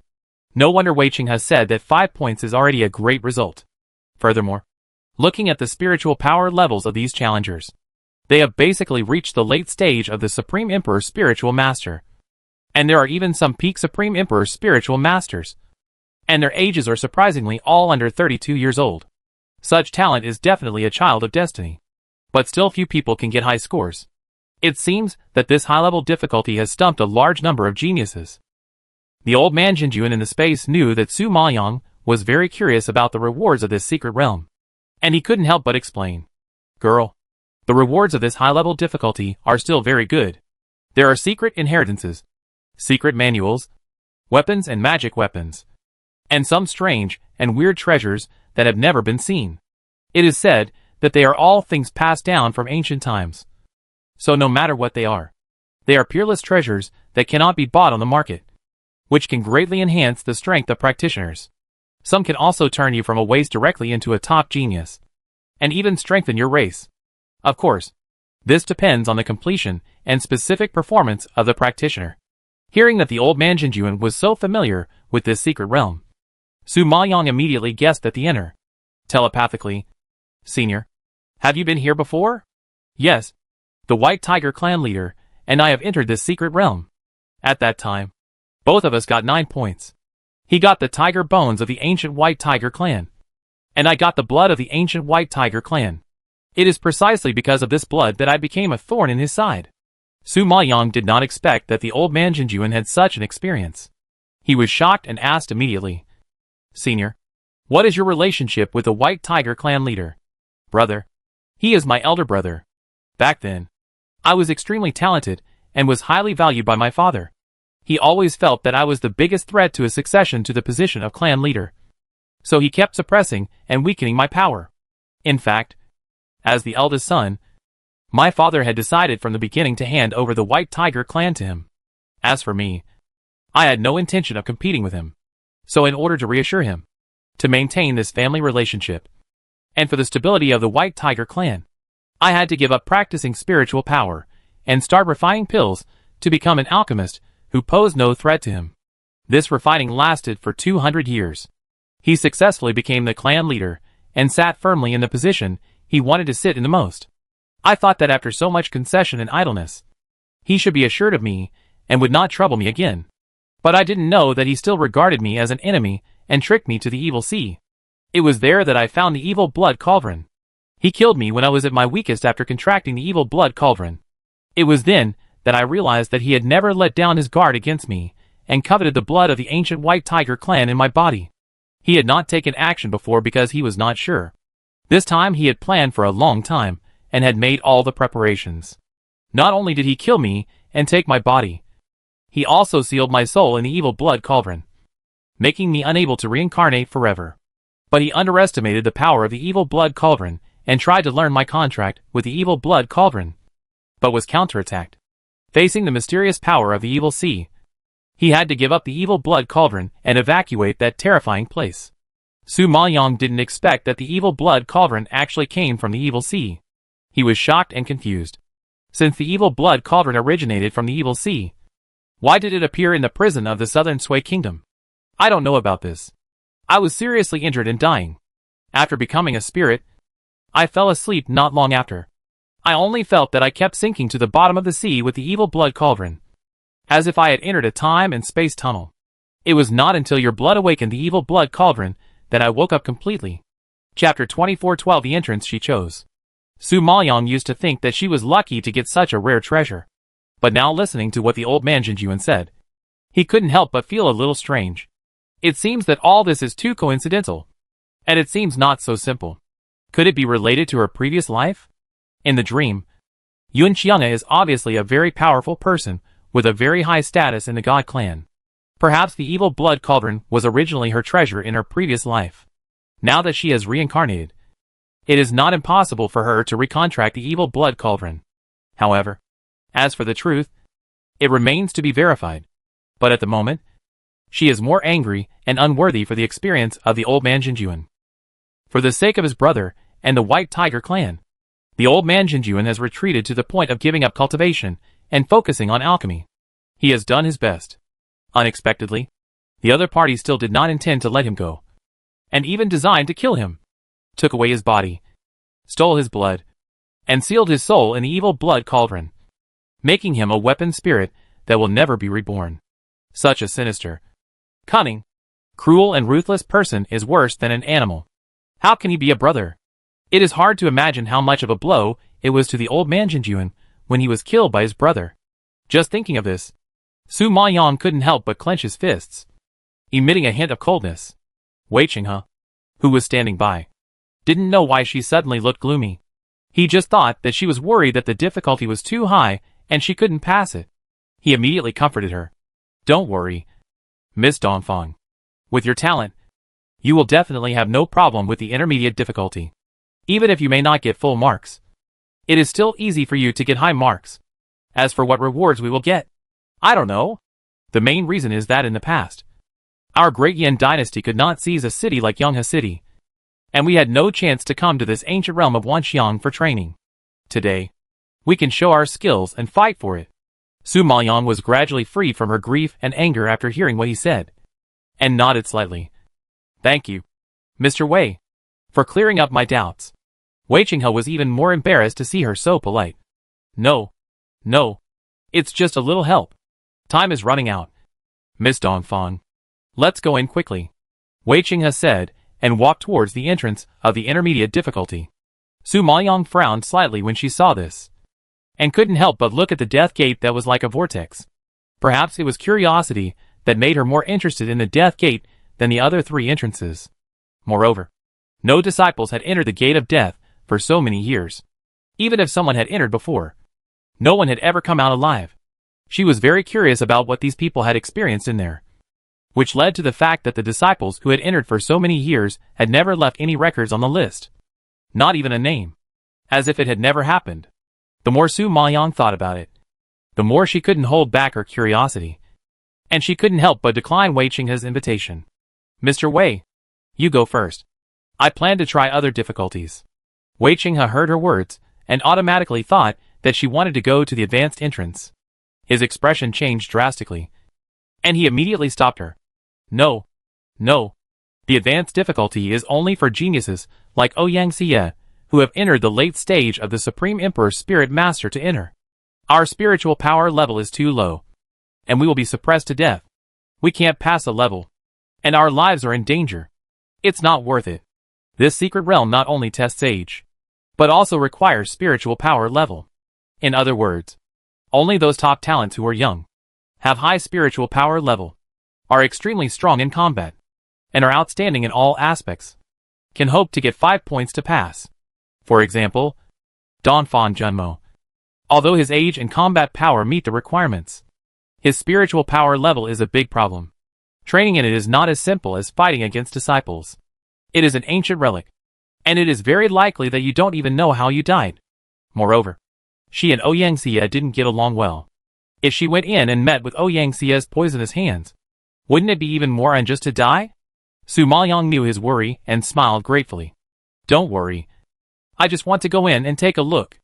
I don't plan to really pass the 5 levels. If there is really danger, I will take the initiative to give up saving my life. But Wei Qinghe frowned and wanted to say something, but was interrupted by Su Maoyang. It's getting late. You go quickly. I don't plan to let myself die in the secret realm before the battle. Su Maoyang didn't dare to tell him that she wanted to choose the death gate. If she said it, Wei Qinghe would probably drag her, and not let her go no matter what. Instead of that, it's better to hide it from him, and wait for him to go in first, and then make a choice. Seeing that Su Maoyang was determined to do so, Wei Qinghe did not persuade him anymore, but just said, the advanced level is very dangerous. If you can't complete it, get out as soon as possible. Yes, I know. Go ahead. Su Maoyang nodded. Wei Qinghe then turned around and stepped into the entrance of the intermediate level, and soon disappeared into the cave. Then above the intermediate level doorway, the golden list immediately showed Wei Qinghe's name. Su Maoyang saw him go, and then she looked at the gate of death again, as if bewitched by something. She couldn't help but walk in front of it. The vortex was like a swallowing black hole, constantly absorbing energy. Su Maoyang approached and felt that she was about to be sucked in by it, and she almost couldn't stand. But the terrifying aura came over and over again, wrapping Su Maoyang tightly, making her feel like she was in the abyss. Girl, this gate of death is too dangerous. You have to think about it. The old man Jinjuan knew that Su Maoyang was a person who dared to take risks. In order to improve his strength and polish himself, he worked very hard. What's more, now that he knew that his enemy was the patriarch of the White Tiger clan, such a huge disparity in status would make her more eager to improve her strength. I think this gate of death has become the best springboard in her eyes. I finally came across such a good ancient site. I really can't bear not to fight for it. Su Maoyang frowned, looking at the vortex that was like an abyss, as if she was about to drown in it. It's not that she is not afraid of death, but she has a guess and the memory of Yunqianghe, which always makes her feel a little lucky. If she is really the reincarnation of a powerful ancient god, it shouldn't be so easy to die in front of these ancient relics. In addition, the appearance of the evil blood cauldron in the evil sea area of the wild land. Does it mean that these ancient relics may be related to the original owner of the evil blood cauldron? Or more accurately, whether it is related to her previous life. Perhaps, she may be able to recover all the memories of her previous life from this ancient site. Thinking of this, Su Maoyang was also shrouded by the terrifying aura, making her more and more uncontrollable, and took the first step towards the vortex. At this time, Donphan Junmo's name flashed on the list above the gate of death, and then instantly disappeared into the stone wall. When Su Maoyang woke up completely, the scene in front of him had changed, and an extremely spectacular and terrifying scene appeared. Chapter 2413, She was shot dead? I saw black clouds rolling in front of me, yellow sand everywhere, and lightning flashed across the sky from time to time, bursting with dazzling lightning. And above the black clouds, there was a dense army that looked like heavenly soldiers and generals, each holding a spear and lightning fork, wearing silver armor, and their burly and tall bodies were estimated to be 2 feet high, like giants lined up in the sky, suppressing from the sky with endless oppression. The spiritual energy released from the whole body was at the level of the peak-acquired spiritual immortal, which shocked Su Maoyang so much that his heart trembled, and a layer of cold sweat rushed down his back. Curiosity kills the cat. She just wanted to find out the truth and an opportunity. But she didn't expect to be faced with a huge army, all of which were acquired spiritual immortals. Isn't this going to kill her? Oh my god. I finally know why no one has walked out. Is it too late to retreat now? Su Maoyang looked back at the entrance. It would have been fine if she hadn't looked at it. But she was shocked when she saw it. There was no entrance. Behind her stood a large group of heavenly soldiers and generals, staring at her with angry eyes and murderous intent. Now she was being attacked from both sides and had no way to retreat. After seeing such a horrifying scene, Su Maoyang couldn't help swallowing her saliva and laugh bitterly in despair. Is this really a secret realm suitable for disciples under the age of 35 to practice? At the age of 35, no matter how crazy you are only a mid-stage spiritual immortal. But this group of heavenly soldiers and generals in front of you have actually crossed a big realm and reached the acquired spiritual immortal. And it is still the peak level. For a small fry like Su Maoyang, who is still in the early stage of the innate emperor spiritual master, this is no longer a test or a challenge, but a massacre without suspense. Because above the innate emperor spirit master is the supreme emperor spirit master. Above the supreme emperor spirit master is the spirit fairy. And above the spirit fairy is the acquired spirit fairy. And each realm is divided into the early stage, middle stage, late stage and peak. So, these heavenly soldiers and generals are 3 realms higher than her. 14 levels. How the hell should they fight? Is there any need to fight? Girl. This should not be their true strength. It seems that because of your low level, their power has been suppressed, and they have become the acquired spirit fairies now. Old man Jinjuan knew that it was a bit inappropriate to say this now, but in order to let her understand the situation, he felt it was necessary to explain. Sure enough, Su Maoyang, who had already suffered a severe blow, took a deep breath after hearing this, and asked in a trembling voice, "It means that those Supreme Emperor spiritual masters who came here to train in the past may face the peak level of innate spiritual immortals? Even she, an early stage innate emperor spiritual master, has to face this level of battle. Wouldn't the disciples who are 1 level higher than her be even more miserable?" I think it should be Master Jinjuan was also a little ashamed. Just thinking about the scene made him feel terrified. Not to mention having to face it. No wonder so many disciples failed to get out alive. If they could survive, he would kneel down and call him Grandpa. After receiving such an answer, Su Maoyang's hair stood up, and his mentality collapsed. She was in trouble with a spiritual immortal. Not to mention an acquired spiritual immortal. She couldn't survive an acquired spiritual immortal. Not to mention a group of them. Such a domineering lineup to deal with her. An early stage innate emperor spiritual master. Wouldn't it be too much of a fuss, and too much respect for her? Even if she was a reincarnated boss, she was still immortal, and had not yet become a god. And even if she was a boss in her previous life, she still fell and reincarnated. Moreover, she was still immature now. Wouldn't it be easier for her to die? Thinking of this, Su Maoyang regretted it so much. She shouldn't have been curious and shouldn't have approached the vortex. Once she approached, she felt like she was bewitched. Although she had guessed that this test was very perverted, she didn't expect it to be so perverted. Girl, it's useless to regret now. Think about how to find the exit. The old man Jinjuan reminded anxiously. Several spirit beasts were also eager to try. And they all said, "Master, let us out. With so many enemies, you can't handle it alone." Su Maoyang helplessly held his forehead. "Even if I release 10,000 of you, it won't help. Once they come out, they may not be able to withstand even a breath of air from others. It's better to stay in this space and survive for a while. Forget it. Forget it. I have to finish the road I chose even if I have to kneel down. At most, I will be a hero again in 18 years. Su Maoyang wanted to outwit them, but she saw terrifying figures everywhere, surrounding her like an iron barrel. It seemed that she had no choice but to fight. However, as long as she didn't die, she would still have a chance. She always believed that there was always a way out.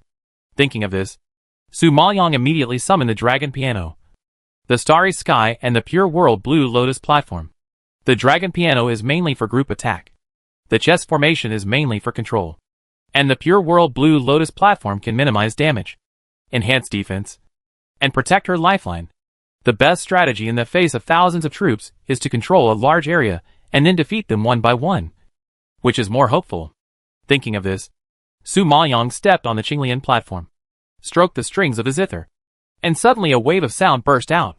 The dragon roared and the dragon's afterimage rushed out instantly, attacking the heavenly soldiers and generals. The heavenly soldiers and generals seemed to have not expected that Su Maoyang would dare to take the lead in attacking, and a trace of surprise flashed across their faces. They have seen many people who are not afraid of death these days, but they have never seen such a person who wants to strike first and take the initiative to fight. It must be said that courage is commendable, but that is just courage. Then they came out in full force, waving long spears and thunder forks to stab fiercely, and each spear was carried with supreme spear intent, and the dragon's afterimage was smashed to pieces in one fell swoop. And then the domineering power was like the power of thunder punishment, coming towards Su Maoyang to kill. No matter how calm Su Maoyang was, he was also frightened by this terrifying power, and broke into a cold sweat. He quickly took the pieces and put them on the board, and a giant chessboard was instantly outlined on the ground around him. She moved very quickly, not daring to pause for a moment, and placed several pieces on several points in succession, quickly trapping the group of people who rushed to the front in the chess formation. But the opponent was too strong and could not be controlled for a few seconds. Su Maoyang had to throw a handful of chess pieces and launch a wave of attacks in the chaos. Even if she couldn't kill the opponent, it would be good to weaken the opponent's combat effectiveness. But who knew that the chess pieces would instantly turn into nothingness as soon as they hit the enemy's spiritual power, leaving no residue, and there was no power to resist it all. Su Maoyang failed to succeed in one wave, so she had to change her strategy, summon the Qingming sword, and cut it up personally. But the opponent was a large group of acquired spiritual immortals. No matter how sharp the Qingming sword was, Su Maoyang could not take care of it no matter how strong her combat effectiveness was. Therefore, even with the protection of the pure world Qinglian platform and the tempering of the 8 gates, she was soon beaten to a bloody mess and her internal organs were torn. Su Maoyang knew that if she continued like this, she would definitely die. If it came to outlasting, she would definitely not be able to outlast so many acquired spiritual immortals. However, before she could come up with a perfect plan, a spear had already pierced her heart from behind, causing a burst of pain. Su Maoyang suddenly opened her eyes wide and looked at the bloody spear tip piercing her chest in disbelief. At the same time, several other directions also stabbed her body, making her a target with spears all over her body. Faced with such a heavy blow, Su Maoyang's head went blank. After a few seconds of stalemate, she fell straight into a pool of blood. She was actually shot dead? Chapter 2414 True Death. Girl. Master. Woman. Don't. Damn it. You haven't reshaped your true body yet. You can't die. The heart-wrenching voices of the true Lord, the heavenly demon Martin, and the ancient blood ghost dragon in the space reverberated violently in Su Maoyang's mind. But gradually they were like a gust of wind, drifting farther and farther away. She forced herself to wake up and tried desperately to grasp the connection with them. But she tried her best, and it was still in vain. Slowly, she felt that her consciousness seemed to be pulled out of her body, and she could no longer hear their screams, and could no longer see their grief-stricken figures. Did she really die like this? Although she didn't want to admit it, she had to face the facts. How could she still be alive after fighting against so many acquired immortals? She is a human, not a god. She is proud enough for her level to survive a few moves in their hands without being killed by a single move. So, death is a matter of course. It's just that she doesn't want to believe that she has experienced so many times of near-death dangers. But she didn't die. This time, she really died. So suddenly, so vulnerable, so miserable, without any psychological preparation, and even without a chance to struggle. It turns out that in the face of death, all beings are equal, and a strong person like her can also be fragile, so fragile that she has no power to fight back, and can only let her life slip away and her consciousness blur. Such a death is too different from what she imagined. At least she expects that she can go all out and fight to the last moment of her life. Not to mention killing the opponent, but also to do something earth-shattering. But everything in front of her broke her fantasy, and made her realize the reality. She was not so lucky every time, and could not survive every time in adversity, without strong strength and sufficient preparation. Luck is just a luxury. But, is she really going to disappear from this world like this? But she still has a lot of things to do, a lot of people to meet, and a lot of things to say to Jun Haotsong. If Jun Haotsong knew that she was dead, could he live alone in the world? Ji Ruiqing and Shi Nuo, who stayed in Wuwang Peak, were still waiting for her to take the dragon bone and the heart of life to take them down the mountain. If they knew that she was dead, would they blame her for breaking her promise? Dawn fondly, who was waiting for her triumphant return in the palace. Can they protect themselves without her? Can Fang Yibin and his senior brothers, the Aolong group led by Gu Qiuyun, practice well and run the trading house and mercenary group well without her? Can the Gongsun family get back on track under the leadership of Gongsun Jingji? Can Dongfang Yaoyu find Xiaohou Wanxian smoothly and take revenge successfully? And the friends who followed her to the Sunluo realm and are still missing, are they doing well? Of course. The one she is most reluctant to part with, and the one she feels the most distressed about is Jun Haotsong. It's a pity that she deliberately got angry with him before. Didn't want to talk to him. Didn't want to see him. But now she realizes that every time they meet, every time they are warm is precious. Now thinking back, there are too many people in her world, including relatives, friends, spirit beasts, spirit tools, undead spirits, and even enemies. But she is the only one in Jun Haotsong's world. He gave up his status as the emperor of Yunlu and followed her to the Sunluo realm and entered the Great Yin dynasty. He was willing to be a guard and endured strange looks and endless difficulties. He was always proud and arrogant. But he could endure it until now just because he didn't want to make her sad and help her friends. That unruly and unparalleled figure should have stood on the top of the clouds. But for her, he was willing to fall into the world and into the dust. If she left like this, how cruel and unfair it would be for him. Yes. How could she leave him alone and walk alone in this world? Jun Haotsong needs her. She can't die. Even if she dies, she can't die here. She still has a lot of love words and thoughts to tell him. She still has a lot of things to do with him. She still has many days and nights to spend with him. And she still has debts from her previous life that she hasn't compensated him for. If she died like this, would her soul be scattered? Or would she be reincarnated? No. Her soul is not scattered. She is still conscious now. This is the consciousness from her soul. If she is reincarnated, will she completely forget him and everything that happened between them? She couldn't let this happen. Absolutely not. She wanted to fight. She wanted to fight to the last moment. Even if she lost her life, her flesh and blood, she still had a soul. Thinking of this, the strong will made the scattered consciousness return again. Su Maoyong felt that she had endless power again, and couldn't help but look down at the body with holes in the pool of blood, and instantly inspired unprecedented fighting spirit. That was the fighting spirit from the soul. The soul is immortal, and the faith is not broken. What if she died? As long as there is still a trace of her spirit and soul in this world, she will turn the sky over, trample the earth, and fight them to the end. With such a belief, even if Su Maoyong has now become a soul, a dead spirit without a body, she still reaches out and summons the dragon harp, the starry sky, and the pure world green lotus platform. These weapons were all soul contracts signed with her. They were summoned by the soul and immediately floated around her. The Qinglian platform came to her feet as if in submission. Su Maoyong gently raised his foot and stepped on it. At the same time, he stroked the string with his right hand, and a terrifying sound wave burst out. 6 dragon afterimages all rushed out. He held the chess piece in his left hand and landed on the chessboard. The ground instantly bloomed with a silver light, reflecting the soul body with a dark light, like a spirit from hell. The heavenly soldiers and generals, who witnessed Su Maoyong's death, had never expected that she could launch another attack. They were shocked for a moment, and then hurriedly stabbed with their guns.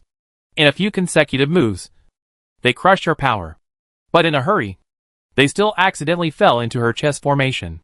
Just after shattering the afterimage, they had to change direction and knock down the chess pieces from behind or even above their heads. Therefore, in just a moment, they were surrounded by countless chess pieces. Although their strength was insignificant to them, they won in large numbers and fast speed. After one group was broken, there was another group, and they kept attacking one after another. They had to divide their minds to deal with them. Su Maoyong played chess and the piano at the same time. The two different forces cooperated very tacitly, and gradually seemed to be twisted into a rope, which unexpectedly controlled them for a few seconds. At this time, she waved her hand, and the Qingming sword seemed to have resonated with the soul and automatically drew out of the sheath. When she waved her arm, the sword light burst out, and the sword body instantly harvested the trapped postnatal spirit immortals. Endless sword intent swept away, forcing the postnatal spirit immortals to be caught off guard. And their expressions inevitably became solemn. They didn't expect that this person's soul would be so powerful. However, it is still wishful thinking to defeat them with the soul. Chapter 24:15, Tempering the Soul. Perhaps to make Su Maoyang realize the reality, other acquired spiritual immortals also swarmed in, each bursting out with a force that Su Maoyang could not resist, and smashed into her body. Originally, one force could take her life, let alone countless forces. Her soul body was immediately unable to bear it, and was blown away.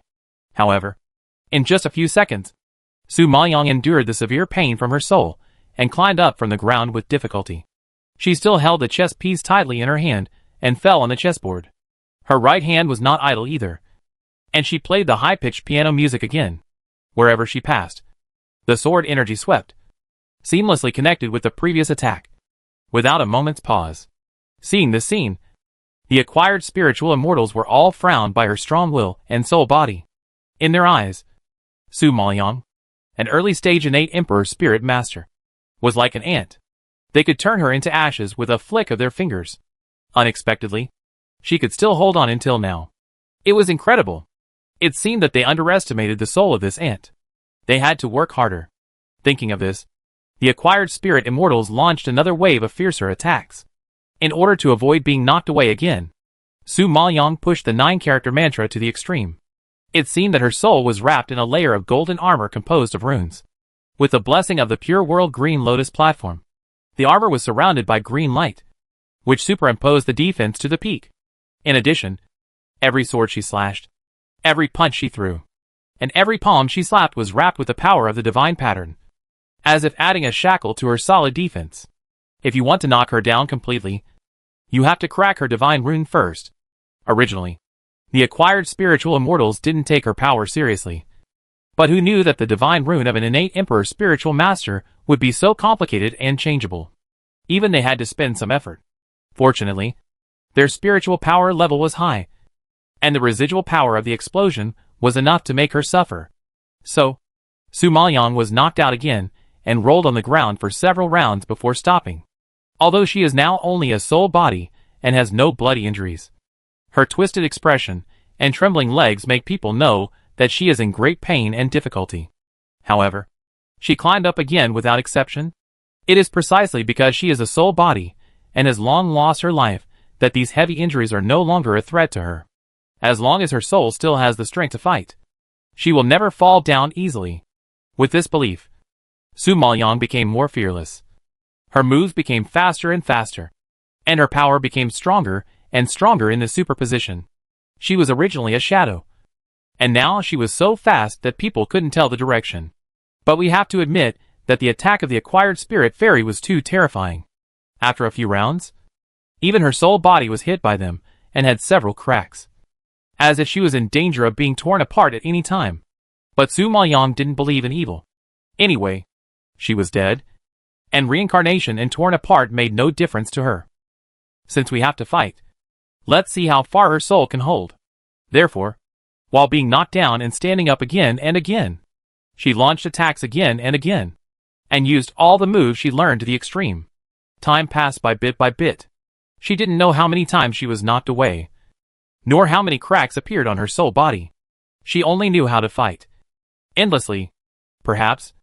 It was with every unremitting attack that she found that her martial arts, skills, speed, strength, and defense were all fully sublimated. Of course, the biggest gain was her soul. In countless heavy blows, although many cracks appeared, it became more and more solid. At the end, she clearly felt that the cracks were gradually decreasing. At the beginning, almost one crack appeared with one shot, but now 10 shots may not be able to produce a crack. In other words, her soul has become stronger than ever. At this moment, Su Maoyang suddenly realized that this level was not the unchallengeable death gate in everyone's eyes. Its test, its purpose, is to temper the soul of the practitioner. With this understanding, Su Maoyang was delighted, and let go of his hands and feet, and rushed into the encirclement and scrupulously, fighting crazily, no matter how badly her soul was injured, no matter how painful the wound on her soul was. She endured it, and forced herself to consolidate her soul and fighting power again and again. However, These acquired spiritual immortals never thought that one day they would become a tool for ants to temper their souls. She became more and more courageous in the battle, greedily enjoying their attacks, every failure, and every pain. Gradually, she was knocked down less and less, and even in the end, she could stand and take hundreds of their beatings. Feeling that her soul had reached an extremely mysterious realm and had a tendency to suppress these acquired spiritual immortals, Su Maoyang smiled coldly with murderous intent. Now it's my turn to close the net. After that, she launched another round of counterattack. Within a few rounds, she actually killed several acquired spirit immortals under her sword. Although it was difficult for her to kill them, at least she had the ability to kill them. It was a shocking reversal. These acquired spirit immortals originally disdained the attack of an ant, but who knew that she actually turned the situation around? And in the end, they became her prey. How could they not be shocked by such a change? In fact, no matter how much her combat power doubled, she was still not their opponent. But it was the soul that was constantly strengthening, which was now so terrible that it overwhelmed them. This is a kind of soul suppression, which is more advanced than the spiritual power level suppression. Only gifted soul practitioners will have this situation. And the soul of this ant was not so strong at the beginning. She gained a glimmer of life for herself by constantly polishing and tempering her soul. It must be said that this ant is already stronger than they expected. It can be considered as a successful test. So, after Su Maoyang killed dozens of acquired spiritual immortals, the figures around him disappeared instantly. And then the dark clouds in the sky dissipated. An ray of light poured down from the sky, illuminating the entire dark and gloomy battlefield. Then, at the light source, a handsome figure descended from the sky, like a god descending to the earth, and came to Su Maoyang.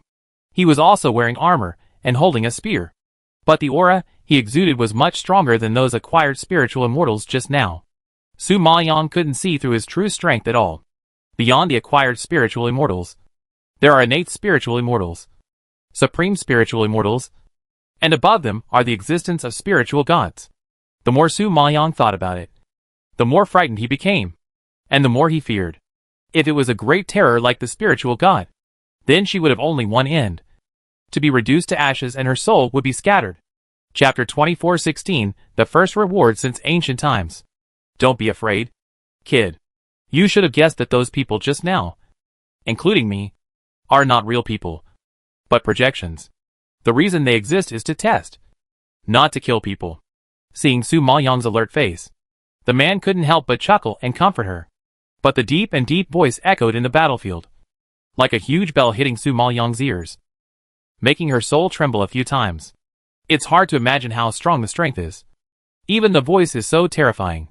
In addition, Su Maoyang was so angry that even if she was not in a fighting state, she was still tense. So she didn't relax her vigilance because of his words. She was still a little resentful when she spoke. Your test is really perverted. It's a lie to say that I'm not angry. After all, her body is really dead. If she hadn't relied on her soul to fight back, she would have been a helpless dead soul at this moment.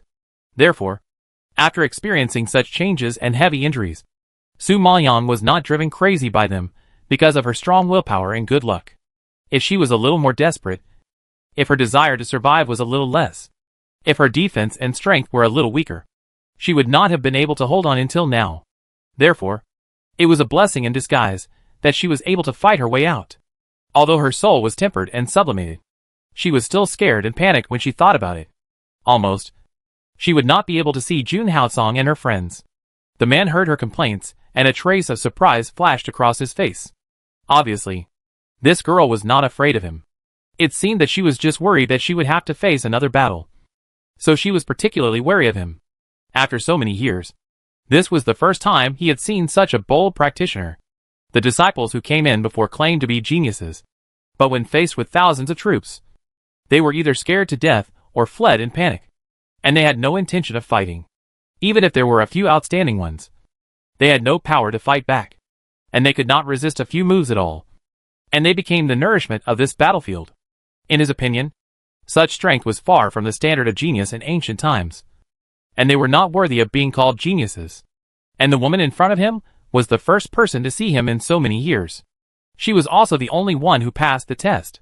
Originally, He just wanted to test her to see if she could hold on for 10 moves in the hands of the acquired spiritual fairy in the soul state.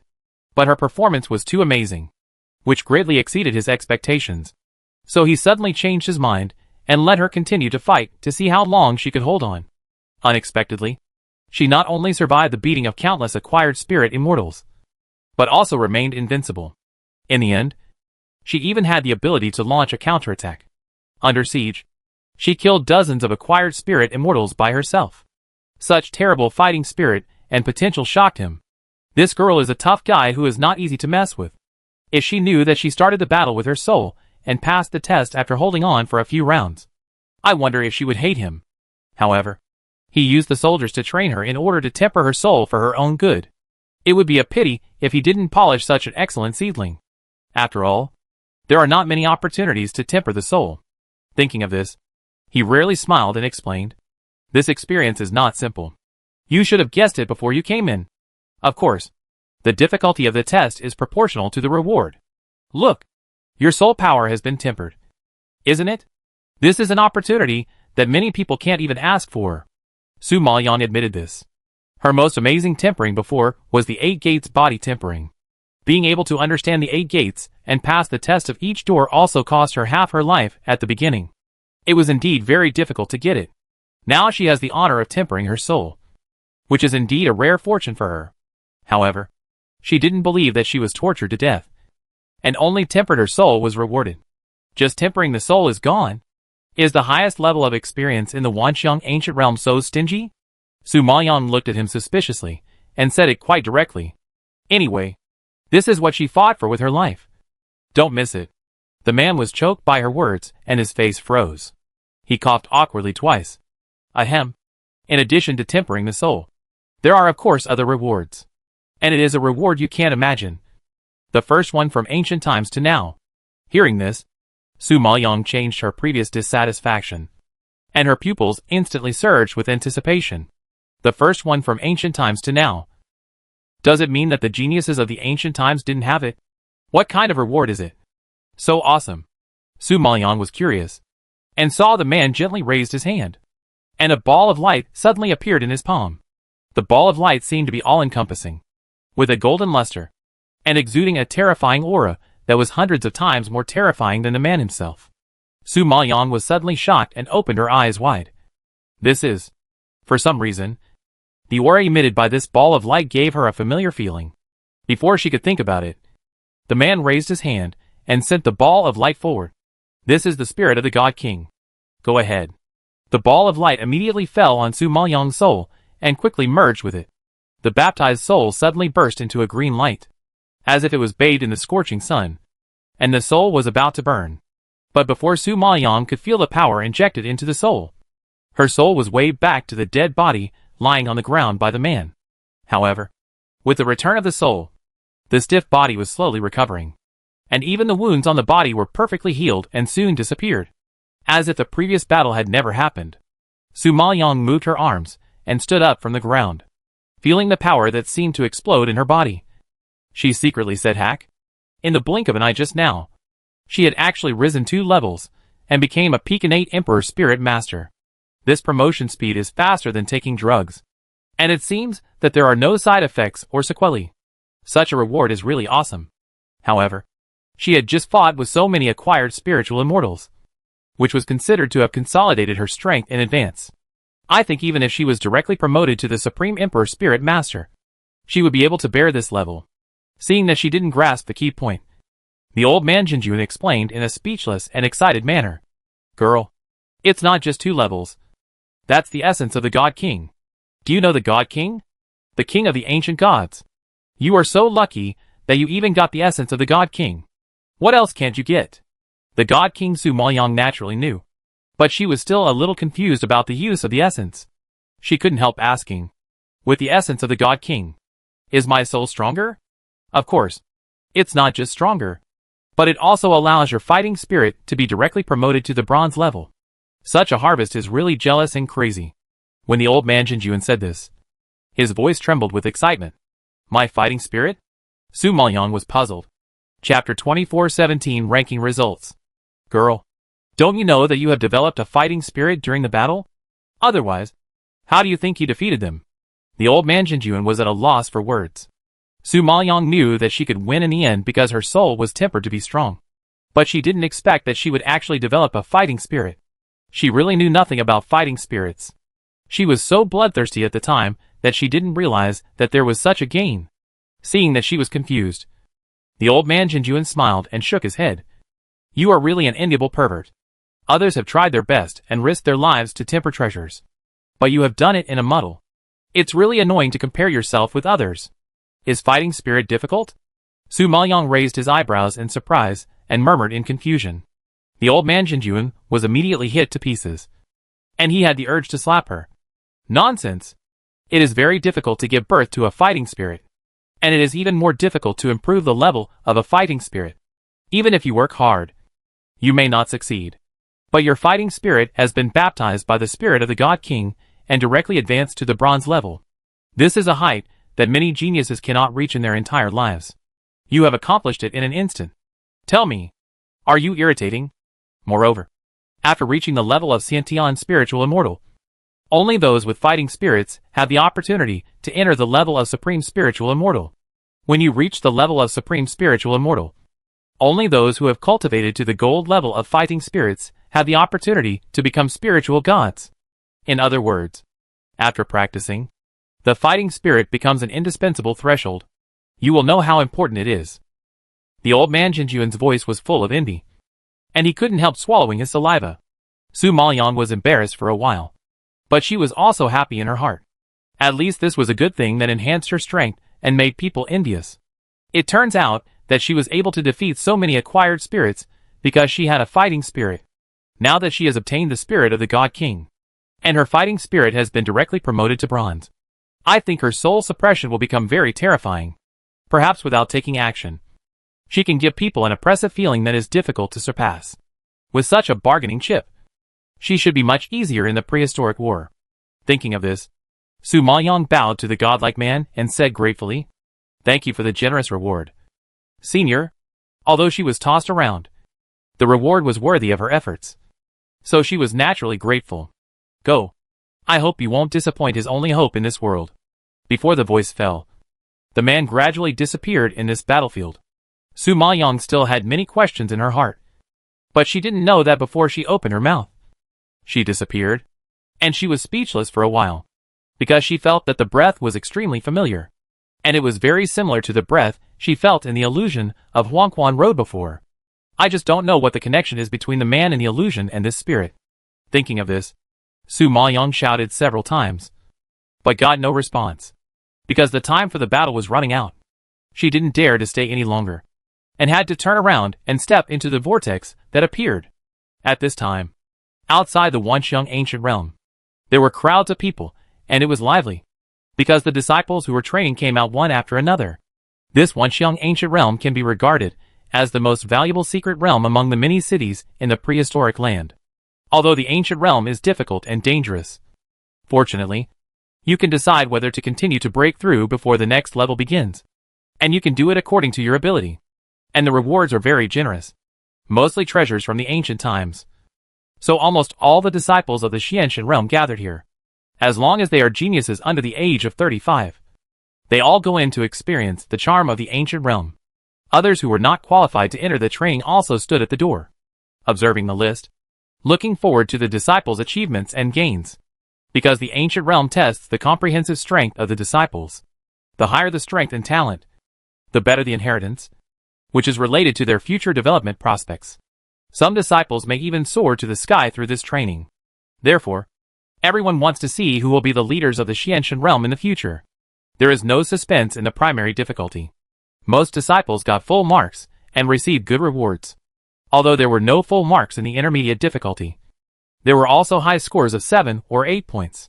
For example, He Yujinwang, Ran Xinglan and Yuan Qi reached 8 points. Yan Muqing, Mu Yanling, Zhuge Yuanfeng reached 7 points. And the rest of Wei Chungjing, Yan Yangshu, Wen Jingyao and Toba Rueda reached 6 points. However, unexpectedly, even Mo Yin and Wei Qinghe had a good score of 6 points and gained a lot. However, Chu Xinting, who was regarded as a goddess by everyone, only scored 5 points, just passing the passing line, and her performance was not satisfactory. However, it was not because she did not perform well, because 5 points was the normal score for their level. But Mo Yin and Wei Qinghe performed too well, and there was a gap with the comparison, so she was not so outstanding. After all, for a strength below the Supreme Emperor Spiritual Master, it was already very good to get 5 points at the intermediate difficulty. But Chu Xinting looked at her ranking on the list, and she couldn't be happy at all. Originally, she was still looking forward to becoming famous in the prehistoric land and gaining higher prestige. Unexpectedly, she not only made a fool of herself, but also was left further and further behind by the disciples of the same level. Even her reputation as a genius has dimmed a lot. This is not a good sign. Thinking of this, Chu Xinting clenched her fingers, and hatred spread in her heart. Then, she quickly searched for other names on the list. She was relieved until she did not find Dongfang Junmo's name. It seems that the maid who was poisoned is still lying in bed to recover. So what if she stole her limelight in the gambling battle? She was still beaten miserably, and left with a lot of pain. It is a question whether she can participate in the prehistoric war in the later stage. This kind of fool who fights everything without reservation, and leaves no way out for himself has no future. Chu Xinting was thinking. And the entrance to the advanced difficulty finally moved. And Ouyang Xie walked out quickly from inside. The soldiers of the 7th Army saw that their generals had successfully passed the customs. And the list clearly showed Ouyang Xie's proud achievements. They were all excited to surround him, and ask about his well-being. Congratulations to General Ouyang. Not only did he pass the level successfully, but he also got a high score of 6 points. Yes, the geniuses in the Yaoyu realm before only got 6 or 7 points. General Ouyang got such a result in his first experience, which has surpassed many top geniuses in the other 2 realms. Ha ha ha. I knew that General Ouyang was gifted and could definitely pass the advanced test. He is worthy of being the leader of the younger generation. General Ouyang has gained a lot this time. He will definitely lead our 7th Army to make military achievements and win the battle of the prehistoric world. The soldiers of the 7th Army were in high spirits, and their admiration and trust for Ouyang Xie reached its peak. Of course, not only the 7th Army, but also the soldiers and the younger generation of other teams cast envious and admiring eyes. It is not easy to pass the advanced difficulty smoothly. I didn't expect Ouyang Xie to pass the passing line. With such talent and strength, it is no wonder that she has established such a high prestige in the Xinyan army. She really has this ability. Ouyang Xie had enjoyed the attention of everyone, so she looked around with a smile. The 7th Army is all here, right? The battle will officially begin tomorrow, so we must discuss tactics tonight. As Ouyang Xie's deputy general, Yuan Xiangyu immediately reported with a fist. All the soldiers of the 7th Army are here, but there is only one person missing. Chapter 2418. I can't count on her. One person missing? Ouyang Xie raised her eyebrows, and then suddenly remembered someone. She turned around and looked at the list on the stone wall. She didn't find the name she was looking for, so she frowned and asked, "Where is Dongfang Junmo? Since everyone is here, there is still one person missing. You don't have to guess who it is."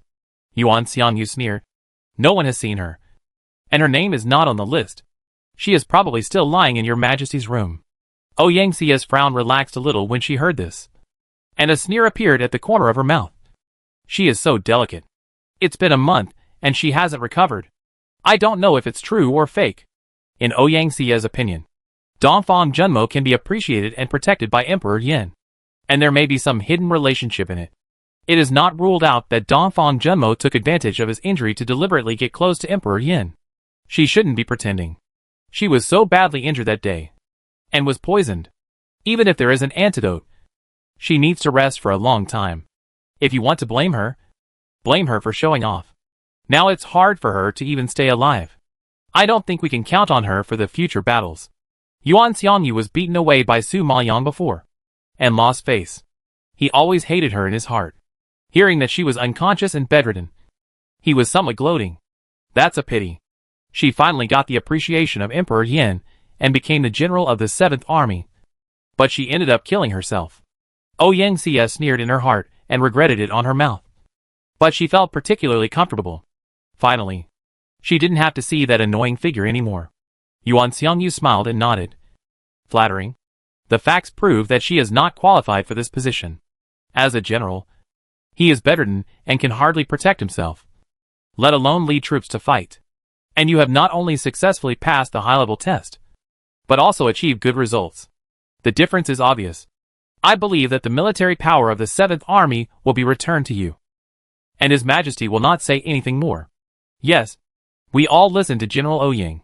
The other soldiers echoed. Not far away, Wei Qinghe, who heard their conversation, was full of doubts. He clearly saw Dongfang Junmo recover and return to Yanghe City. He personally took her to the entrance of the Wanxiang ancient realm. How could her name not be on the list? Logically speaking, she chose the high-level entrance, so she should meet Ouyang Xie. Even if they just happened to miss each other, her name would be shown on the list. Could it be that she didn't enter the Wanxiang ancient realm at all? Then where did she go? Just when Wei Qinghe was wondering, Ouyang Xie had already taken over the heavy responsibility and issued a military order. Since our generals cannot participate in the battle, it is my duty to command the 7th Army. So all the soldiers, listen to my orders and follow me back to the city to discuss tactics. However, as soon as she finished speaking, a cold and sarcastic voice came from behind her. Hey, Deputy General Ouyang, are you planning to take over my military power in public? Suddenly hearing Dongfang Junmo's voice, Ouyang Xie was shocked and turned around. At this time, she saw Su Maoyang slowly walking out of the entrance of the Gate of Death. This scene was too terrifying, and Ouyang Xie blinked in disbelief. As for the other people present, their eyes widened, with an expression of excessive fear. What did they see? Dongfang Junmo actually walked out of the Death Gate. Isn't it said that no one has ever walked out of the Death Gate alive? What is Dongfang Junmo? Not only is she alive, but she is also intact, relaxed, as if playing. This is too weird. After seeing such a scene, everyone seemed to be hit on the head, and they were dumbfounded, staring at Su Maoyang with their eyes almost popping out. You entered the Death Gate? Ouyang Xie was shocked for a long time before trying to calm herself down and questioned. Isn't it obvious? Su Maoyang felt that she asked a complete nonsense. How did he come out if he didn't go in? And Ouyang Xie was just too surprised and wanted to confirm it with her in person. But she choked him back as soon as she opened her mouth. This scene really shocked her too much. And Ouyang Xie refused to believe that Dongfang Junmo really entered the Death Gate. Impossible. You can't come out alive. Ouyang Xie's face was uglier than ever, and she couldn't help but raise her voice. Over the years, many top geniuses who have entered the gate with more strength, talent and status than Dongfang Junmo have not been able to come out successfully. How can Dongfang Junmo, a congenital emperor spirit master, withstand the power of the ancient realm of all things? Even if she is a late-stage supreme emperor spirit master, it is difficult to enter the advanced difficulty. It took a lot of effort to get a score of 6 points, and she dared not even think about getting a full score. From this, we can infer how dangerous the abnormal difficulty of the Death Gate is. If it were her, she would probably be tortured to death. So, how could she believe that a disciple who was so much lower than her could come out of the Gate of Death safely and alive? When did the Gate of Death become so easy to break through? Not only Ouyang Xie, but the others present also looked helpless. Too many bloody examples were placed in front of them, which made them keep a distance from the Gate of Death. They didn't expect that someone would break in without risking their lives, and they didn't expect that someone could come out safely. Therefore, Su Maoyang's scene undoubtedly shattered their three views. Chu Xinting stared at Su Maoyang with a pale face, and couldn't digest this fact for a long time. She just thought that Dongfang Junmo was lying, and asked unwillingly, since you have entered the Gate of Death, then you should tell us what kind of test is inside, and what inheritance you have obtained. Otherwise, why should we believe you? No one has ever known what kind of test is in the Gate of Death. Naturally, everyone is as curious as Chu Xinting, and they all look forward to Su Maoyang's answer. Who are you? Is your belief important? Su Maoyang raised his eyebrows and glanced at her. This Chu Xinting was really funny, as if her strength must be certified by her. Chu Xinting was stagnant and speechless. He Yujinwang seemed to have caught something and sneered. Humph. You can't say it because you are guilty. I guess you didn't accept the test at all. You just went in and backed out. So you saved your life. Am I right? Dongfang Junmo? I have to say that you have a rich imagination. Su Maoyang shook his head with a smile. Admit it. No one laughs at you. It would be really embarrassing if you lied and were caught, he Yujinwang reminded coldly. Wei Qinghe, who was paying attention to the list on the side, touched his arm with horror, raised his hand and pointed to the name above the door of death, and said in a trembling voice, I think the one who is embarrassed should be you. The prince. Chapter 24:19 Her battle plan. Prince He frowned and looked in the direction of Wei Qinghe's finger. The next second, he was shocked by the name and score above the death gate. His face turned pale as paper. He moved his lips several times before muttering, Donfang Junmo. 10 points. Full score in the death gate? Is he seeing it right? Prince He was hit hard and didn't care about his image. He rubbed his eyes hard. Impossible. Impossible. Full score? Am I dazzled? At this time, Chu Xingting was also frightened and her expression froze. Her eyes were wide open like two walnuts, staring at the score and couldn't move her eyes away. Donfang Junmo not only walked out alive, but also got full marks. That's the death gate. The nightmare of countless top talents. The record was broken by Donfang Junmo just like that. Is this true? She even struggled to get 5 points in the intermediate difficulty. But Donfang Junmo got full marks in the death gate. This gap. Why does it look so absurd and like a joke? Those who don't get along with Su Maoyang can't accept it. But there are also those who are impressed by the amazing strength Su Maoyang has shown. For example, Yun Qi, who comes from Shijue Mountain and has always been selfless, very powerful but extremely low-key, was so shocked that he clasped his hands together and exclaimed, Amitabha. Donor Donfang gives people surprises everywhere, which really makes me admire him. Although he is a monk, his spirit is no less than that of geniuses like He Yujinwang. In the past, he rarely admired anyone, and only Donfang Junmo and his sister could convince him. Not only him, but even the prince of the northern Qin dynasty, Yan Muqing, couldn't help but sigh. It is a blessing for the great Yan dynasty to have a genius like Miss Donfang. If I hadn't seen how much Emperor Yan values you, this prince would have wanted to invite you to my northern Qin dynasty. What's funny is that some people still don't accept the vision of Emperor Yan. Look down on Donfang Junmo, and want to seize power directly. Wei Qinghe glanced at Ouyang Xie. Although he didn't name anyone, the direction of the spearhead was too obvious, and everyone knew who he was satirizing. Before Ouyang Xie, Chu Xingting and Prince Yu questioned Donfang Junmo's lies, and doubted the authenticity of her passing the level. In a blink of an eye, the name and results on the list confirmed everything, which undoubtedly slapped them in the face. Ouyang Xie didn't know that Donfang Junmo was really capable of passing the test of the Gate of Death. Now that she was washed by Wei Qinghe, her heroic face suddenly became so heavy that water could drip out. However, in order to stabilize the morale of the army, she couldn't be suppressed by Donfang Junmo, and responded calmly, The Gate of Death. No one knows what is inside. It is very likely that she was lucky enough to pass the level because of her low level, young age, and low difficulty of the test.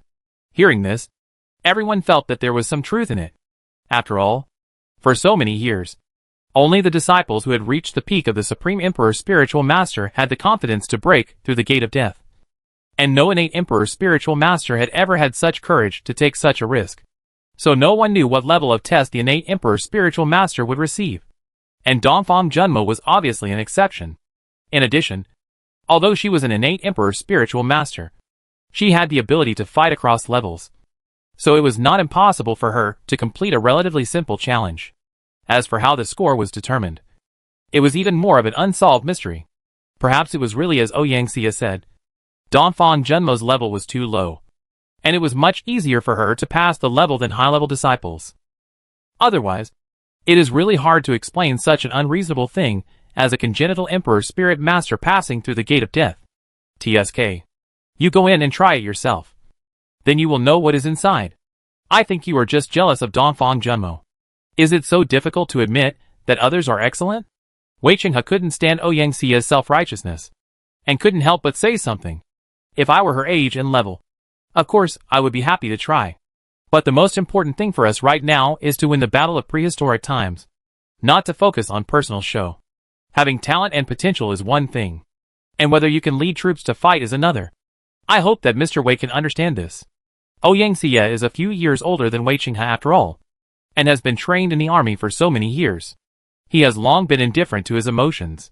He can face his ridicule calmly, speak powerfully, and has a lot of momentum, which has saved a lot of military morale. The three parties went to war, and it was a group battle, not an individual battle.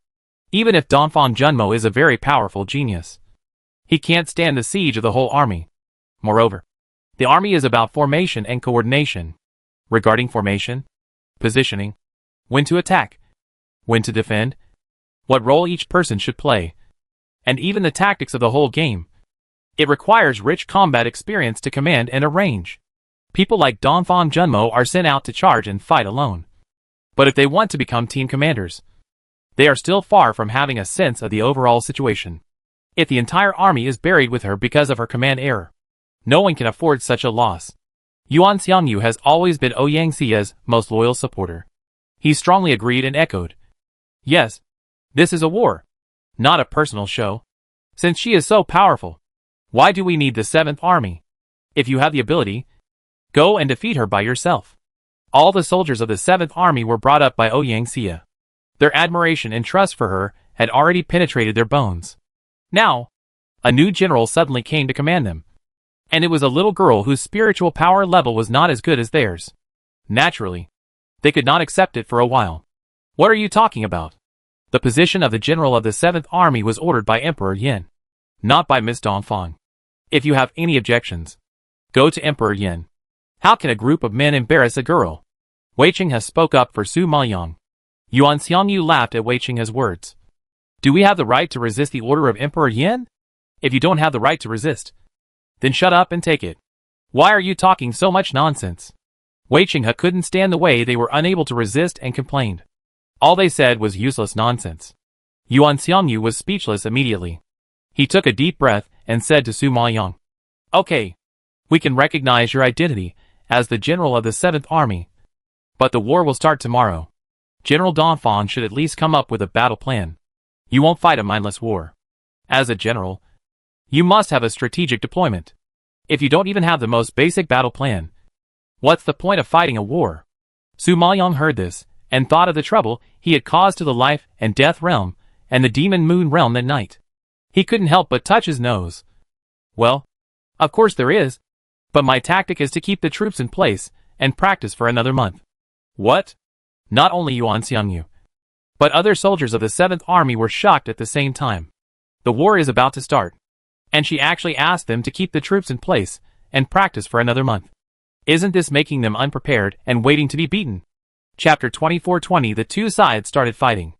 Except for the 7th Army, everyone else present showed surprised and unreasonable expressions. Obviously, no one agreed with Su Maoyang's plan. After all, no one wanted to be beaten passively. Ouyang Xia laughed coldly as if she had heard a joke, which made her cold face more colorful. "Stay still? I thought that you didn't have much combat experience. But at least you had some common sense, so you wouldn't be too outrageous. I didn't expect that you didn't even have common sense. Are you sure you're not here to make fun of me?" Ouyang Xia really didn't know why Emperor Yin would be so frivolous and let a fool who didn't even know what war was, and had brute force but no intelligence to command the army. Even if she was strong, she couldn't be forced to take a position that didn't suit her. After choosing and choosing, she chose the worst plan. I really don't know what she was thinking. Yuan Xiangyu suddenly didn't know what to say and shook his head with a ridiculous look on his face.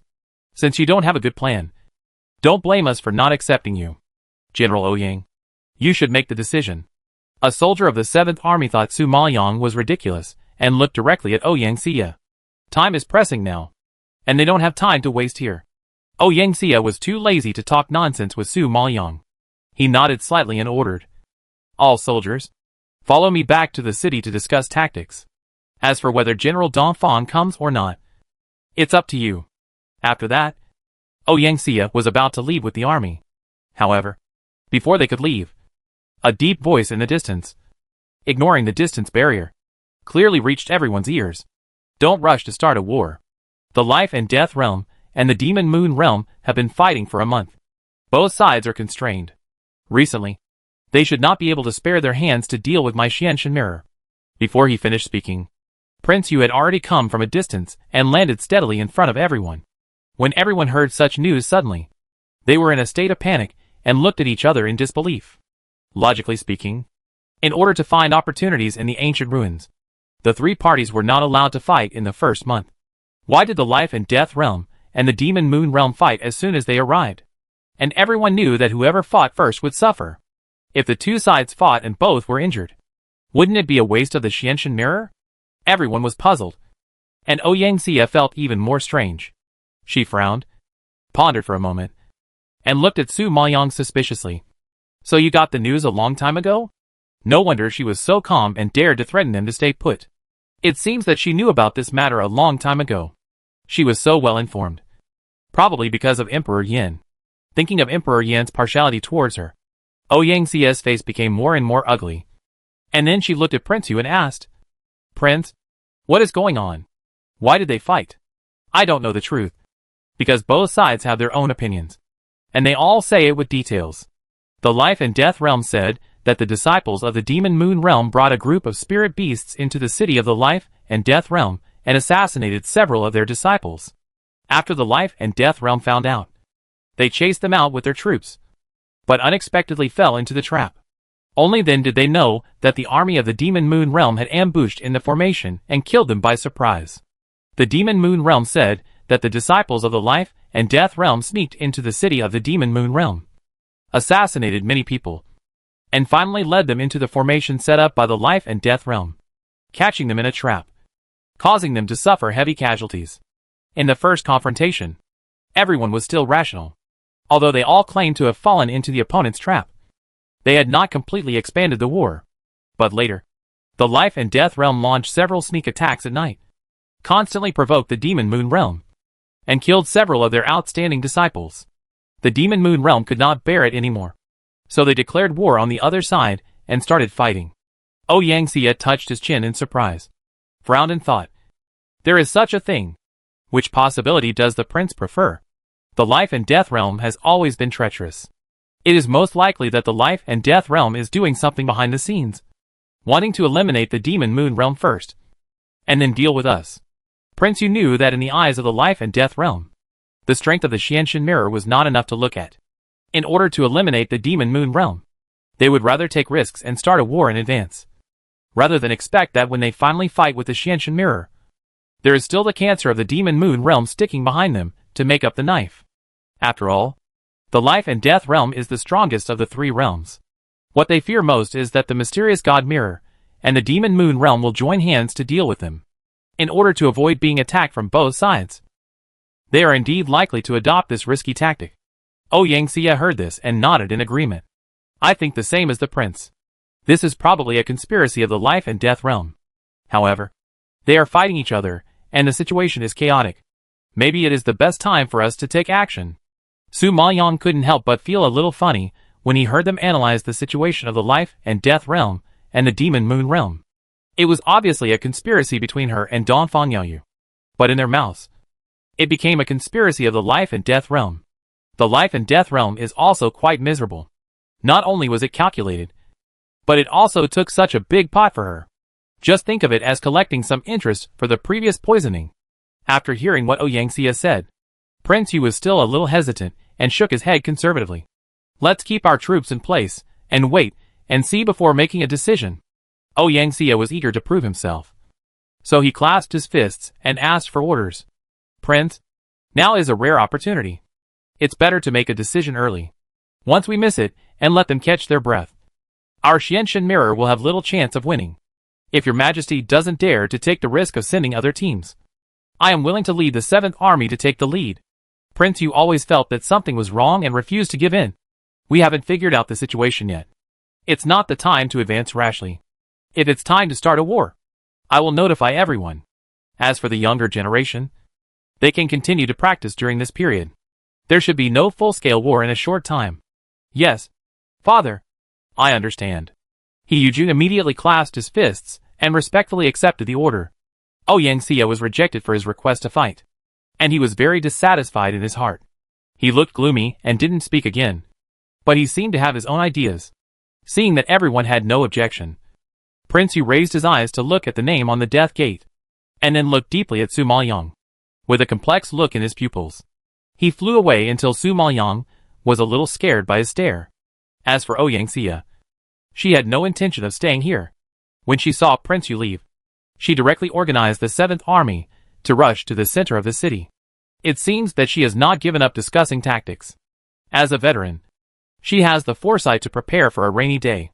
Moreover, the opportunity is rare now. It is a good time for her to make merit and regain the military power. Naturally, she does not want to miss it.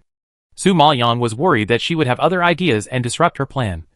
So he could not help but remind her, Deputy General Ouyang, you'd better not act on your own. If the 7th Army makes any mistakes, you will be blamed. Humph. This general knows his own limits. And I don't need you to preach. You'd better take care of yourself, and don't drag my Xianshan mirror down. Ouyang Xia sneered, and led the large army away from here.